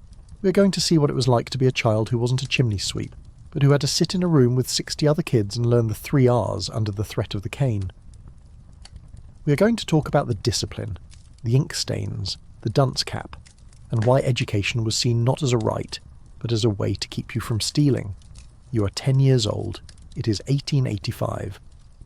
The government has just decided that maybe, just maybe, children shouldn't be working in coal mines all day. They should be in school. So you are sitting in a classroom. It is a large, high-ceilinged room with windows so high up you can't see out of them. This is intentional. The architects don't want you getting distracted by looking at a bird or a cloud. There are 60 children in the room. 60. You sit on a long wooden bench. There are no desks, just a slanted surface attached to the bench in front of you. The teacher stands at the front on a raised platform. He holds a cane. It is a long, thin piece of bamboo. He flexes it. Swish. Swish. He is the master of this domain. The lesson is rote learning. CAT spells cat. You chant it. 60 voices in unison. 2 times 2 is 4. Chant. You don't ask questions. You don't raise your hand to say, I have an idea. If you speak out of turn, you get the cane, on the hand, or the backside. The inkwell is a hazard. You have a dip pen. A metal nib on a wooden stick. You dip it in the ink. You write. If you make a blot. Cane. If you use your left hand. Cane. The word sinister comes from the Latin for left. Left-handedness is seen as a defect, or even a sign of the devil. They tie your left hand behind your back to force you to use the right. But the classroom is just one part of the school. The playground is the jungle. It is a small paved yard surrounded by high brick walls. There is no grass. You play conkers, chestnuts on strings. You play tag, but you also play war. Victorian children are obsessed with the empire. You pretend to be soldiers fighting the Zulus, or the Afghans. It reflects the culture. The schools are factories for the empire. They are designed to produce obedient clerks for the officers and disciplined soldiers for the army. But what if you are poor? Really poor? You go to the ragged school. These are charity schools. They are free. You walk in. The children are barefoot. Their clothes are rags, hence the name. They haven't washed in weeks. The teacher is a volunteer, maybe a kind woman from a wealthy family who wants to do good. She teaches you to read the Bible. She gives you a meal. Sometimes it is the only meal you get all day. But there is a catch. You have to listen to the sermon. You have to be saved. It is education with a side of guilt. But for some, school is a sanctuary. It is warm. It is dry. It is better than the street. Let's leave the school and go to the university. Oxford, Cambridge. This is a different world. Stone quads, green lawns, gowns. You are a student. You are wealthy. You study Greek and Latin. You row on the river. You drink port. You have servants, scouts, who clean your room and make your bed. But even here, there are rules. You cannot be out after curfew. You have to go to chapel. And women? In 1880, women are starting to knock on the door. Girton College, Newnham College. Women are allowed to study, but they cannot get a degree. They sit in the lectures. They take the exams. They get the highest marks. But at graduation, they are not allowed to walk. They are not given the piece of paper. Why? Because the doctors say that brain work will shrink their ovaries. Yes, serious medical men believed that if a woman thought too hard, she would become infertile. The energy would drain from her womb to her brain. So, the blue stockings, educated women, are seen as unnatural. They are mocked in the press. The new woman, she rides a bicycle. She wears bloomers, pants. She reads books. She's terrifying to the Victorian man. You leave the university. You want to see the future. You go to the laboratory. Science is exploding. We mentioned Darwin. But let's talk about electricity. It is a magic trick. You go to a lecture at the Royal Institution. Michael Faraday stands there. He generates a spark. The crowd gasps. But it isn't just sparks. It is communication. The telegraph. The Victorian internet. You can send a message from London to India in minutes. Before, it took months. The world is shrinking. You walk into a telegraph office. It hums with the sound of Morse code, ... It is the pulse of the planet, and photography. You can freeze time. You go to a studio. You have your portrait taken. You have to sit still for 30 seconds. They clamp your head in a metal brace so you don't move. That is why Victorians never smile in photos. Try smiling for 30 seconds without twitching. It looks like a rictus of insanity. But there is a dark side to photography. Spirit photography. A photographer takes a picture of you, but when he develops it, there is a ghostly figure standing behind you. It is your dead mother. It is a double exposure, a fraud, but people pay for it. They want to see their ghosts, and post-mortem photography. A child dies. The parents dress the body in their best clothes. They prop the eyes open. They take a picture. It is the only image they will ever have of their child. It is heartbreaking. It is macabre. But it is love. You leave the studio. You walk past a hospital. But not for humans. For animals. The RSPCA, Royal Society for the Prevention of Cruelty to Animals, is founded in 1824. Before the NSPCC, National Society for the Prevention of Cruelty to Children, Victorians cared more about horses than children for a long time. You see a man beating a horse. A crowd gathers. They shout at him. Stop that! It is a change in sensitivity. Empathy is growing. But let's go back to the dark, to the prison, Newgate, or Pentonville, the separate system. The Victorians believed that criminals corrupted each other, so they kept them apart. You are a prisoner. You wear a mask when you leave your cell so no one can see your face. You sit in a chapel with wooden dividers so you can only see the priest. You are alone, for years. It drives men mad. And the treadmill, a giant wheel. You step on it. It turns. It grinds grain, or it grinds nothing. Grinding the wind. You walk thousands of feet a day, going nowhere. It is pointless labour designed to break the spirit. Oscar Wilde goes to prison. Reading Jail, he writes De Profundis. He writes the ballad of Reading Jail, and all men kill the thing they love. He enters as a celebrity. He leaves broken. He dies in exile in Paris. The Victorian era builds you up and it tears you down. You walk away from the prison. You need a drink, but not gin. Absinthe, the green fairy.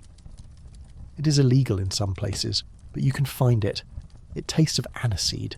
It makes you hallucinate, allegedly. It is the drink of the artists, the bohemians. You sit in a cafe in Soho. You drink the green liquid. You see the poets, the painters, the rebels. They are dreaming of a world without corsets, without top hats, without the Queen. They are the seeds of the 20th century. But tonight the fog is still here. You walk home. You see a peeler carrying a lantern. He is shining it into a doorway. A body? No, just a drunk. You step over him. You're getting used to it. The misery, the glory, the contrast. You reach your door. You turn the key. You're safe. But as you lie in bed, you hear a sound. A rumble. Deep underground. It isn't the tube. It is the sewer. The great stink is gone, but the sewers are still there. A labyrinth of brick tunnels beneath the city. There are stories of giant pigs living in the sewers, of tribes of people who never see the sun. Are they true? Probably not. But in London, anything feels possible. You close your eyes. Tomorrow is Christmas, a Victorian Christmas. They invented it, you know. Before the Victorians, Christmas was a minor religious holiday. Then came Dickens, A Christmas Carol. Then came Prince Albert. He brought the Christmas tree from Germany. Suddenly everyone wants a tree. Everyone wants a turkey. Everyone wants goodwill to all men, even if they don't practice it. You dream of a goose, of a pudding flaming with brandy. It is a nice dream. But tomorrow you will probably just have bread and tea, and that will have to be enough. We are almost done. We have seen the city from the sewer to the spire, but we have one more journey. We are going to go to the sea, not the docks, the resort, Brighton, Blackpool, the Wakes Week. The factory closes for a week. You get on a train. You go to the beach. You see the ocean for the first time. It is grey. It is cold. But it is vast. You walk on the pier. You eat cockles. You ride a donkey. You see a bathing machine. A wooden hut on wheels. You get in. You change into your swimsuit. Wool covers everything. A horse pulls the hut into the water. You open the door. You jump in. You can't swim. You bob around. Dipping. It is freezing. But it is freedom. You look at the horizon. You see a steamship. It is going to America or Australia. You wonder, could you go? Maybe. But for now you buy a stick of rock candy. It says Brighton all the way through. It is pure sugar and red dye.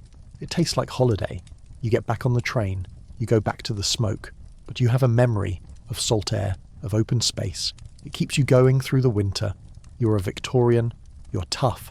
You're sentimental. You are hypocritical. You are innovative. You are building the modern world, and you don't even know it. So, sleep well, because the alarm clock, the knocker-upper, is coming, and the machine never stops. So we have seen the slums, the factories, and the foggy streets. We have tasted the jellied eels and the alum bread. But perhaps you're thinking, surely if I were rich, I would be safe. If you had money, you could escape the smog. You could buy clean water. You could afford a doctor who washed his hands.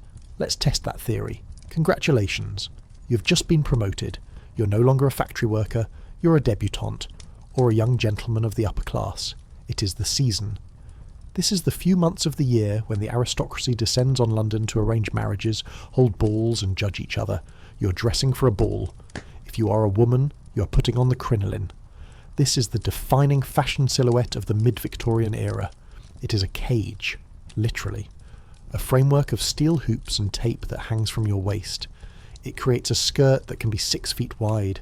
It looks magnificent. It sways when you walk. It forces people to keep their distance, but it is a death trap. The crinoline is light. It floats, and it is huge. You lose track of where the edges are. You're at a ball. The room is heated by open coal fires in low grates. You walk past the fireplace. The edge of your skirt, yards of flammable muslin or silk, brushes the grate. Whoosh! The air under the cage acts like a chimney. The fire shoots up your legs instantly. You can't run. The cage bumps into furniture. You can't take it off. It is tied to your waist with complex knots. Crinoline fires were an epidemic. In the 1860s, thousands of women burned to death, not in factories, in their own drawing rooms. There is a famous story of two half-sisters of Oscar Wilde. They were at a Halloween party. One girl's dress caught fire from a candle. The sister tried to help. Her dress caught fire too. They both died. It was a fashion that killed. And yet, women wore it. Why? Because the alternative was to be out of fashion. And in Victorian London, social death was almost as feared as physical death. But let's say you avoid the fire. You survive the ball. You are feeling emotional. Maybe you are tired of the corset. Maybe you're tired of being told who to marry. Maybe you just want to read a book instead of needlepoint. You complain to your husband or your father. You cry. You shout. You have made a terrible mistake. In the Victorian mind, strong emotion in a woman is not a personality trait. It is a disease, hysteria. The doctor is called. He looks at you. He nods gravely. She is overstimulated. The treatment? The rest cure. You're confined to bed. You're not allowed to read. You're not allowed to write. You're not allowed to feed yourself. You're force-fed milk and fatty foods to build up your nerves. You stare at the wallpaper for weeks. This is the horror behind The Yellow Wallpaper by Charlotte Perkins Gilman. If the rest cure doesn't work, if you are still difficult, they send you away to the asylum, Bedlam, Bethlehem Royal Hospital, or maybe Colney Hatch. You enter the gates. It looks like a stately home, but inside it is a warehouse of the unwanted. The Victorians were obsessed with madness. They built massive asylums on the edges of London, cities of the insane. But who is in there? Yes, there are people with schizophrenia, with severe depression. But there are also women with postpartum mania, postpartum depression. There are people with epilepsy. There are people with syphilis, general paralysis of the insane. And there are people who are just inconvenient. Husbands could commit their wives for adultery, or for spending too much money, or for having religious enthusiasm. Once you are in, it is very hard to get out. The treatments are barbaric disguised as science. The spinning chair. They strap you in, they spin you until you vomit. They believe this rearranges the brain. Hydrotherapy. They blast you with high-pressure hoses, or keep you in a bath for days, or the silence. Solitary confinement. You are sane when you go in. But after a year of listening to the screams in the next cell, eating gruel, and being treated like a child, you might not be sane when you come out.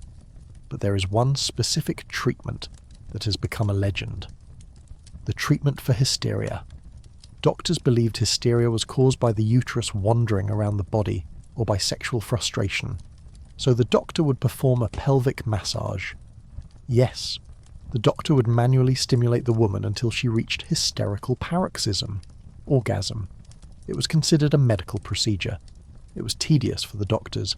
Their hands got tired, so they invented a machine, the vibrator.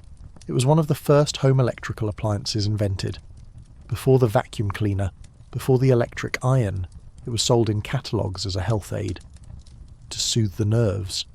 It is a bizarre paradox. A society so repressed that they covered piano legs because they looked too sensual, yet they prescribed mechanical pleasure as a cure for sadness. But let's leave the asylum. Let's go to a place where men go to lose their minds voluntarily, the gentleman's club. You are a wealthy man. You want to escape your wife, your children, and the fog. You go to Pall Mall, the Reform Club, the Athenaeum. It is a sanctuary of silence, deep leather armchairs, newspapers ironed by servants so the ink doesn't smudge your gloves. You drink port, you smoke cigars, you gamble. But what are you talking about? Empire. It is 1880. The map on the wall is pink. Britain owns everything. Canada, Australia, India, parts of Africa. You have a son. He is 18. He needs a job. You send him to India, the civil service. He gets on a ship. He sails through the Suez Canal, opened in 1869. He arrives in Bombay or Calcutta. It looks like an adventure. Elephants, palaces, tiger hunts. But the reality, the fishing fleet. This is the name for the ships carrying shiploads of British women to India to find husbands. Because there are no white women in India. They arrive. They are married off to officers they have never met. They live in bungalows. They have 20 servants. They drink gin and tonic. Why tonic? Quinine. It is the only thing that stops malaria. But quinine is bitter. So they mix it with gin, sugar, and lime. The G&T isn't a cocktail, it is medicine. But the heat, the boredom, the isolation. Anglo-Indian madness. People go crazy. They die of heat stroke. They die of cobra bites. They die of cholera. And they are terrified of the natives. The Indian Mutiny of 1857 is still fresh in their memory. The fear that the servants will rise up and kill them in their beds. So they cling to Britishness. They wear wool suits in 100-degree heat. They play cricket. They eat roast beef, which rots instantly in the heat. It is a performance of power in a land that wants them gone. Your son writes letters home. It is glorious, father. But he drinks a bottle of whiskey a day, and he has a fever that won't break. Back in London, you read the letter in your club. You nod. Making a man of him. But the Empire is coming home too. You walk down to the docks. You see the ships unloading. Not just tea and spices. Strange things. Curiosities. The Victorians are obsessed with the weird. You walk past a shop selling shrunken heads from the Amazon. Or mermaids, monkeys sewn to fishtails, from Japan. You buy a mummy. Yes, an Egyptian mummy. You invite your friends over for a mummy unrolling party. This is a real thing. You put the ancient corpse on the dining table. You drink champagne. You unwrap the bandages. Oh look, an amulet. Oh look, a withered hand. It is desecration as entertainment. You strip the dead of their dignity for a Friday night thrill, and then you might grind up the bones to make paint.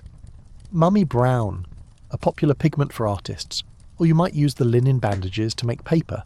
There is a rumour that some newspapers in America were printed on paper made from mummy wrappings. It likely isn't true, but the Victorians believed it. It shows the mindset. The past is a resource. The world is a resource. Everything exists to be consumed by London. But sometimes, the things you bring back carry something with them. The curse of the pharaohs? Maybe. But definitely new diseases, new ideas. You walk past a shop in Soho. It smells of incense. Madame Blavatsky. Theosophy. A new religion mixing Hinduism, Buddhism and occultism. People are searching. The church is boring. They want magic. They want to talk to the Mahatmas in the Himalayas. It is the beginning of the New Age movement. Yoga, meditation, vegetarianism. Yes, there are Victorian vegetarians. They are seen as cranks, radicals. George Bernard Shaw. He eats nut cutlets. He wears wool sanitary underwear. People laugh at him, but he lives to be 94. You leave the occult shop. You're hungry. You want something uniquely London. Pie and mash. But not the meat pie. The liquor. It isn't alcohol. It is a green parsley sauce made from the water used to boil the eels. You eat it in a tiled shop. It is cheap. It is filling. You look at the man next to you. He has a tattoo. Tattoos are becoming trendy. Why? Because the future king, George V, got a dragon tattoo in Japan. Also, criminals have them. It is a weird crossover between royalty and the underworld. You finish your meal. You walk out. It is late. The gas lamps are dimming, but the city isn't sleeping. We're going to go to the one place that never closes. The press. Fleet Street. The newsboys are waiting. The ink is wet. They are printing the morning edition. What is the headline? Is it a war? A murder? A scandal? We are going to talk about the yellow press, the birth of the tabloid, how the Victorians invented fake news, and how a scandal involving a telegraph boy and a prince shook the monarchy to its core, the Cleveland Street scandal.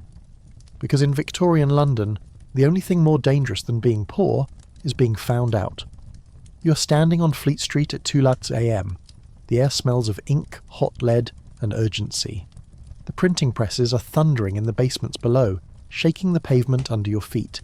You're a journalist, a penny a liner. You get paid by the line, so you learn to use long words and never say in one sentence what you can say in 3. You're waiting for the proofs of the morning edition. The Victorian era invented the news cycle. Before this, news took days. Now, thanks to the telegraph, if something happens in Paris at noon, you are reading about it in London at dinner. But facts are boring. Scandal sells. You look at the headline. Shocking revelations in Cleveland Street. This is the scandal of 1889. It has everything. Aristocrats, telegraph boys, a brothel, and a prince. Cleveland Street is a quiet road in Fitzrovia. But number 19 is a male brothel. The police raid it. They find young boys, messengers from the post office, working there. The boys name names.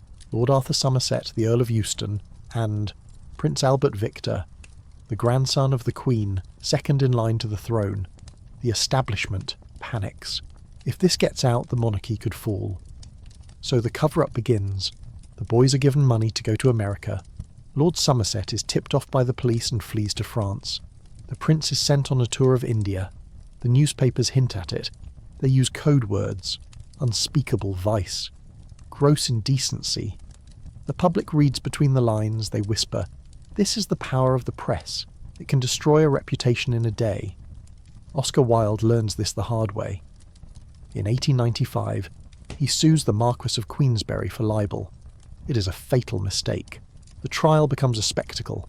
The newspapers print every word, Wooll's wit, his arrogance, his downfall. He is convicted of gross indecency. He is sent to Reading jail for 2 years of hard labour. The public, who cheered his plays a month ago, now spit on him. His name is removed from the theatre hoardings. His wife changes her name and flees the country. The press builds you up, and the press tears you down. You take a copy of the paper, the ink stains your fingers, you walk toward the Strand, you see the electric lights, the Savoy Theatre, the first public building in the world lit entirely by electricity. It is 1881. The gas age is ending. Inside they are performing a Gilbert and Sullivan opera, Patience, or The Mikado. It is light, funny, satirical. It mocks the very society that is watching it. You buy a ticket, you sit in the stalls, the lights go down, the electric bulbs glow. For a few hours you forget the fog, you forget the scandal, you laugh. But outside, the city is changing. The new woman is walking the streets. She isn't a prostitute. She is a clerk, a typist, a teacher. She's wearing a safety bicycle. The bicycle is a revolution. Before the bike, a woman couldn't go anywhere without a chaperone or a carriage. Now, she can pedal away. She wears bloomers, rational dress, no crinoline, no corset, maybe. The Conservatives hate it. They say bicycle face is a medical condition, a permanent strained expression caused by riding. They say it is immoral. But the women ride anyway. They ride to the countryside, they ride to political meetings. The suffragettes are coming. Emmeline Pankhurst. They aren't asking nicely anymore. Deeds, not words. They smash windows. They burn mailboxes. They chain themselves to railings. They are fed up with being the angel in the house. They want the vote. The government responds with force. They arrest them. The women go on hunger strikes. The government force feeds them. It is brutal. A rubber tube forced down the nose. The public is shocked. They see well-dressed, educated ladies being treated like criminals. The cracks in the Victorian facade are getting wider. You walk past a construction site. Tower Bridge. It is being built. A Gothic castle on the river. It opens to let the ships through. It is a symbol of London. Old-looking, but modern inside. The towers are steel, clad in stone to look medieval. It is a metaphor for the whole era. A modern industrial machine dressed up in old-fashioned morality. You cross the bridge. You look down at the Pool of London. The ships are leaving. They are going to Africa. To the Boer War. It is 1899, the end of the century. The war is a disaster. The British Army, with its red coats and its arrogance, is being humiliated by farmers with rifles. The public is shocked. We are the greatest empire on earth. How can we lose? But then they see the recruits. The men trying to join the army. They are rejected. Why? They are too short. They are too thin. They have rickets. They have rotten teeth. The slums of London have produced a generation of stunted men. The government realises we cannot have an empire if our people are starving. This is the wake-up call. It leads to the first welfare reforms, free school meals, pensions. The horror of the Victorian slum finally forces the state to act. You walk back to the city. The Queen is old.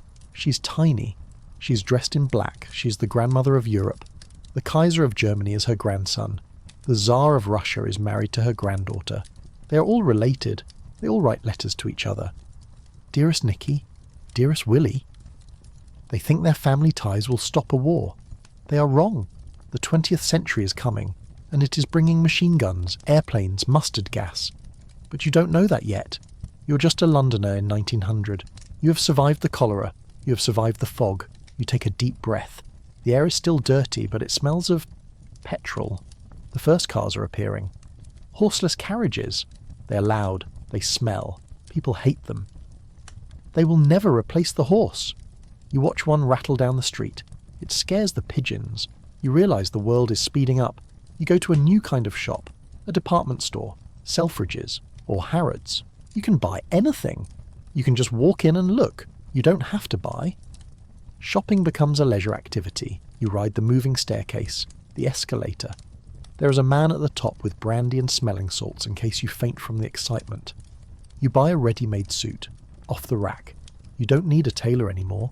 You buy a camera, a Kodak. You press the button, we do the rest. You can capture your own life. You buy a gramophone. You can listen to music in your own home. The isolation of the past is breaking down. You walk out of the store, you feel modern, but as you walk home, you pass an old churchyard. The gravestones are leaning. The names are worn off. You think of the people who didn't make it to this brave new world. The climbing boys, the match girls, the mothers who died of childbed fever. They are the foundation. You're standing on their shoulders. You reach your house. It has gas, maybe even electricity. It has a flushing toilet indoors. You are the beneficiary of their suffering. You sit down, you pick up a book, H.G. Wells, The War of the Worlds, Martians attacking London, fighting the British Army. It is a fantasy, but it touches a nerve. The fear that something stronger might come along, that the Empire might not be invincible, that we might be the ants. You close the book. You look out the window. The fog is lifting. Just a little. The Victorian era is ending. The Queen dies in 1901. The streets are draped in purple and black. The silence is absolute. A way of life is gone. But what comes next? The Edwardian summer. A brief, golden afternoon before the storm of World War I. But that is another story. Tonight, you are still in the shadow of the Queen. You turn off the light. You listen to the city. It is quieter than it used to be. The wood paving blocks dampen the sound of the hooves. The sewers have taken the waste away. It is a better city, a cleaner city. But it is still a hard city. You close your eyes. You dream of a garden, a green place without smoke. You dream of the future, and then you sleep. Because tomorrow you have to catch the 7:15 train, and the machine doesn't wait for anyone. So, we have seen the lights of the music hall and the velvet of the theatre. We have watched the rich eat jellied eels as a novelty, but now the gas lamps are flickering out. The pubs are closing. The respectable poor have gone home to their cold rooms. But you have nowhere to go. You are destitute. You have 0 pennies. Welcome to the Victorian night. In the modern world, homelessness is a tragedy. In Victorian London, it is a crime. Under the Vagrancy Act, sleeping on the street is illegal. If a policeman finds you curling up in a doorway, he doesn't take you to a shelter. He arrests you. You get 2 weeks of hard labour, so you have to hide. You go to the rookeries. These are the slums within slums, St. Giles, the Devil's Acre near Westminster. Here the houses are falling down. There are no windows, just holes. The stairs are gone. You climb ladders. You walk into a cellar. It is pitch black. The floor is moving. Why? Because it is covered in black beetles. Cockroaches. Millions of them. They crunch under your boots. You find a corner, you huddle with strangers. Body heat is the only heat. It smells of damp rot, gin and hopelessness. But let's say you have 1 penny. Just one. You can go to a penny sit-up. You enter a warm room. There are wooden benches lining the walls. You pay your penny, you sit down. But you're not allowed to lie down. If you lie down, the deputy, a bouncer with a stick, wakes you up. You have to sleep sitting upright, shoulder to shoulder with strangers. It is warm. That is the only luxury. But your legs swell. Your back screams. What if you have 2 pennies? You upgrade. You go to the 2-penny hangover. This is the stuff of urban legend, but George Orwell wrote about it later, and the stories go back deep into the 19th century. You sit on a bench, but there is a rope. A heavy rope is strung across the room in front of the bench. You lean forward, you drape your arms and chest over the rope. You sleep hanging like laundry. In the morning, at 5 a.m, the deputy comes in. He doesn't wake you gently, he cuts the rope. Everyone collapses onto the floor. Wake-up call, Victorian style. And if you have 4 pennies, you are living in luxury. You go to a coffin house. Burn Street in London was famous for these. You pay 4p, you get a wooden box. It looks exactly like a coffin. It is lined with tarpaulin. You climb in, you lie down. It is yours for the night. It is warm, dry, and private. To a Victorian beggar, sleeping in a coffin is the height of comfort. But what if you can't pay? What if you're truly desperate? You go to the casual ward. This is part of the workhouse, but for transients. The spike. You knock on the gate. The master lets you in. But there is a price. First, you are stripped. Your clothes are taken away to be fumigated, baked in an oven. You're given a rough nightshirt. Then, you are bathed. Not a warm bath, a delousing bath. The water is grey. It smells of chemicals. It stings.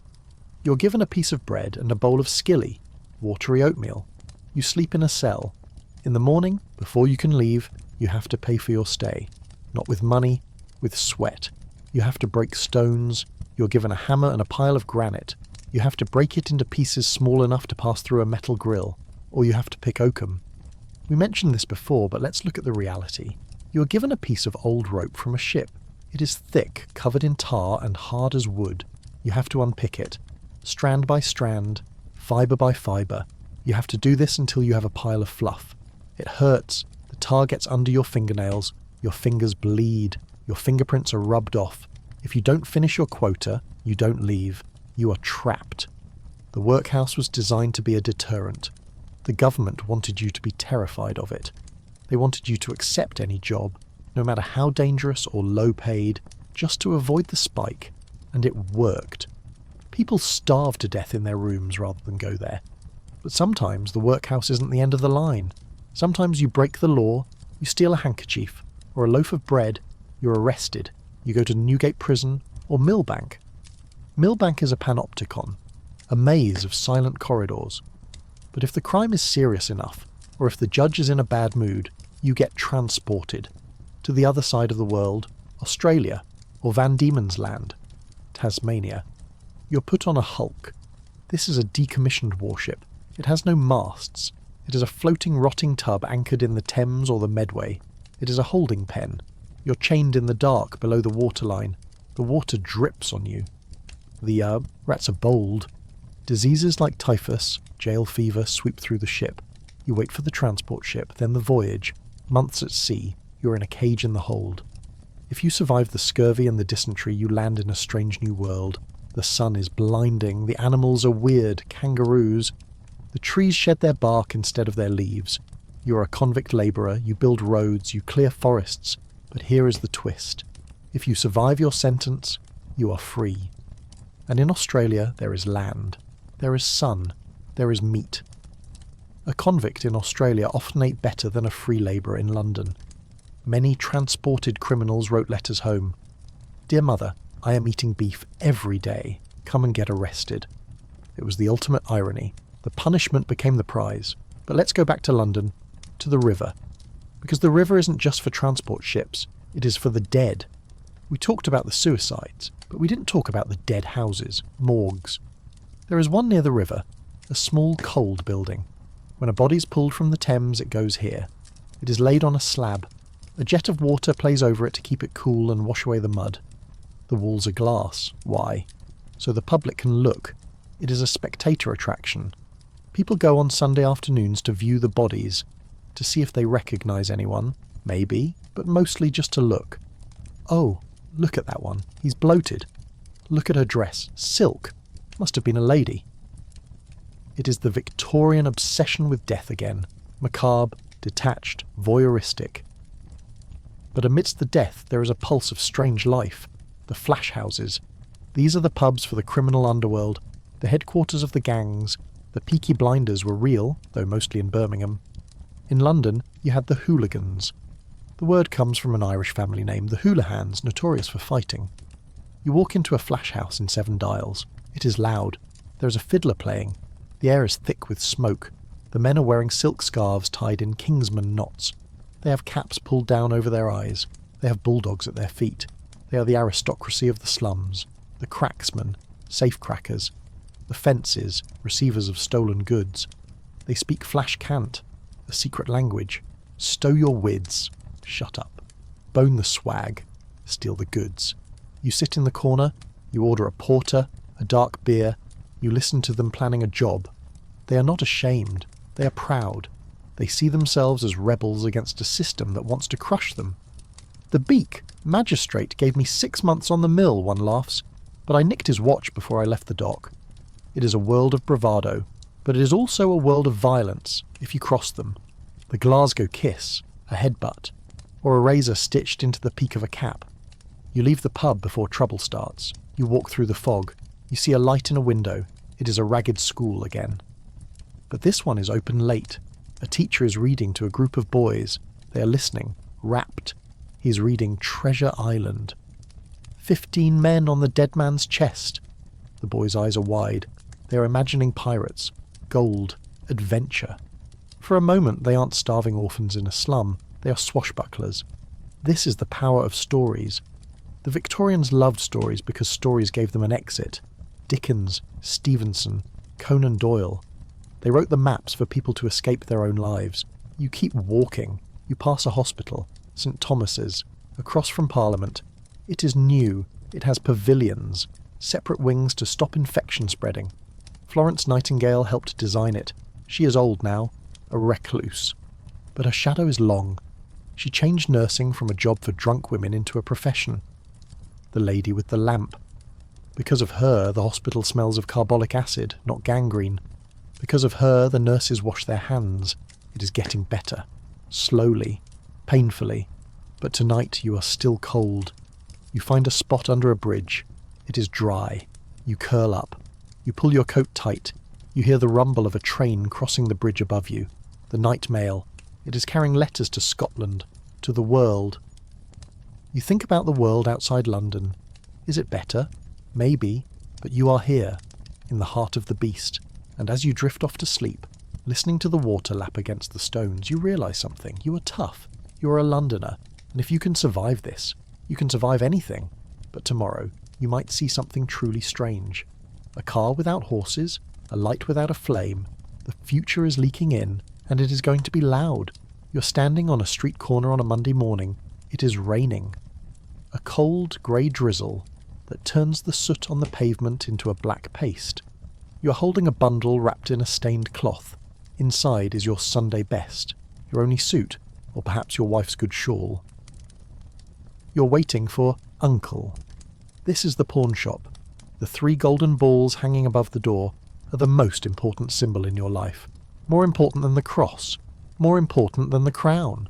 The queue is long. Women with children clinging to their skirts. Men looking at their boots, ashamed. In Victorian London, the pawn shop isn't just where you go when you're broke. It is the bank. It is the fridge. It is the wardrobe. You live on a weekly cycle. You get paid on Saturday. You feast on Sunday. Maybe a small roast, maybe a pint of gin. But by Monday morning, the money's gone. So you pawn your Sunday clothes. You get a few shillings. This buys bread and coal for the week. On Saturday night, when you get paid again, you rush back to the shop to redeem your clothes so you can look respectable for church the next morning. It is a treadmill. You're running just to stay in the same place. You step up to the counter. The pawnbroker is behind a wire grill. He looks at your suit. He sneers. 2 shillings. It's worth 5. But you can't argue. You take the ticket. You take the coins.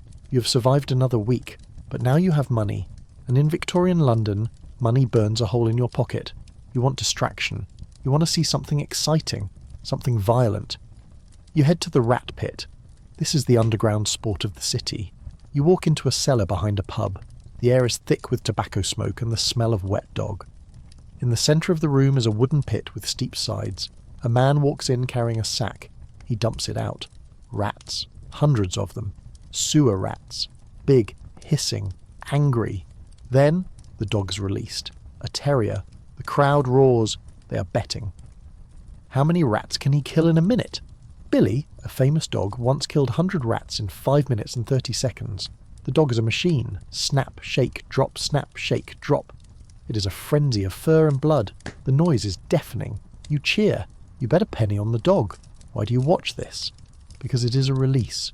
You spend your life being treated like a rat. Chased, trapped, struggling. Watching the rats get destroyed feels like justice? Or maybe just revenge on the city that breeds them. The rat catcher stands by the pit. He is a celebrity. Jack Black, the Queen's rat catcher, wears a uniform of scarlet and green leather.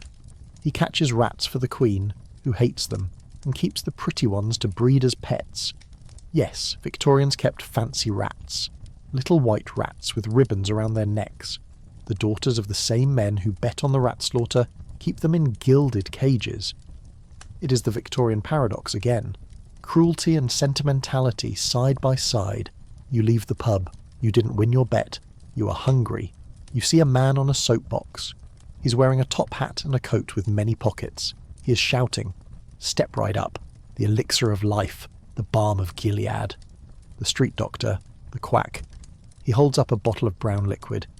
Cures the gout, cures the palsy, cures the melancholy. What is in it? Probably vinegar, treacle, and a little pepper, or maybe just coloured water. But people buy it. They are desperate. The real doctor costs too much. The hospital is a death trap, so they trust the man in the tall hat. He sells electric belts for men. Restore your vigour. A polite way of saying, fix your erectile dysfunction.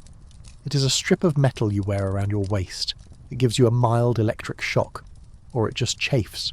He sells tapeworm trap, a pill you swallow. The idea is that the trap opens in your stomach, catches the worm, and you pull it out on a string. This is a lie. Do not swallow a metal trap. You watch a woman buy a bottle of sarsaparilla for her coughing child. You know it won't help. But you understand why she buys it. Hope is the only medicine she can afford. You walk on. You pass a construction site. They are building the tube, the deep-level underground. This is different from the steam trains. This is electric, the city, and South London Railway. It is deep. You go down in a hydraulic lift. The tunnels are round tubes, hence the name. The navvies, labourers, are down there, digging through the clay. It is dangerous work. The bends, decompression sickness, isn't just for divers. The pressure in the tunnels can cripple a man. But they are building the future. A city that moves by lightning. You look at the poster. No smoke, no steam. It sounds like a fantasy. But there is a shadow hanging over the city, a fear that isn't about disease or poverty. Dynamite, the Fenians, Irish revolutionaries. They want independence for Ireland. They are waging a war on London. They plant bombs, in the underground, in the Tower of London, in the Houses of Parliament. Dynamite Saturday, 1885. 3 bombs go off in one day. London is terrified. The police check bags. People look at strangers with suspicion. Is he carrying a bomb? It is the birth of modern terrorism. The idea that a city can be held hostage by fear. You see a policeman stopping a man with a heavy bag. The man looks nervous. It turns out to be tools. But the fear remains. You walk past a newsstand. Titanic disaster. No. Wait. That's later. That's 1912. Right now, it is the Princess Alice, 1878. A pleasure steamer on the Thames. Packed with families enjoying a day out. It collides with a collier, a coal ship. It breaks in 2. 650 people go into the water. But this isn't the ocean. This is the Thames. It is right next to the sewage outfall. The water is a toxic soup of human waste. They don't just drown. They are poisoned. They swallow the sludge. The smell is so bad that the rescuers faint. It is the worst disaster in London's history, until the Blitz. And it happened because the city is too big, too crowded, too dirty. You read the headline, you shake your head. Life is cheap, you mutter. You head toward the river. You want to see the new bridge, Tower Bridge. It is almost finished. 2 massive Gothic towers clad in stone, but supported by steel skeletons. It opens its jaws to let the ships through. It is a monster. A beautiful, mechanical monster. It symbolises the age, heavy, industrial, trying to look old but powered by the new. You walk across the walkway. You look down at the city. The fog is swirling. The gas lamps are glowing like eyes. You feel the vibration of the machinery. You realise that you are living in a machine. London is a machine, and you're just a cog. But cogs can break, and sometimes cogs can grind the machine to a halt. The unions are growing. The socialists are meeting in the back rooms of pubs. Why should we live like this, they ask. Why should we die in the mud while the Duke eats off gold plates? The question hangs in the air. You walk home. You are tired. You pass a coffee stall, a cart selling hot coffee and doorsteps, thick slices of bread and dripping. You stop. It is warm. A cab driver is there, a flower girl, a policeman. You stand together in the circle of light. You drink the hot, bitter coffee. For a moment, you are a community. Cold night, the policeman says. Bloody freezing, the flower girl replies. You laugh. It is the humour of the trenches. You finish your coffee, you walk the last mile, you enter your room, the fire is dead, the room is freezing, you check the mousetrap, empty. You lie down, you pull the thin blanket up, you think about the pawn shop. You have to get your suit back by Saturday, but that is days away. Right now you just have to survive the night, and in Victorian London that is enough of a challenge. The wind rattles the window pane, the fog presses against the glass, but you are safe. For now, sleep tight, and don't let the bedbugs bite. Because they will.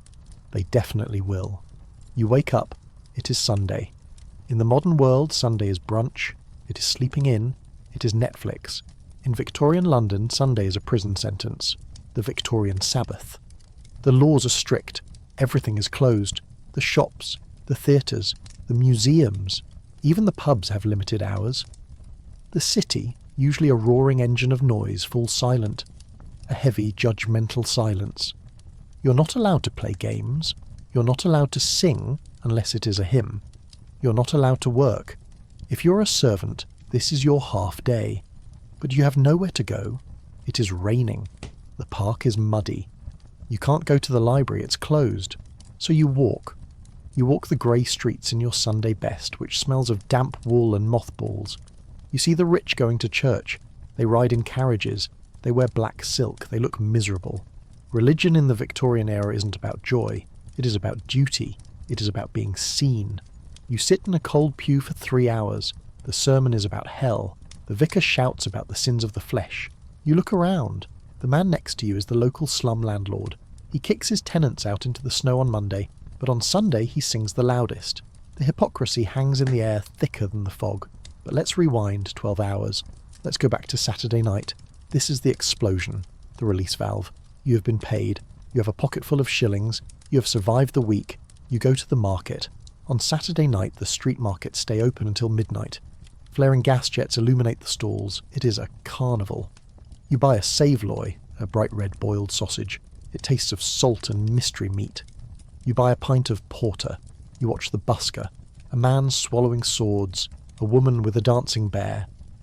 You go to the penny gaff. This is the theatre of the slums. You pay a penny, you squeeze into a room behind a shop. The play is Maria Martin and the Red Barn Murder. A true crime story. It is bloody. It is melodramatic. The villain twirls his moustache. The crowd hisses. You throw orange peels at the stage. If the actor is bad, you throw a dead rat. You brought one just in case. It is raw, violent, and alive. Then, the pub. The Gin Palace is glowing. Mirrors, cut glass, mahogany. It is designed to look like a rich man's house. For the price of a drink, you can pretend you are a lord. You drink gin. Mother's ruin. You see a woman giving gin to her baby. To quiet him. The baby's eyes are glazed. You see a fight break out. A bottle is smashed. Blood on the sawdust floor. The police, the peelers, arrive. They use their truncheons. They drag a man out by his collar. You laugh. You cheer. This is the energy of London. It is a beast that needs to be fed. But there is a darker side to the night. You leave the pub. You walk down a side street. You see a rookery, a slum, but not just a poor neighbourhood, a fortress of crime, St. Giles, the Holy Land. The police don't go in there, not alone. The streets are a maze. The houses are connected by secret doors and tunnels. A thief can snatch a watch on Oxford Street, run into the rookery, and vanish through a cellar door appearing 3 streets away in seconds. You enter a flash house. This is a pub for criminals. The elite of the underworld. You see a cracksman, a safecracker. He has soft hands. He files his fingertips to feel the tumblers of the lock. You see a fence. He buys stolen goods. He's melting down silver spoons in a pot on the fire. You see the artful dodgers. Not cute orphans singing songs. Hardened street kids. They are practicing. The Fagin figure, though he isn't always Jewish, that was Dickens' prejudice, has a coat hanging on a dummy. The coat has bells sewn onto it. The boys have to pick the pockets without ringing the bells. If the bell rings, they get beaten. They are learning a trade that will likely end at the end of a rope. But for now, they are kings of the street. You leave the rookery, you walk toward the river, you see the night soil men. We talked about the sewers, but not everyone is connected to the sewer. Millions of Londoners still use cesspits. The night soil men come while you sleep. They are the gold finders. They shovel the human waste into carts. They are paid well, but they are social pariahs. They smell of death. They take the waste to the country. They sell it to farmers. The food you eat is grown in the waste of the city. It is a perfect, disgusting circle of life. But sometimes the circle breaks. You walk past a house with a black wreath on the door. The blinds are drawn. Death has visited. And the Victorians know how to do death. The mute. You see a man standing outside the door. He's wearing black robes and a top hat with a long black sash called a weeper. He holds a staff draped in black cloth. He stands there for hours. He does not speak. He is a professional mourner. He is paid to look sad. Usually he is a local drunk hired by the undertaker. He smells of gin, but he adds dignity. The funeral procession begins. Black horses with black plumes on their heads. A glass-sided hearse so everyone can see the expensive coffin. The family follows in carriages. They are weeping. But are they weeping for the dead or for the cost? A respectable funeral costs a year's wages. Families go into debt for decades just to put on a good show. If you don't, if you have a cheap funeral. The pauper's grave. The shame is worse than the grief. You watch the procession go by. The horses' hooves are muffled with cloth so they don't make noise. It is a silent black parade. You realise that in Victorian London, appearance is everything. You must look rich. You must look moral. You must look sad. Even if you are starving. Even if you are happy. Even if you hated the deceased. You play the part. But what if you can't play the part? What if you are different? We are going to the asylum, not the madhouse, the workhouse asylum. You enter. It is a warehouse for the feeble-minded. This is the Victorian term for anyone with a learning disability, autism or Down syndrome. They are locked away. They are considered useless eaters. They are treated like children until the day they die. But the Victorians are obsessed with categorising them. They measure their skulls. Phrenology. They believe you can tell a person's character by the bumps on their head. This bump means he is a thief. This bump means she is violent. It is pseudoscience. It is racism and classism dressed up as biology. You see a doctor measuring the head of a frightened boy. He nods. Criminal type. The boy hasn't done anything, but his fate is sealed by the shape of his skull. This is the dark side of the Enlightenment. Science used to justify cruelty. You leave the asylum. You feel sick. You need something pure. You go to the park, Hyde Park, or Victoria Park, built for the poor in the East End. It is Sunday afternoon. The church parade. The rich walk in their finery. They bow. They gossip. You sit on a bench. You watch them. You see a woman in a green dress.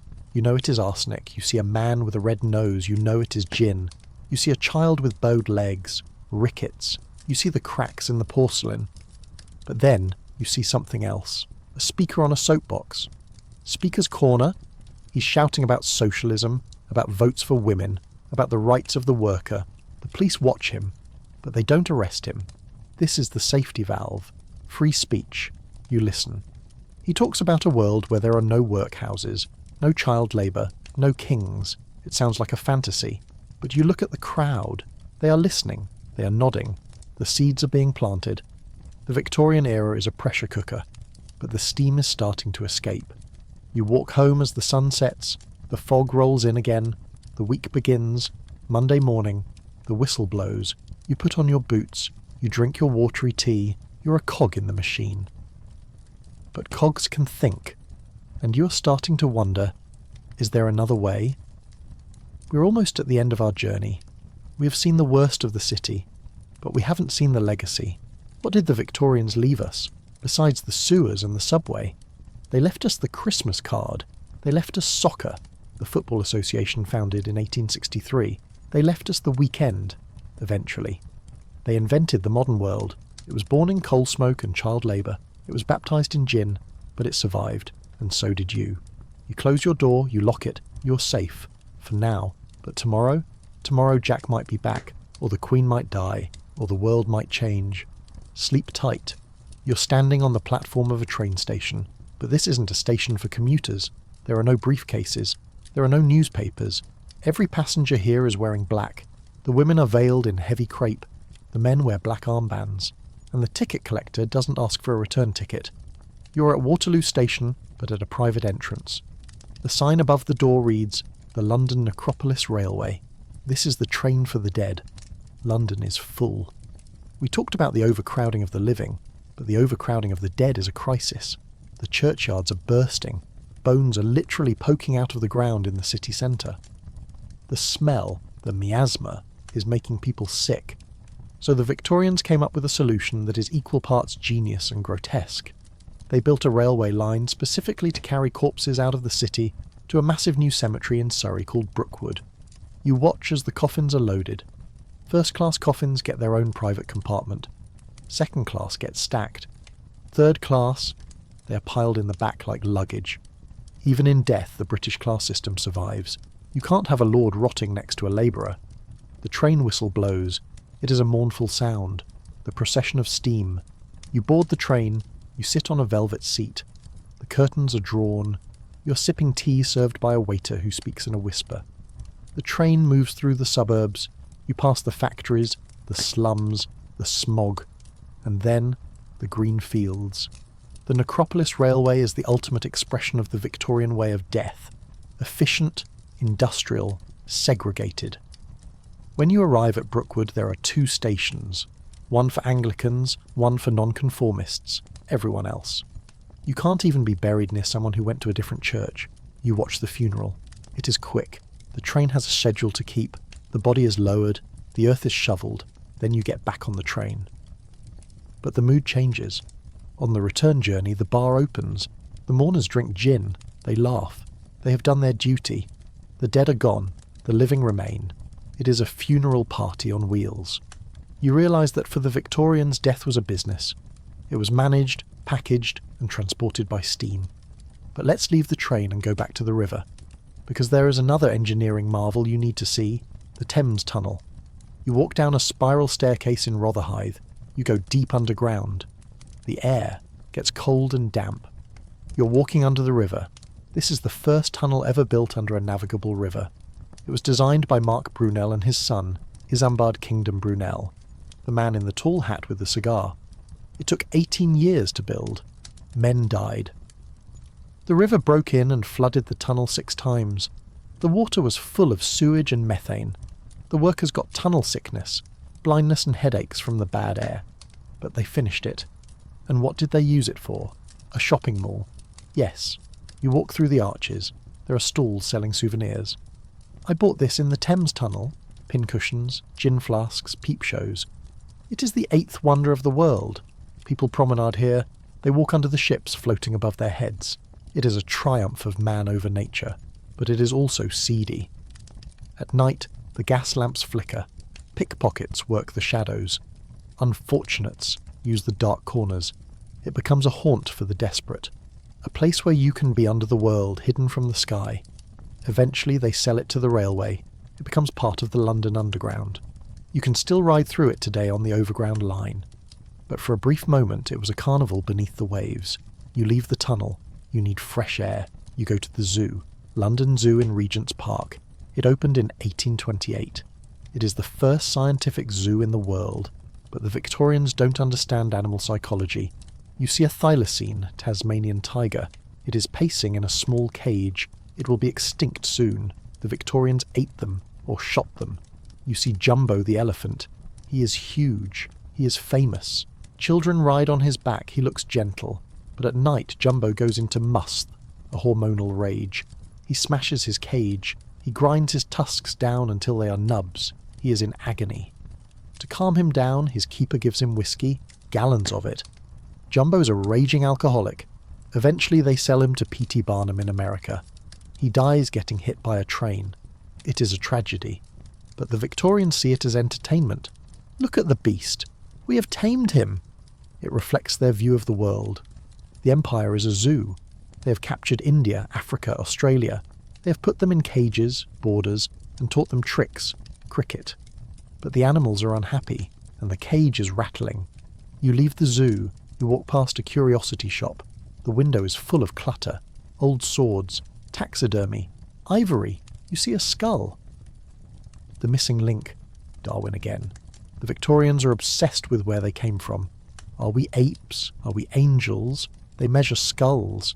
They look for the criminal ear or the lunatic jaw. Cesare Lombroso. He invents criminal anthropology.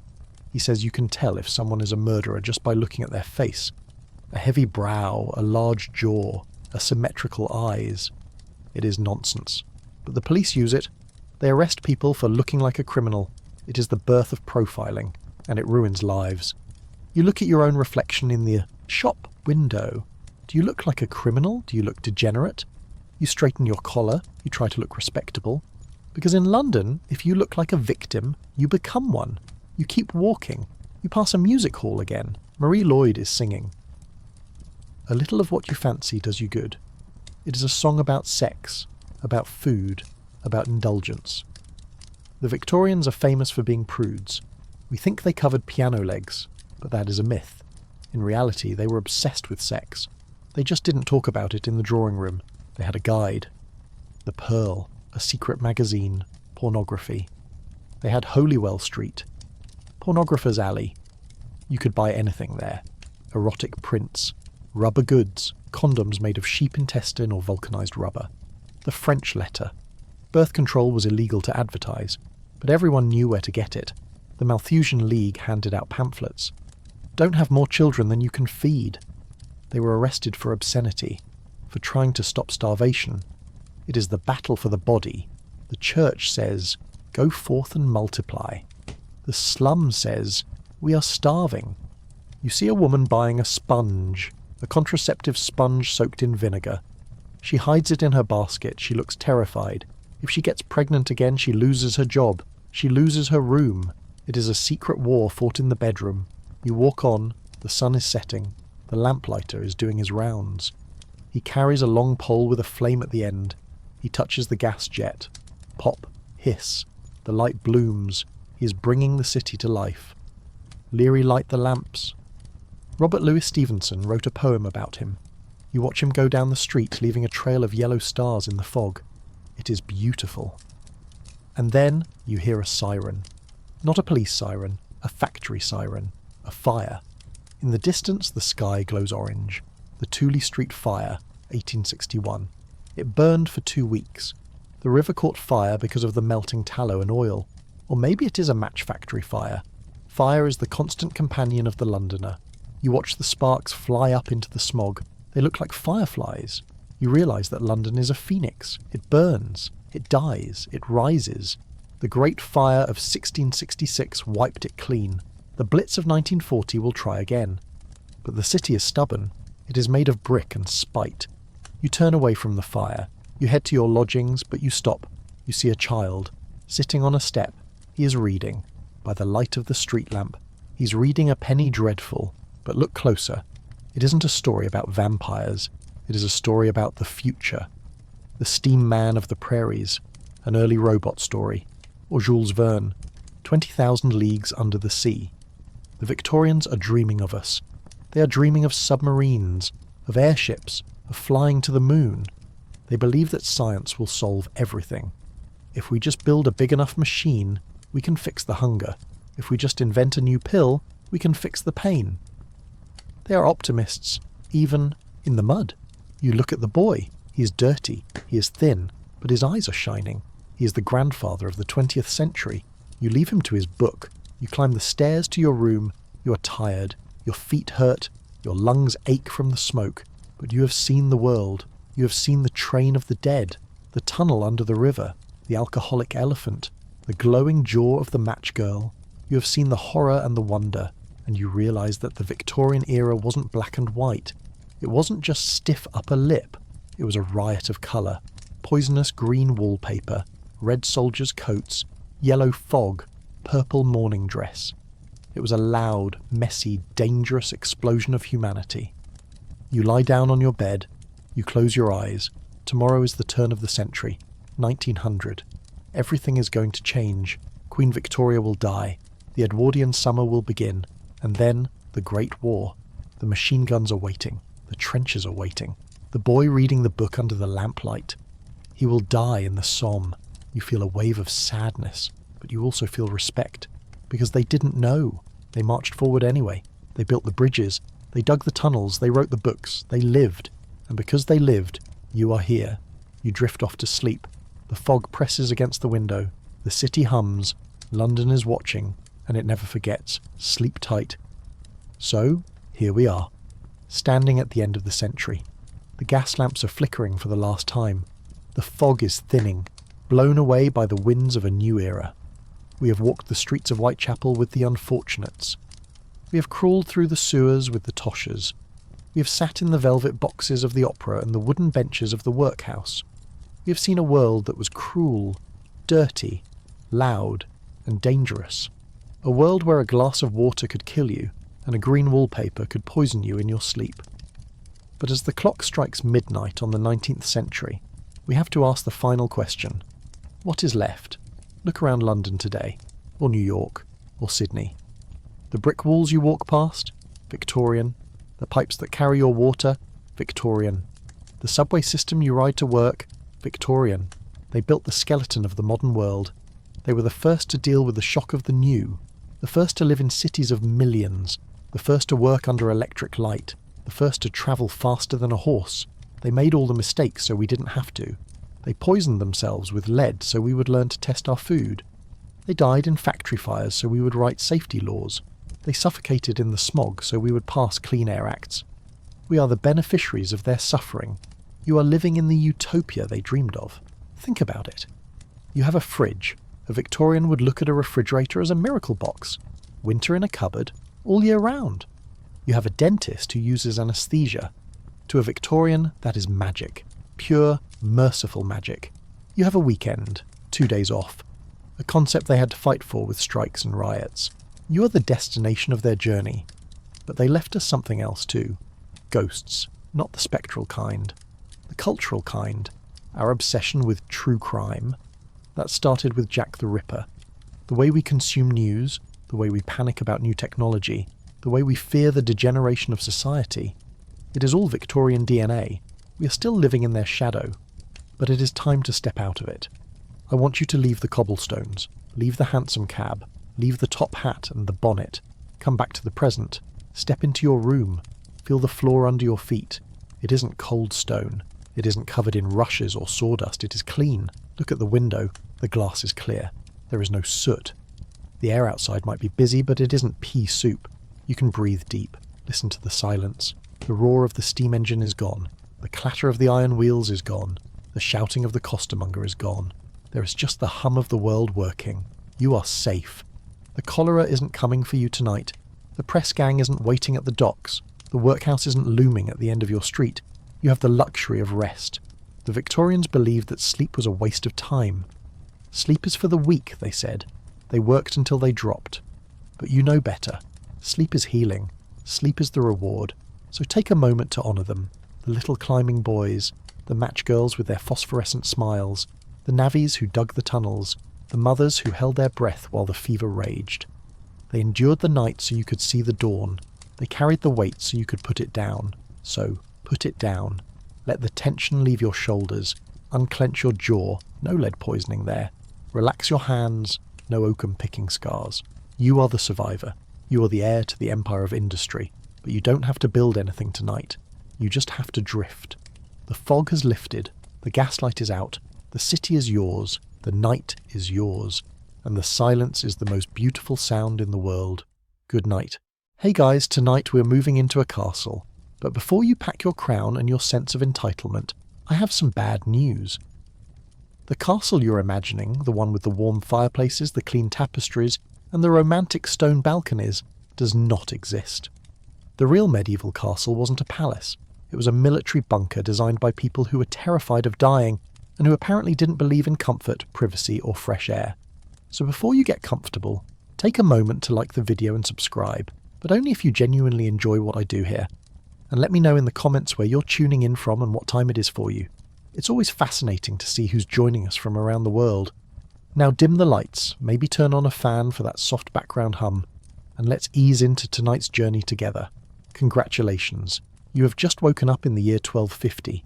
You are a noble. You live in the keep, the safest, highest and most prestigious part of the castle. You open your eyes, expecting to feel like a king.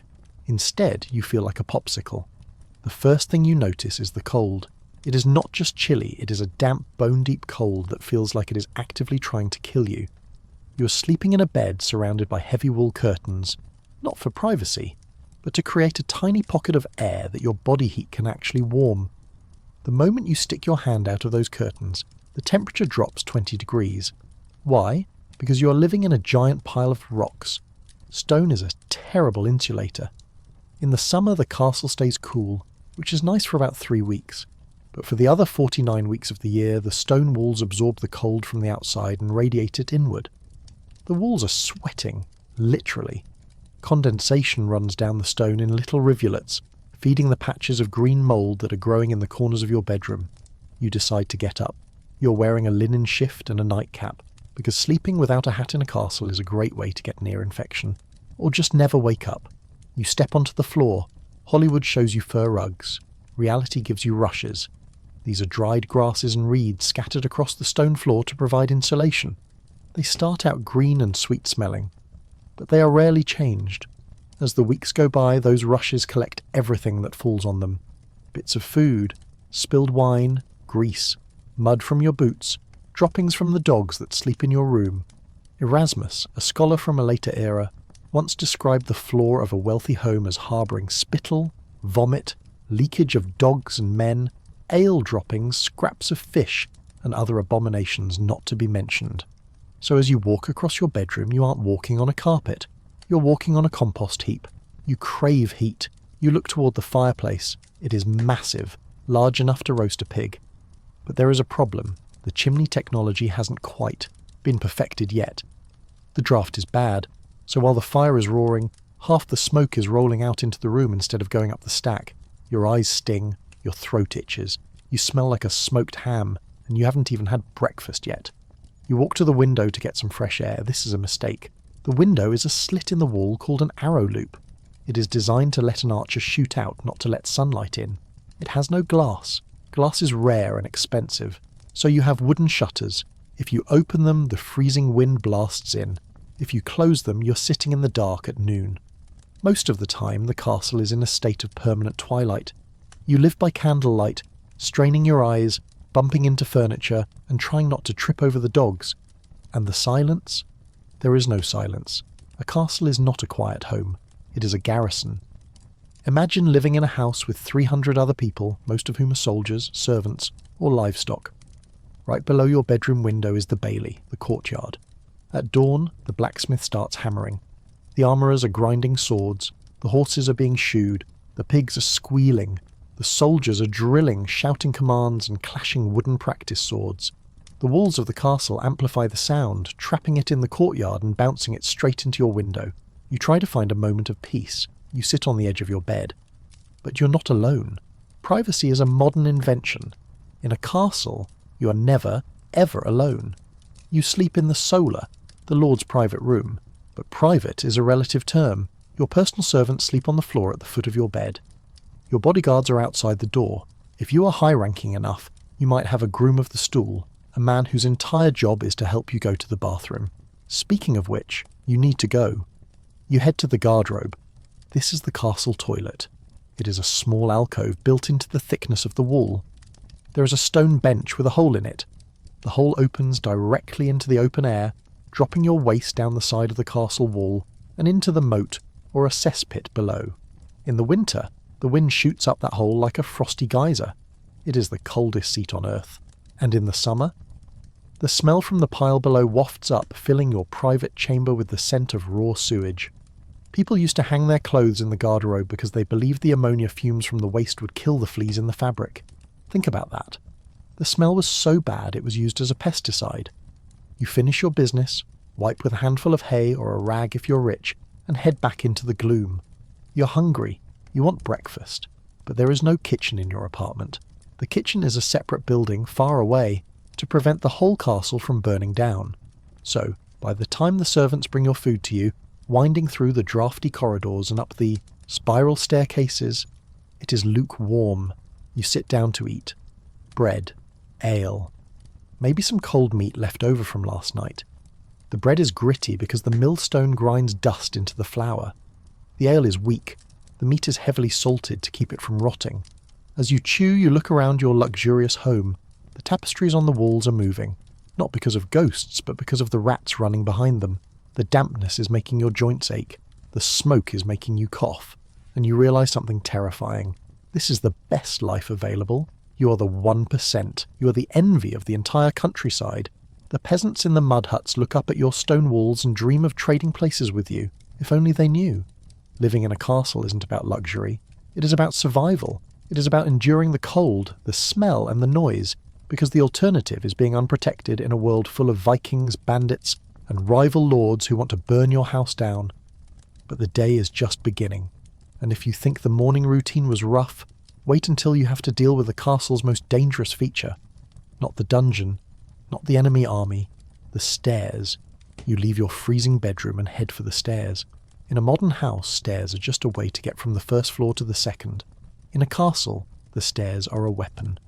You step onto the spiral staircase. It is tight, dark and claustrophobic. It winds clockwise. This is not an aesthetic choice. It is a calculated military tactic. If an enemy attacks you, they have to fight their way up. Since most people are right-handed, the central pillar of the staircase blocks their sword arm. They can't swing. You, standing above them, have the wide part of the stairs and plenty of room to hack them to pieces. Genius for defence. Absolute misery for getting a cup of water. You're walking down, which means you don't have the sword arm advantage, but you do have the trip step to worry about. Medieval masons sometimes built specific steps with uneven heights. One step is 6 inches, the next is 9. The locals, you, learn the rhythm of the stairs through muscle memory. An invader, running up in the dark, trips and breaks his neck, but you haven't slept well. You're wearing leather slippers with 0 grip. The stone is slick with condensation. You miss a step. You stumble. There is no handrail, just a damp stone rope carved into the wall that is too slippery to hold. You catch yourself just before you tumble 40 feet down a stone corkscrew. This is your daily commute. Every time you want to leave your room, you have to navigate a vertical obstacle course designed to kill people. You finally reach the bottom and enter the Great Hall. This is the heart of the castle. In movies, the Great Hall is empty, echoing and solemn. In reality, it is the most crowded room you have ever seen. It is the living room, dining room, office and bedroom for about 50 people. The air here is thick. There is a massive central hearth, a fire pit in the middle of the floor. Again, no chimney. The smoke drifts up into the high rafters, where it hangs like a grey blanket. It coats the beautiful timber roof in black soot. It coats you in black soot. If you look closely at medieval tapestries, the people often look pale. That's partly fashion, but it's partly because they lived in a permanent fog of wood smoke. The hall is loud. Everyone is here. The steward is yelling at the servants. The bailiff is arguing with a tenant farmer about grain quotas. The dogs, huge hunting mastiffs, are fighting over a bone in the corner. There is no privacy. If you want to have a conversation, you have to shout. And it is dark. The windows are high up, stained glass if you're very rich, or just shuttered holes if you aren't. Stained glass is beautiful, but it blocks a lot of light. So even at midday, the Great Hall feels like the inside of a cathedral during a thunderstorm. You sit on your chair, it is the only chair, everyone else sits on benches. This is where the term chairman comes from. You are the chairman because you own the furniture. You look at the walls, they are painted. We think of castles as bare stone, but that's because the paint wore off centuries ago. In 1250, the walls are garish, bright reds, yellows and greens, geometric patterns, murals of battles, biblical scenes. It isn't tasteful minimalism, it is medieval maximalism. It looks like a kaleidoscope exploded. But you can't admire the art because you are distracted by the smell coming from the corner. The castle has a water problem. A castle is usually built on a hill for defence, or a cliff. Water, unfortunately, likes to be at the bottom of hills. Getting water up to the castle is a logistical nightmare. You have a well in the courtyard. It is deep. Maybe 100 feet, maybe 300. Drawing a single bucket of water takes muscle. It takes time. And that bucket has to supply the kitchen, the laundry, the cleaning and the drinking. Water is precious. You don't waste it on washing the floor, you don't waste it on washing yourself. But sometimes the well runs dry, or during a siege, the enemy poisons the groundwater. So you have cisterns, giant tanks on the roof to catch rainwater. Rainwater sounds clean. But remember what else is on the roof. Birds. Lots of birds. Their droppings wash into the cistern. The water sits there, stagnant, collecting algae and dead insects. This is what you drink when the ale runs out. You decide you are thirsty, but not that thirsty. You walk out of the Great Hall and into the inner bailey. The sunlight hits you, and for a second it feels nice. Then you look down. The courtyard is not paved with nice flat stones, it is packed earth, and because it rained yesterday it is a quagmire of mud. But it's not just mud. This is where the horses stand. This is where the chickens scratch. This is where the pigs root. You are walking through a barnyard. To get from your bedroom to the chapel, you have to wade through ankle-deep muck. You lift the hem of your expensive velvet robe, but it's no use. The mud splatters everything. This is why medieval shoes, pattens, had wooden platforms on the bottom to elevate your feet above the sludge. You make your way to the kitchen. The kitchen is usually a separate building, often made of stone to prevent fire. You walk in, and the heat hits you like a hammer. If your bedroom was a freezer, the kitchen is an inferno. There are 3 massive fireplaces roaring, spits are turning, cauldrons are boiling. It is 100 degrees in here. The cooks are sweating. They aren't wearing much clothing because of the heat. They're shouting, chopping and throwing things. The hygiene here is questionable. There are cats everywhere to catch the mice. But the cats also walk on the tables. The dogs wander in to lick the drippings from the roasting meat. The scullions, the lowest kitchen workers, are scrubbing pots with sand and vinegar. They sleep on the floor of the kitchen because it's the warmest place in the castle. You see the food being prepared for dinner. A subtlety is being made. This is a sculpture made of sugar paste and jelly. It is shaped like a fortress. The cook is painting it with edible gold leaf. It looks magnificent. But then you see the cook taste the sauce with his finger, wipe his finger on his apron, and go back to stirring. You see a fly land on the roast pork. The cook swats it away, but the fly has already done its work. You leave the kitchen before you lose your appetite entirely. You head toward the outer wall. You want to see the view. You climb the ramparts. This is the wall walk. From here you can see for miles. It is beautiful. The green fields, the peasant villages with smoke curling from their chimneys, the river winding through the valley. But then you look down at the moat. The moat is not a shimmering blue ring of water with lilies. It is a stagnant ditch. It is the castle's garbage disposal. Everything goes into the moat. The waste from the guardrobes falls into it. The kitchen scraps are thrown into it. Dead animals are tossed into it. In the summer, the moat bubbles. It releases a gas that smells like rotten eggs and decay. This is your water feature. It is a biological defense system. Anyone trying to swim across it would probably die of infection before they reached the wall. You stand on the wall, breathing in the fresh air from the hills, trying to ignore the stench from below, and you spot something on the horizon. Dust. A column of dust moving toward the castle. Your stomach drops. Is it a neighbour coming for dinner, or is it a neighbour coming for war? In a castle, you're always watching the horizon. You're always paranoid, because a castle isn't just a home, it is a target. The bell rings, the guards shout, the drawbridge chains rattle. It's not an attack, it's just the tax collectors returning, with wagons of grain. You exhale, you're safe, for today. But safety has a price, and that price is boredom. What do you do in a castle all day?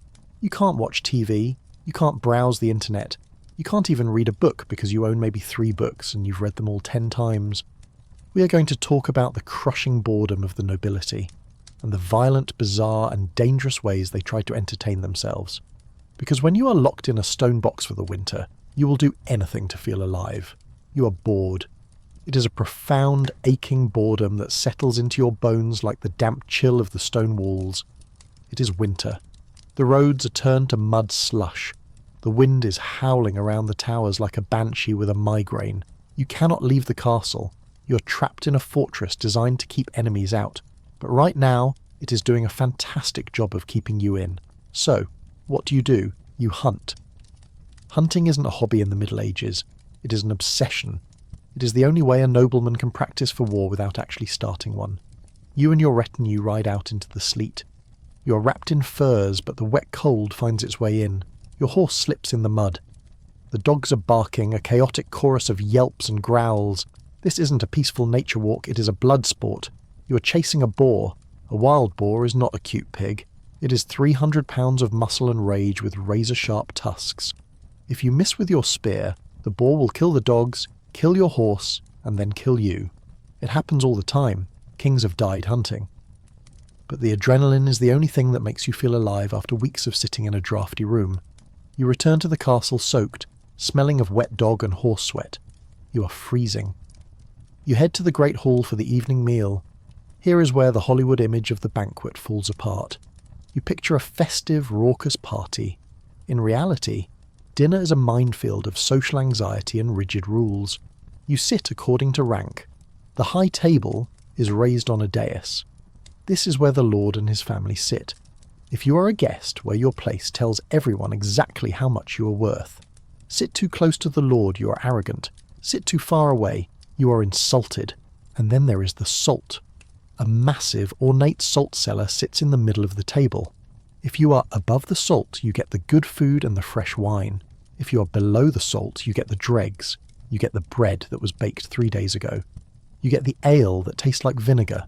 It is a physical manifestation of your social status, staring you in the face while you chew. You look for a plate. There isn't one. Instead, you have a trencher. This is a thick slab of stale, coarse bread. It isn't meant to be eaten. It is a disposable plate. The gravy, the grease, and the blood from the meat soak into the bread. It becomes a soggy brown sponge at the end of the meal. These trenchers are gathered up and given to the poor waiting at the castle gate. If you are hungry enough to eat your own trencher, it is a sign that you have hit rock bottom. You reach for a drink. The cup is shared. You take a sip of wine, wipe the rim with your sleeve, if you are polite, and pass it to the person next to you. You watch as they drink. You see their teeth, or lack thereof. You see the sores on their lips. Germ theory does not exist, but your survival instinct does, and it is screaming. The food itself is intense. The meat is heavily spiced, not because they love flavour, but because spices are a flex. Pepper, cinnamon, cloves, nutmeg. These come from the mystical East. They cost a fortune. Serving a dish loaded with pepper is like serving a dish wrapped in gold leaf. It says, I am rich enough to burn money. But the vegetables? Suspiciously absent. The nobility believes that raw vegetables cause disease. Fruit is viewed with distrust unless it is cooked into a paste. So your diet is meat, bread, pastry, and more meat. You are constantly constipated. Gout is a common affliction for the rich. Your joints swell up because your kidneys can't handle the sheer volume of rich, fatty food. You're literally eating yourself sick. Dinner ends. The entertainment begins. A jester leaps into the centre of the room. He's wearing bright colours and bells. He's making fun of the guests. He is crude, loud, and annoying. But here is the dark truth. The jester is often not an actor. He's often a natural fool, someone with a learning disability or mental illness who has been taken in by the Lord to be laughed at. It is cruelty masquerading as comedy. Or maybe a troubadour sings.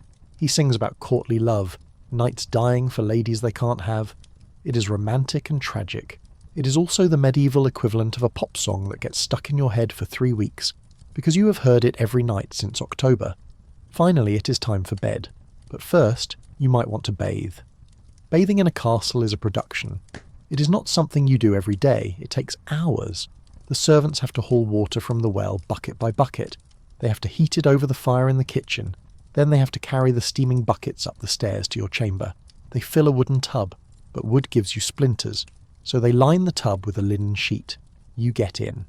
The water is hot, which feels like a miracle. They add herbs, rose petals, chamomile, not for your skin, but to hide the smell of the room. You scrub yourself with a mixture of animal fat and ash, soap. You use a strigil to scrape off the dead skin. You feel clean for the first time in a month, but the water cools fast in the drafty room. You have to get out before you freeze. You step onto the rush-covered floor, immediately getting your clean feet dirty again. You crawl into your bed. The heavy curtains are drawn tight. You're wearing your nightcap. The castle goes quiet, but it is never silent. The wind whistles, the timbers creak, and then there are the rats. You hear them scuttling in the walls. You hear them in the thatch overhead.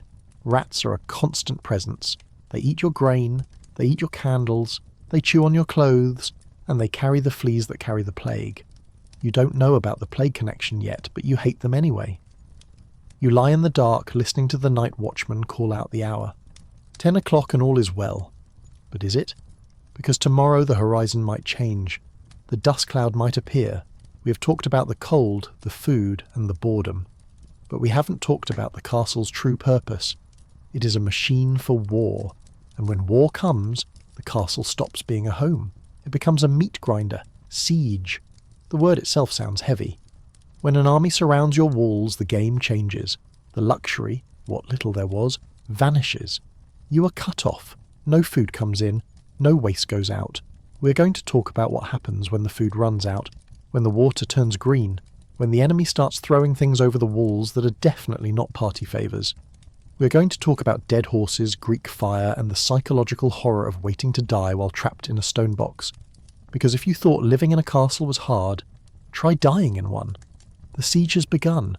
The gates are barred, the drawbridge is raised, the portcullis, that heavy iron grate with the spiky teeth, is slammed down.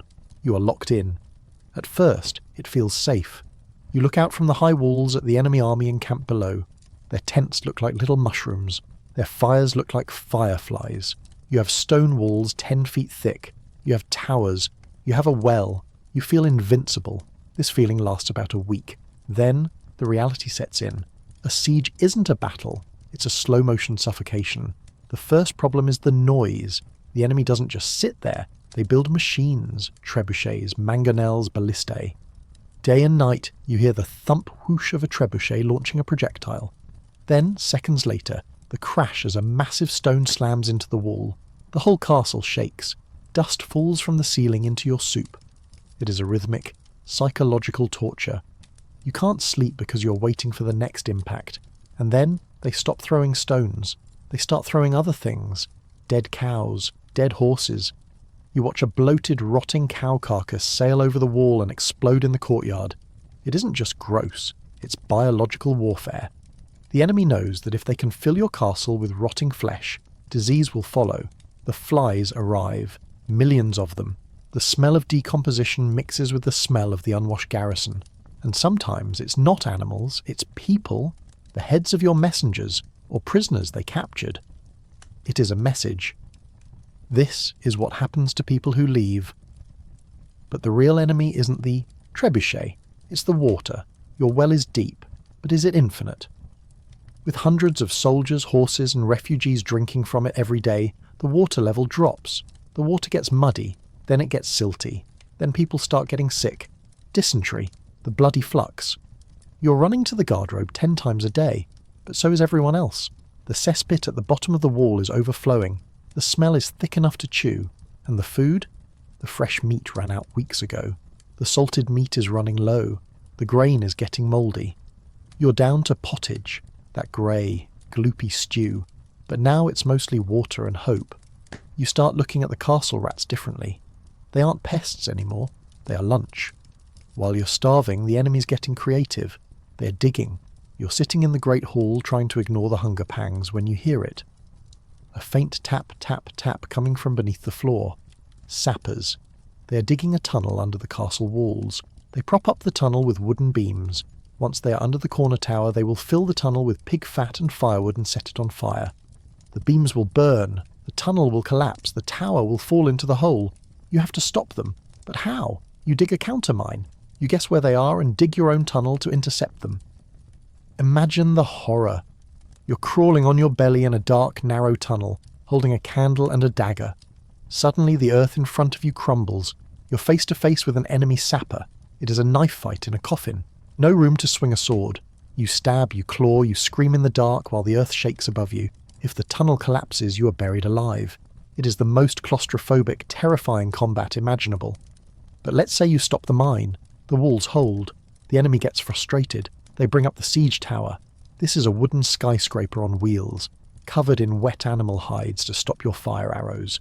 It rolls slowly toward the wall, creaking, filled with soldiers ready to jump onto your ramparts. You're on the wall. You have one job: destroy it. You don't use arrows. They bounce off. You don't use rocks. The tower is too strong. You use Greek fire. This is the medieval napalm. A secret mixture, probably petroleum, quicklime and sulphur that burns on water. You pour it over the side. It sticks to the tower. It sticks to the men. It cannot be put out with water. It screams as it burns. The smell of burning chemicals and burning flesh fills the air. Or maybe you use heated sand. We mentioned this before, but it bears repeating. You heat sand in a giant cauldron until it is red hot. You dump it on the knights climbing the ladders. The sand gets inside their armour. It works its way into the joints. It burns the skin off. They can't get it out. They tear off their own armour in agony, exposing themselves to your archers. It is brutal. It is effective. It is war without glory. Finally, the enemy gives up. Or maybe your own side surrenders because you ate the last rat yesterday. The gates open. If you surrendered, you might be held for ransom. If you fought to the bitter end, you might be executed. But let's assume you survive. The siege is over. The castle is quiet again, but it will never be the same. The smell of death lingers in the stones. The courtyard is a graveyard. The well is poisoned. You realise that the castle wasn't a home. It was a cage.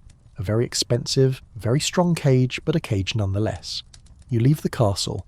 You ride out into the countryside. You want to see something green. You want to breathe air that doesn't smell of smoke and fear. You ride past the peasant villages, and you see something strange. They are happy. The peasants are working the fields. They are dirty, yes. They are poor, yes. But they aren't trapped in a stone box waiting to die. They have the sun. They have the open road. And for a moment the lord of the castle envies the serf. But the serf has his own problems.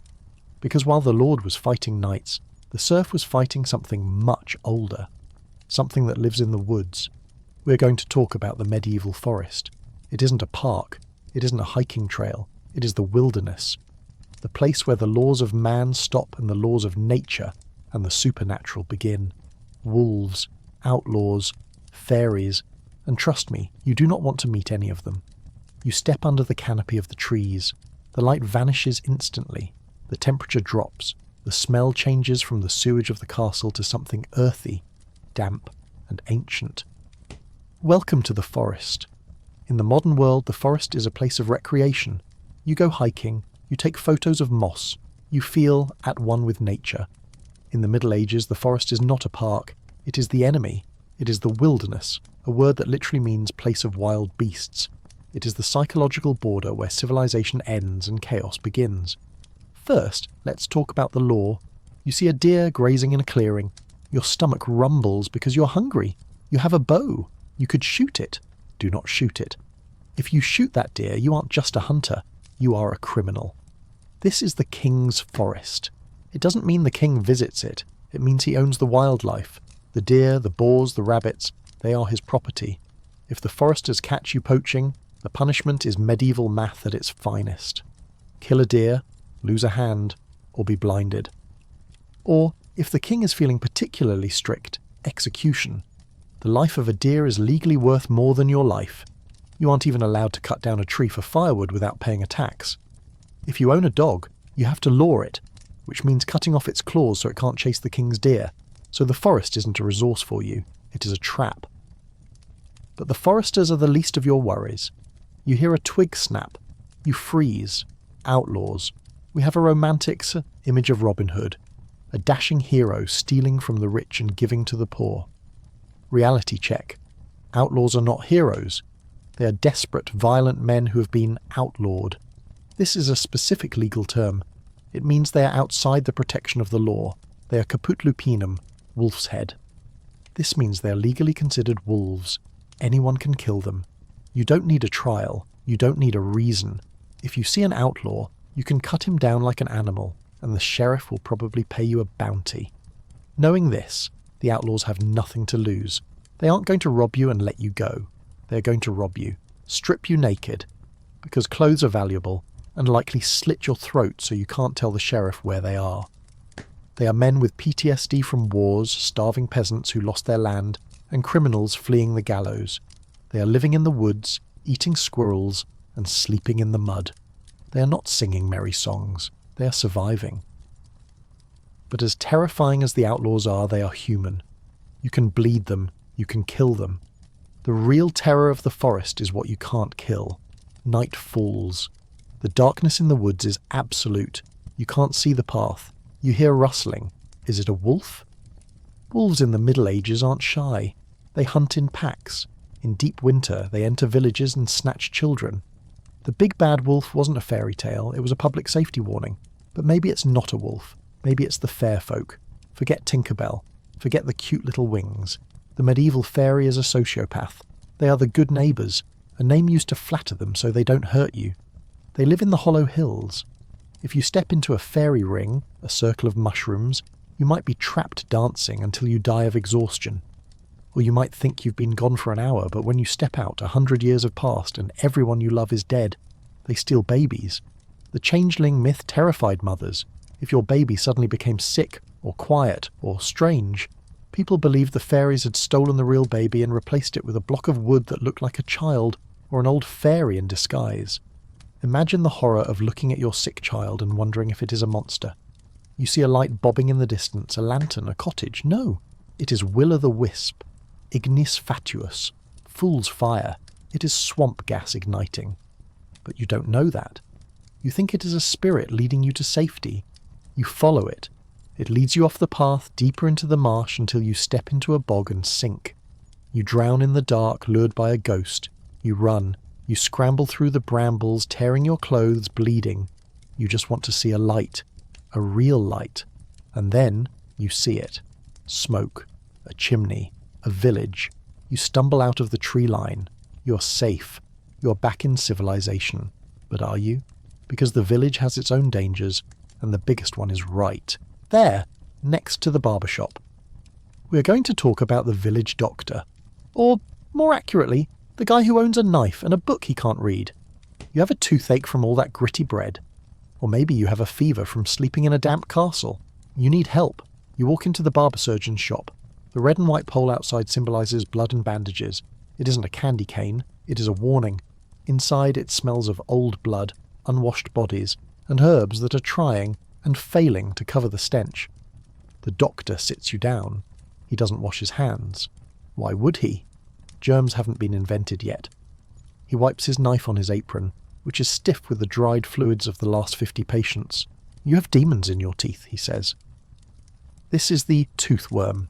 People believe that cavities were caused by a tiny worm living inside the tooth, gnawing its way out. The cure? He might heat a needle until it glows red and jam it into the cavity to kill the worm. Or he might strap you to a chair and yank the tooth out with a pair of iron pliers that look like they belong in a blacksmith's forge. There is no anaesthesia. Maybe a swig of strong wine if you can pay for it.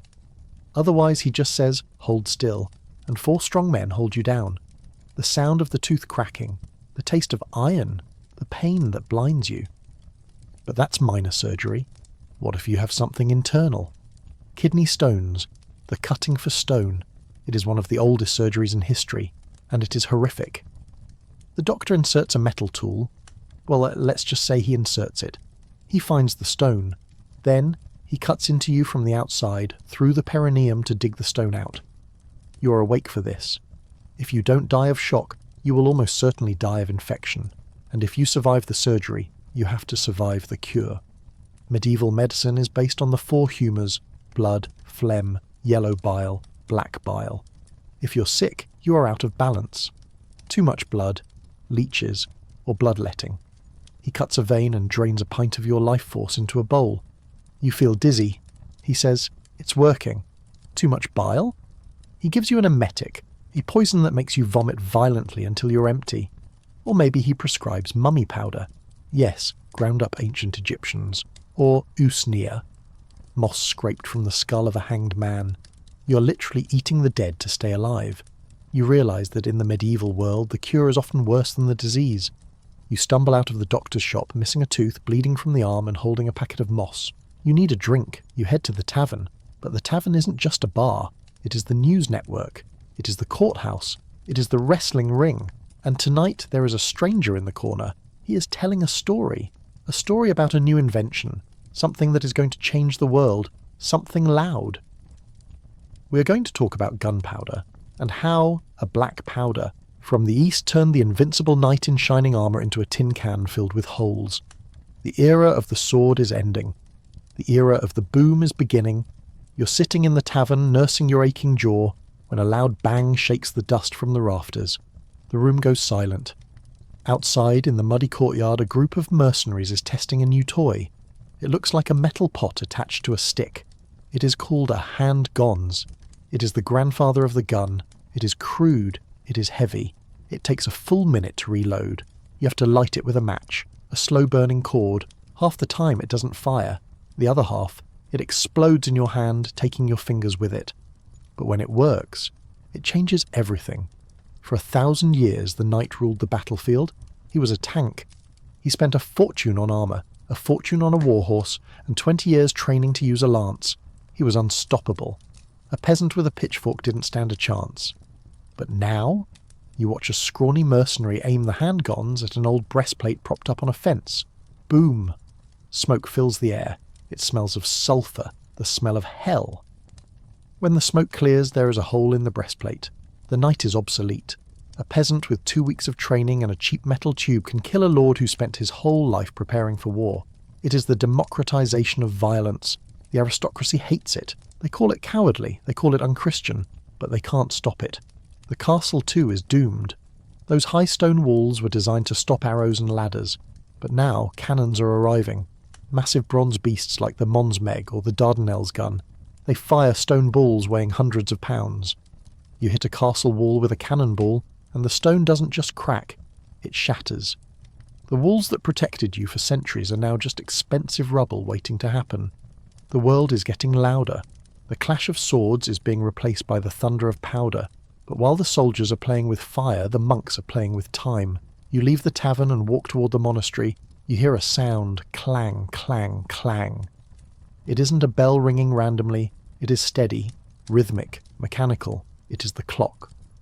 Before this moment, time was fluid. An hour in the summer was long because the day was long. An hour in the winter was short. Time was measured by the sun and the prayer. I'll meet you at Vespers. But the mechanical clock doesn't care about the sun. It chops time into equal rigid slices. Tick, tock. Suddenly, time is money. Merchants start paying workers by the hour. If you're late, you're fined. The clock tower rises in the town square, a mechanical overseer watching your every move. You're no longer living in nature's time. You're living in machine time. You walk past the monastery scriptorium. Inside, monks are hunched over parchment, copying Bibles by hand. It takes a year to make one book. Books are so valuable they are chained to the shelves. But down the street in a dusty workshop, a man named Gutenberg is covered in ink. He is arranging tiny metal letters in a frame. Clunk. He pulls a lever. A sheet of paper comes out. Perfect. Clunk. Another one. The printing press. Information, once locked in the ivory towers of the church, is about to flood the streets. Pamphlets, news, heresy, science. You realise you're standing at the edge of a cliff. The Middle Ages are ending.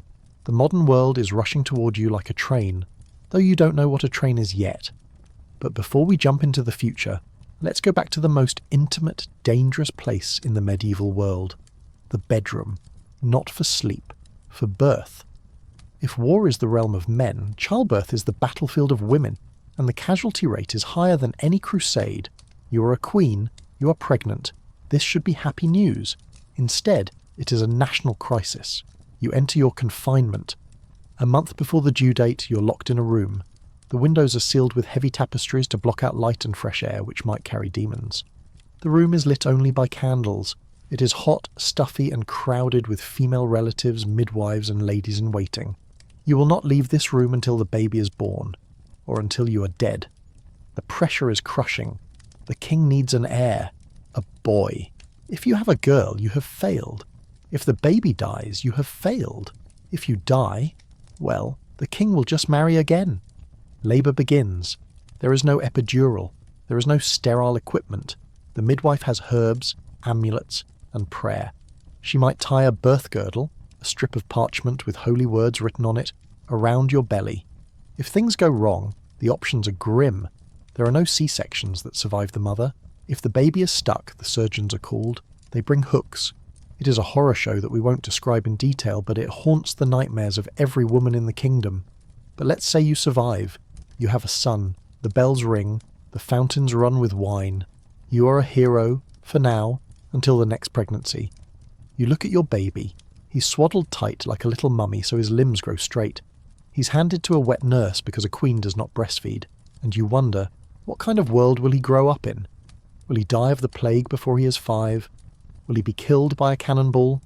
Will he burn in a religious war fueled by printed pamphlets? You don't know. You just close your eyes and listen to the clock ticking in the square. Tick, tock. Time is moving faster now, but there is one group of people who are trying to stop time, or at least cheat it, the alchemists. They are in the basements, boiling mercury and sulphur, trying to find the philosopher's stone. They want to turn lead into gold. They want to brew the elixir of life. They are the mad scientists of the era. They poison themselves with fumes. They blow up their labs. The church calls them sorcerers. But in their madness, they are inventing chemistry. They are discovering phosphorus. They are distilling alcohol, aqua vitae, water of life. They fail to find eternal life, but they find something else. They find the scientific method. Test, observe, repeat. And that method is going to kill the superstition that rules your life. But not yet. Right now, you are still afraid of the dark. You are still afraid of the witch down the lane. So you go to the only place that offers protection. The cathedral. You walk in. It is massive. The ceiling soars to heaven. The stained glass glows like jewels. The incense smells like paradise. For a peasant who lives in a mud hut, this is a spaceship. It is technology beyond comprehension. How does the stone stay up? How does the glass glow? It is designed to make you feel small, and it works. You kneel. You pray. You buy a relic, a splinter of the true cross, or a vial of the Virgin Mary's milk. There are enough splinters of the cross in Europe to build a ship, but you don't know that. You find comfort here, in the stone, in the chant, but outside the wind is howling, the winter is coming, and the harvest was bad this year. You walk home, you bar the door, you bank the fire, you're tired, your bones ache, your teeth hurt, but you are alive. And in the Middle Ages, that is the only victory that matters. So as you lay your head on your straw pillow listening to the rats in the thatch, you make a plan for tomorrow. Survive. Just survive. Sleep well. So you have survived the castle, the forest, and the doctor. You have managed to avoid being eaten by a wolf or poisoned by lead makeup. But now, you are bored. You want adventure. You want to see the world. You decide to go to sea. In the modern world, a sea voyage is a vacation. You sit by the pool, drink a cocktail, and watch the sunset. In the Middle Ages, a sea voyage is a prison sentence that you pay for. You walk down to the docks. You smell the sea air, salt, tar, and rotting fish. You see your ship. It is a cog. It looks less like a sleek vessel and more like a walnut shell bobbing in a washing machine. It is round, tubby, and has a single square sail. You pay the captain. He takes your coins and points to the hold. Find a spot. There are no cabins. There are no bunks. You're sleeping in the cargo hold on top of sacks of wool. barrels of wine and 50 other passengers who haven't washed in a month. The ship pushes off. The horror begins immediately. The motion of a medieval cog is not a gentle sway. It is a violent corkscrew lurching. Within an hour, everyone in the hold is seasick. There are no bathrooms. There is a bucket in the corner, but the ship is moving too much to reach it. So the floor of the hold quickly becomes a slurry of vomit, and you are sleeping in it. But the real enemy isn't the motion. It is the water. You're surrounded by the ocean, but you cannot drink a drop. The fresh water is stored in wooden barrels. After a week, the water goes green. It grows algae. It smells like a swamp. You have to hold your nose to drink it, or you mix it with vinegar to kill the taste. And the food? Welcome to the world of hardtack. This is a biscuit made of flour and water, baked 4 times until it is as hard as a brick. It is so hard you could build a house with it. You have to soak it in water, ale, or soup just to bite it without breaking your teeth. But you aren't the only one eating the hardtack. The weevils are hungry too. After a few weeks at sea, the biscuits are infested with beetle larvae. The sailors call them worm castles. You have 2 choices. Eat the biscuit in the dark so you can't see the maggots, or tap the biscuit on the table to knock them out. Experienced sailors tap. Starving sailors just chew. And then your body starts to fall apart. Scurvy. We mentioned it briefly before, but let's really look at it. You are vitamin C deficient. Your body literally forgets how to hold itself together. The collagen in your body breaks down. Your gums swell up like purple sponges. They grow over your teeth. Your teeth loosen and fall out. But the terrifying part is the old wounds. Remember that cut you got on your knee when you were 7? It healed. It's been a scar for 20 years. But when you have scurvy, the scar tissue dissolves. The wound opens up again. It starts bleeding as if you just cut it. Broken bones that healed years ago snap again. You are literally unhealing. And the psychological toll? Scurvy causes fatal nostalgia. Sailors would hallucinate. They would smell the green grass of home. They would hear church bells ringing underwater. They would weep uncontrollably. Some would jump overboard, thinking the green ocean was a meadow. But let's say you survive the voyage. You land. Where are you? The Holy Land. You aren't just a traveller. You are a crusader. You have marched thousands of miles to fight for Jerusalem. You expect glory. You expect to look cool in your armour. Reality check. You are wearing 60 pounds of chainmail in the middle of a desert. The sun is a hammer. The metal of your armour heats up until it burns your skin. You are cooking inside your own suit. Heatstroke kills more crusaders than the Saracens do, and there is no water. The enemy, led by Saladin, is smart. They poison the wells. They block the oasis. You're marching through dust. Your lips are cracked. Your tongue is swollen. You would trade your sword, your horse, and your soul for a single cup of green barrel water from the ship. And then the flux hits. Dysentery. It is the great killer of armies. You are marching in a column with thousands of other men. There are no latrines. Men are relieving themselves as they walk. The dust is mixed with dried feces. You breathe it in. You eat it with your food. You get sick. Violently sick. You can't stop. You dehydrate. You collapse. King Richard the Lionheart, the great hero of the Third. Crusade? He spent most of his time being carried on a litter because he was too sick to ride a horse. He was shooting crossbows at the enemy while lying in bed shivering with fever. That is the reality of medieval warfare. It isn't a duel, it is a hospital ward on the move. But maybe you survive the crusade. You get on a ship. You go home. You bring something back with you. Not gold, not glory, spice. You have tasted pepper. You have tasted cinnamon. You have tasted sugar. And you are addicted. Back in your cold, grey castle in England or France, the food tastes bland. You crave the heat of the East. This craving is going to change the world, because you aren't the only one. The entire aristocracy of Europe is now hooked on spices. They need them. They will pay anything for them. Pepper is worth its weight in gold. A pocketful of nutmeg can buy a farm. This demand creates a new class of people, the merchants. Before this, society was simple. Those who fight, nobles, those who pray, clergy, and those who work, peasants. But now, there is a guy who just buys and sells stuff, and he is getting richer than the king. He builds a house in the city, he wears velvet, he eats better than you do, and the nobles hate him. They pass sumptuary laws. These are laws about fashion. No merchant can wear ermine fur. No peasant can wear pointed shoes longer than 2 inches. They are trying to stop the world from changing. They want to know who is who just by looking at their clothes. But it's too late. Money is becoming more powerful than blood. You're witnessing the birth of capitalism, and it smells like nutmeg and dead sailors. But let's step out of the counting house and go back to the street, because while the merchants are getting rich, the city is getting crowded, and crowded cities have a new problem: trash. We talked about the muck, but let's talk about the sheer volume of garbage. You're in London, there are 40,000 people, there is no landfill. What do you do with your broken pot? You throw it in the street. What do you do with the bones from dinner? Street. What do you do with the dead cat? Street. The street level is literally rising. Archaeologists call this urban stratigraphy. The ground level of a city goes up by a foot every century, just from the accumulation of packed filth. You're walking on the compressed trash of your ancestors, and the smell attracts the rakers. These are men paid to rake the muck, but they can't keep up. So the city passes laws. You must clean the street in front of your own house. Nobody does it, so the pigs do it. London had free-roaming pigs.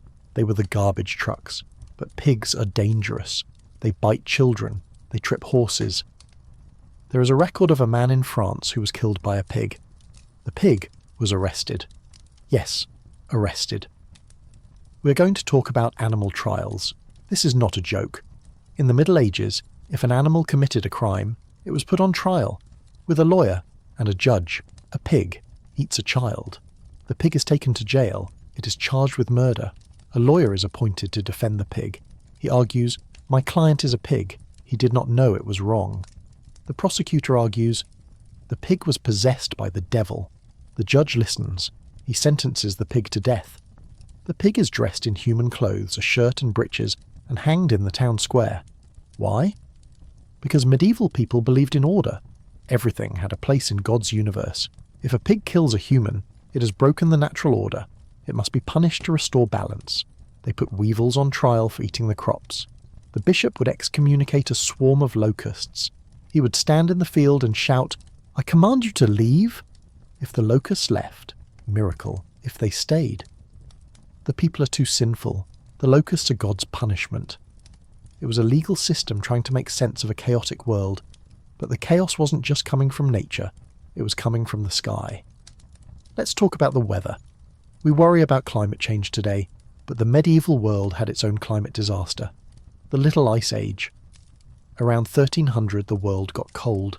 The glaciers expanded, the summers turned wet and grey, the crops failed. The Great Famine of 1315. It rained for months. The wheat rotted in the fields. There was no bread. You are a peasant. You are hungry. You eat your seed grain, the grain you are saving to plant next year. This is eating your future. You eat the cats. You eat the dogs. And then the stories start. Whispers of Hansel and Gretel. Parents taking their children into the woods and leaving them there because they can't feed them. It isn't a fairy tale. It is a news report. Cannibalism in the prisons. Thieves stealing hanged men from the gallows to eat. It was a slow-motion apocalypse. And everyone believed it was because God was angry. They prayed. They walked in processions, barefoot, whipping themselves. But the rain didn't stop. This broke something in the medieval mind. The contract was, we pray, God protects us. But God wasn't protecting them. This doubt is what opens the door for the Renaissance. If praying doesn't work, maybe we should try engineering? Maybe we should try medicine. Hunger is the mother of invention. But before we get to the invention, we have to survive the night. And tonight, you're not sleeping in a castle. You're sleeping in an inn, the Tabard Inn, or the Prancing Pony. It sounds cosy. A warm fire, a mug of ale. But the medieval inn is a trap. You walk in.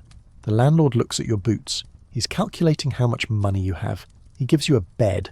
But the bed has a special feature, a trap door. There are legends and court records of innkeepers who built beds over trapdoors. You go to sleep. In the middle of the night, a lever is pulled. The bed tips. You fall into the cellar, into a vat of boiling water. The innkeeper makes you into meat pies. Sweeney Todd wasn't the first.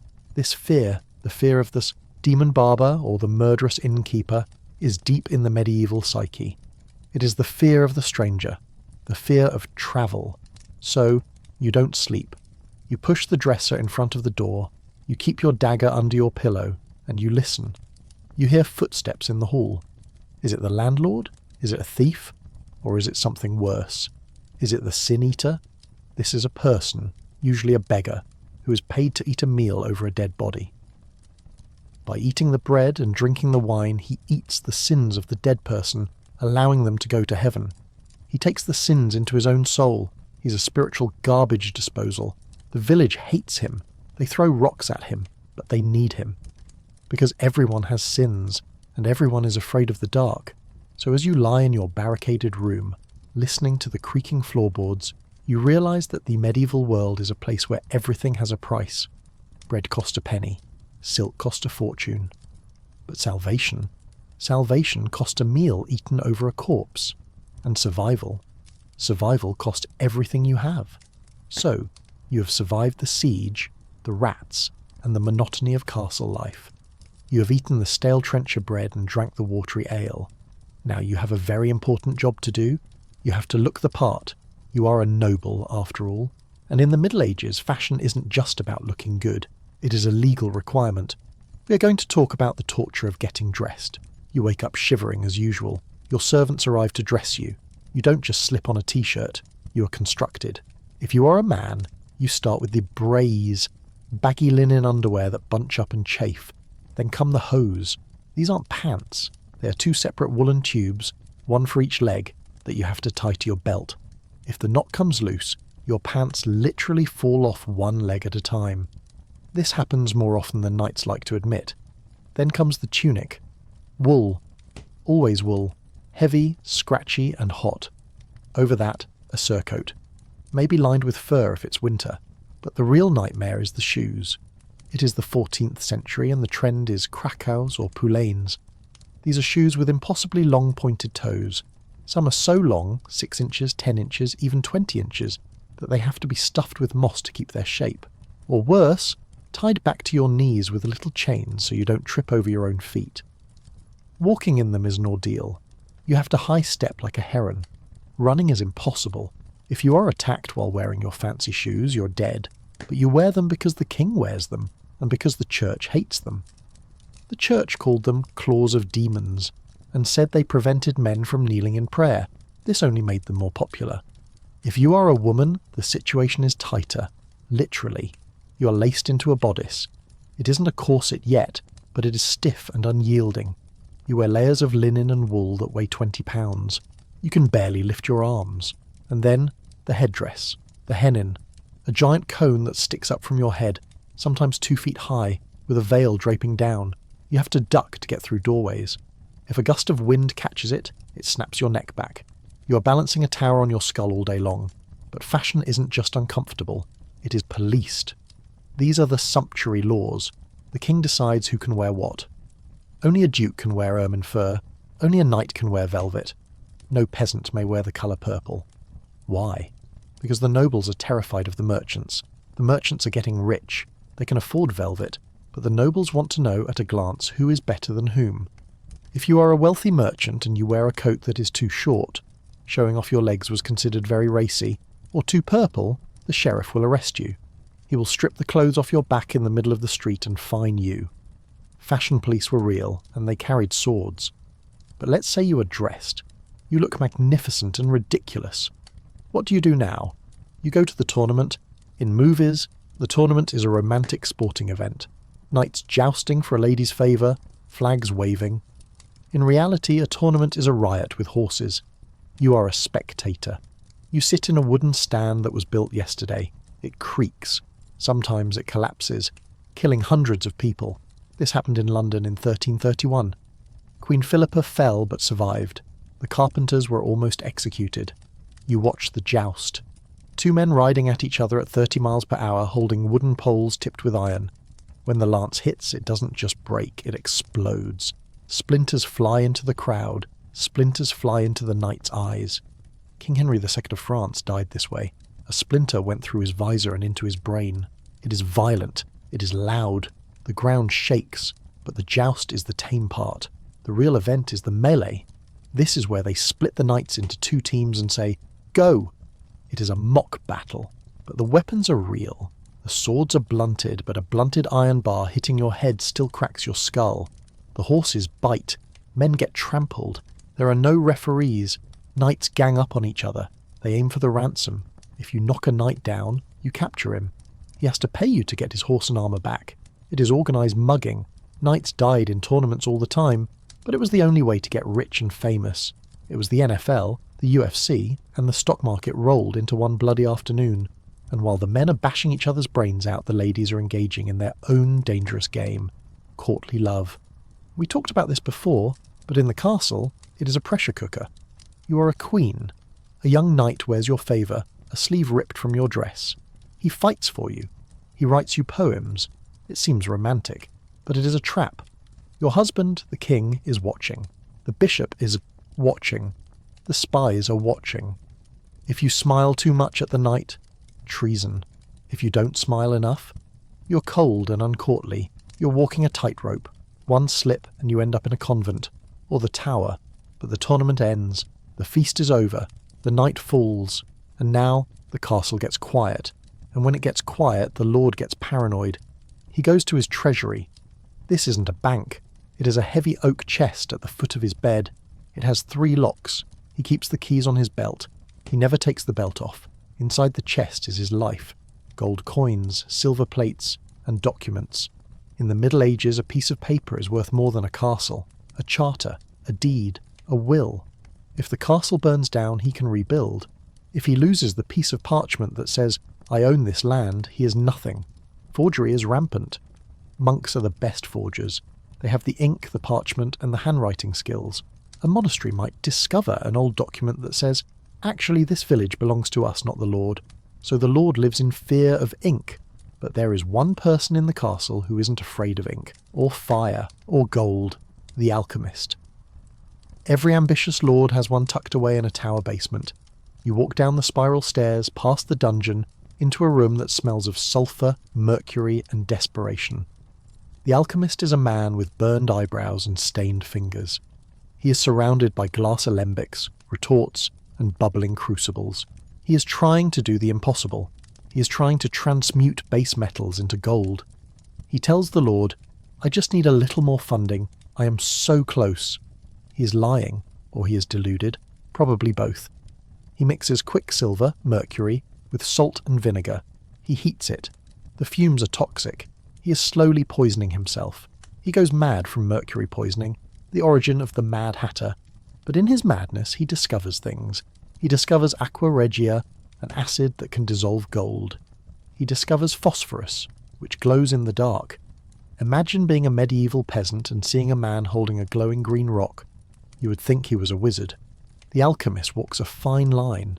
If he succeeds, or fakes it well enough, he is rich. If the Lord realizes he is being scammed, there were iron gibbets made specifically for alchemists. They would hang them in tinsel robes as a joke. But the greatest alchemy in the castle wasn't turning lead into gold. It was turning food into poison. We have to talk about the lead. It wasn't just in the makeup, it was in the cups, pewter. The plates and goblets of the rich were made of pewter. Pewter is an alloy of tin and lead. When you drink acidic wine from a pewter goblet, the lead leaches out. You're drinking a neurotoxin with every meal. And the glaze on the pottery? Lead. The pipes in the walls, if you were lucky enough to have plumbing? Lead.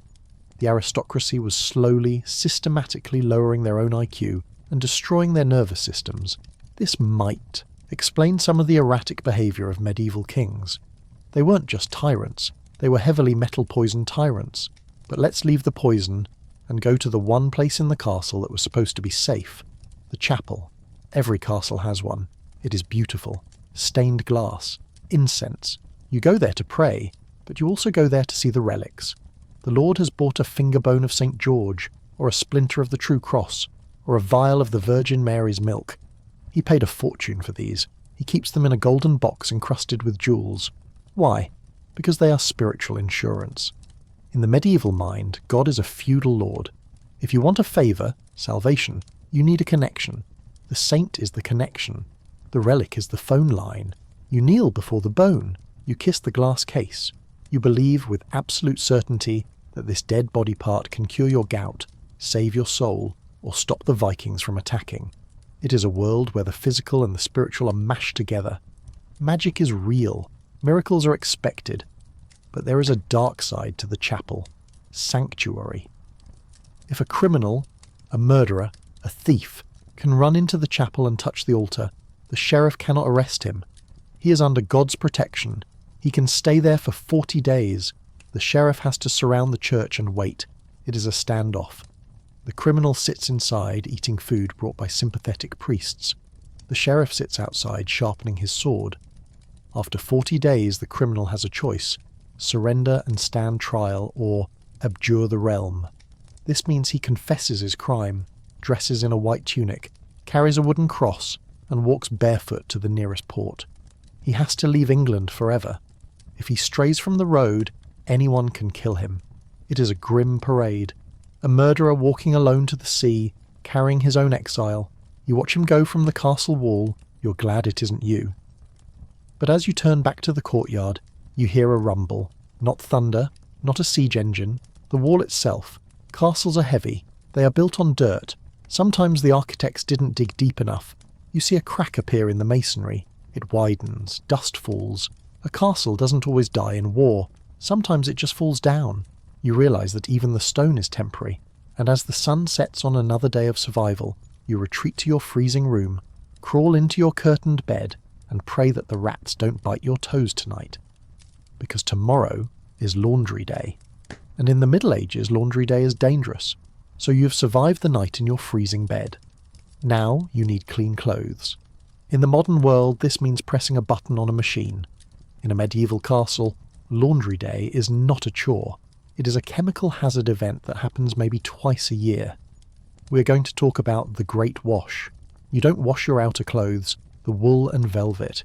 You just brush the dried mud off those and hope the smoke covers the smell. But your linens, your undershirts, your sheets, your tablecloths, they need to be white.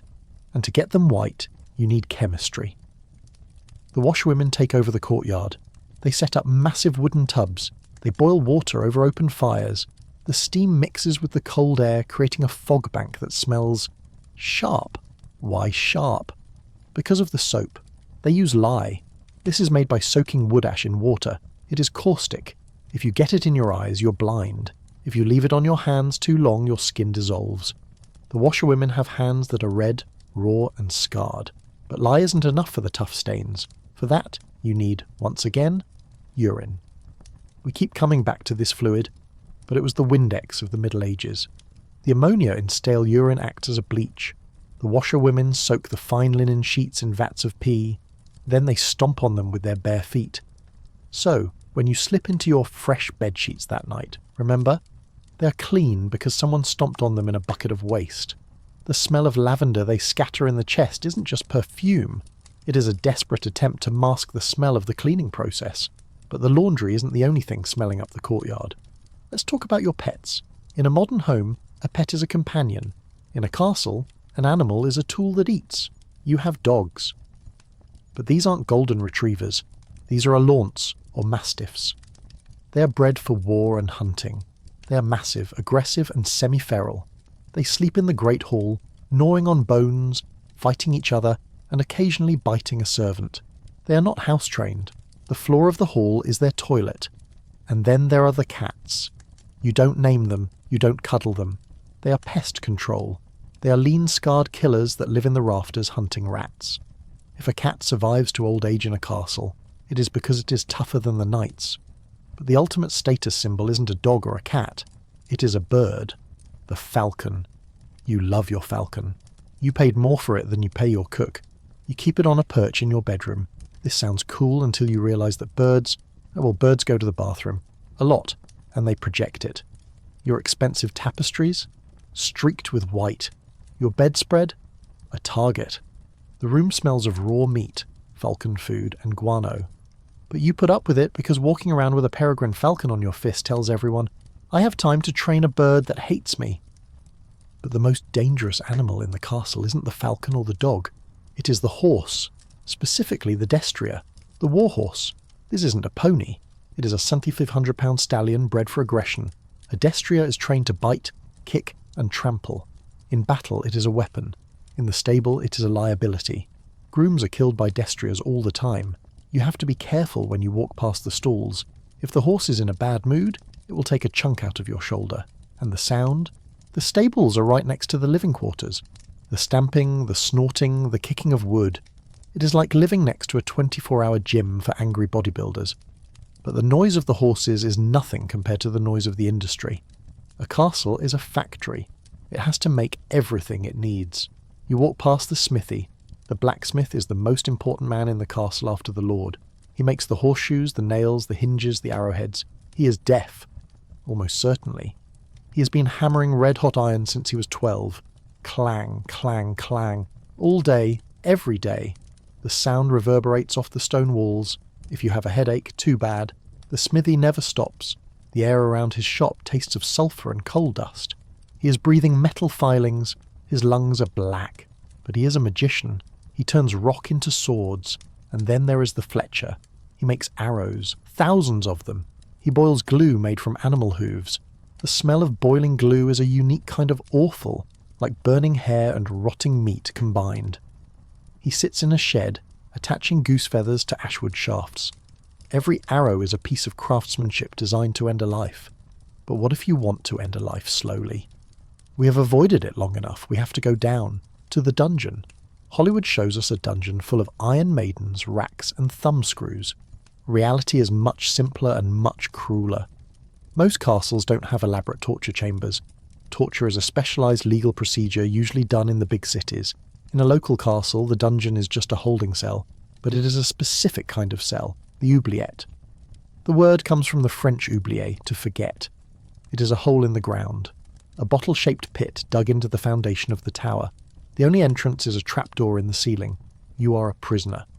Maybe you are a captured knight waiting for ransom. Maybe you are a peasant who poached a deer. The guards open the trapdoor. They lower you down on a rope, or they just push you. You hit the floor. It is dark, pitch black.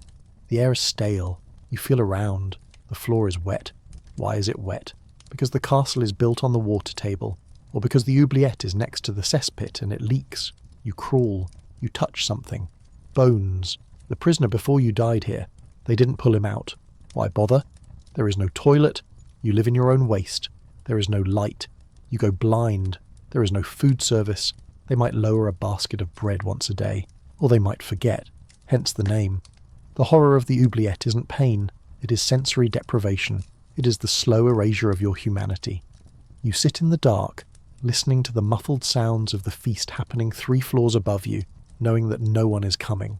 But sometimes, the prisoner is valuable. If you capture a king or a duke, you don't put him in the pit. You put him in a tower room.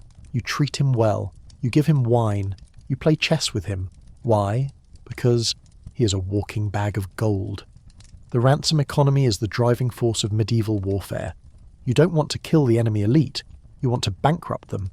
A captured noble might live in your castle for years while his family raises the money. He becomes a weird sort of house guest. He attends your dinners. He flirts with your wife. But he can't leave. It is a polite kidnapping. But not everyone is polite. Let's talk about the castle guard. These are the men paid to stand on the wall and watch the horizon. It sounds like an easy job. It isn't. It is freezing on the wall walk. The wind cuts through their cloaks. They are bored. Boredom leads to drinking. Drinking leads to falling off the wall. Death by falling is a major cause of mortality in castles.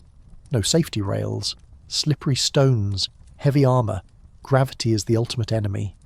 And the guards are often mercenaries. They work for money, not loyalty. If the enemy offers them double, they might just open the gate at 3 a.m. So the Lord lives in fear of his own security team. He changes the passwords every night. He keeps the keys to the gate under his pillow. He trusts no one. Paranoia is the price of power. But let's step away from the fear and look at something beautiful, or at least something that tries to be. The garden. Inside the castle walls there is usually a small pleasure garden, a tiny patch of green. It has a fountain. It has rose bushes. It has a bench made of turf, grass. This is the only place in the castle that smells good. It is the domain of the ladies. They come here to escape the stink of the great hall. They grow medicinal herbs, sage, rosemary, rue.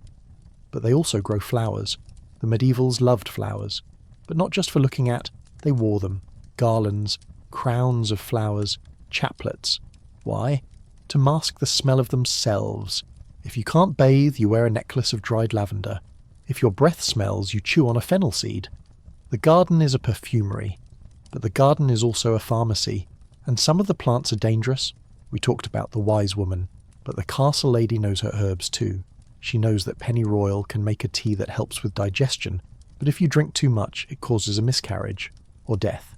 She knows that wormwood kills parasites, but it also causes hallucinations. The garden is a toolbox, and in the wrong hands, a weapon. But the sun is setting. The castle gates are locked. The drawbridge is up. Night has come, and with the night comes the fire. Not the enemy fire, the domestic fire. The castle is full of straw, wood, tapestries and oil lamps. It is a tinderbox. Every night the couvre-feu bell rings. This is where we get the word curfew. It literally means cover fire. It is a law. You must cover your embers with a metal lid or ash. No open flames while you sleep, because if a fire starts in a castle, there is no escape. The spiral stairs turn into chimneys, sucking the smoke and flames upward. The windows are too small to jump from. You cook in your own fortress, so you obey the bell. You snuff the candles, you lie in the dark, you listen to the wind, you listen to the horses, you listen to the guard pacing above your head. Clank, clank, clank. You are safe. You are powerful. You are miserable.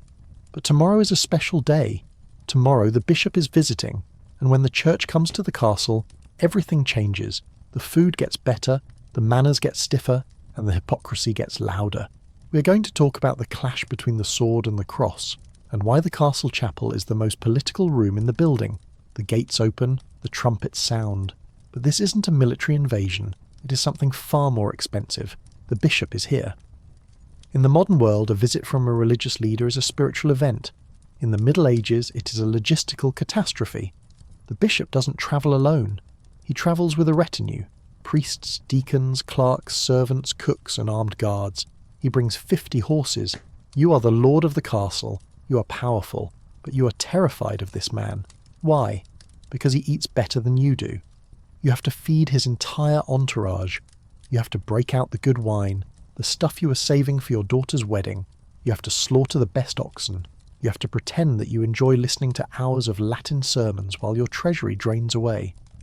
The bishop rides into the courtyard wearing silk robes that cost more than your castle's outer wall. He looks at your muddy boots with a sneer. He is a prince of the church. He owns land. He collects tithes. He has his own army. You walk him to the chapel. Every castle has one. It is usually the most beautiful room in the fortress. Stained glass windows, rare, gold candlesticks, velvet altar cloths. It is designed to look like a little piece of heaven, but it feels like a freezer. You kneel on the stone floor. There are no pews. You kneel for hours. Your knees ache. The cold seeps up through your hose. The bishop drones on in Latin. You don't speak Latin.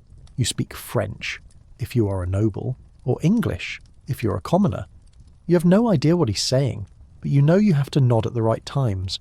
But the chapel isn't just for prayer, it is for politics. The bishop leans over during the service.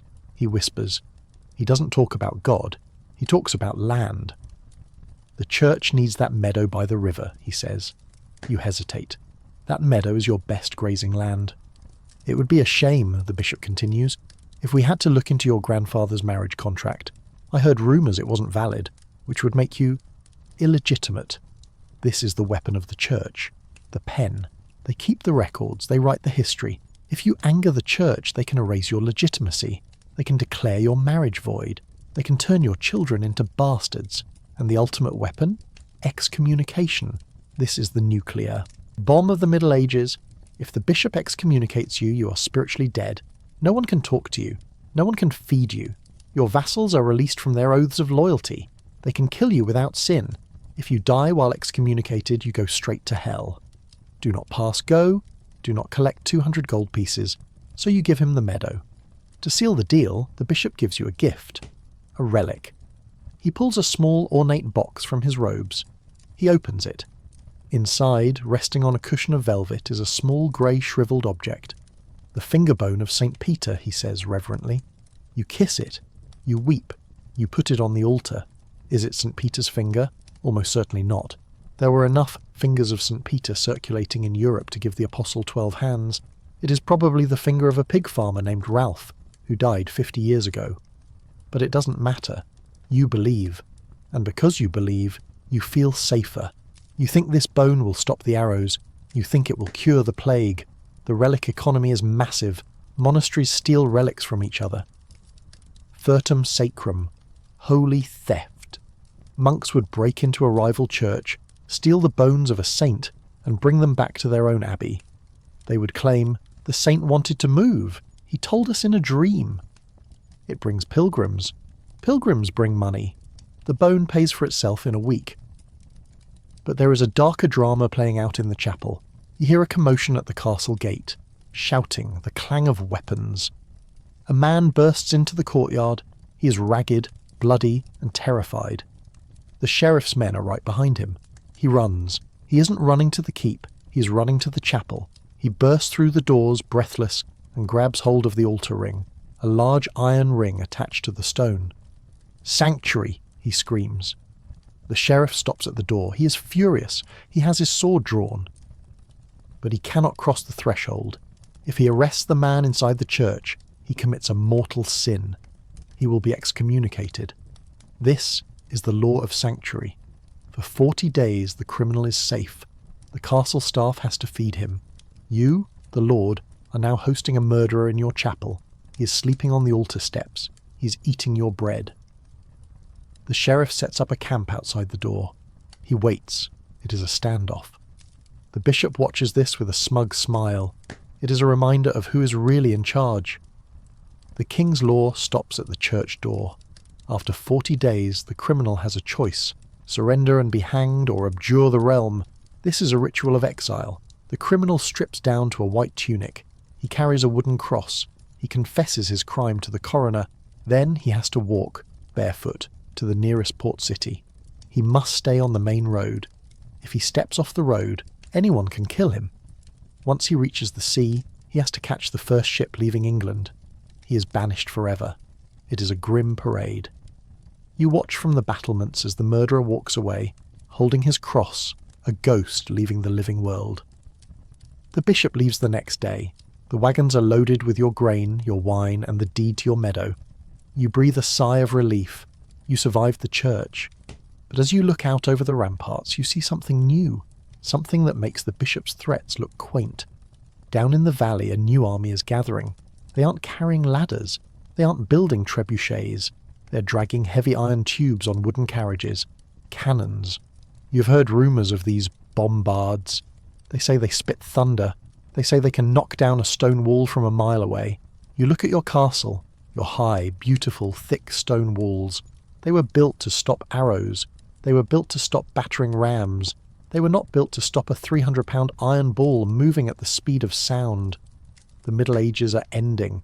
The age of gunpowder is beginning, and you are standing in a dinosaur.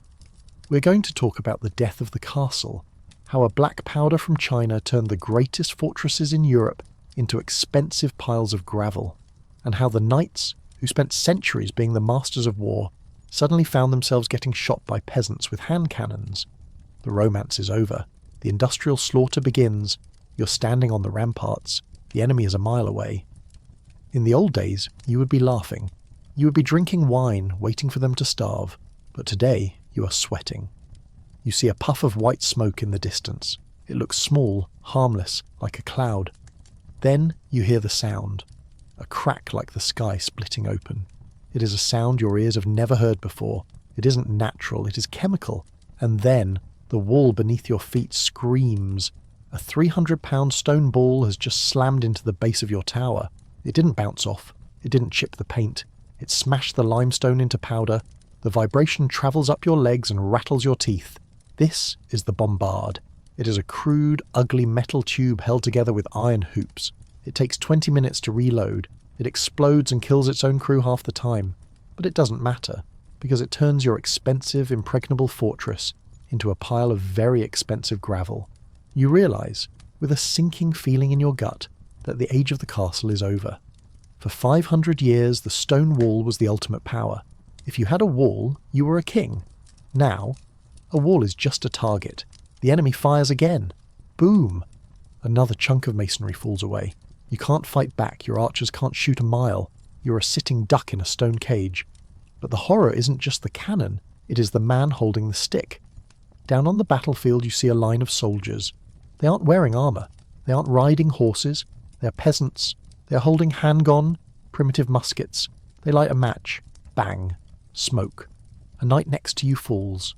There is a hole in his breastplate. The armour that cost him a year's income, the armour that made him a tank, has been punched through by a lead ball the size of a marble. The knight is obsolete. Think about what that means. A knight spends his whole life training. He learns to ride, to fence, to wear the armour. He is a warrior elite, and he is killed by a baker who picked up a gun yesterday. This is the end of chivalry. Not because people stopped being nice, but because technology made fair fights stupid. Why duel with swords when you can shoot the other guy from across the field? The aristocracy hates it. They call it the coward's weapon. They try to ban it. The Pope tries to ban crossbows and guns, against Christians anyway. But you can't ban efficiency. The siege ends. Not because you surrendered, but because your wall fell down. The enemy pours in, you survive, but you are changed. You look at your castle, it is ruined, and you realise you don't want to rebuild it. Why bother? If you build it thick enough to stop a cannon, it won't have windows. It will be a bunker, a tomb. So, the rich stop building castles. They start building palaces. If you can't defend yourself with walls, you might as well defend yourself with money. You build giant glass windows, you build gardens, you build houses designed for pleasure, not war. The stately home is born. But what happens to the old castles? They rot. You walk through the empty halls of a castle that has been abandoned. The roof has fallen in. The rain gets into the great hall. The tapestries rot on the walls. The rats take over the solar. The ivy climbs the tower. Peasants come in the night. They steal the stones. Why should the Lord have all the good rocks? They take the cut stone to build their barns. They take the lead from the roof to make fishing weights. The castle is cannibalized. It is eaten by the people it used to rule, and the lifestyle dies with it. There are no more troubadours. They are replaced by composers. There are no more jesters. They are replaced by theatre actors. There are no more monks copying books. They are replaced by printers. The medieval world is fading. It is becoming a memory, a story told to frighten children. Once upon a time, there were giants in metal suits. But before we leave this ruins, we have to look at one last thing. The waste. We have talked about the mud, the poop and the blood. But we haven't talked about the sheer human cost of this era.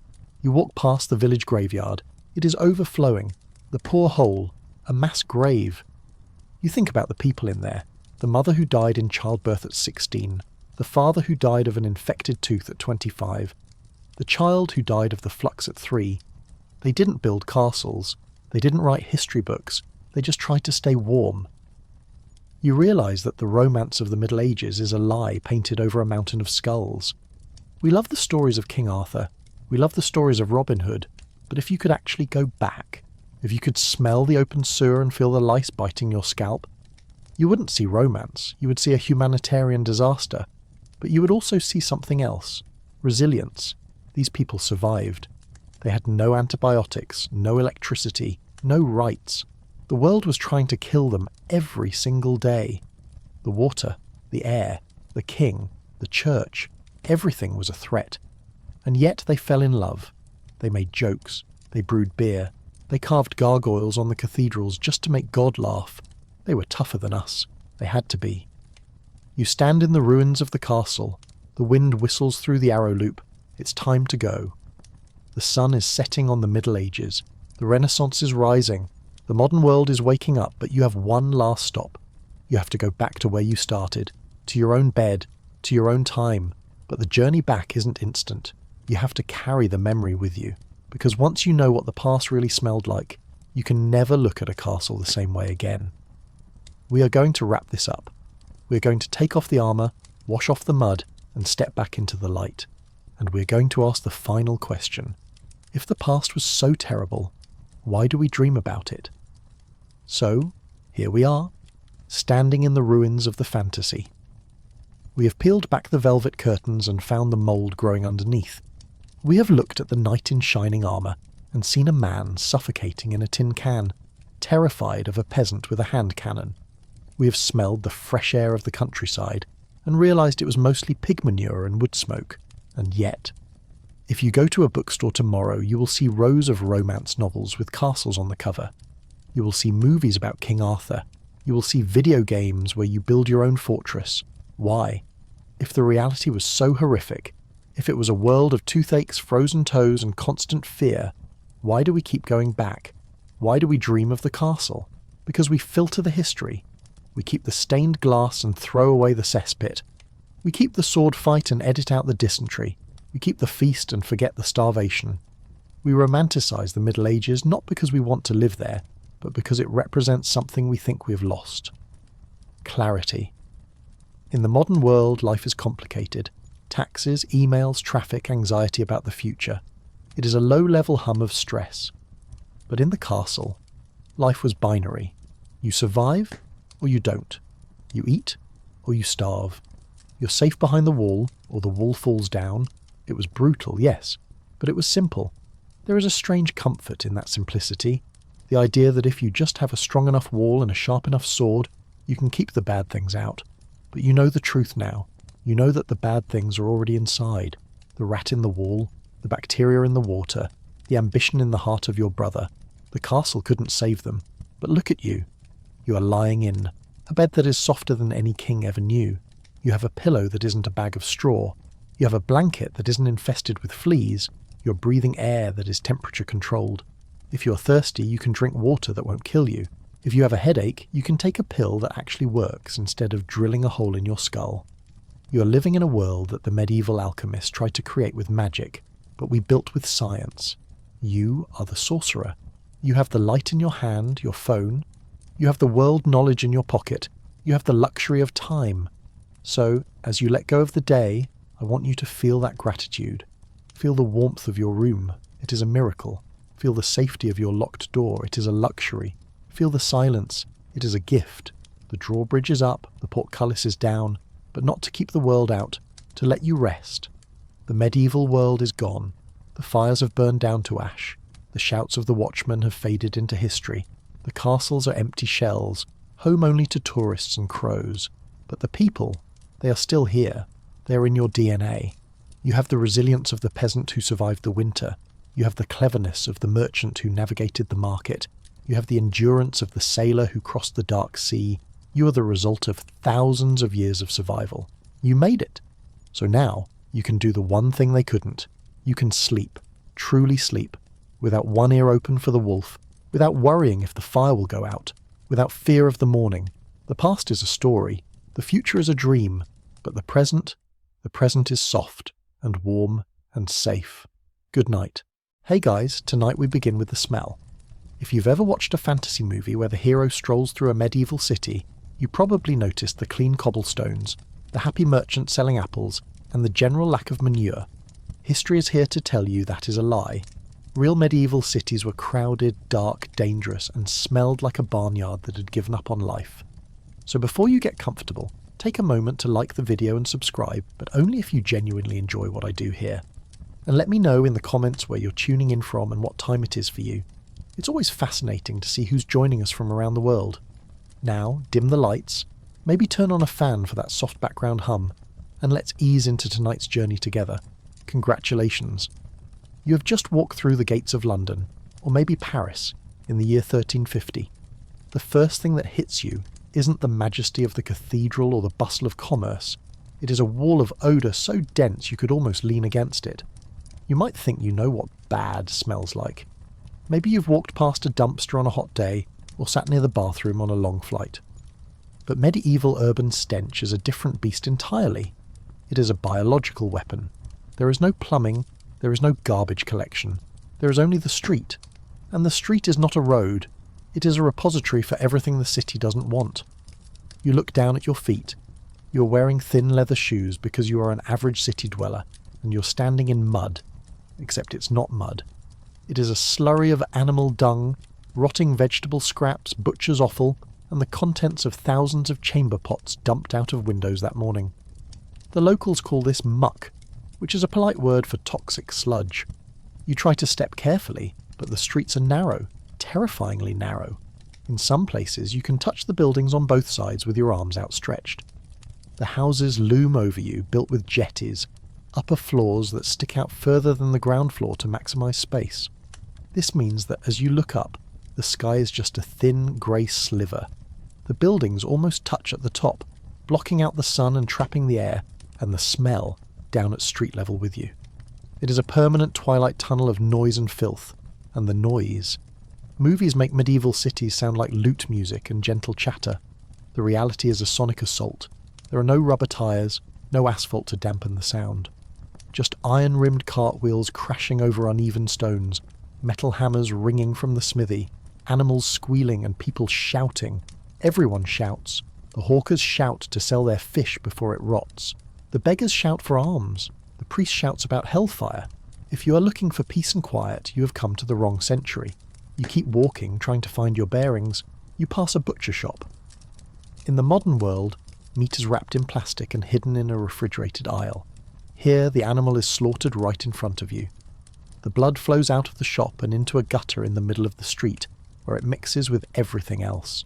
Stray dogs, pigs and rats swarm the gutter, fighting over the scraps. Yes, pigs. In many medieval cities, pigs are the primary sanitation department. They roam free, eating garbage and waste.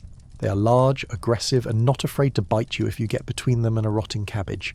You turn a corner and nearly collide with a water carrier. He's hauling buckets from the river or a public conduit. You are thirsty, so you ask for a drink. He looks at you like you're insane. You do not drink the water here. The river is where the tanners wash the hides using urine and toxic chemicals. It is where the dyers dump their vats of blue and red stain. It is where the butchers throw the parts of the cow nobody wants to eat. Drinking that water is playing Russian roulette with your intestines. Instead, you head for a tavern to drink ale. Everyone drinks ale. Men, women, children. It's not because they want to party at 8 a.m. It's because the brewing process boils the water, making it the only fluid likely not to kill you. You enter the tavern. It is dark, smoky, and crowded. The floor is covered in rushes, dried grasses meant to soak up spills. But these rushes aren't changed often. Beneath the top layer of fresh straw lies a composting history of beer, vomit, dog droppings, and food scraps from the last 20 years. It smells of yeast and unwashed bodies. You find a bench and sit down. The person next to you coughs, a wet rattling sound. You scooch away. In a city like this, personal space is a fantasy. You're always touching someone, smelling someone, or breathing their air. Disease doesn't just spread here, it sprints. After your drink, you decide to find a place to sleep. You have rented a room in a tenement. You climb a rickety wooden staircase that feels like it might collapse if you sneeze too hard. Your room is on the 3rd floor.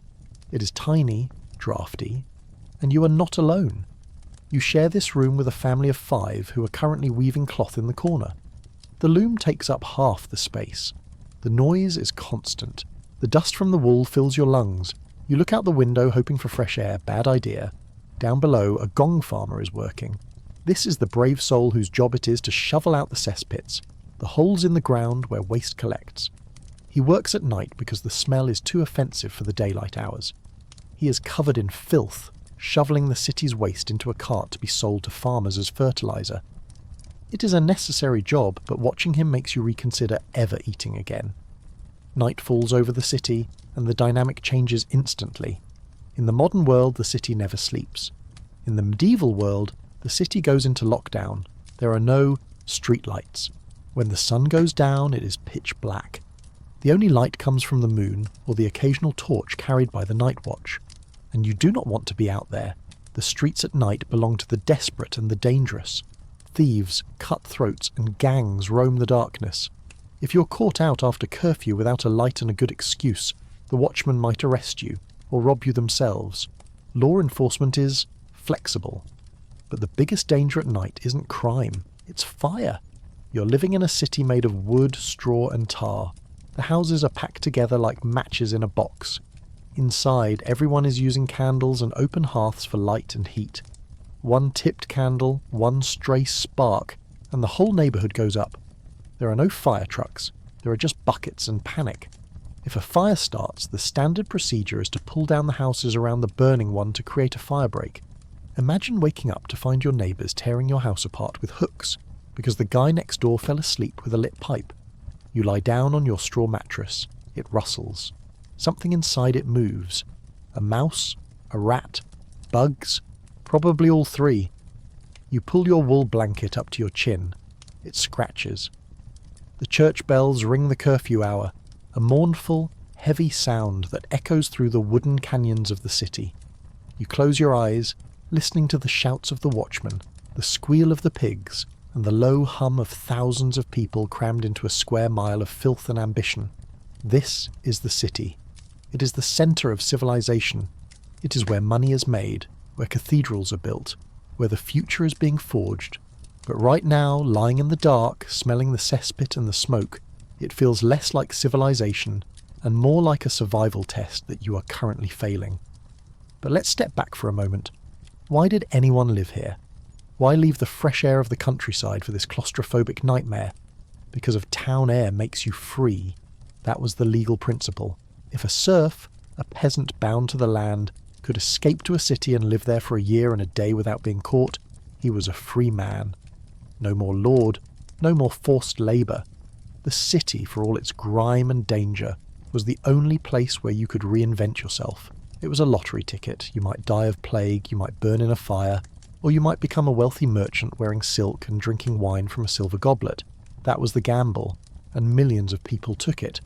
Now let's peel back the layers of this city even further, because the smell and the noise are just the surface. The real horror of medieval urban life was in the details, the daily grind that wore people down before they turned 30. Let's talk about the food. You think you're buying bread? Maybe. Or maybe you're buying a loaf bullroed up with sawdust, chalk or ground beans because the baker is trying to stretch his profit. The assize of bread. And a lei was a law designed to stop this, punishing bakers who cheated customers. If you were caught selling underweight or tainted bread, you could be dragged through the streets on a hurdle with the offending loaf tied around your neck. It was public humiliation as consumer protection. And the meat? In a city without refrigeration, fresh is a relative term. Spices weren't just for flavour, they were a preservative and a mask. If the venison smells a little off, drown it in peppercorns and garlic. If the pork is turning grey, salt it until it's stiff as a board. You eat what you can get and you pray your stomach is stronger than the bacteria. Then there are the animals. We mentioned the pigs, but the city is also full of horses, donkeys, oxen, chickens and geese. It is a farm squeezed into an alleyway. And when these animals die, they aren't always carted away immediately. A dead horse might lie in the street for days, bloating in the sun until the knackers, the men who process animal carcasses, get around to it.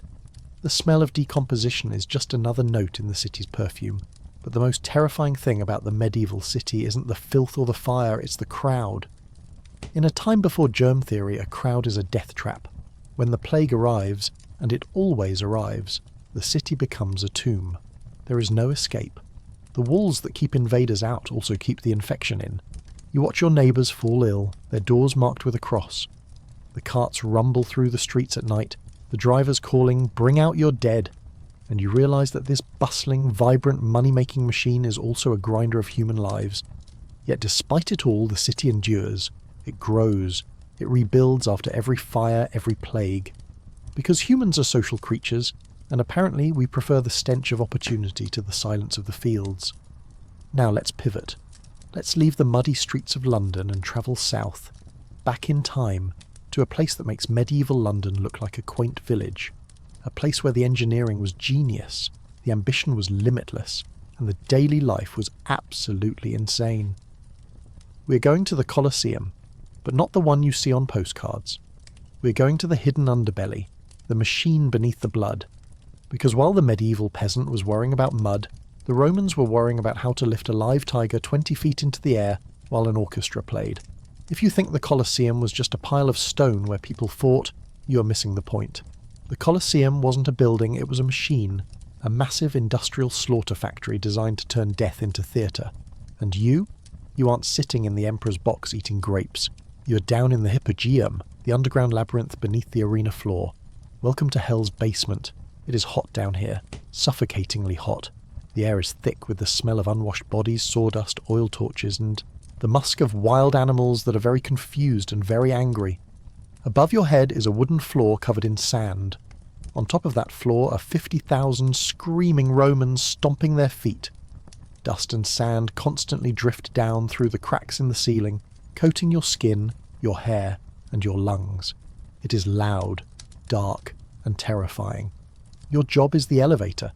Yes, the Romans had elevators, dozens of them, but they weren't powered by electricity. They were powered by you. You and 7 other men are shirtless, sweating, and pushing a massive wooden capstan, a horizontal wheel, around and around in the dark. As you push, ropes tighten, pulleys scream, and a cage containing a 400-pound lion slowly rises toward the ceiling. This isn't a smooth ride. The cage jerks and sways. The lion is roaring, thrashing against the bars just a few feet from your face. If the rope snaps, the cage falls, the lion gets loose, and your shift ends very abruptly. If you push too slowly, the stage manager whips you. If you push too fast, the counterweight jams. It is a high-stress environment with zero job security. There are over 25 of these elevators working simultaneously. It is a symphony of coordinated mechanics. At a signal, probably a blast of a trumpet that you can barely hear over the crowd, trapdoors above snap open. The cages reach the top. The animals are released. From the perspective of the crowd above, it looks like magic. One moment the arena is empty. The next, it is filled with tigers, bears and wolves appearing from the ground itself. They cheer for the spectacle. Down here, you just wipe the sweat from your eyes and prepare to lower the cage for the next load. But the elevators are just one part of this nightmare. The corridors of the hippodrome are narrow and crowded. You have to squeeze past gladiators who are pacing nervously, oiling their skin, checking their weapons. These aren't the stoic heroes of the movies. They are men who are about to go upstairs and possibly die. Some are praying, some are vomiting from nerves, some are boasting loudly to hide their fear. The smell of adrenaline is palpable. Then there are the scenery shifters. The Emperor wants a jungle scene today? Fine. You and 50 others have to haul massive fake trees and painted backdrops up narrow ramps, hoist them through the floor and set them up in minutes. Then, when the hunt is over, you have to drag them back down, slippery with blood, so they can set up for the next act. It is backstage chaos on a scale modern theatre can't even imagine. And let's talk about the noise again. The roar of the crowd above is constant, a low, thrumming vibration that you feel in your teeth. But when something big happens, a famous gladiator falls or a criminal is executed, the noise changes. It becomes a physical weight pressing down on the floorboards. You learn to read the battle by the sound of the feet above you. A collective gasp? Someone got hurt? A rhythmic chanting? They want to kill. Silence. The Emperor is deciding. Eventually the games end. The crowd leaves. But your day isn't over. Now comes the cleanup. The sand above the arena has to be raked and replaced. The bodies have to be dragged down the gate of death. The animals that survived have to be caged and fed. The animals that didn't survive have to be butchered. The hypogeum becomes a slaughterhouse. By the time you stumble out into the Roman night, you're covered in grime, soot and fluids you don't want to identify. You need a bath. Desperately. And lucky for you, Rome is famous for them. The Roman baths are the pinnacle of civilization, right? Marble halls, heated floors, crystal clear water. Well, hold on, because history is about to ruin that fantasy too. You walk to the local thermae. It looks magnificent from the outside. Pillars, statues, steam rising into the cool air. You enter the changing room, the apoditerium, and strip off your tunic. You stuff your clothes into a cubbyhole and hope the slave watching the door is honest, because theft here is rampant. If you come back and your tunic is gone, you're walking home naked. It happens every day. You move into the tepidarium, the warm room, to acclaim it. It's crowded. You're shoulder to shoulder with senators, soldiers, merchants, and slaves. Rome is a hierarchy, but in the nude, everyone looks surprisingly similar. You sit on a bench and start to sweat. This is the cleaning process. You don't use soap. Soap is for barbarians. You use oil. You slather yourself in olive oil until you glisten like a Greek wrestler. Then, you use a strigil, a curved metal tool, to scrape the oil, dirt and dead skin off your body. It sounds effective, and it is, mostly. But then you look at the floor, the scrapings of hundreds of men, oil, hair, sweat, skin. are slick on the tiles. Slaves hurry around with buckets of water, splashing it away, but the smell, it's the smell of a locker room that hasn't been deep cleaned in 300 years. Now you move to the caldarium, the hot bath. The water is steaming. It looks inviting. You step in. But wait. There is no chlorine. There are no pumps. This water is stagnant. It is changed maybe once a day, if that. And hundreds of people have been in here before you. People with open wounds, people with skin diseases, people who didn't wipe properly. You are essentially sitting in a lukewarm soup of humanity. Roman doctors actually argued about this. Some said the baths were healing. Others, like the physician Celsus, noticed that if you went to the baths with a small cut, you often came home with gangrene. They didn't know about germs, but they knew that the water was suspicious. And it's not just the water. The baths are a social hub. People are eating snacks in the pool, sausages, pastries, nuts. Crumbs float past you. A man is getting a massage on a slab nearby, groaning loudly as his knuckles are cracked. Another man is having his armpit hair plucked by a slave, a very popular and very painful Roman grooming trend. The plucker is shouting to advertise his services. The plucky is screaming in pain. It is chaotic, loud, and aggressively intimate. But the frigidarium, the cold plunge, is where you really wake up. You jump into the icy water to close your pores. It shocks the system. You feel clean, invigorated. You ignore the scum line on the edge of the pool. You towel off, get dressed. Thankfully your tunic wasn't stolen. And step back out into the city. You feel civilized. You feel Roman. You have survived the underground. You have bathed in the communal soup. And now you're ready for the rest of your life. But what is that life?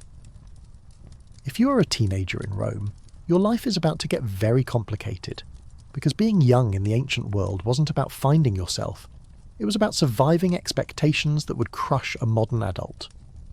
Let's rewind the clock and look at growing up. You are 14. In the modern world, your biggest worry is algebra and acne. In Rome, you are considered an adult. If you are a boy, you have just swapped your toga praetexta, the purple-bordered toga of childhood, for the toga virilis, the plain white toga of manhood. It is a massive ceremony. Your family watches. You sacrifice to the gods. You shave your face for the first time, even if there's only peach fuzz there, and offer the hair to the deities. Congratulations, you are a man. Now get a job. There is no gap year. There is no university for self-discovery. You're expected to follow your father. If he is a senator, you're now learning rhetoric, law, and how to bribe people without getting caught. You follow him to the forum, standing silently behind him while he argues about taxes. You are learning the family business, power. If your father is a baker, you are now baking. You're up at 3 a.m, covered in flour, hauling sacks of grain that weigh as much as you do. Your childhood is over. The concept of play is now a memory. But if you are a girl, it's a different story, and a much shorter one. You don't get a toga ceremony, you get a wedding. The legal age for marriage for girls in Rome is 12. 12. Most waited until 14 or 15, but the pressure starts early. You aren't marrying for love. You are marrying because your father needs a political alliance with the guy who owns the olive groves next door. You are a bargaining chip in a dress. On your wedding day, you offer your childhood toys, your dolls, your ball, to the household gods. It is a symbolic gesture that says, I am done playing. You leave your father's house and enter your husband's, and he might be 30 years older than you.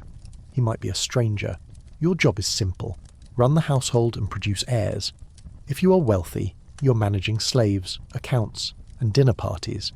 You are the CEO of the house. It is a position of power, yes, but it is a fragile one. If you can't have children, you can be divorced. If you spend too much money, you can be divorced. If you drink wine, which was strictly forbidden for women in early Rome because it might lead to immorality, you could, in theory, be killed by your husband.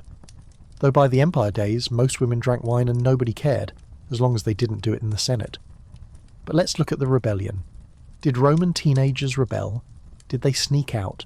Did they hate their parents? Absolutely. Human nature doesn't change, only the consequences do.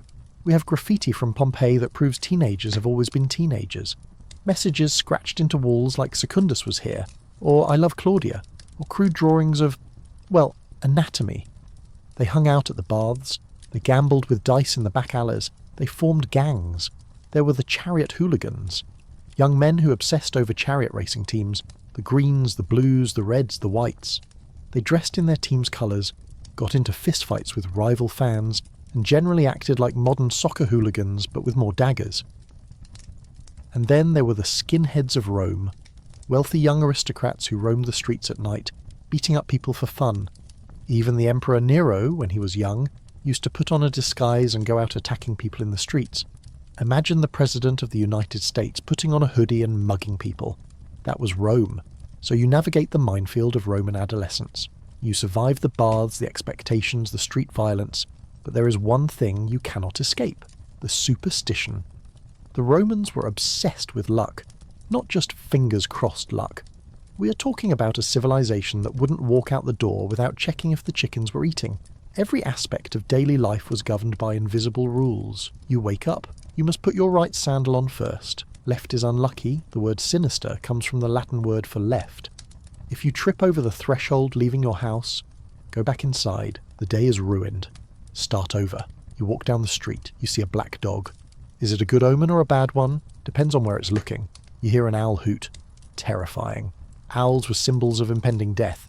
If an owl flew into the capital, the entire Senate might suspend business to scrub the floors with sulphur and water to purify the bad vibes. And then there are the curses. If you hate your neighbour, you don't just sue him. You write a curse tablet. You take a thin sheet of lead, scratch a nasty message on it. May Orcus eat his liver. May his horses go lame. May he never perform in bed. Roll it up and throw it into a well or a tomb. We have found thousands of these. It was the ancient version of a one-star review, but delivered to the underworld. You live in a world where everything has a meaning. A sneeze, a stumble, a bird flying the wrong way. It is exhausting. You're constantly negotiating with the universe, trying not to offend a god you forgot existed. But let's say you survive all of this. You make it through the filth of the medieval city, the engineering terrors of the Colosseum, the bacteria soup of the baths, and the minefield of Roman adolescence. You might think you've seen the worst of history. You would be wrong, because now we are going to talk about something colder, something harder, something that makes Roman concrete look like a pillow. We are going north, to the Vikings. But we aren't talking about their raids. We aren't talking about their axes. We are talking about their ships, and specifically, a mystery that has baffled people for centuries. How did they cross the freezing, icy Atlantic in open boats without freezing to death? They didn't have cabins. They didn't have heaters. They had an open deck, the freezing spray of the North Sea, and weeks of nothing but grey water. How did they stay warm? The answer involves fish oil, wool, and a sleeping bag that required you to get extremely comfortable with your friends. Imagine standing on a wooden deck that is constantly moving beneath your feet. The horizon is grey, the water is grey, the sky is grey, and the temperature is hovering just above freezing. You are wet. You have been wet for 3 weeks, and you know with absolute certainty that you won't be dry for another 3. Welcome to the Viking longship. Movies show Vikings standing proudly at the prow, wind in their hair, looking majestic. In reality, they were huddled under woolen cloaks, trying desperately not to die of hypothermia. These ships were engineering marvels, fast, flexible, able to cross oceans, but they had one fatal flaw for the passengers. They were completely open to the elements. There is no below deck. There is no cabin. There is just the deck you stand on and the bilges below where the water collects. If it rains, you get wet. If a wave crashes over the side, you get soaked. If the wind blows, and in the North Atlantic the wind always blows, it cuts right through you. So, how did they heat the ship? They didn't. You can't build a fire on a wooden deck coated in tar and pitch unless you want to turn your transport into a Viking funeral before you're even dead. They had a small box of sand where they might manage a tiny sputtering fire for cooking if the sea was dead calm. But the North Atlantic is never dead calm. This means no hot food. For weeks, you're eating stockfish, cod that has been dried in the wind until it has the consistency of wood shingles. You have to beat it with a hammer before you can chew it. You wash it down with sour whey or water that has been sitting in a barrel for a month, slowly growing its own ecosystem. But the real challenge is sleeping. You can't just lie on the deck, you'd freeze. So the Vikings invented the hudfat. It sounds like an insult, but it was a lifesaver.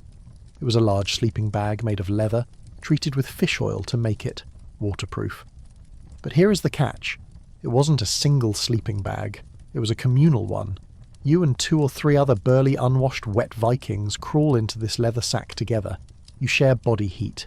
It is intimate, it is claustrophobic, and it smells like rancid oil and 3 weeks of sweat. But it is warm. Inside that bag, the temperature rises. Outside, the spray freezes on the rigging. Inside, you survive, and you sleep in shifts. While you're in the bag, someone else is bailing water, steering, or watching for icebergs. When they wake you up to take your turn, you crawl out of the warm, stinking leather into the biting wind, your clothes instantly stiffening as the damp wool freezes. You realise that exploration isn't about glory, it's about endurance. It's about being wet, cold, and miserable for longer than anyone else is willing to be. Now, let's leave the ocean and step back onto dry land. You might think, finally, I can get warm. But if you are a peasant in medieval Europe during the Little Ice Age, a period of time when temperatures dropped significantly, you're in for a rude awakening. Winter on land is a different kind of monster. You live in a hut. We call it a cottage, to make it sound cute. It is not cute. It is a single room with a dirt floor. The walls are wattle and daub, woven sticks covered in mud.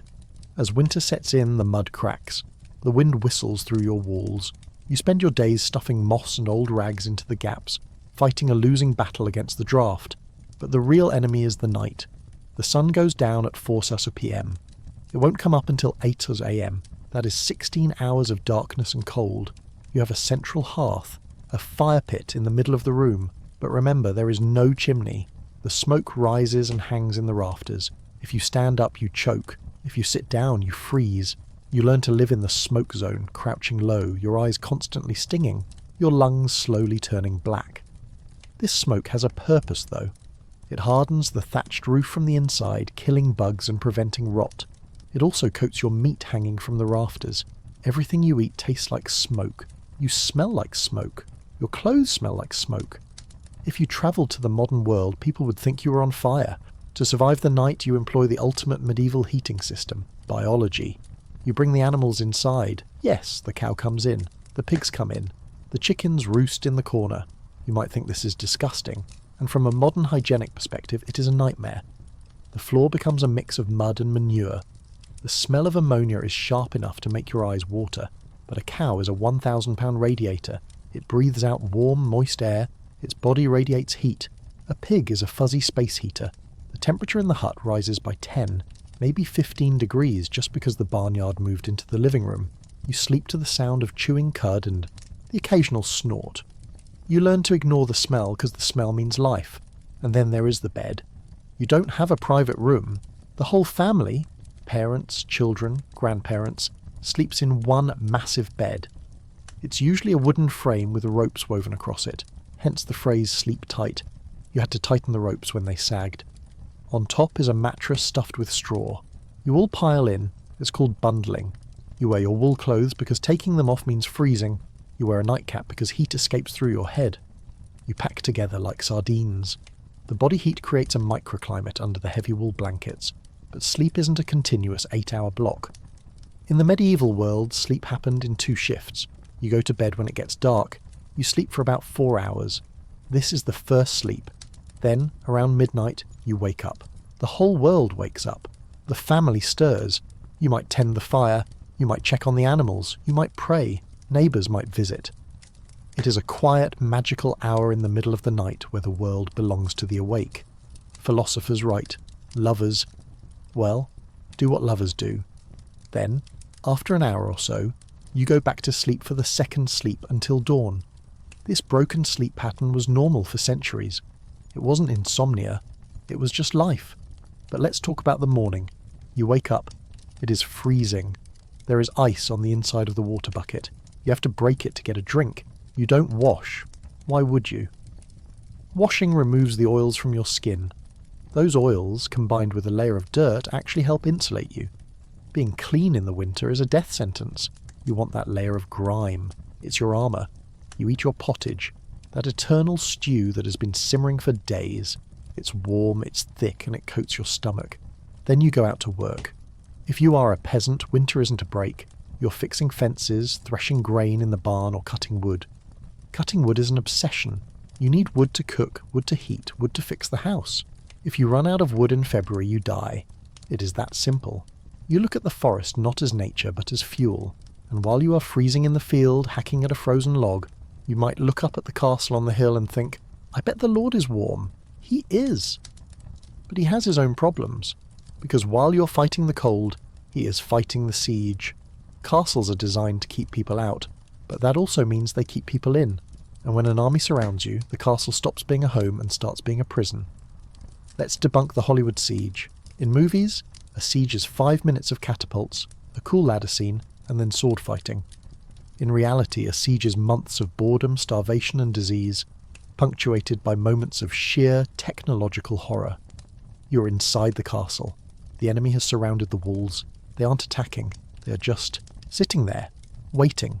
They have cut off the water. They have burned the fields. They are waiting for you to get hungry. And you do. The grain runs out, the salted meat runs out. You start looking at the horses differently, then the dogs, then the rats. But the enemy isn't just starving you. They are playing mind games. They build trebuchets, massive counterweight catapults. But they don't just throw rocks. They throw dead things. You're standing on the battlements, weak from hunger, when a projectile comes flying over the wall. It lands with a wet thud in the courtyard. It's a dead horse, or a cow, or, in some horrific cases, the severed heads of your messengers that you sent out to ask for help. Why throw a dead horse? Biological warfare. The carcass rots. It attracts flies. It spreads disease. If the enemy can get plague into your castle, they don't need to climb the walls. They just have to wait for you to die. And then there are the miners. You're sleeping in the keep, and you hear a faint tap, tap, tap coming from beneath the floor. They are digging under the walls.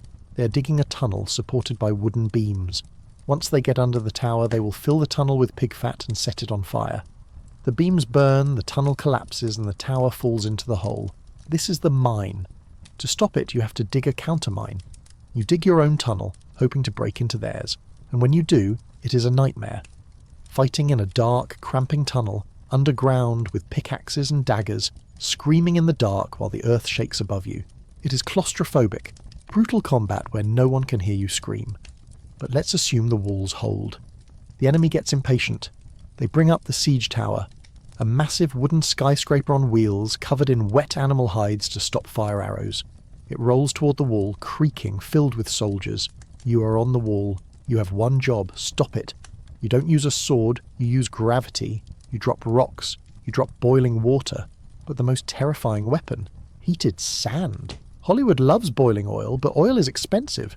You don't waste oil on soldiers. You use sand. You heat sand in great iron cauldrons until it is red hot. Then you dump it over the side. The sand gets into the armour. It gets into the joints. It burns its way down to the skin and stays there. You cannot wipe it off. It is agony. Soldiers rip off their own armour to escape it, exposing themselves to arrows. If you survive the siege, if the enemy gives up and goes home, you haven't won glory. You have won the right to eat a rat without guilt and sleep without listening for digging. But let's move away from the violence of war and look at something more insidious. Something that killed more people than swords, sieges, or cold winters combined. We are going to talk about medicine. Because in the medieval and ancient world, going to the doctor was often more dangerous than the disease. If you felt sick, you didn't get a pill. You got a theory that usually involved sharp objects and a fundamental misunderstanding of how the human body works. You wake up with a headache, a throbbing pain behind your eyes. You go to the local healer or the barber surgeon. He looks at you, touches your forehead, and nods gravely. Too much blood, he says. This is the theory of the four humours, the idea that your body is a balance of four fluids: blood, phlegm, yellow bile, and black bile. If you are sick, it's because you have too much of one. Fever, too much blood, which is hot. Depression, too much black bile, which is cold. So the solution is always subtraction. He pulls out a lancet, a small double-edged blade. He doesn't sterilize it. He wipes it on his apron, which is stiff with the dried blood of the last 50 patients. He ties a tourniquet around your arm to make the vein pop, and then slice. He bleeds you into a bowl. He watches the blood flow, looking for impurities. He might take a pint, maybe two. You start to feel dizzy. It's working, he says. You aren't getting better. You're going into shock. But the fainting feels like relief, so you pay him. If bleeding doesn't work, maybe you need a hole in your head. This is trepanation. It is one of the oldest surgical procedures in human history. If you have migraines, epilepsy, or mental illness, the doctor might decide that you have evil spirits or bad air trapped in your skull. The solution: drill a hole to let them out. You're held down by assistants. There is no anesthesia. Maybe a piece of wood to bite on. The doctor uses a hand drill to bore through your skull until he exposes the brain. Surprisingly, many people survive this. The bone heals. We have found skulls with multiple healed holes. These people went back for seconds. But what if your problem is internal? What if you have a stomachache? Well, get ready for the clister. This is the medieval enema, a metal syringe the size of a trombone, filled with a mixture of water, salt, herbs, and sometimes boar's bile. The doctor or the apothecary administers it. It is not dignified. It is not private. It was a standard medical procedure, performed on kings and peasants alike. Louis XIV of France reportedly had over 2,000 of them during his reign. He would hold court while receiving one. That is a level of confidence or lack of boundaries that is hard to comprehend. And then there are the medicines themselves. You aren't taking aspirin, you're taking mummy powder. Yes, actual mummies. Europeans ground up ancient Egyptian mummies and ate them. They believed the bitumen used in the embalming process healed everything from bruises to stomach ulcers. It created a massive trade in corpse smuggling. You might be eating a pharaoh, or you might be eating a peasant from Cairo that someone dried out in the sun last week. Or perhaps you need a cure for a cough. Try syrup of snails, or for a fever, a split pigeon applied to the feet. The logic is magical, not biological. If a plant looks like a liver, hepatica, it must cure the liver. If a walnut looks like a brain, it cures headaches. It is the doctrine of signatures. It makes poetic sense, but unfortunately, bacteria do not care about poetry. You realise that surviving an illness in history is largely a matter of surviving the cure. If your immune system can fight off the flu and the blood loss, and the mercury poisoning from the medicine, you are invincible. But there is one aspect of life we haven't touched on yet. One that is perhaps the most terrifying because it is inescapable. We have talked about the city, the cold, the war, and the doctor. But what about the mind? What about the beliefs that kept people awake at night? Because when the candle burns low and the shadows stretch across the room, the medieval person isn't just afraid of the dark, they are afraid of what lives in it. The night is not empty, it is crowded. You blow out the candle. It's a tallow candle made from animal fat, so it smells like burning beef and dirty socks when it dies. And then, the darkness hits you. Modern humans have forgotten what darkness is. We have streetlights, LEDs, glowing phone screens. We live in a permanent grey twilight. But in the medieval world, when the light goes out, it is absolute. It is a physical weight pressing against your eyes. You cannot see your hand in front of your face. The room you know so well suddenly feels vast, unfamiliar, and hostile. You lie in the dark, listening. The house creaks. It's just wood settling as the temperature drops, right? Or is it something else? In the medieval mind, the night is not empty. The night is a kingdom ruled by things that hate you. You are terrified of the devil. Not the abstract, metaphorical devil of modern theology. You are afraid of a physical, literal trickster who might be hiding in your butter churn. If the butter won't form, it's a demon. If the milk sours, a witch looked at it. If you trip on a root in the forest, it wasn't clumsiness. It was a sprite trying to break your neck. You drift into sleep, but then you wake up. You can't move. You can't breathe. There is a heavy weight on your chest, crushing the air out of your lungs. You try to scream, but no sound comes out. You can see a dark shape sitting on top of you, staring with glowing eyes. Today we call this sleep paralysis. It's a glitch in the brain where you wake up before your body's paralysis mode turns off. It's terrifying, but it's biological. To you, the medieval peasant, this is the mare, the night hag, or maybe an incubus, a demon sitting on your chest trying to steal your breath or your soul. You lie there in paralyzed terror waiting to die, until suddenly your body wakes up and the shape vanishes. You don't think, ow, my brain is weird. You think, I just fought a demon and survived. You tell your neighbours the next day. They nod. It happened to them last week. The supernatural isn't a story. It is a neighbour. And if the house is scary, the forest is worse. In movies, the forest is a place of adventure. You go for a hike. You meet a wizard. In reality, the forest is the wilderness. It is the place where the laws of man stop and the laws of nature and something older begin. You don't go into the deep woods unless you have to. The woods are where the outlaws live. Men who have been outlawed, meaning they have no legal protection. Anyone can kill them without penalty. They're essentially human wolves. And then there are the actual wolves, and bears, and boars. A wild boar is a 300-pound tank with razors on its face and a bad attitude. If you meet one, you climb a tree or you die. But beyond the animals, the woods are the domain of the fair folk. And forget Tinkerbell. The fairies of folklore are sociopaths. They steal children and replace them with changelings. Sickly, screaming things that drain the mother's life.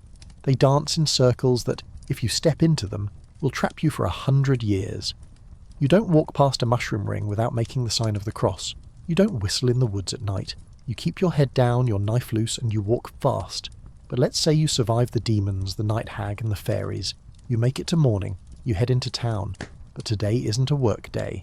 Today is a legal day. You have been accused of a crime. Maybe you stole a chicken.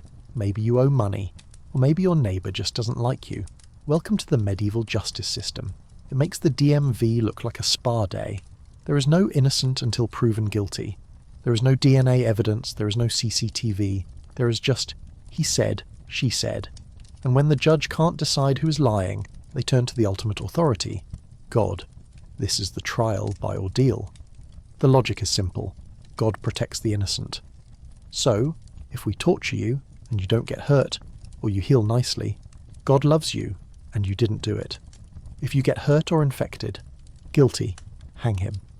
Let's look at the menu of options. First, the ordeal by water. You're tied up, left thumb to right toe, right thumb to left toe, so you are a human ball. Then, they throw you into a pond that has been blessed by a priest.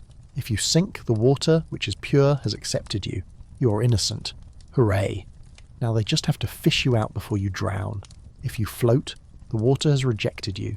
You're guilty. They pull you out and then execute you. It is a no-win scenario where your best hope is near drowning. If that sounds too wet for you, try the ordeal by fire. You have to walk 9 paces carrying a red-hot iron bar, or maybe you have to walk blindfolded over red-hot ploughshares. Your hands, or feet, are burned. Obviously. The skin blisters immediately. The smell of searing flesh fills the courtroom. But the trial isn't over. A priest bandages your hand. They seal the bandage with wax.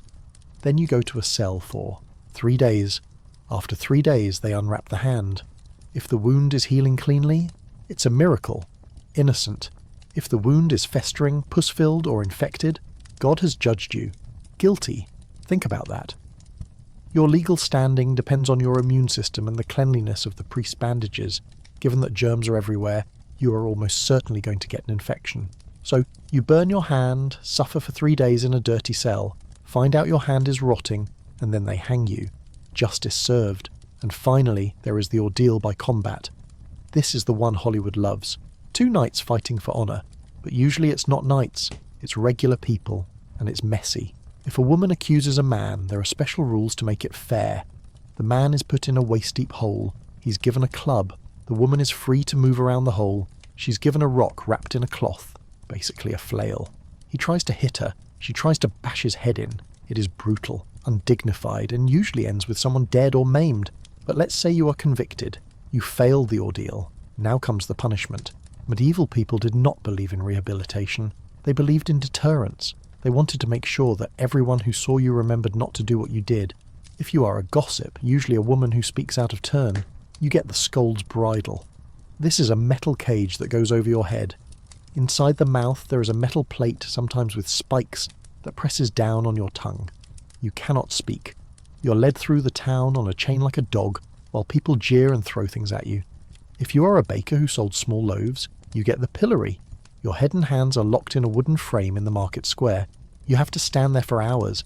It sounds funny until you realise the crowd is allowed to throw things. Rotten vegetables? Sure. Dead rats? Maybe. Stones? Sometimes.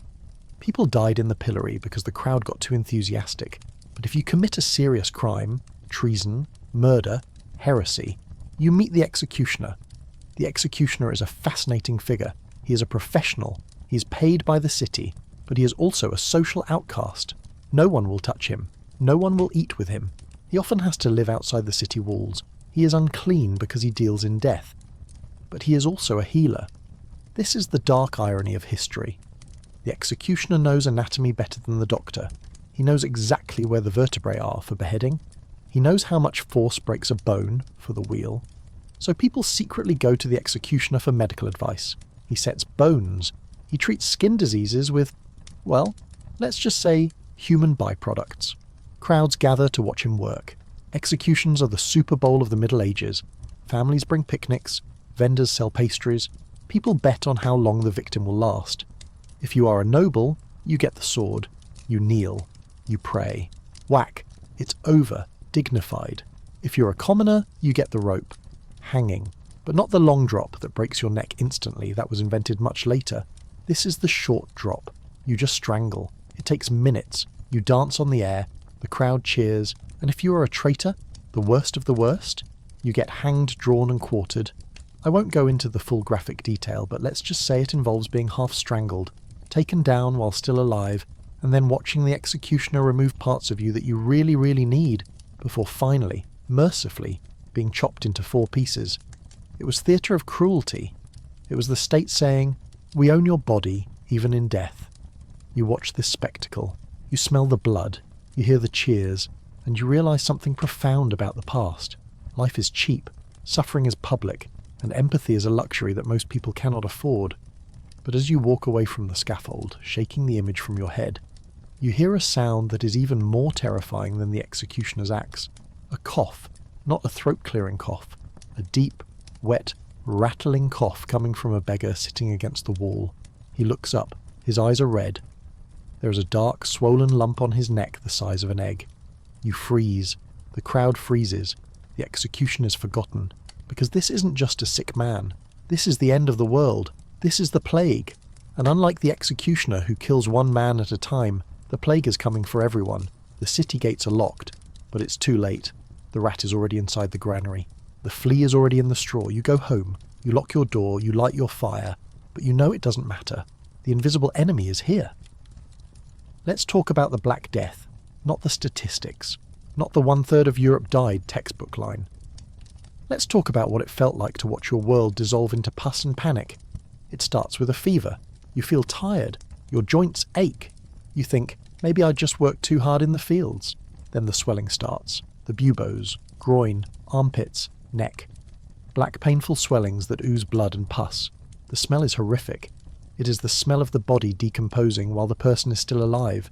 Doctors are useless. They tell you to sniff flowers. They tell you to sit in a sewer because bad air drives out bad air. They tell you to kill all the cats and dogs, which was a terrible idea because the rats then exploded in population. People start to panic. Parents abandon children. Husbands abandon wives. Priests refuse to give last rites because they are terrified of catching it. The social contract, the invisible glue that holds humanity together, snaps. You look out your window. The carts are rolling. Bring out your dead. They are piling bodies like firewood. There are no funerals. There are no bells. There are just mass graves, pits dug in the frozen earth, filled with layers of neighbours, friends and family. Some people turn to hedonism. We're going to die tomorrow, so let's drink everything today. They break into abandoned houses where the dead owners' clothes drink their wine and dance until they collapse. Others turn to fanaticism, the flagellants. Lines of men marching through towns, whipping themselves with scourges tipped with iron, chanting, trying to bleed enough to make God stop the punishment. You're sitting in your room. You check your own neck. Is that a lump or just a gland? You check your children. You hold your breath every time someone coughs. This is the psychological horror of the pandemic. It's not just the dying, it's the waiting. But amazingly, humanity survives. The plague burns itself out. The survivors emerge, and they find a changed world. There are fewer people, which means labour is scarce, which means for the first time in history the peasant has power. You want me to plough your field, my lord? Pay me double. The feudal system begins to crack. The horror of the plague actually plants the seeds of the Renaissance. History is strange like that. It grows flowers on graves.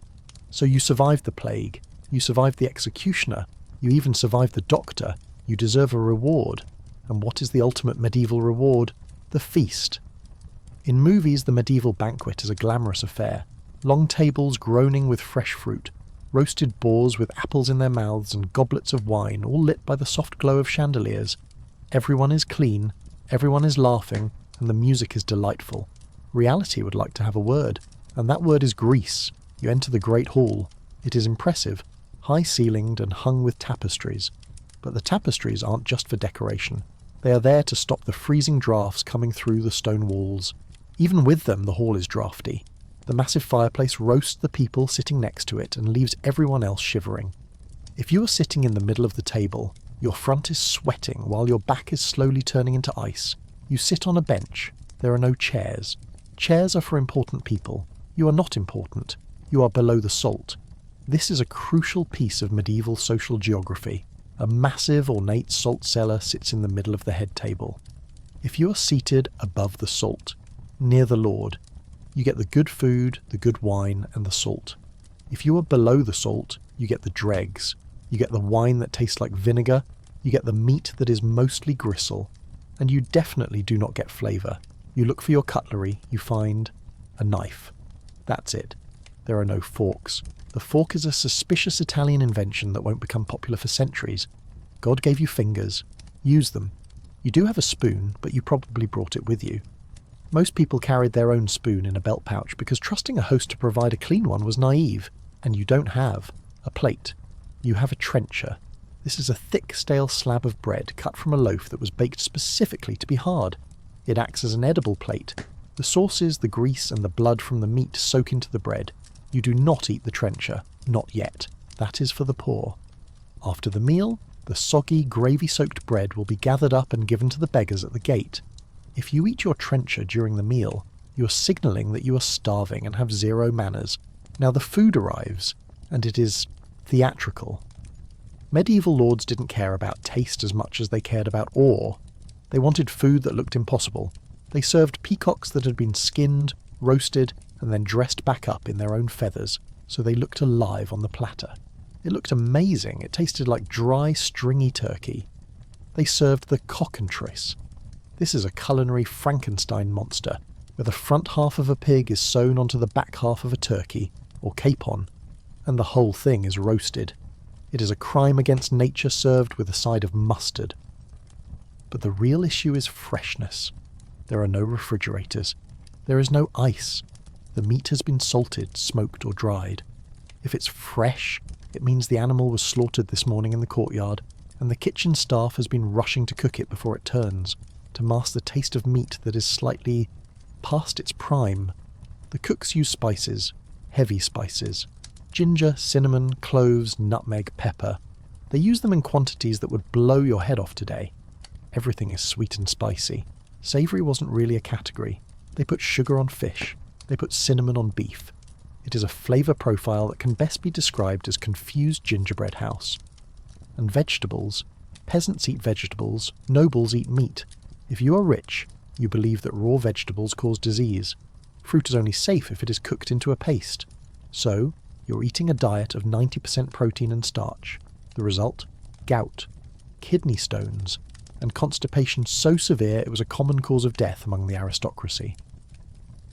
But let's get back to the table manners. You're eating with your hands. You reach into the communal dish. Yes, communal. You're sharing a bowl of stew with the 3 people sitting next to you. You watch the man to your left. He has a runny nose. He wipes it with his hand. Then he reaches into the bowl to grab a piece of pork. You're no longer hungry. You reach for the cup. It is also communal. A large goblet is passed down the line. You watch the woman to your right take a drink.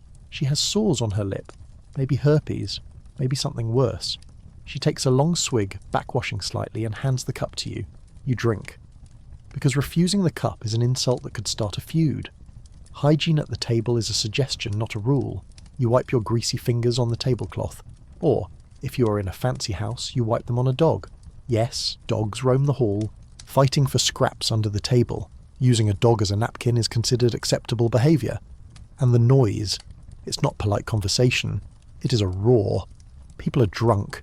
The wine is watered down, but they drink gallons of it. There are minstrels playing loud, screeching music to drown out the sound of people chewing with their mouths open.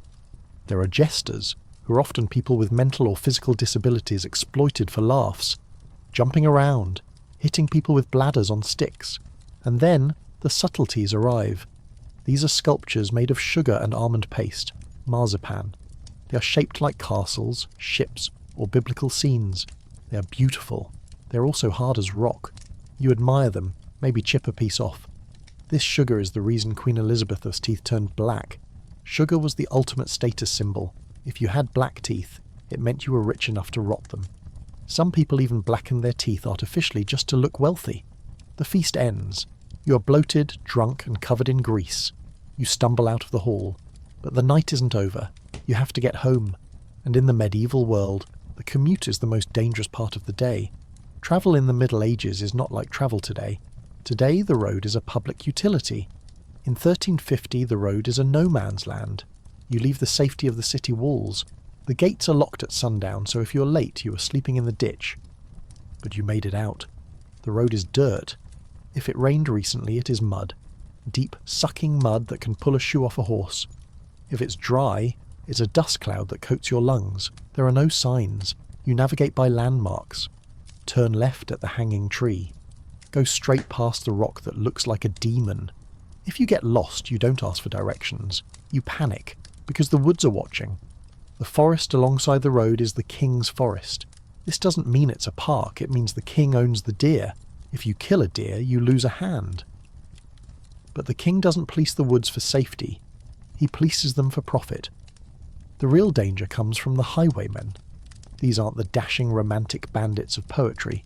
These are desperate men, often former soldiers who came home from a war to find their farm gone or their family dead. They have weapons, they have PTSD, and they have zero empathy. They don't just want your money, they want your clothes.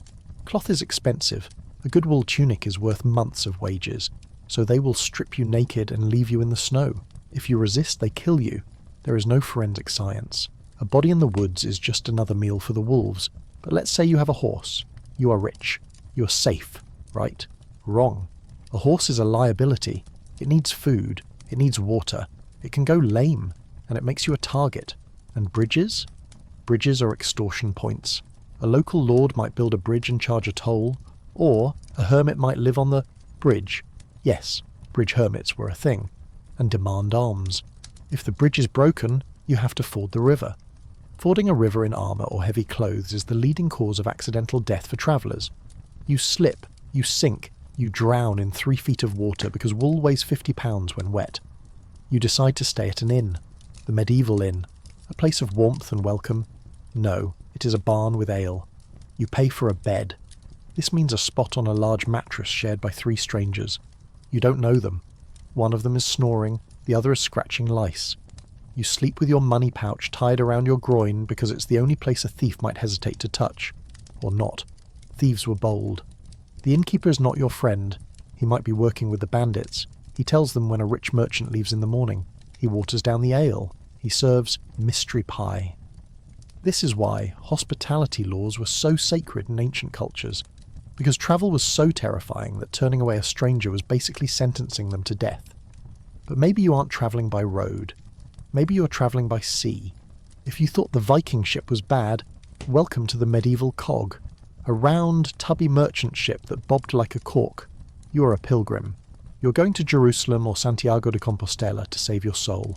You pay a captain. He packs you into the hold with 50 other pilgrims. There is no toilet, just a bucket. Everyone is seasick. The smell below decks is a mixture of vomit, bilge water, and unwashed wool. You cannot go on deck because of the waves. You sit in the dark praying while the ship groans. Shipwrecks are common. Pirates are everywhere.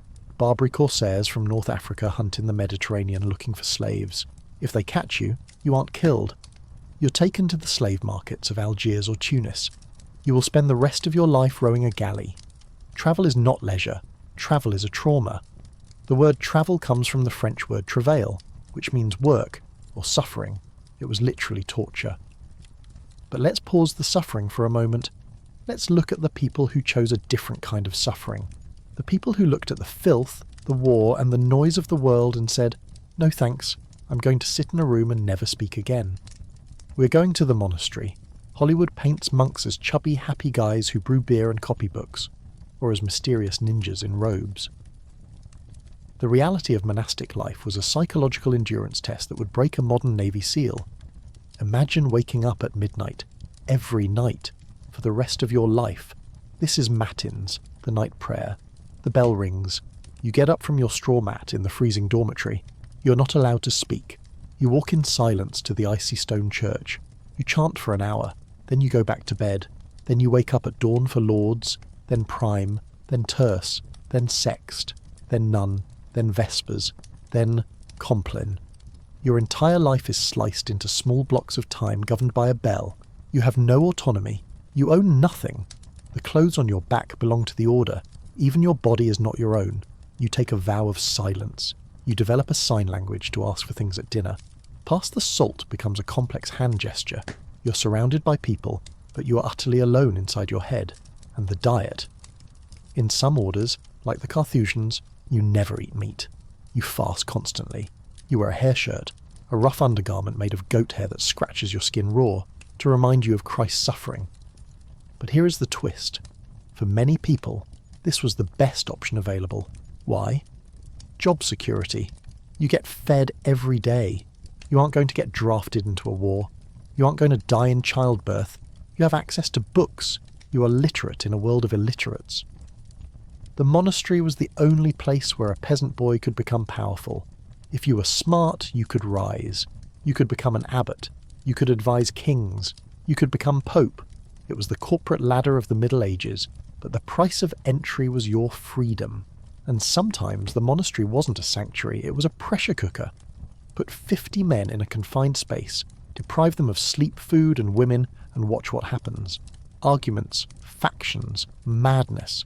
There is a condition called acedia, the noonday demon. It was a spiritual listlessness, a depression that struck monks in the heat of the day. They would stare out the window and hate their lives. They would hate the brother sitting next to them because he chewed too loudly. They would question God. It was medieval burnout, and there was no therapy, just more prayer. So, whether you're feasting in a hall, dodging bandits on the road, or chanting in a cold chapel, medieval life is a cage. It is a cage made of stone, mud, and social rules. But what if you didn't fit in the cage? What if you were different? What if you were the person the village whispered about? The one who knew which herbs cured a fever and which ones stopped a heart? We're going to talk about the witches, but not the ones with pointy hats. The real ones. The women and men who lived on the edge of the forest and the edge of the law. And we're going to find out why being wise was the most dangerous job description in history. Congratulations, you are now the most dangerous person in the village. Not because you have a sword, but because you know which mushrooms will make a man hallucinate and which ones will stop his heart. You are the cunning woman, or the wise woman. The church calls you a problem. The neighbours call you a witch. But when their baby has a fever at 3 LM, they knock on your door, not the priests. Let's dismantle the Halloween costume image. You don't have green skin. You don't wear a pointy hat. You look like everyone else. Tired, wearing rough wool, hands stained with earth. You live on the edge of the village, maybe near the woods. This is practical. You need the plants. Your cottage smells amazing. While everyone else's house smells like smoke and sweat, yours smells of dried sage, rosemary, lavender and mugwort.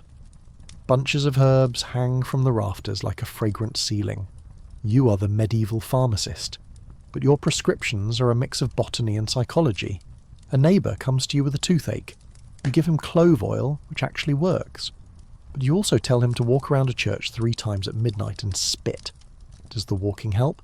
No, but it makes him feel like he's doing something. It's the placebo effect, medieval edition. You brew Eye of Newt. Spoiler alert, it's not an actual newt's eye, it's mustard seed. Toe of Frog, that's a buttercup. Witches used code names for plants to protect their trade secrets. It wasn't a satanic ritual, it was copyright protection. But this knowledge is a double-edged sword.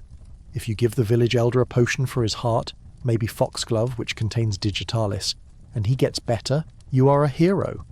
If you give him the potion and he dies, you murdered him with magic. The line between healer and witch is terrifyingly thin, and it depends entirely on luck. The real danger isn't the Spanish Inquisition, it's your neighbours. Most witch trials didn't start with a grand theological debate. They started with a petty argument over cheese. You asked to borrow a cup of milk. Your neighbour said no. You mumbled something under your breath as you walked away. 2 days later, her cow stopped giving milk. Conclusion? You cursed the cow. It sounds ridiculous to modern ears, but in a world without insurance, without vet science, and without a safety net, the death of a cow is a catastrophe. It means the family might starve. They need someone to blame. They can't blame God, that's blasphemy. They can't blame luck, that's unsatisfying. So they blame you. You are dragged before the local magistrate. The accusations fly. She gave me the evil eye. She was seen dancing in the moonlight. She has a suspicious mole on her back.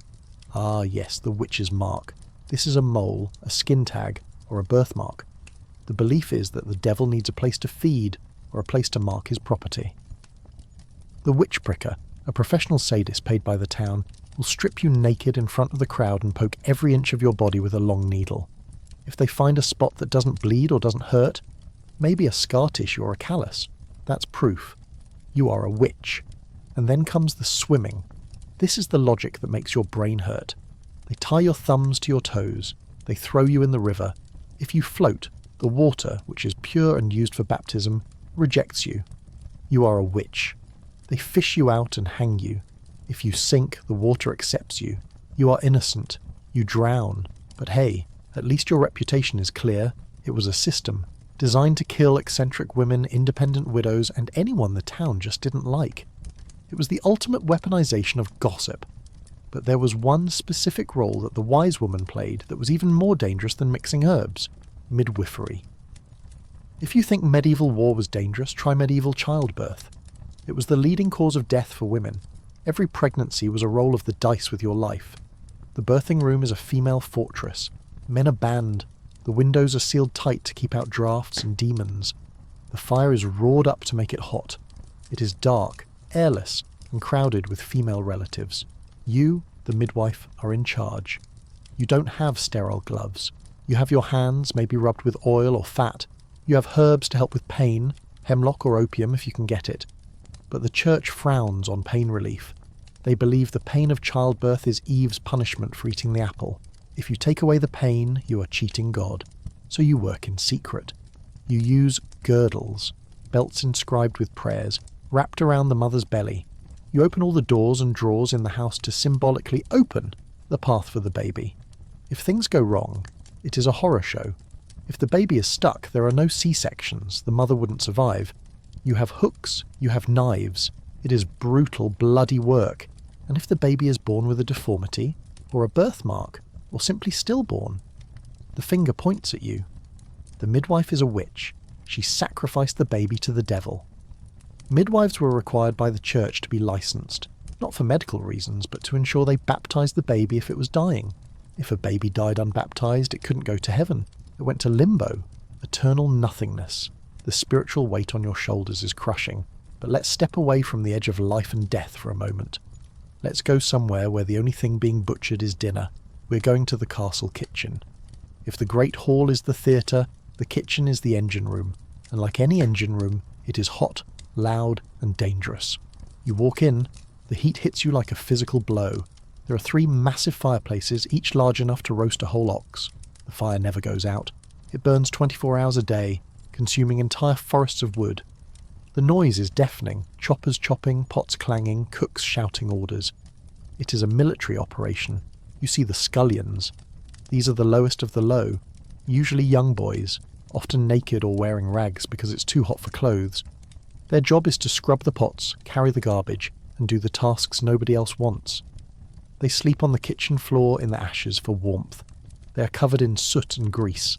But the most pathetic job in the kitchen belongs to the turnspit.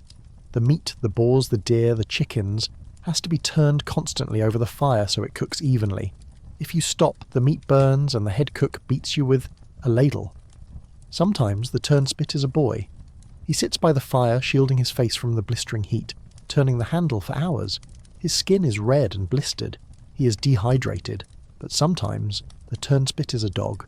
Yes, the Canis vertigus, the turnspit dog. A specific breed of dog, long-bodied and short-legged, like a depressed corgi, bred specifically to run in a hamster wheel attached to the spit. The dog runs, the wheel turns, the meat roasts. It is a cruel invention. To keep the dog running, the cooks might throw hot coals into the wheel. These dogs were treated like machinery. When Sunday came, they were often used as foot warmers for the family in church because they were small and hot. It is a weird, sad footnote of culinary history. The kitchen is also a place of alchemy. The cooks are trying to preserve food without fridges. They encase meat in coffins, thick pastry crusts that aren't meant to be eaten, just to seal the meat from the air. This is the ancestor of the meat pie. They make pocket soup, broth boiled down until it's a hard, rubbery glue, which can be carried in a pocket and reconstituted with hot water. Medieval bouillon cubes. And they are masters of disguise. Remember, the Lord wants to be entertained. So the cook takes a fish, skins it, stuffs it with meat, sews it back up, paints it gold, and serves it breathing fire by putting camphor in its mouth. It's not dinner, it's a special effect show. But the kitchen has a dark side. The waste, the blood, the guts, the dirty water. It all flows out into a drain, or just into the moat. The castle moat isn't a shimmering blue defensive ring. It is a stagnant, open sewer filled with kitchen refuse and toilet waste. If you fall into the moat, you don't drown. You suffocate in sludge. Now let's leave the castle and go back to the city. But not to the streets. We're going to a place of business. A place where you might end up if you're unlucky or desperate, or just very, very flexible. We're going to the medieval university. Wait, you think? University? That sounds prestigious. Books. Learning. Togas. Think again. Medieval university students were the original frat boys from hell. You're a student at Oxford, or Paris, or Bologna. You're 14 or 15. You have travelled hundreds of miles to be here. You have no parents watching you. You have a little bit of money, and you are legally untouchable. This is the concept of benefit of clergy. Students were considered part of the church. This meant they couldn't be tried by local town courts. They could only be tried by church courts, which were notoriously lenient. So, if you get drunk, smash up a tavern, beat up a local, or steal a pig, the town guard can't touch you. You flash your tonsure, the shaved spot on your head, shout something in Latin, and you walk free. This caused town and gown riots. Battles between the students, gown, and the locals, town. These weren't fistfights, they were wars. In the St. Scholastica Day riot in Oxford, 1355, an argument over bad wine turned into a 3-day battle. 63 scholars and 30 locals died. They used bows and arrows. They stormed the dormitories. It was a massacre over a bar tab. You live in a boarding house with 20 other students. It is cold. You sleep 2 to a bed. You wake up at 4 a.m. for lectures. The lecture hall has no heat. There are no textbooks because books are hand-copied and cost a fortune. The professor reads from the only book in the room. You have to memorise it. You sit on straw on the floor. If you fall asleep, you might get beaten. And what are you learning? Logic, grammar, rhetoric. You spend years arguing about how many angels can dance on the head of a pin. Okay, that's a stereotype, but they did argue about incredibly abstract theological points, while the real world fell apart outside. You are hungry, always. Students were notoriously poor. You beg for money. You write letters home that sound exactly like modern emails from college kids. Dear father, send money. Also socks, but mostly money. I am studying very hard and definitely not drinking. But there is a darker side to the university. Body snatching. Medical students needed to learn anatomy. But dissecting human bodies was complicated. The church allowed it occasionally, usually on executed criminals, but there weren't enough criminals to go around. So students and professors turned to resurrectionism, digging up fresh graves. Imagine you are a student. It is midnight. You're in a graveyard with a shovel and your professor. You dig up a man who died yesterday. You haul him back to the lecture hall. You dissect him quickly before he smells too bad. It is science. But it is also a crime. It is a desperate grasp for knowledge in a world that considers curiosity a sin. And speaking of crimes, let's talk about what happens when you aren't a student. Let's talk about the people who enforce the law. The sheriff. Forget the Sheriff of Nottingham. The real medieval sheriff, Shire Reeve, was a bureaucrat with a quota. He had to collect taxes for the king. If he didn't collect enough, he had to pay the difference out of his own pocket. This made him aggressive. He wasn't catching Robin Hood.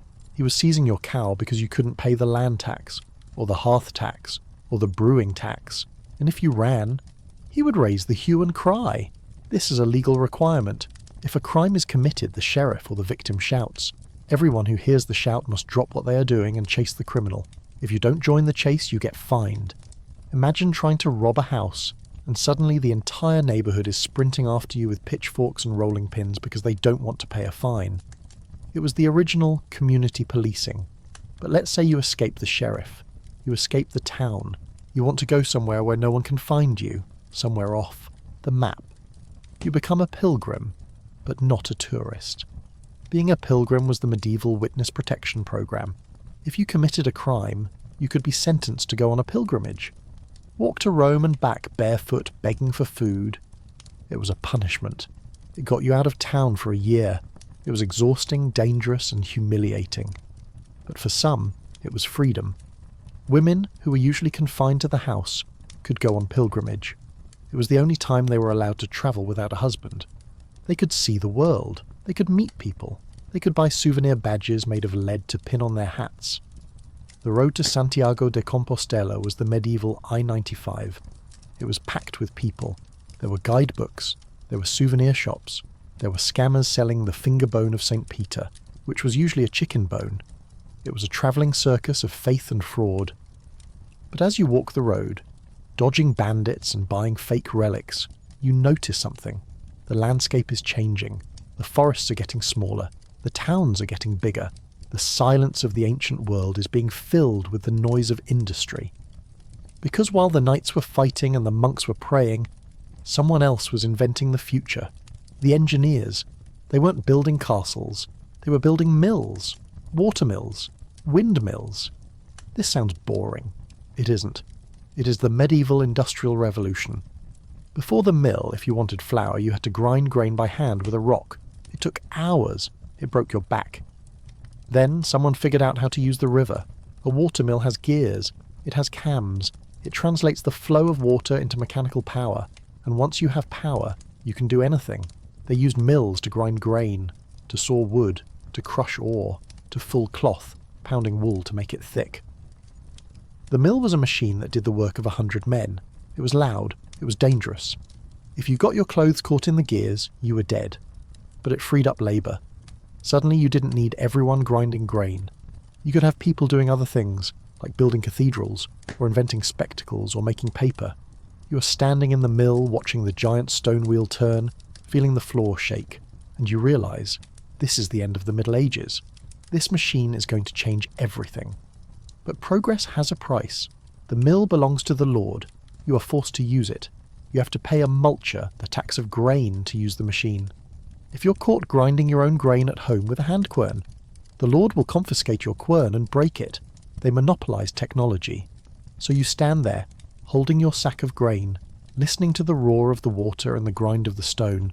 You're witnessing the birth of industry, the birth of the machine age, and you realise that for all the swords and sorcery, the thing that really shaped history wasn't magic, it was the gear. So we have talked about the filth, the fear, the food, and the gears. But there is one sound we haven't discussed, a sound so common in the medieval world that it was basically background noise, like traffic is today. The sound of crying. But not just any crying. We're talking about the relentless, piercing wail of a medieval baby. And frankly, the baby has a right to scream. Because being born in the Middle Ages is the most dangerous thing a human being can do. Let's look at childhood. Or, as historians call it, the obstacle course of death. You are born. Congratulations. You survived the midwife's unwashed hands. Now you're swaddled. This means you're wrapped in linen bands so tight you cannot move your arms or legs. Medieval people believed that if you didn't do this, the baby's limbs would grow crooked. Or worse, the baby might crawl on all fours like an animal. So, you are basically a tiny mummy for the first few months of your life. You're hung on a hook on the wall, or placed in a cradle by the fire. If you're lucky, a cat doesn't sit on your face. If you're unlucky, a pig wanders in and, well, let's just say there were laws about keeping pigs away from cradles for a reason. If you survive infancy, and 50% didn't, you enter the toddler phase. This is where the real fun begins. There is no baby-proofing. The hearth is an open fire. The tools are sharp. The well is a hole in the ground. Medieval coroner's rolls are tragic lists of toddlers falling into pots of boiling milk, getting kicked by horses, or wandering into the woods. But let's assume you are nimble. You dodge the fire. You survive the smallpox. You reach the age of 7. This is the age of reason. In the eyes of the church and the law, you are now a mini-adult. You can commit sins. You can be employed. You can be married, betrothed at least. Playtime is over. If you are a peasant boy, you are herding geese or picking stones out of the field. If you're a girl, you are spinning wool or watching the younger kids. There are toys, knucklebones, dolls made of rags, hoops to roll, but play is snatched in the moments between chores. But what if you are a noble child? Surely that's better. Well, you have better clothes, but you also have the whipping boy. Yes, this was real. If you are a prince, your tutor cannot hit you, you're divine, but you still need to be punished when you fail your Latin. So the tutor brings in a poor boy, your whipping boy. When you mess up, he gets beaten. The psychological logic is that you will feel guilty and learn, or more likely you will just learn that you can outsource your suffering to poor people. It's a great lesson for a future tyrant. But childhood wasn't all grim. There was a culture of misrule. Once a year, usually around Christmas, there was the boy bishop. A choir boy was elected to be bishop for a day. He wore the robes. He led the service. He gave orders to the real bishop. It was a carnival of inversion, a safety valve for a society that was usually rigid. For one day, the kids ruled. Then, the sun came up, and it was back to the fields. Now, let's fast forward. You are an adult. You survived childhood. You survived the plague. You want to have a little fun. What do you do for entertainment? You go to the bear pit. Bear baiting, it sounds horrific to us. It was hilarious to them. A bear is chained to a post. A pack of dogs is released. They fight. People bet on the dogs or the bear. Queen Elizabeth, I loved it. She would take foreign ambassadors to see it. Look at the majesty of our bear getting bitten by a mastiff. Or maybe you prefer cockfighting, or throwing at cocks, where you tie a rooster to a stake and throw sticks at it until it dies. Why was it so violent? Because life was violent. When you butcher your own meat and watch executions for fun, a dogfight isn't shocking. It's just Tuesday. But there was also the mystery play. This was the medieval blockbuster movie. The local guilds would put on plays based on the Bible, but they had special effects. The Hellmouth, a giant mechanical dragon head built on a wagon. Smoke poured out of its mouth. Devils, actors in costumes, would run out, grab people from the audience and drag them into hell. It was interactive theatre. It was terrifying and thrilling. They used fireworks. They used pulleys to make angels fly. Sometimes the rope snapped and the angel fell. Sometimes the Hellmouth caught fire and burned down the stage. It was live entertainment in the truest sense. Anything could happen. But amidst the noise and the violence, there was a quieter revolution happening. One that would change the world more than any war. The invention of the book. Wait, books existed before, right? Scrolls, manuscripts, yes. But they were made of parchment, animal skin. To make one Bible, you had to kill 300 sheep. Then you had to scrape the skin, stretch it, and write on it by hand. A book cost as much as a house. Then came paper. And then the printing press. You are standing in a print shop in 1455. The smell is different here. It's not dung or smoke. It's oil and ink. A man is setting type, tiny metal letters. He arranges them in a frame. He inks them. He presses a sheet of paper down. Clunk. He pulls the paper out. It is perfect. He does it again. Clunk. In one day he can print more pages than a monk could write in a year. This is the information explosion. Suddenly, knowledge isn't locked in a monastery. It's cheap. It's portable. You can put a pamphlet in your pocket. Why does this matter? Because of the Reformation. Because now you don't need a priest to tell you what the Bible says. You can read it yourself. And when you read it, you might realize the priest was lying. Or that the king isn't as holy as he claims. The printing press didn't just print books. It printed revolutions. But let's go back to the streets one last time. Because there is one group of people we haven't talked about. The ones who didn't fit into the feudal system. The ones who weren't peasants, or nobles, or monks. The outcasts, the lepers. You hear a bell ringing, a slow, mournful clang. The crowd parts. People cover their faces. A figure walks down the centre of the street. He's wearing a long grey cloak with a hood covering his face. He carries a wooden clapper or a bell. He has to sound it to warn you he is coming. He is unclean. Leprosy, Hansen's disease, was the ultimate stigma. If you were diagnosed, the church held a living funeral for you. They read the burial service. They declared you dead to the world. You lost your property. You lost your family. You were banished to a Lazar house, leper colony, outside the walls. But here is the twist. Medieval people were terrified of lepers, but they also revered them. They believed lepers were suffering purgatory on earth, which meant they would go straight to heaven when they died. So giving money to a leper was a spiritual investment. Here is a coin. Please put in a good word for me with God. So the leper is a paradox. Shunned yet holy. Dead yet alive. They walked the roads, ghosts in their own lifetime, ringing their bells, a constant reminder that the body is fragile and that social status can be erased by a single bacteria. And finally, let's talk about the end. Not the plague, not the execution, but the good death.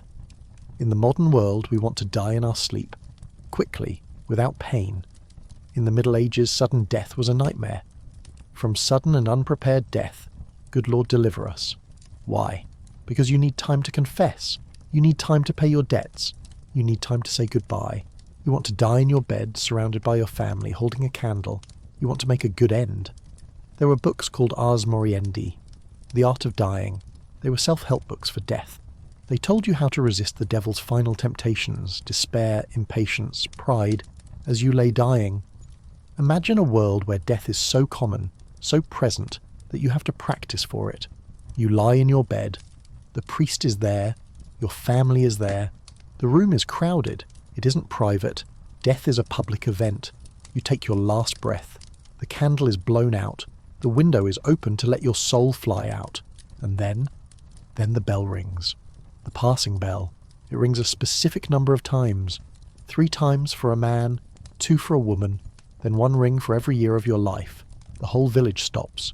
The blacksmith puts down his hammer. The ploughman stops his oxen. They count the rings. 42 rings, that must be John the Miller. They say a quick prayer, and then they go back to work. Because the harvest won't wait. The winter is coming, and the living have to keep living. This is the reality of the past. It wasn't a fairy tale. It wasn't a movie. It was a grind. It was a struggle against cold, hunger, and disease. But it was also a triumph. Because despite the fleas, the mud, the bad kings, and the worst doctors, they survived. They built cathedrals that still stand. They wrote music that still makes us cry. They invented the university, the book, the clock, the bank. They were tougher than us. They had to be. So, the next time you feel overwhelmed by modern life, by traffic or emails or social media, just remember you aren't eating a rat, you aren't sleeping on a bag of straw, and you don't have to worry about the Vikings. You're doing just fine. But wait, we aren't done yet. Because while the medieval peasant was trying not to freeze, someone else was trying to figure out how to conquer the world. We are going to pivot. We are leaving the mud of Europe and heading south, to the sands, to the gold, to the Empire of the Sun. We are going to talk about Mansa Musa, the richest man who ever lived, and the pilgrimage that broke the economy of the ancient world. Leave the mud behind. Leave the freezing rain, the thatched roofs, and the smell of boiled cabbage. We're going somewhere where the sun is not a distant memory, but a hammer. You're standing on the edge of the Sahara Desert in the year 1324. The air is so dry it sucks the moisture right out of your skin. The silence is absolute until the ground begins to vibrate. You look to the horizon.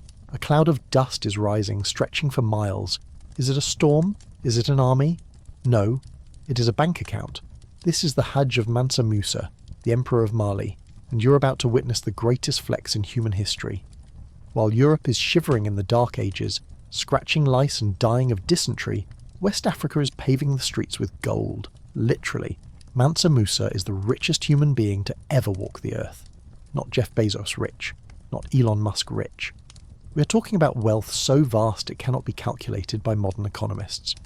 He owns the Bambuk goldfields, which produce half of the old world supply, and he has decided to go on a road trip.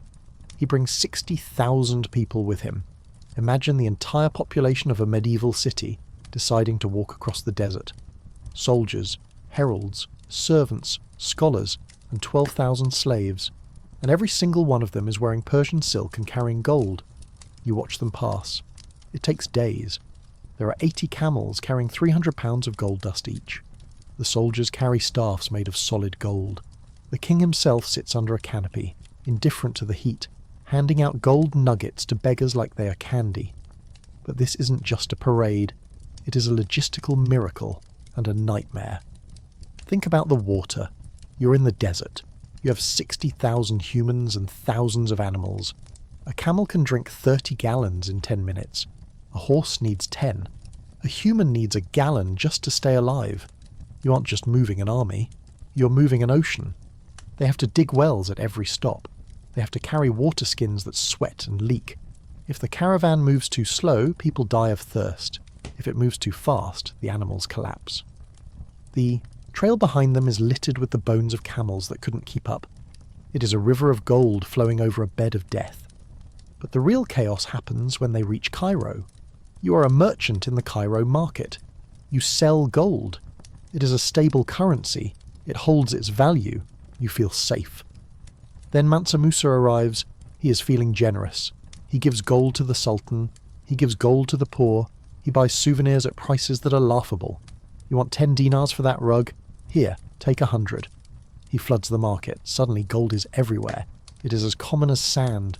And because it is common, it is worthless. The value of gold in Egypt crashes. Prices skyrocket. Inflation destroys the economy. A loaf of bread that cost 1 copper coin yesterday now costs a silver one. Mansa Musa broke the economy of the Middle East by accident. He was so rich that his kindness caused a recession that lasted for 12 years. Europeans hear about this. They see maps, like the Catalan Atlas, where a black king is depicted holding a gold nugget the size of a grapefruit. And their eyes go wide. They stop thinking about Jerusalem and start thinking about Africa. The greed that will eventually drive colonization begins here, with a rumour of endless gold. But let's leave the gold behind, because wealth doesn't make you safe. In the medieval world, walls make you safe. Or do they? We are going to pivot. We are leaving the cities, the castles and the gold mines. We are going to the open plain, to the steppe, where the only thing that matters is how fast you can ride and how far you can shoot. We are going to meet the Mongols, and we are going to find out why the sound of hoofbeats was the most terrifying sound in the history of the world. If you think the Vikings were scary, the Mongols were a force of nature. They were the apocalypse on horseback. You're a guard on the wall of a Chinese city, or a Persian city, or a Russian city. It doesn't matter. The result is the same. You see dust on the horizon, then you see the banners, the yak-tail standards blowing in the wind. The Mongols don't fight like Europeans. They don't line up in a field and charge. They flow like water. They ride ponies, small, ugly, mean little horses that can eat grass and survive in freezing temperatures. Each warrior has 4 or 5 horses. He switches them out as he rides, so he never has to stop. The Mongol army can travel 100 miles a day. Medieval knights travel 20. Before you even know they are coming, they are behind you, and they are hungry, not just for conquest, but for food. Let's talk about the Mongol diet. It is efficient. They don't carry supply wagons. Wagons are slow. They carry borths, dried meat ground into a powder. They put a scoop in a leather bag with water, hang it on the saddle, and the motion of the horse shakes it into a soup while they ride. Instant protein shake. If they run out of water, they nick the horse's neck vein and drink the blood. Then, they seal it up and keep riding. The horse is the transport, the companion, and the refrigerator. You are on the wall. You think you're safe. You have stone walls 50 feet high. But the Mongols are engineers. They captured Chinese engineers. They build trebuchets. They build giant crossbows. And they use terror. If you surrender immediately, you might live. You will pay taxes, you will give them your engineers, but you will live. If you resist, they kill everyone. Not metaphorically, literally. At the city of Nishapur, the Mongols killed, allegedly, 1.7 million people. They piled the skulls into pyramids. 1 pyramid for men, 1 for women, 1 for children. It was psychological warfare. They wanted the next city to hear about the pyramids. They wanted you to be so terrified that you opened the gates before they even arrived. But here is the twist. The Mongols were also the most tolerant rulers in history. Once they conquered you, they didn't care who you worshipped. You could be Christian, Muslim, Buddhist, Taoist. They didn't care. Pray to your God for the Khan's health, they said. Just pay your taxes. They created the Pax Mongolica, the Mongol peace. You could walk from the Pacific Ocean to the Black Sea with a gold plate on your head and not get robbed, because everyone knew that if you touched a traveller on the Silk Road, the Mongols would hunt you down and peel your skin off.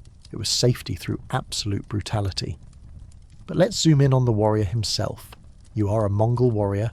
You're wearing a silk shirt under your armour. Why silk? Because it is tough.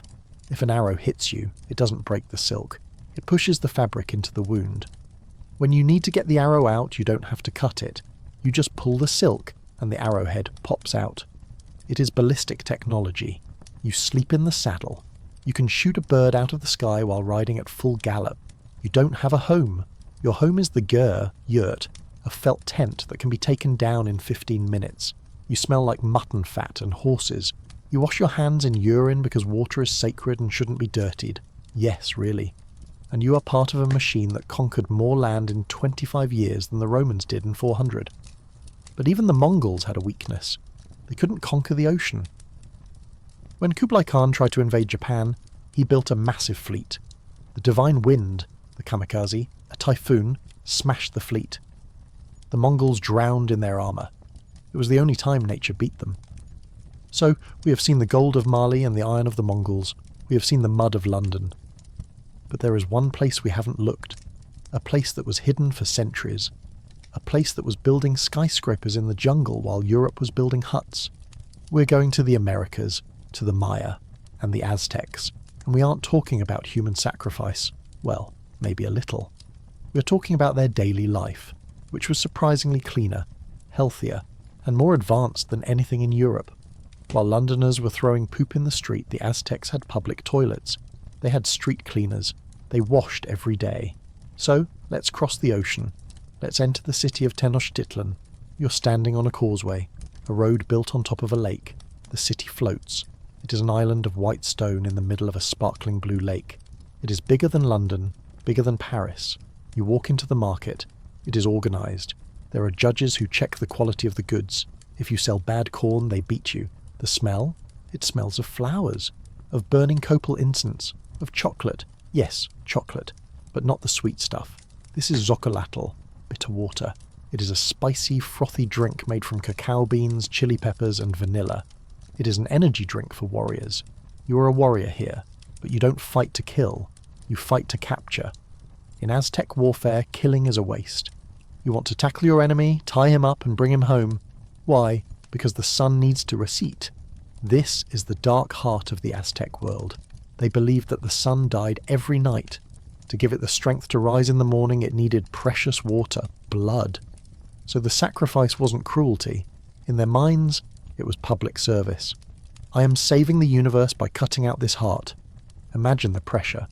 You wake up every morning, look at the sunrise and think, phew, we paid the rent. But life wasn't all blood. It was poetry. The Aztecs loved flowers. They held poetry contests. We only live on Earth for a short while, they wrote. Like a jade stone, we shatter. They knew life was fragile, and they were right, because on the horizon ships are appearing, ships with white sails, carrying men with metal skin and sticks that spit fire. The collision of worlds is coming.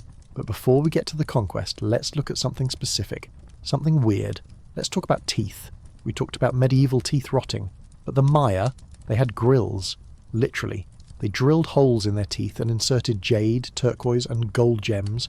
They didn't have electric drills. They used bow drills and obsidian dust. It was incredibly painful, but it was beautiful. They filed their teeth into points to look like sharks or jaguars, and they reshaped their heads. When a baby was born, they bound its head between two boards to make the skull long and sloping. To them, this was the ultimate beauty. It looked like an ear of corn, and corn was God. So imagine a Maya noble, towering headdress, jade teeth glistening, skull elongated, covered in tattoos. To a European, he looked like a monster. To his people, he looked like perfection. It reminds us that normal is just a story we tell ourselves.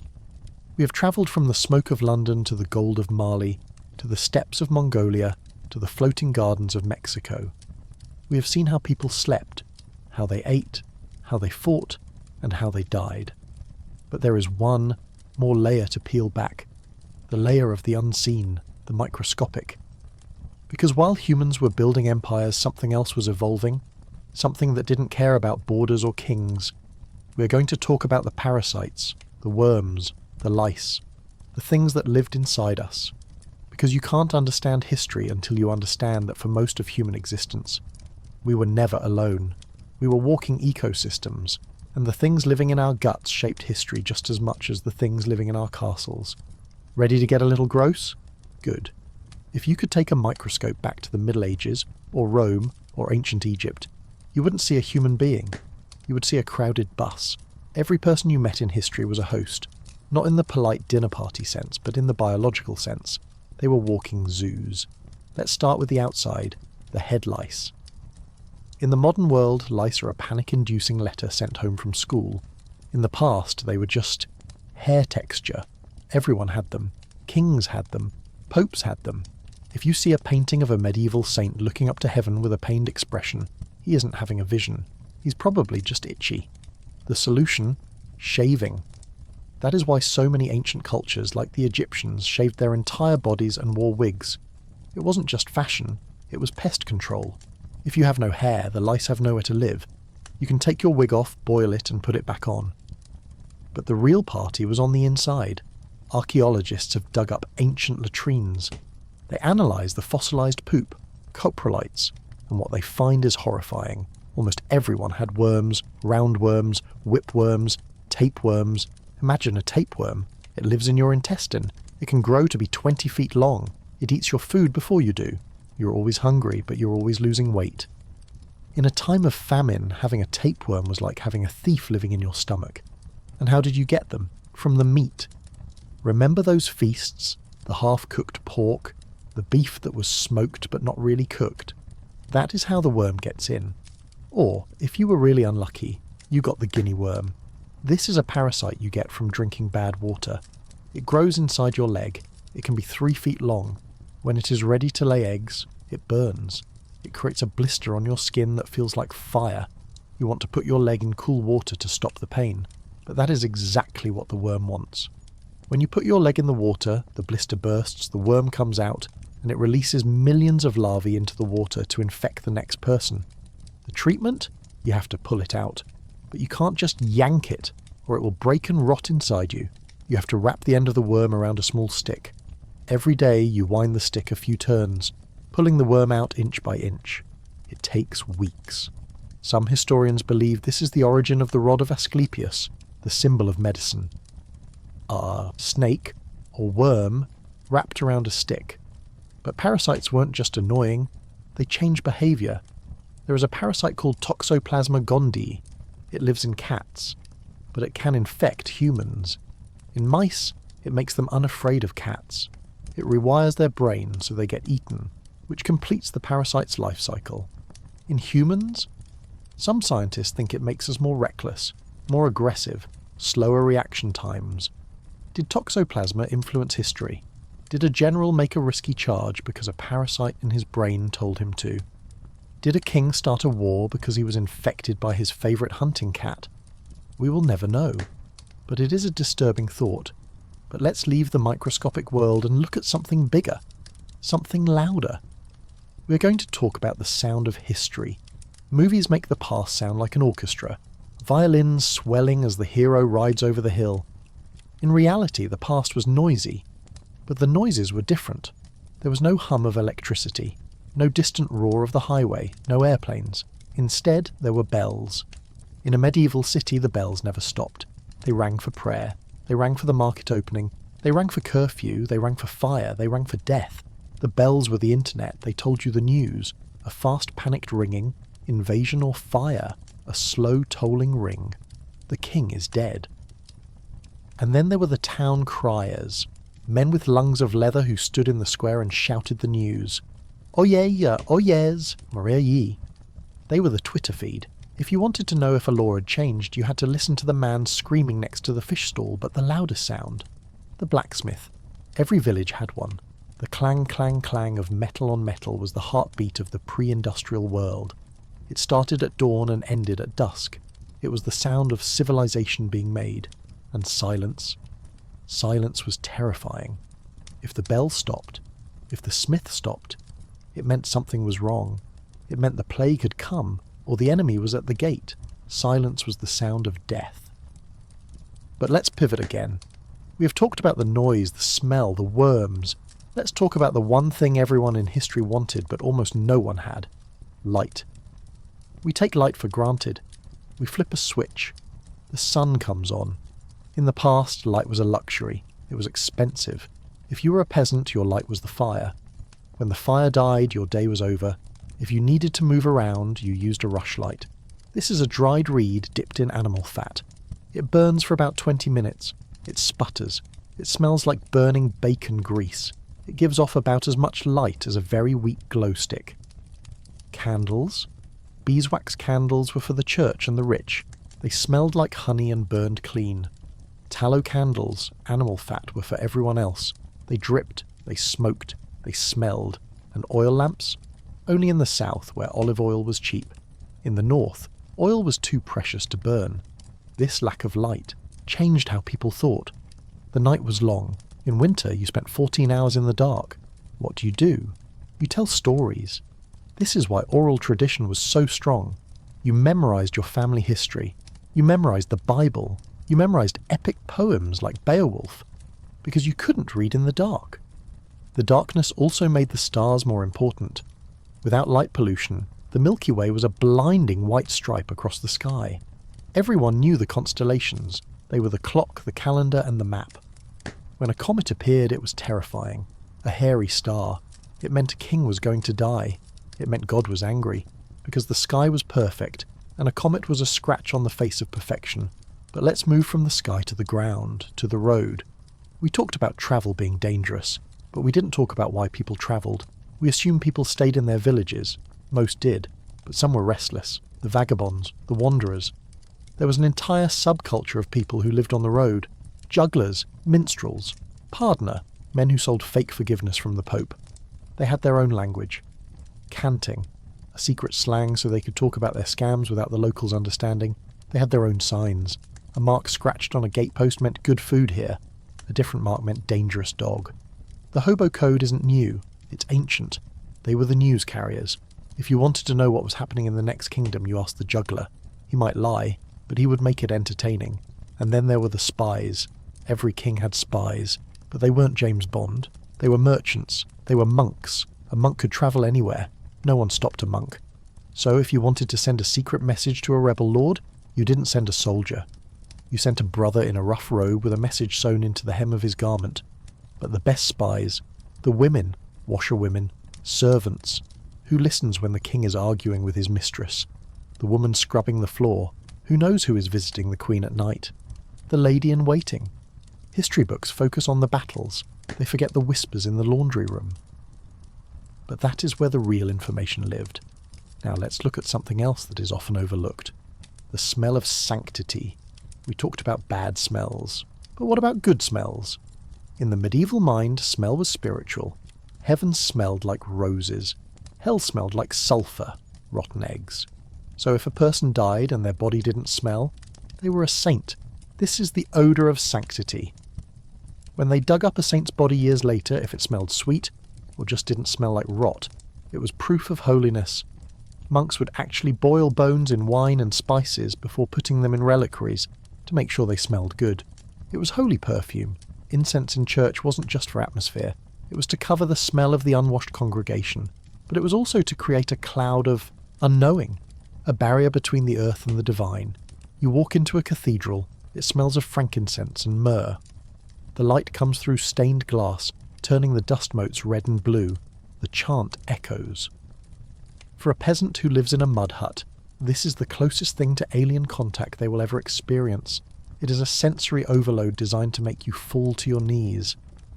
Architecture was a weapon of awe, but let's leave the cathedral and go to the most dangerous place of all. The bedroom, not for sleep, for birth. We talked about the midwife, but we didn't talk about the heirs. In a monarchy, the queen's womb is a matter of national security. If she has a son, there is peace. If she has a daughter, there is anxiety. If she has no children, there is war. The pressure is unimaginable. You are a queen. You have to give birth in front of witnesses. Why? To prove you didn't swap the baby. When a royal baby is born, the room is packed with bishops, nobles, and officials. They are staring at you while you scream. If the baby is a boy, bonfires are lit on the hills. Wine flows in the fountains, literally. If it is a girl, silence. Better luck next time. And if the baby dies, or if you cannot conceive, they blame you. They say you are cursed. They say you are sinful. Henry VIII divorced and beheaded wives because they couldn't give him a son. He didn't know about X and Y chromosomes. He didn't know it was his sperm that determined the gender. He blamed them. History blamed them. The bedroom was a political battlefield where biology determined the fate of nations. But let's zoom out. We have looked at the details, the smells, the sounds, the fears. What about the big picture? Why did the medieval world end? It wasn't one thing. It wasn't just the printing press. It wasn't just gunpowder. It was the coffee house. Yes, coffee. In the Middle Ages, everyone drank beer. Beer makes you sluggish. It makes you dull. Then, in the 1600s, coffee arrived from the Ottoman Empire. Suddenly, people were drinking a stimulant. They gathered in coffee houses. They sat down, sober, wired on caffeine, and they talked. They talked about science. They talked about politics. They talked about revolution. The Enlightenment, the age of reason, of democracy, of science, floated on a tide of coffee. It woke the world up. Literally. The medieval fog of alcohol lifted, and the sharp, jittery clarity of the modern world began. So, the next time you drink your morning coffee, remember, you're drinking the fuel of the revolution. But before we wrap up this journey through the muck and the majesty, we have one more stop. We have seen the past. But what did the past think of us? Did they imagine the future? Yes. Roger Bacon, a friar in the 13th century, wrote a letter. He predicted cars. Carriages without horses that move with inestimable speed. He predicted airplanes. Instruments to fly withal so that a man sitting in the middle of the instrument may beat the air with artificial wings. He predicted submarines. Instruments for walking in the sea. He was looked at as a wizard. He was imprisoned, but he saw it. He looked out of his cold stone tower, past the plague, past the mud, and he saw us. He saw you. He saw a world where we could fly, where we could travel under the sea, where we could speak across the world. He didn't know about the internet. He didn't know about antibiotics, but he knew that humanity wasn't done. So, as you lie in your bed, safe, warm, fed, think of Roger Bacon. Think of the peasant breathing through his nose to survive the night. Think of the Viking in his leather bag. They endured so you could dream. The past is a horror show. It is a nightmare of filth and pain. But it is also a story of stubborn, unreasonable hope. And that is the only reason we are here. So, we have survived the mud, the plague, and the worms. We have seen the gritty reality of survival. But what about vanity? Surely if you were rich, if you were noble, you could escape the horror? Wrong. In the past, beauty didn't just hurt. It killed you. Let's step into the dressing room of a Renaissance noblewoman, or perhaps even Queen Elizabeth herself. You see a face that is perfectly startlingly white. Not pale, white, like porcelain, like a statue. It is the ideal of beauty. It shows you don't work in the sun. It hides the scars from the smallpox that almost everyone survived as a child. But how do you get that look? You use Venetian ceruse. This is a thick paste made of vinegar and lead. You slather it on your face, your neck, your chest. It dries into a smooth, hard mask. It covers every blemish. But lead is a heavy metal neurotoxin. Every day you wear it, your skin absorbs the poison. At first, your skin dries out. It turns grey. It shrivels. What do? You apply a thicker layer of lead to hide the damage caused by the lead. It is a vicious cycle. Eventually your hair falls out. Your teeth turn grey. Your gums recede. You get severe headaches. You get tremors. And finally, you die. The most famous beauty icon of the age was slowly poisoning herself to death every time she looked in the mirror. But it wasn't just the skin, it was the eyes. Large, dilated pupils were considered seductive. They made you look soft, dreamy, perhaps a little aroused. So Italian women used drops made from the Atropa belladonna plant. Belladonna means beautiful lady. It is also called deadly nightshade. You put the drops in your eyes, your pupils dilate, you look stunning, but the poison paralyzes the muscles in your eye. Over time, your vision blurs, you get sensitive to light, and eventually you go blind. You're literally trading your sight for a sultry stare. And hair removal? If you wanted a high forehead, which was very trendy, you didn't just shave your hairline. You used a cream made of quicklime and arsenic. If you left it on too long, it didn't just burn off the hair, it burned off the skin. Beauty was a battlefield. But men weren't immune to fashion disasters. Let's talk about the codpiece. In the Tudor era, men started wearing a pouch attached to the front of their hose. At first, it was practical, just a piece of fabric. But then, it became a flex. They started padding them, making them enormous, decorating them with jewels. Some were used as pockets to hold coins or handkerchiefs. It was the ultimate overcompensation, but the most dangerous male fashion wasn't the codpiece. It was the armour. We have this image of the knight in shining armour. Gallant. Invincible. Reality check. A knight in full plate armour is a canned human being. You're wearing 60 pounds of steel. Underneath, you're wearing a padded jacket called a gambeson to stop the metal from chafing your skin off. It is hot. Unbelievably hot. If you fight in the summer, heatstroke is a bigger killer than the enemy. Knights have died of heart attacks just walking to the battle, and once you're in it, you are trapped. Battle of Agincourt 1415. It rained. The field was a ploughed, muddy mess. The French knights charged. They were wearing heavy plate. They slipped in the mud. They fell down. They couldn't get up. The mud was deep. The knights behind them tripped over the fallen knights. They piled up. A wall of struggling, screaming metal. Many of them didn't die from sword wounds. They drowned. They drowned in 6 inches of mud because they were too heavy to lift their heads, or they suffocated under the weight of their friends. The English archers, peasants with no armour, just walked up with hammers and daggers. They opened the visors of the trapped knights and ended it. This is the reality of chivalry.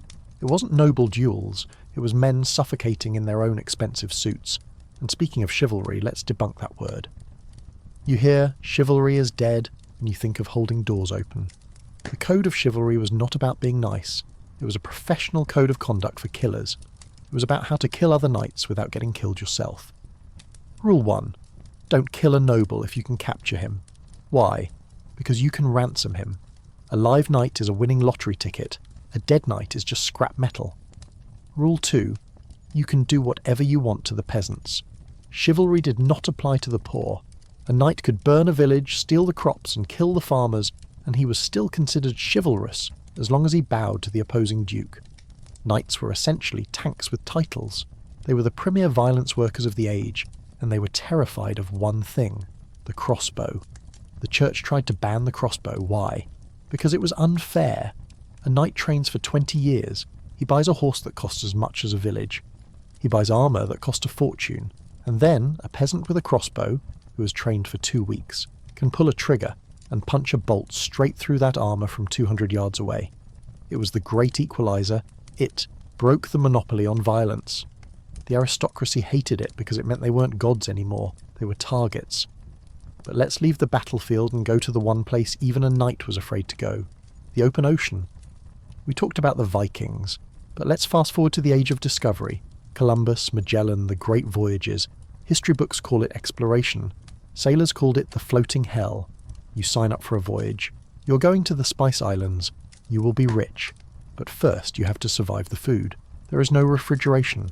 You leave port with barrels of salted beef, salted pork and hardtack. Hardtack is a biscuit made of flour and water, baked until it is as hard as a brick. It is so hard you have to soak it in water or break it with a hammer before you can eat it. But you aren't the only one eating it. The weevils are there too. After a month at sea, the biscuits are crawling with beetle larvae.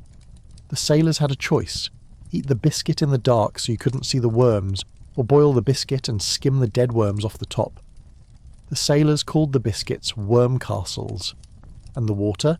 It turns green in the barrel. It grows algae. It smells like a swamp.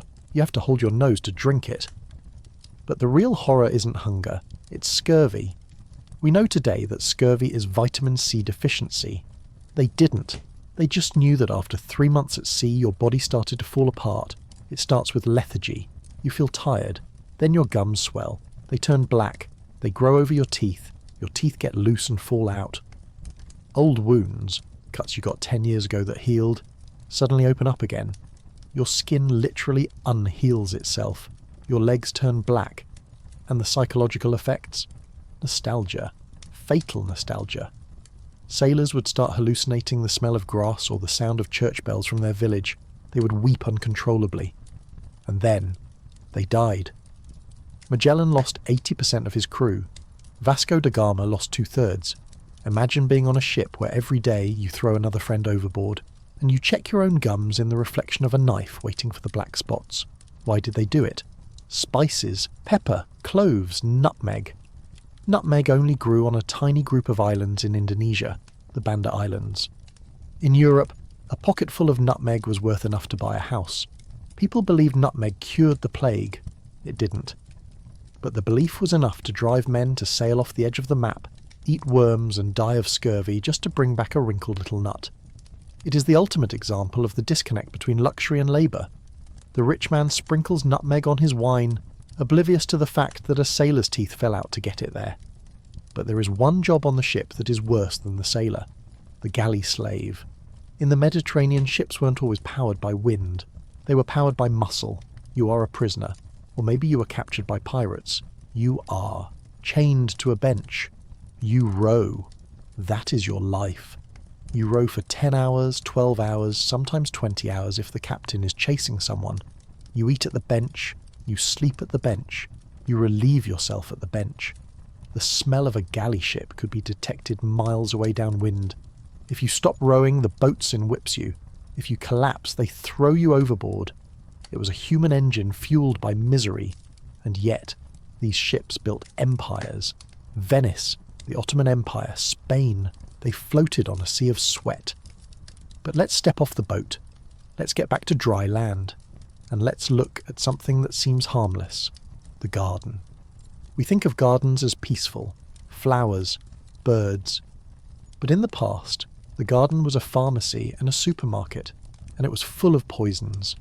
We mentioned the wise woman's herbs, but even a regular garden had danger. Monkshood, aconite, beautiful purple flowers. The roots look like parsnips. If you eat them by mistake, your heart stops. Mandrake. The root looks like a little human. The legend said that when you pull it up, it screams, and if you hear the scream, you die. So how do you harvest it? You tie a dog to the plant. You throw a piece of meat just out of reach. The dog runs for the meat, pulls up the plant, hears the scream, and dies. Spoiler: the dog didn't die from a scream. It probably just got confused, but the legend kept people from stealing your valuable mandrake. And then there was ergot. This wasn't a plant. It was a fungus that grew on rye. Rye was the poor man's wheat.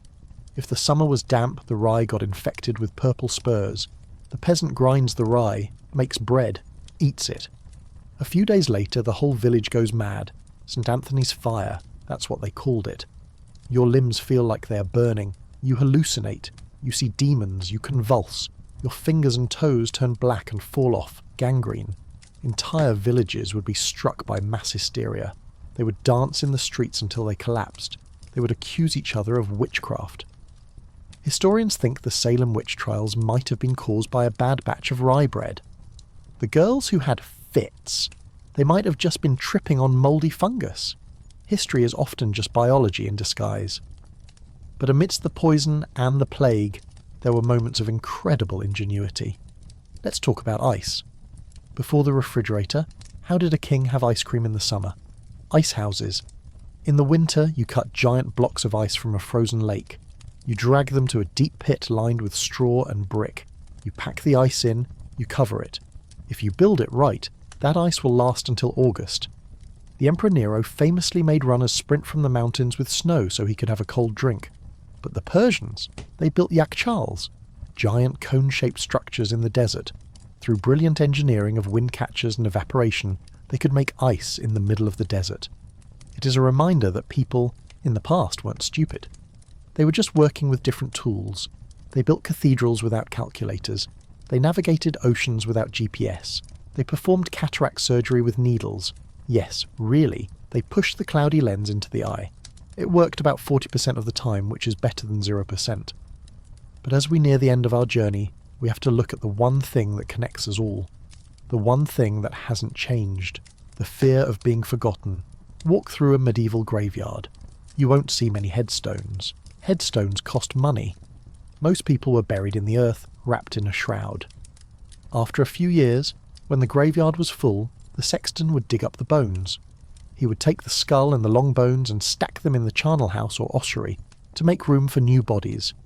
Your bones would be mixed with your neighbours', your identity erased. This terrified people.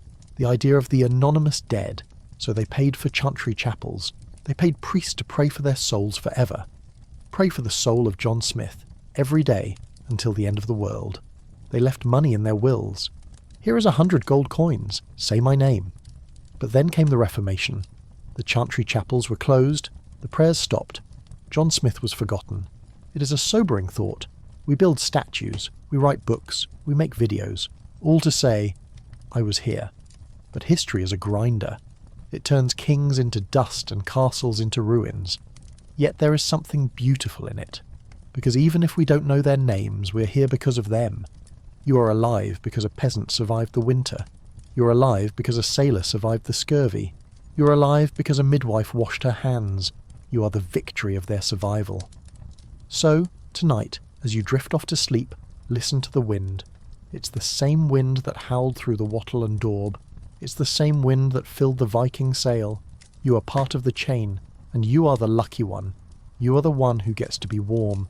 We have walked the streets, sailed the seas, and survived the dinner table.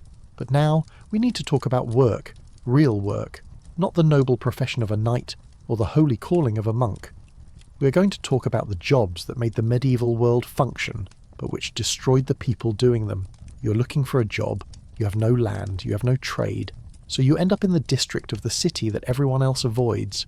The district that is always positioned downwind, so the smell blows away from the cathedral. You're going to become a tanner. Leather is the plastic of the Middle Ages. Shoes, belts, saddles, armour, buckets, jerkins, everything is made of leather. But turning a dead cow's skin into a usable belt is a chemical nightmare. You walk into the tannery. The smell hits you instantly, a mixture of rotting flesh and old ammonia. Your job is to clean the hides. First, you have to get the hair off. How do you do that? You soak the skins in vats of urine, but not just any urine, stale urine. Urine that has been sitting in a pot for weeks until the ammonia concentrates. It was so valuable that people would leave pots out on the street for passers-by to use, so the tanners could collect it. The Romans even taxed it. You spend your day knee-deep in a vat of cold pea, stomping on cow skins. Your skin absorbs it. You smell like it. You will never ever get that smell out. But that's just step one. Once the hair is off, you have to soften the leather. You need something stronger than urine. You need enzymes. You need dog poop. It was called pure, and collecting it was an actual job. Pure finders would roam the streets with buckets, scooping up dog droppings to sell to the tanners. You take the pure, mix it with warm water, and rub it into the leather with your bare hands.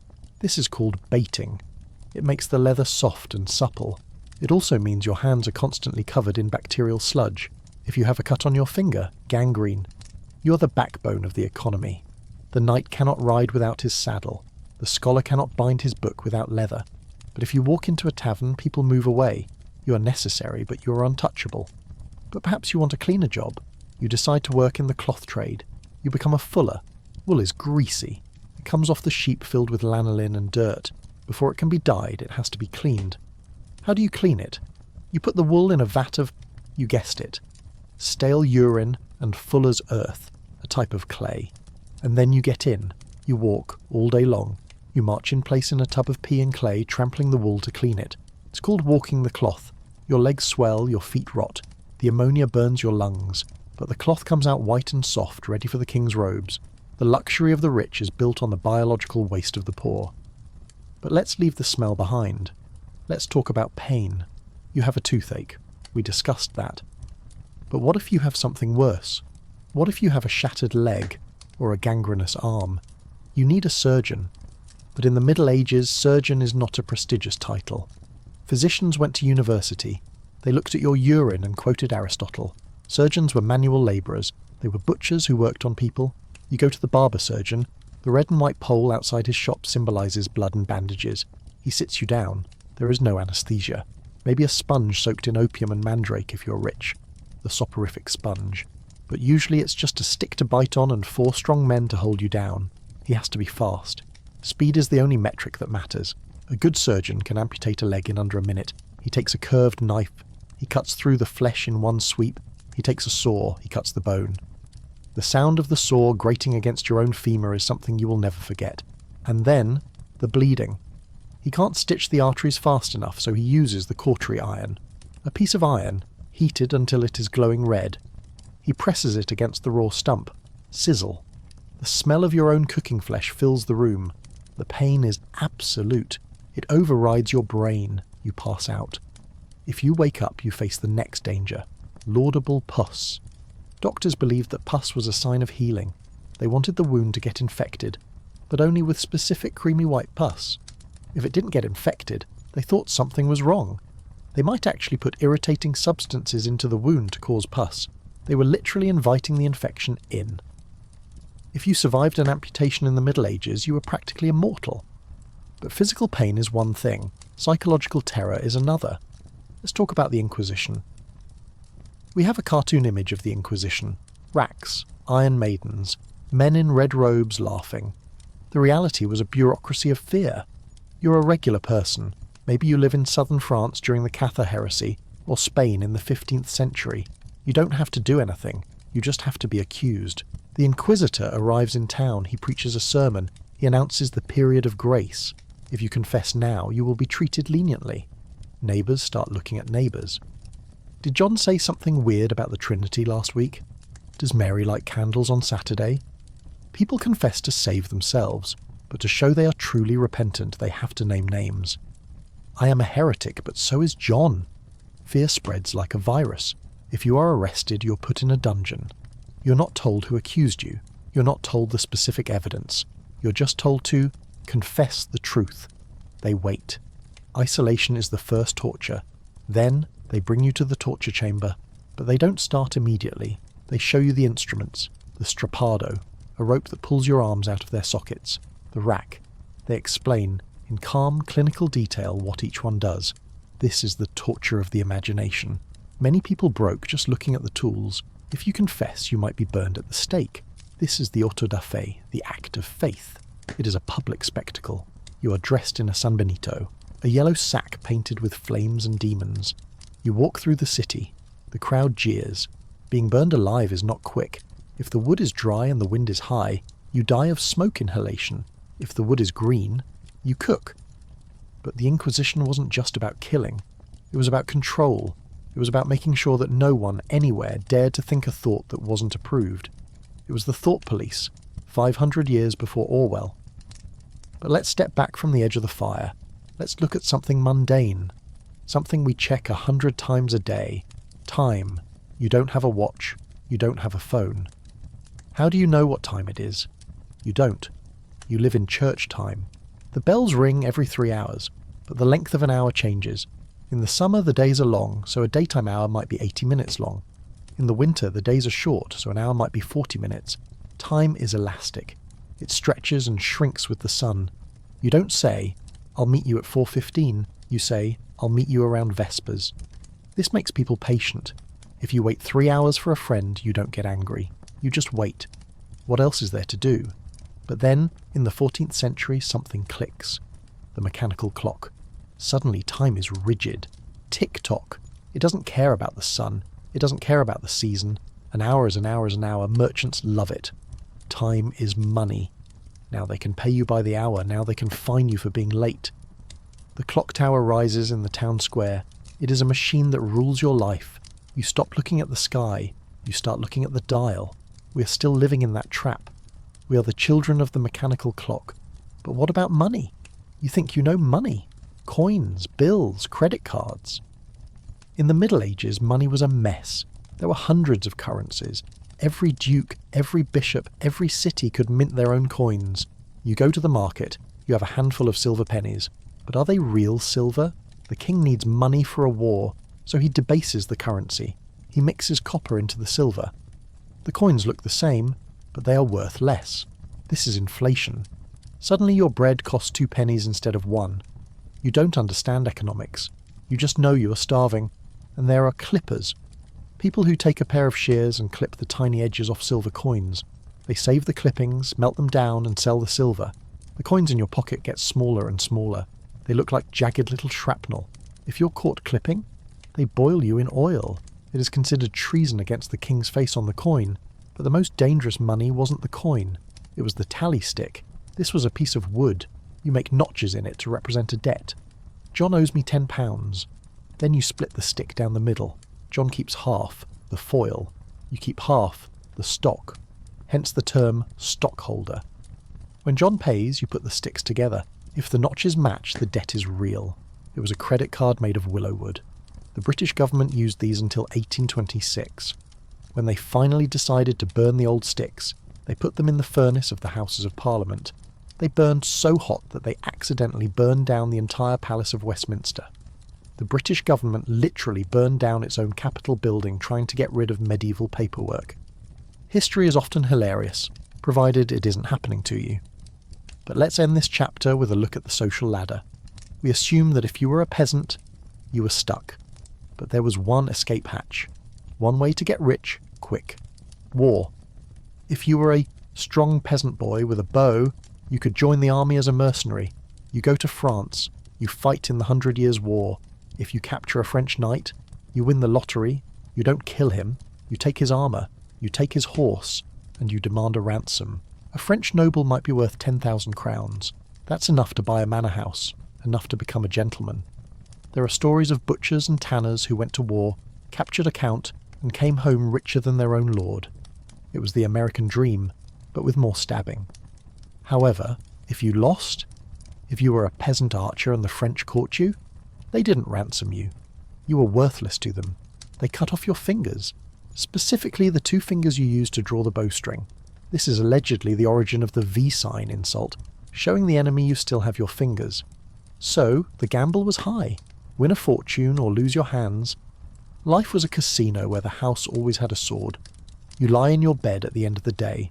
You can hear the rats in the thatch. You can smell the tanneries down the street. You can feel the flea biting your ankle. But you are alive. You have navigated the sewage, the law, the church and the economy. You have survived the doctor's knife and the inquisitor's question. You are a survivor. And tomorrow, the bell will ring and you will do it all again. Because the only alternative is the grave, and we all know how crowded that is. We have spent this journey looking at the mud on your boots and the lice in your hair. We have looked at the world through the eyes of a doctor with a dirty knife and a judge with a hot iron. But as the sun sets on the medieval world, there is one final thing we must confront. The end. Not just your death, the death of everything. If you are a medieval person, you do not believe the world will go on forever. You believe, with absolute certainty, that the apocalypse is coming. Probably next Tuesday. You look at the sky. Is the moon a little too red? That's a sign. Is there a 2-headed calf born in the next village? That's a sign. Did the king trip over his own robe? Definitely a sign. You live in a state of constant low-level existential dread. You believe the Antichrist is already here. Usually the Pope you don't like, or the King of France.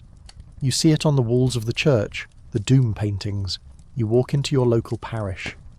Above the arch there is a massive mural. On one side, people are naked, rising from their graves, looking fit and happy, going up to heaven. On the other side, demons. Demons with faces on their stomachs. Demons boiling people in pots. Demons eating sinners and, well, excreting them out. It is graphic. It is terrifying. And you stare at it every single Sunday. But there is another image that is even more popular, one that captures the true spirit of the age, the danse macabre, the dance of death. You see it painted on the walls of the cemetery in Paris, or London, or Basel. It is a long line of dancers, a skeleton, then a pope, then a skeleton, then a king, then a skeleton, then a merchant, then a skeleton, then a peasant. The skeletons are smiling, they are dancing, they are taking the hands of the living and leading them into the grave. To us this looks morbid. To you, the peasant, it is the most comforting image in the world. Why? Because it is the great equalizer. You look at the king in the painting. He looks terrified. He doesn't want to go. He offers the skeleton his gold. The skeleton just grins. You realise that no matter how rich the lord is, no matter how high the castle walls are, he is going to end up just like you, rotting in the ground. Death is the only true democracy.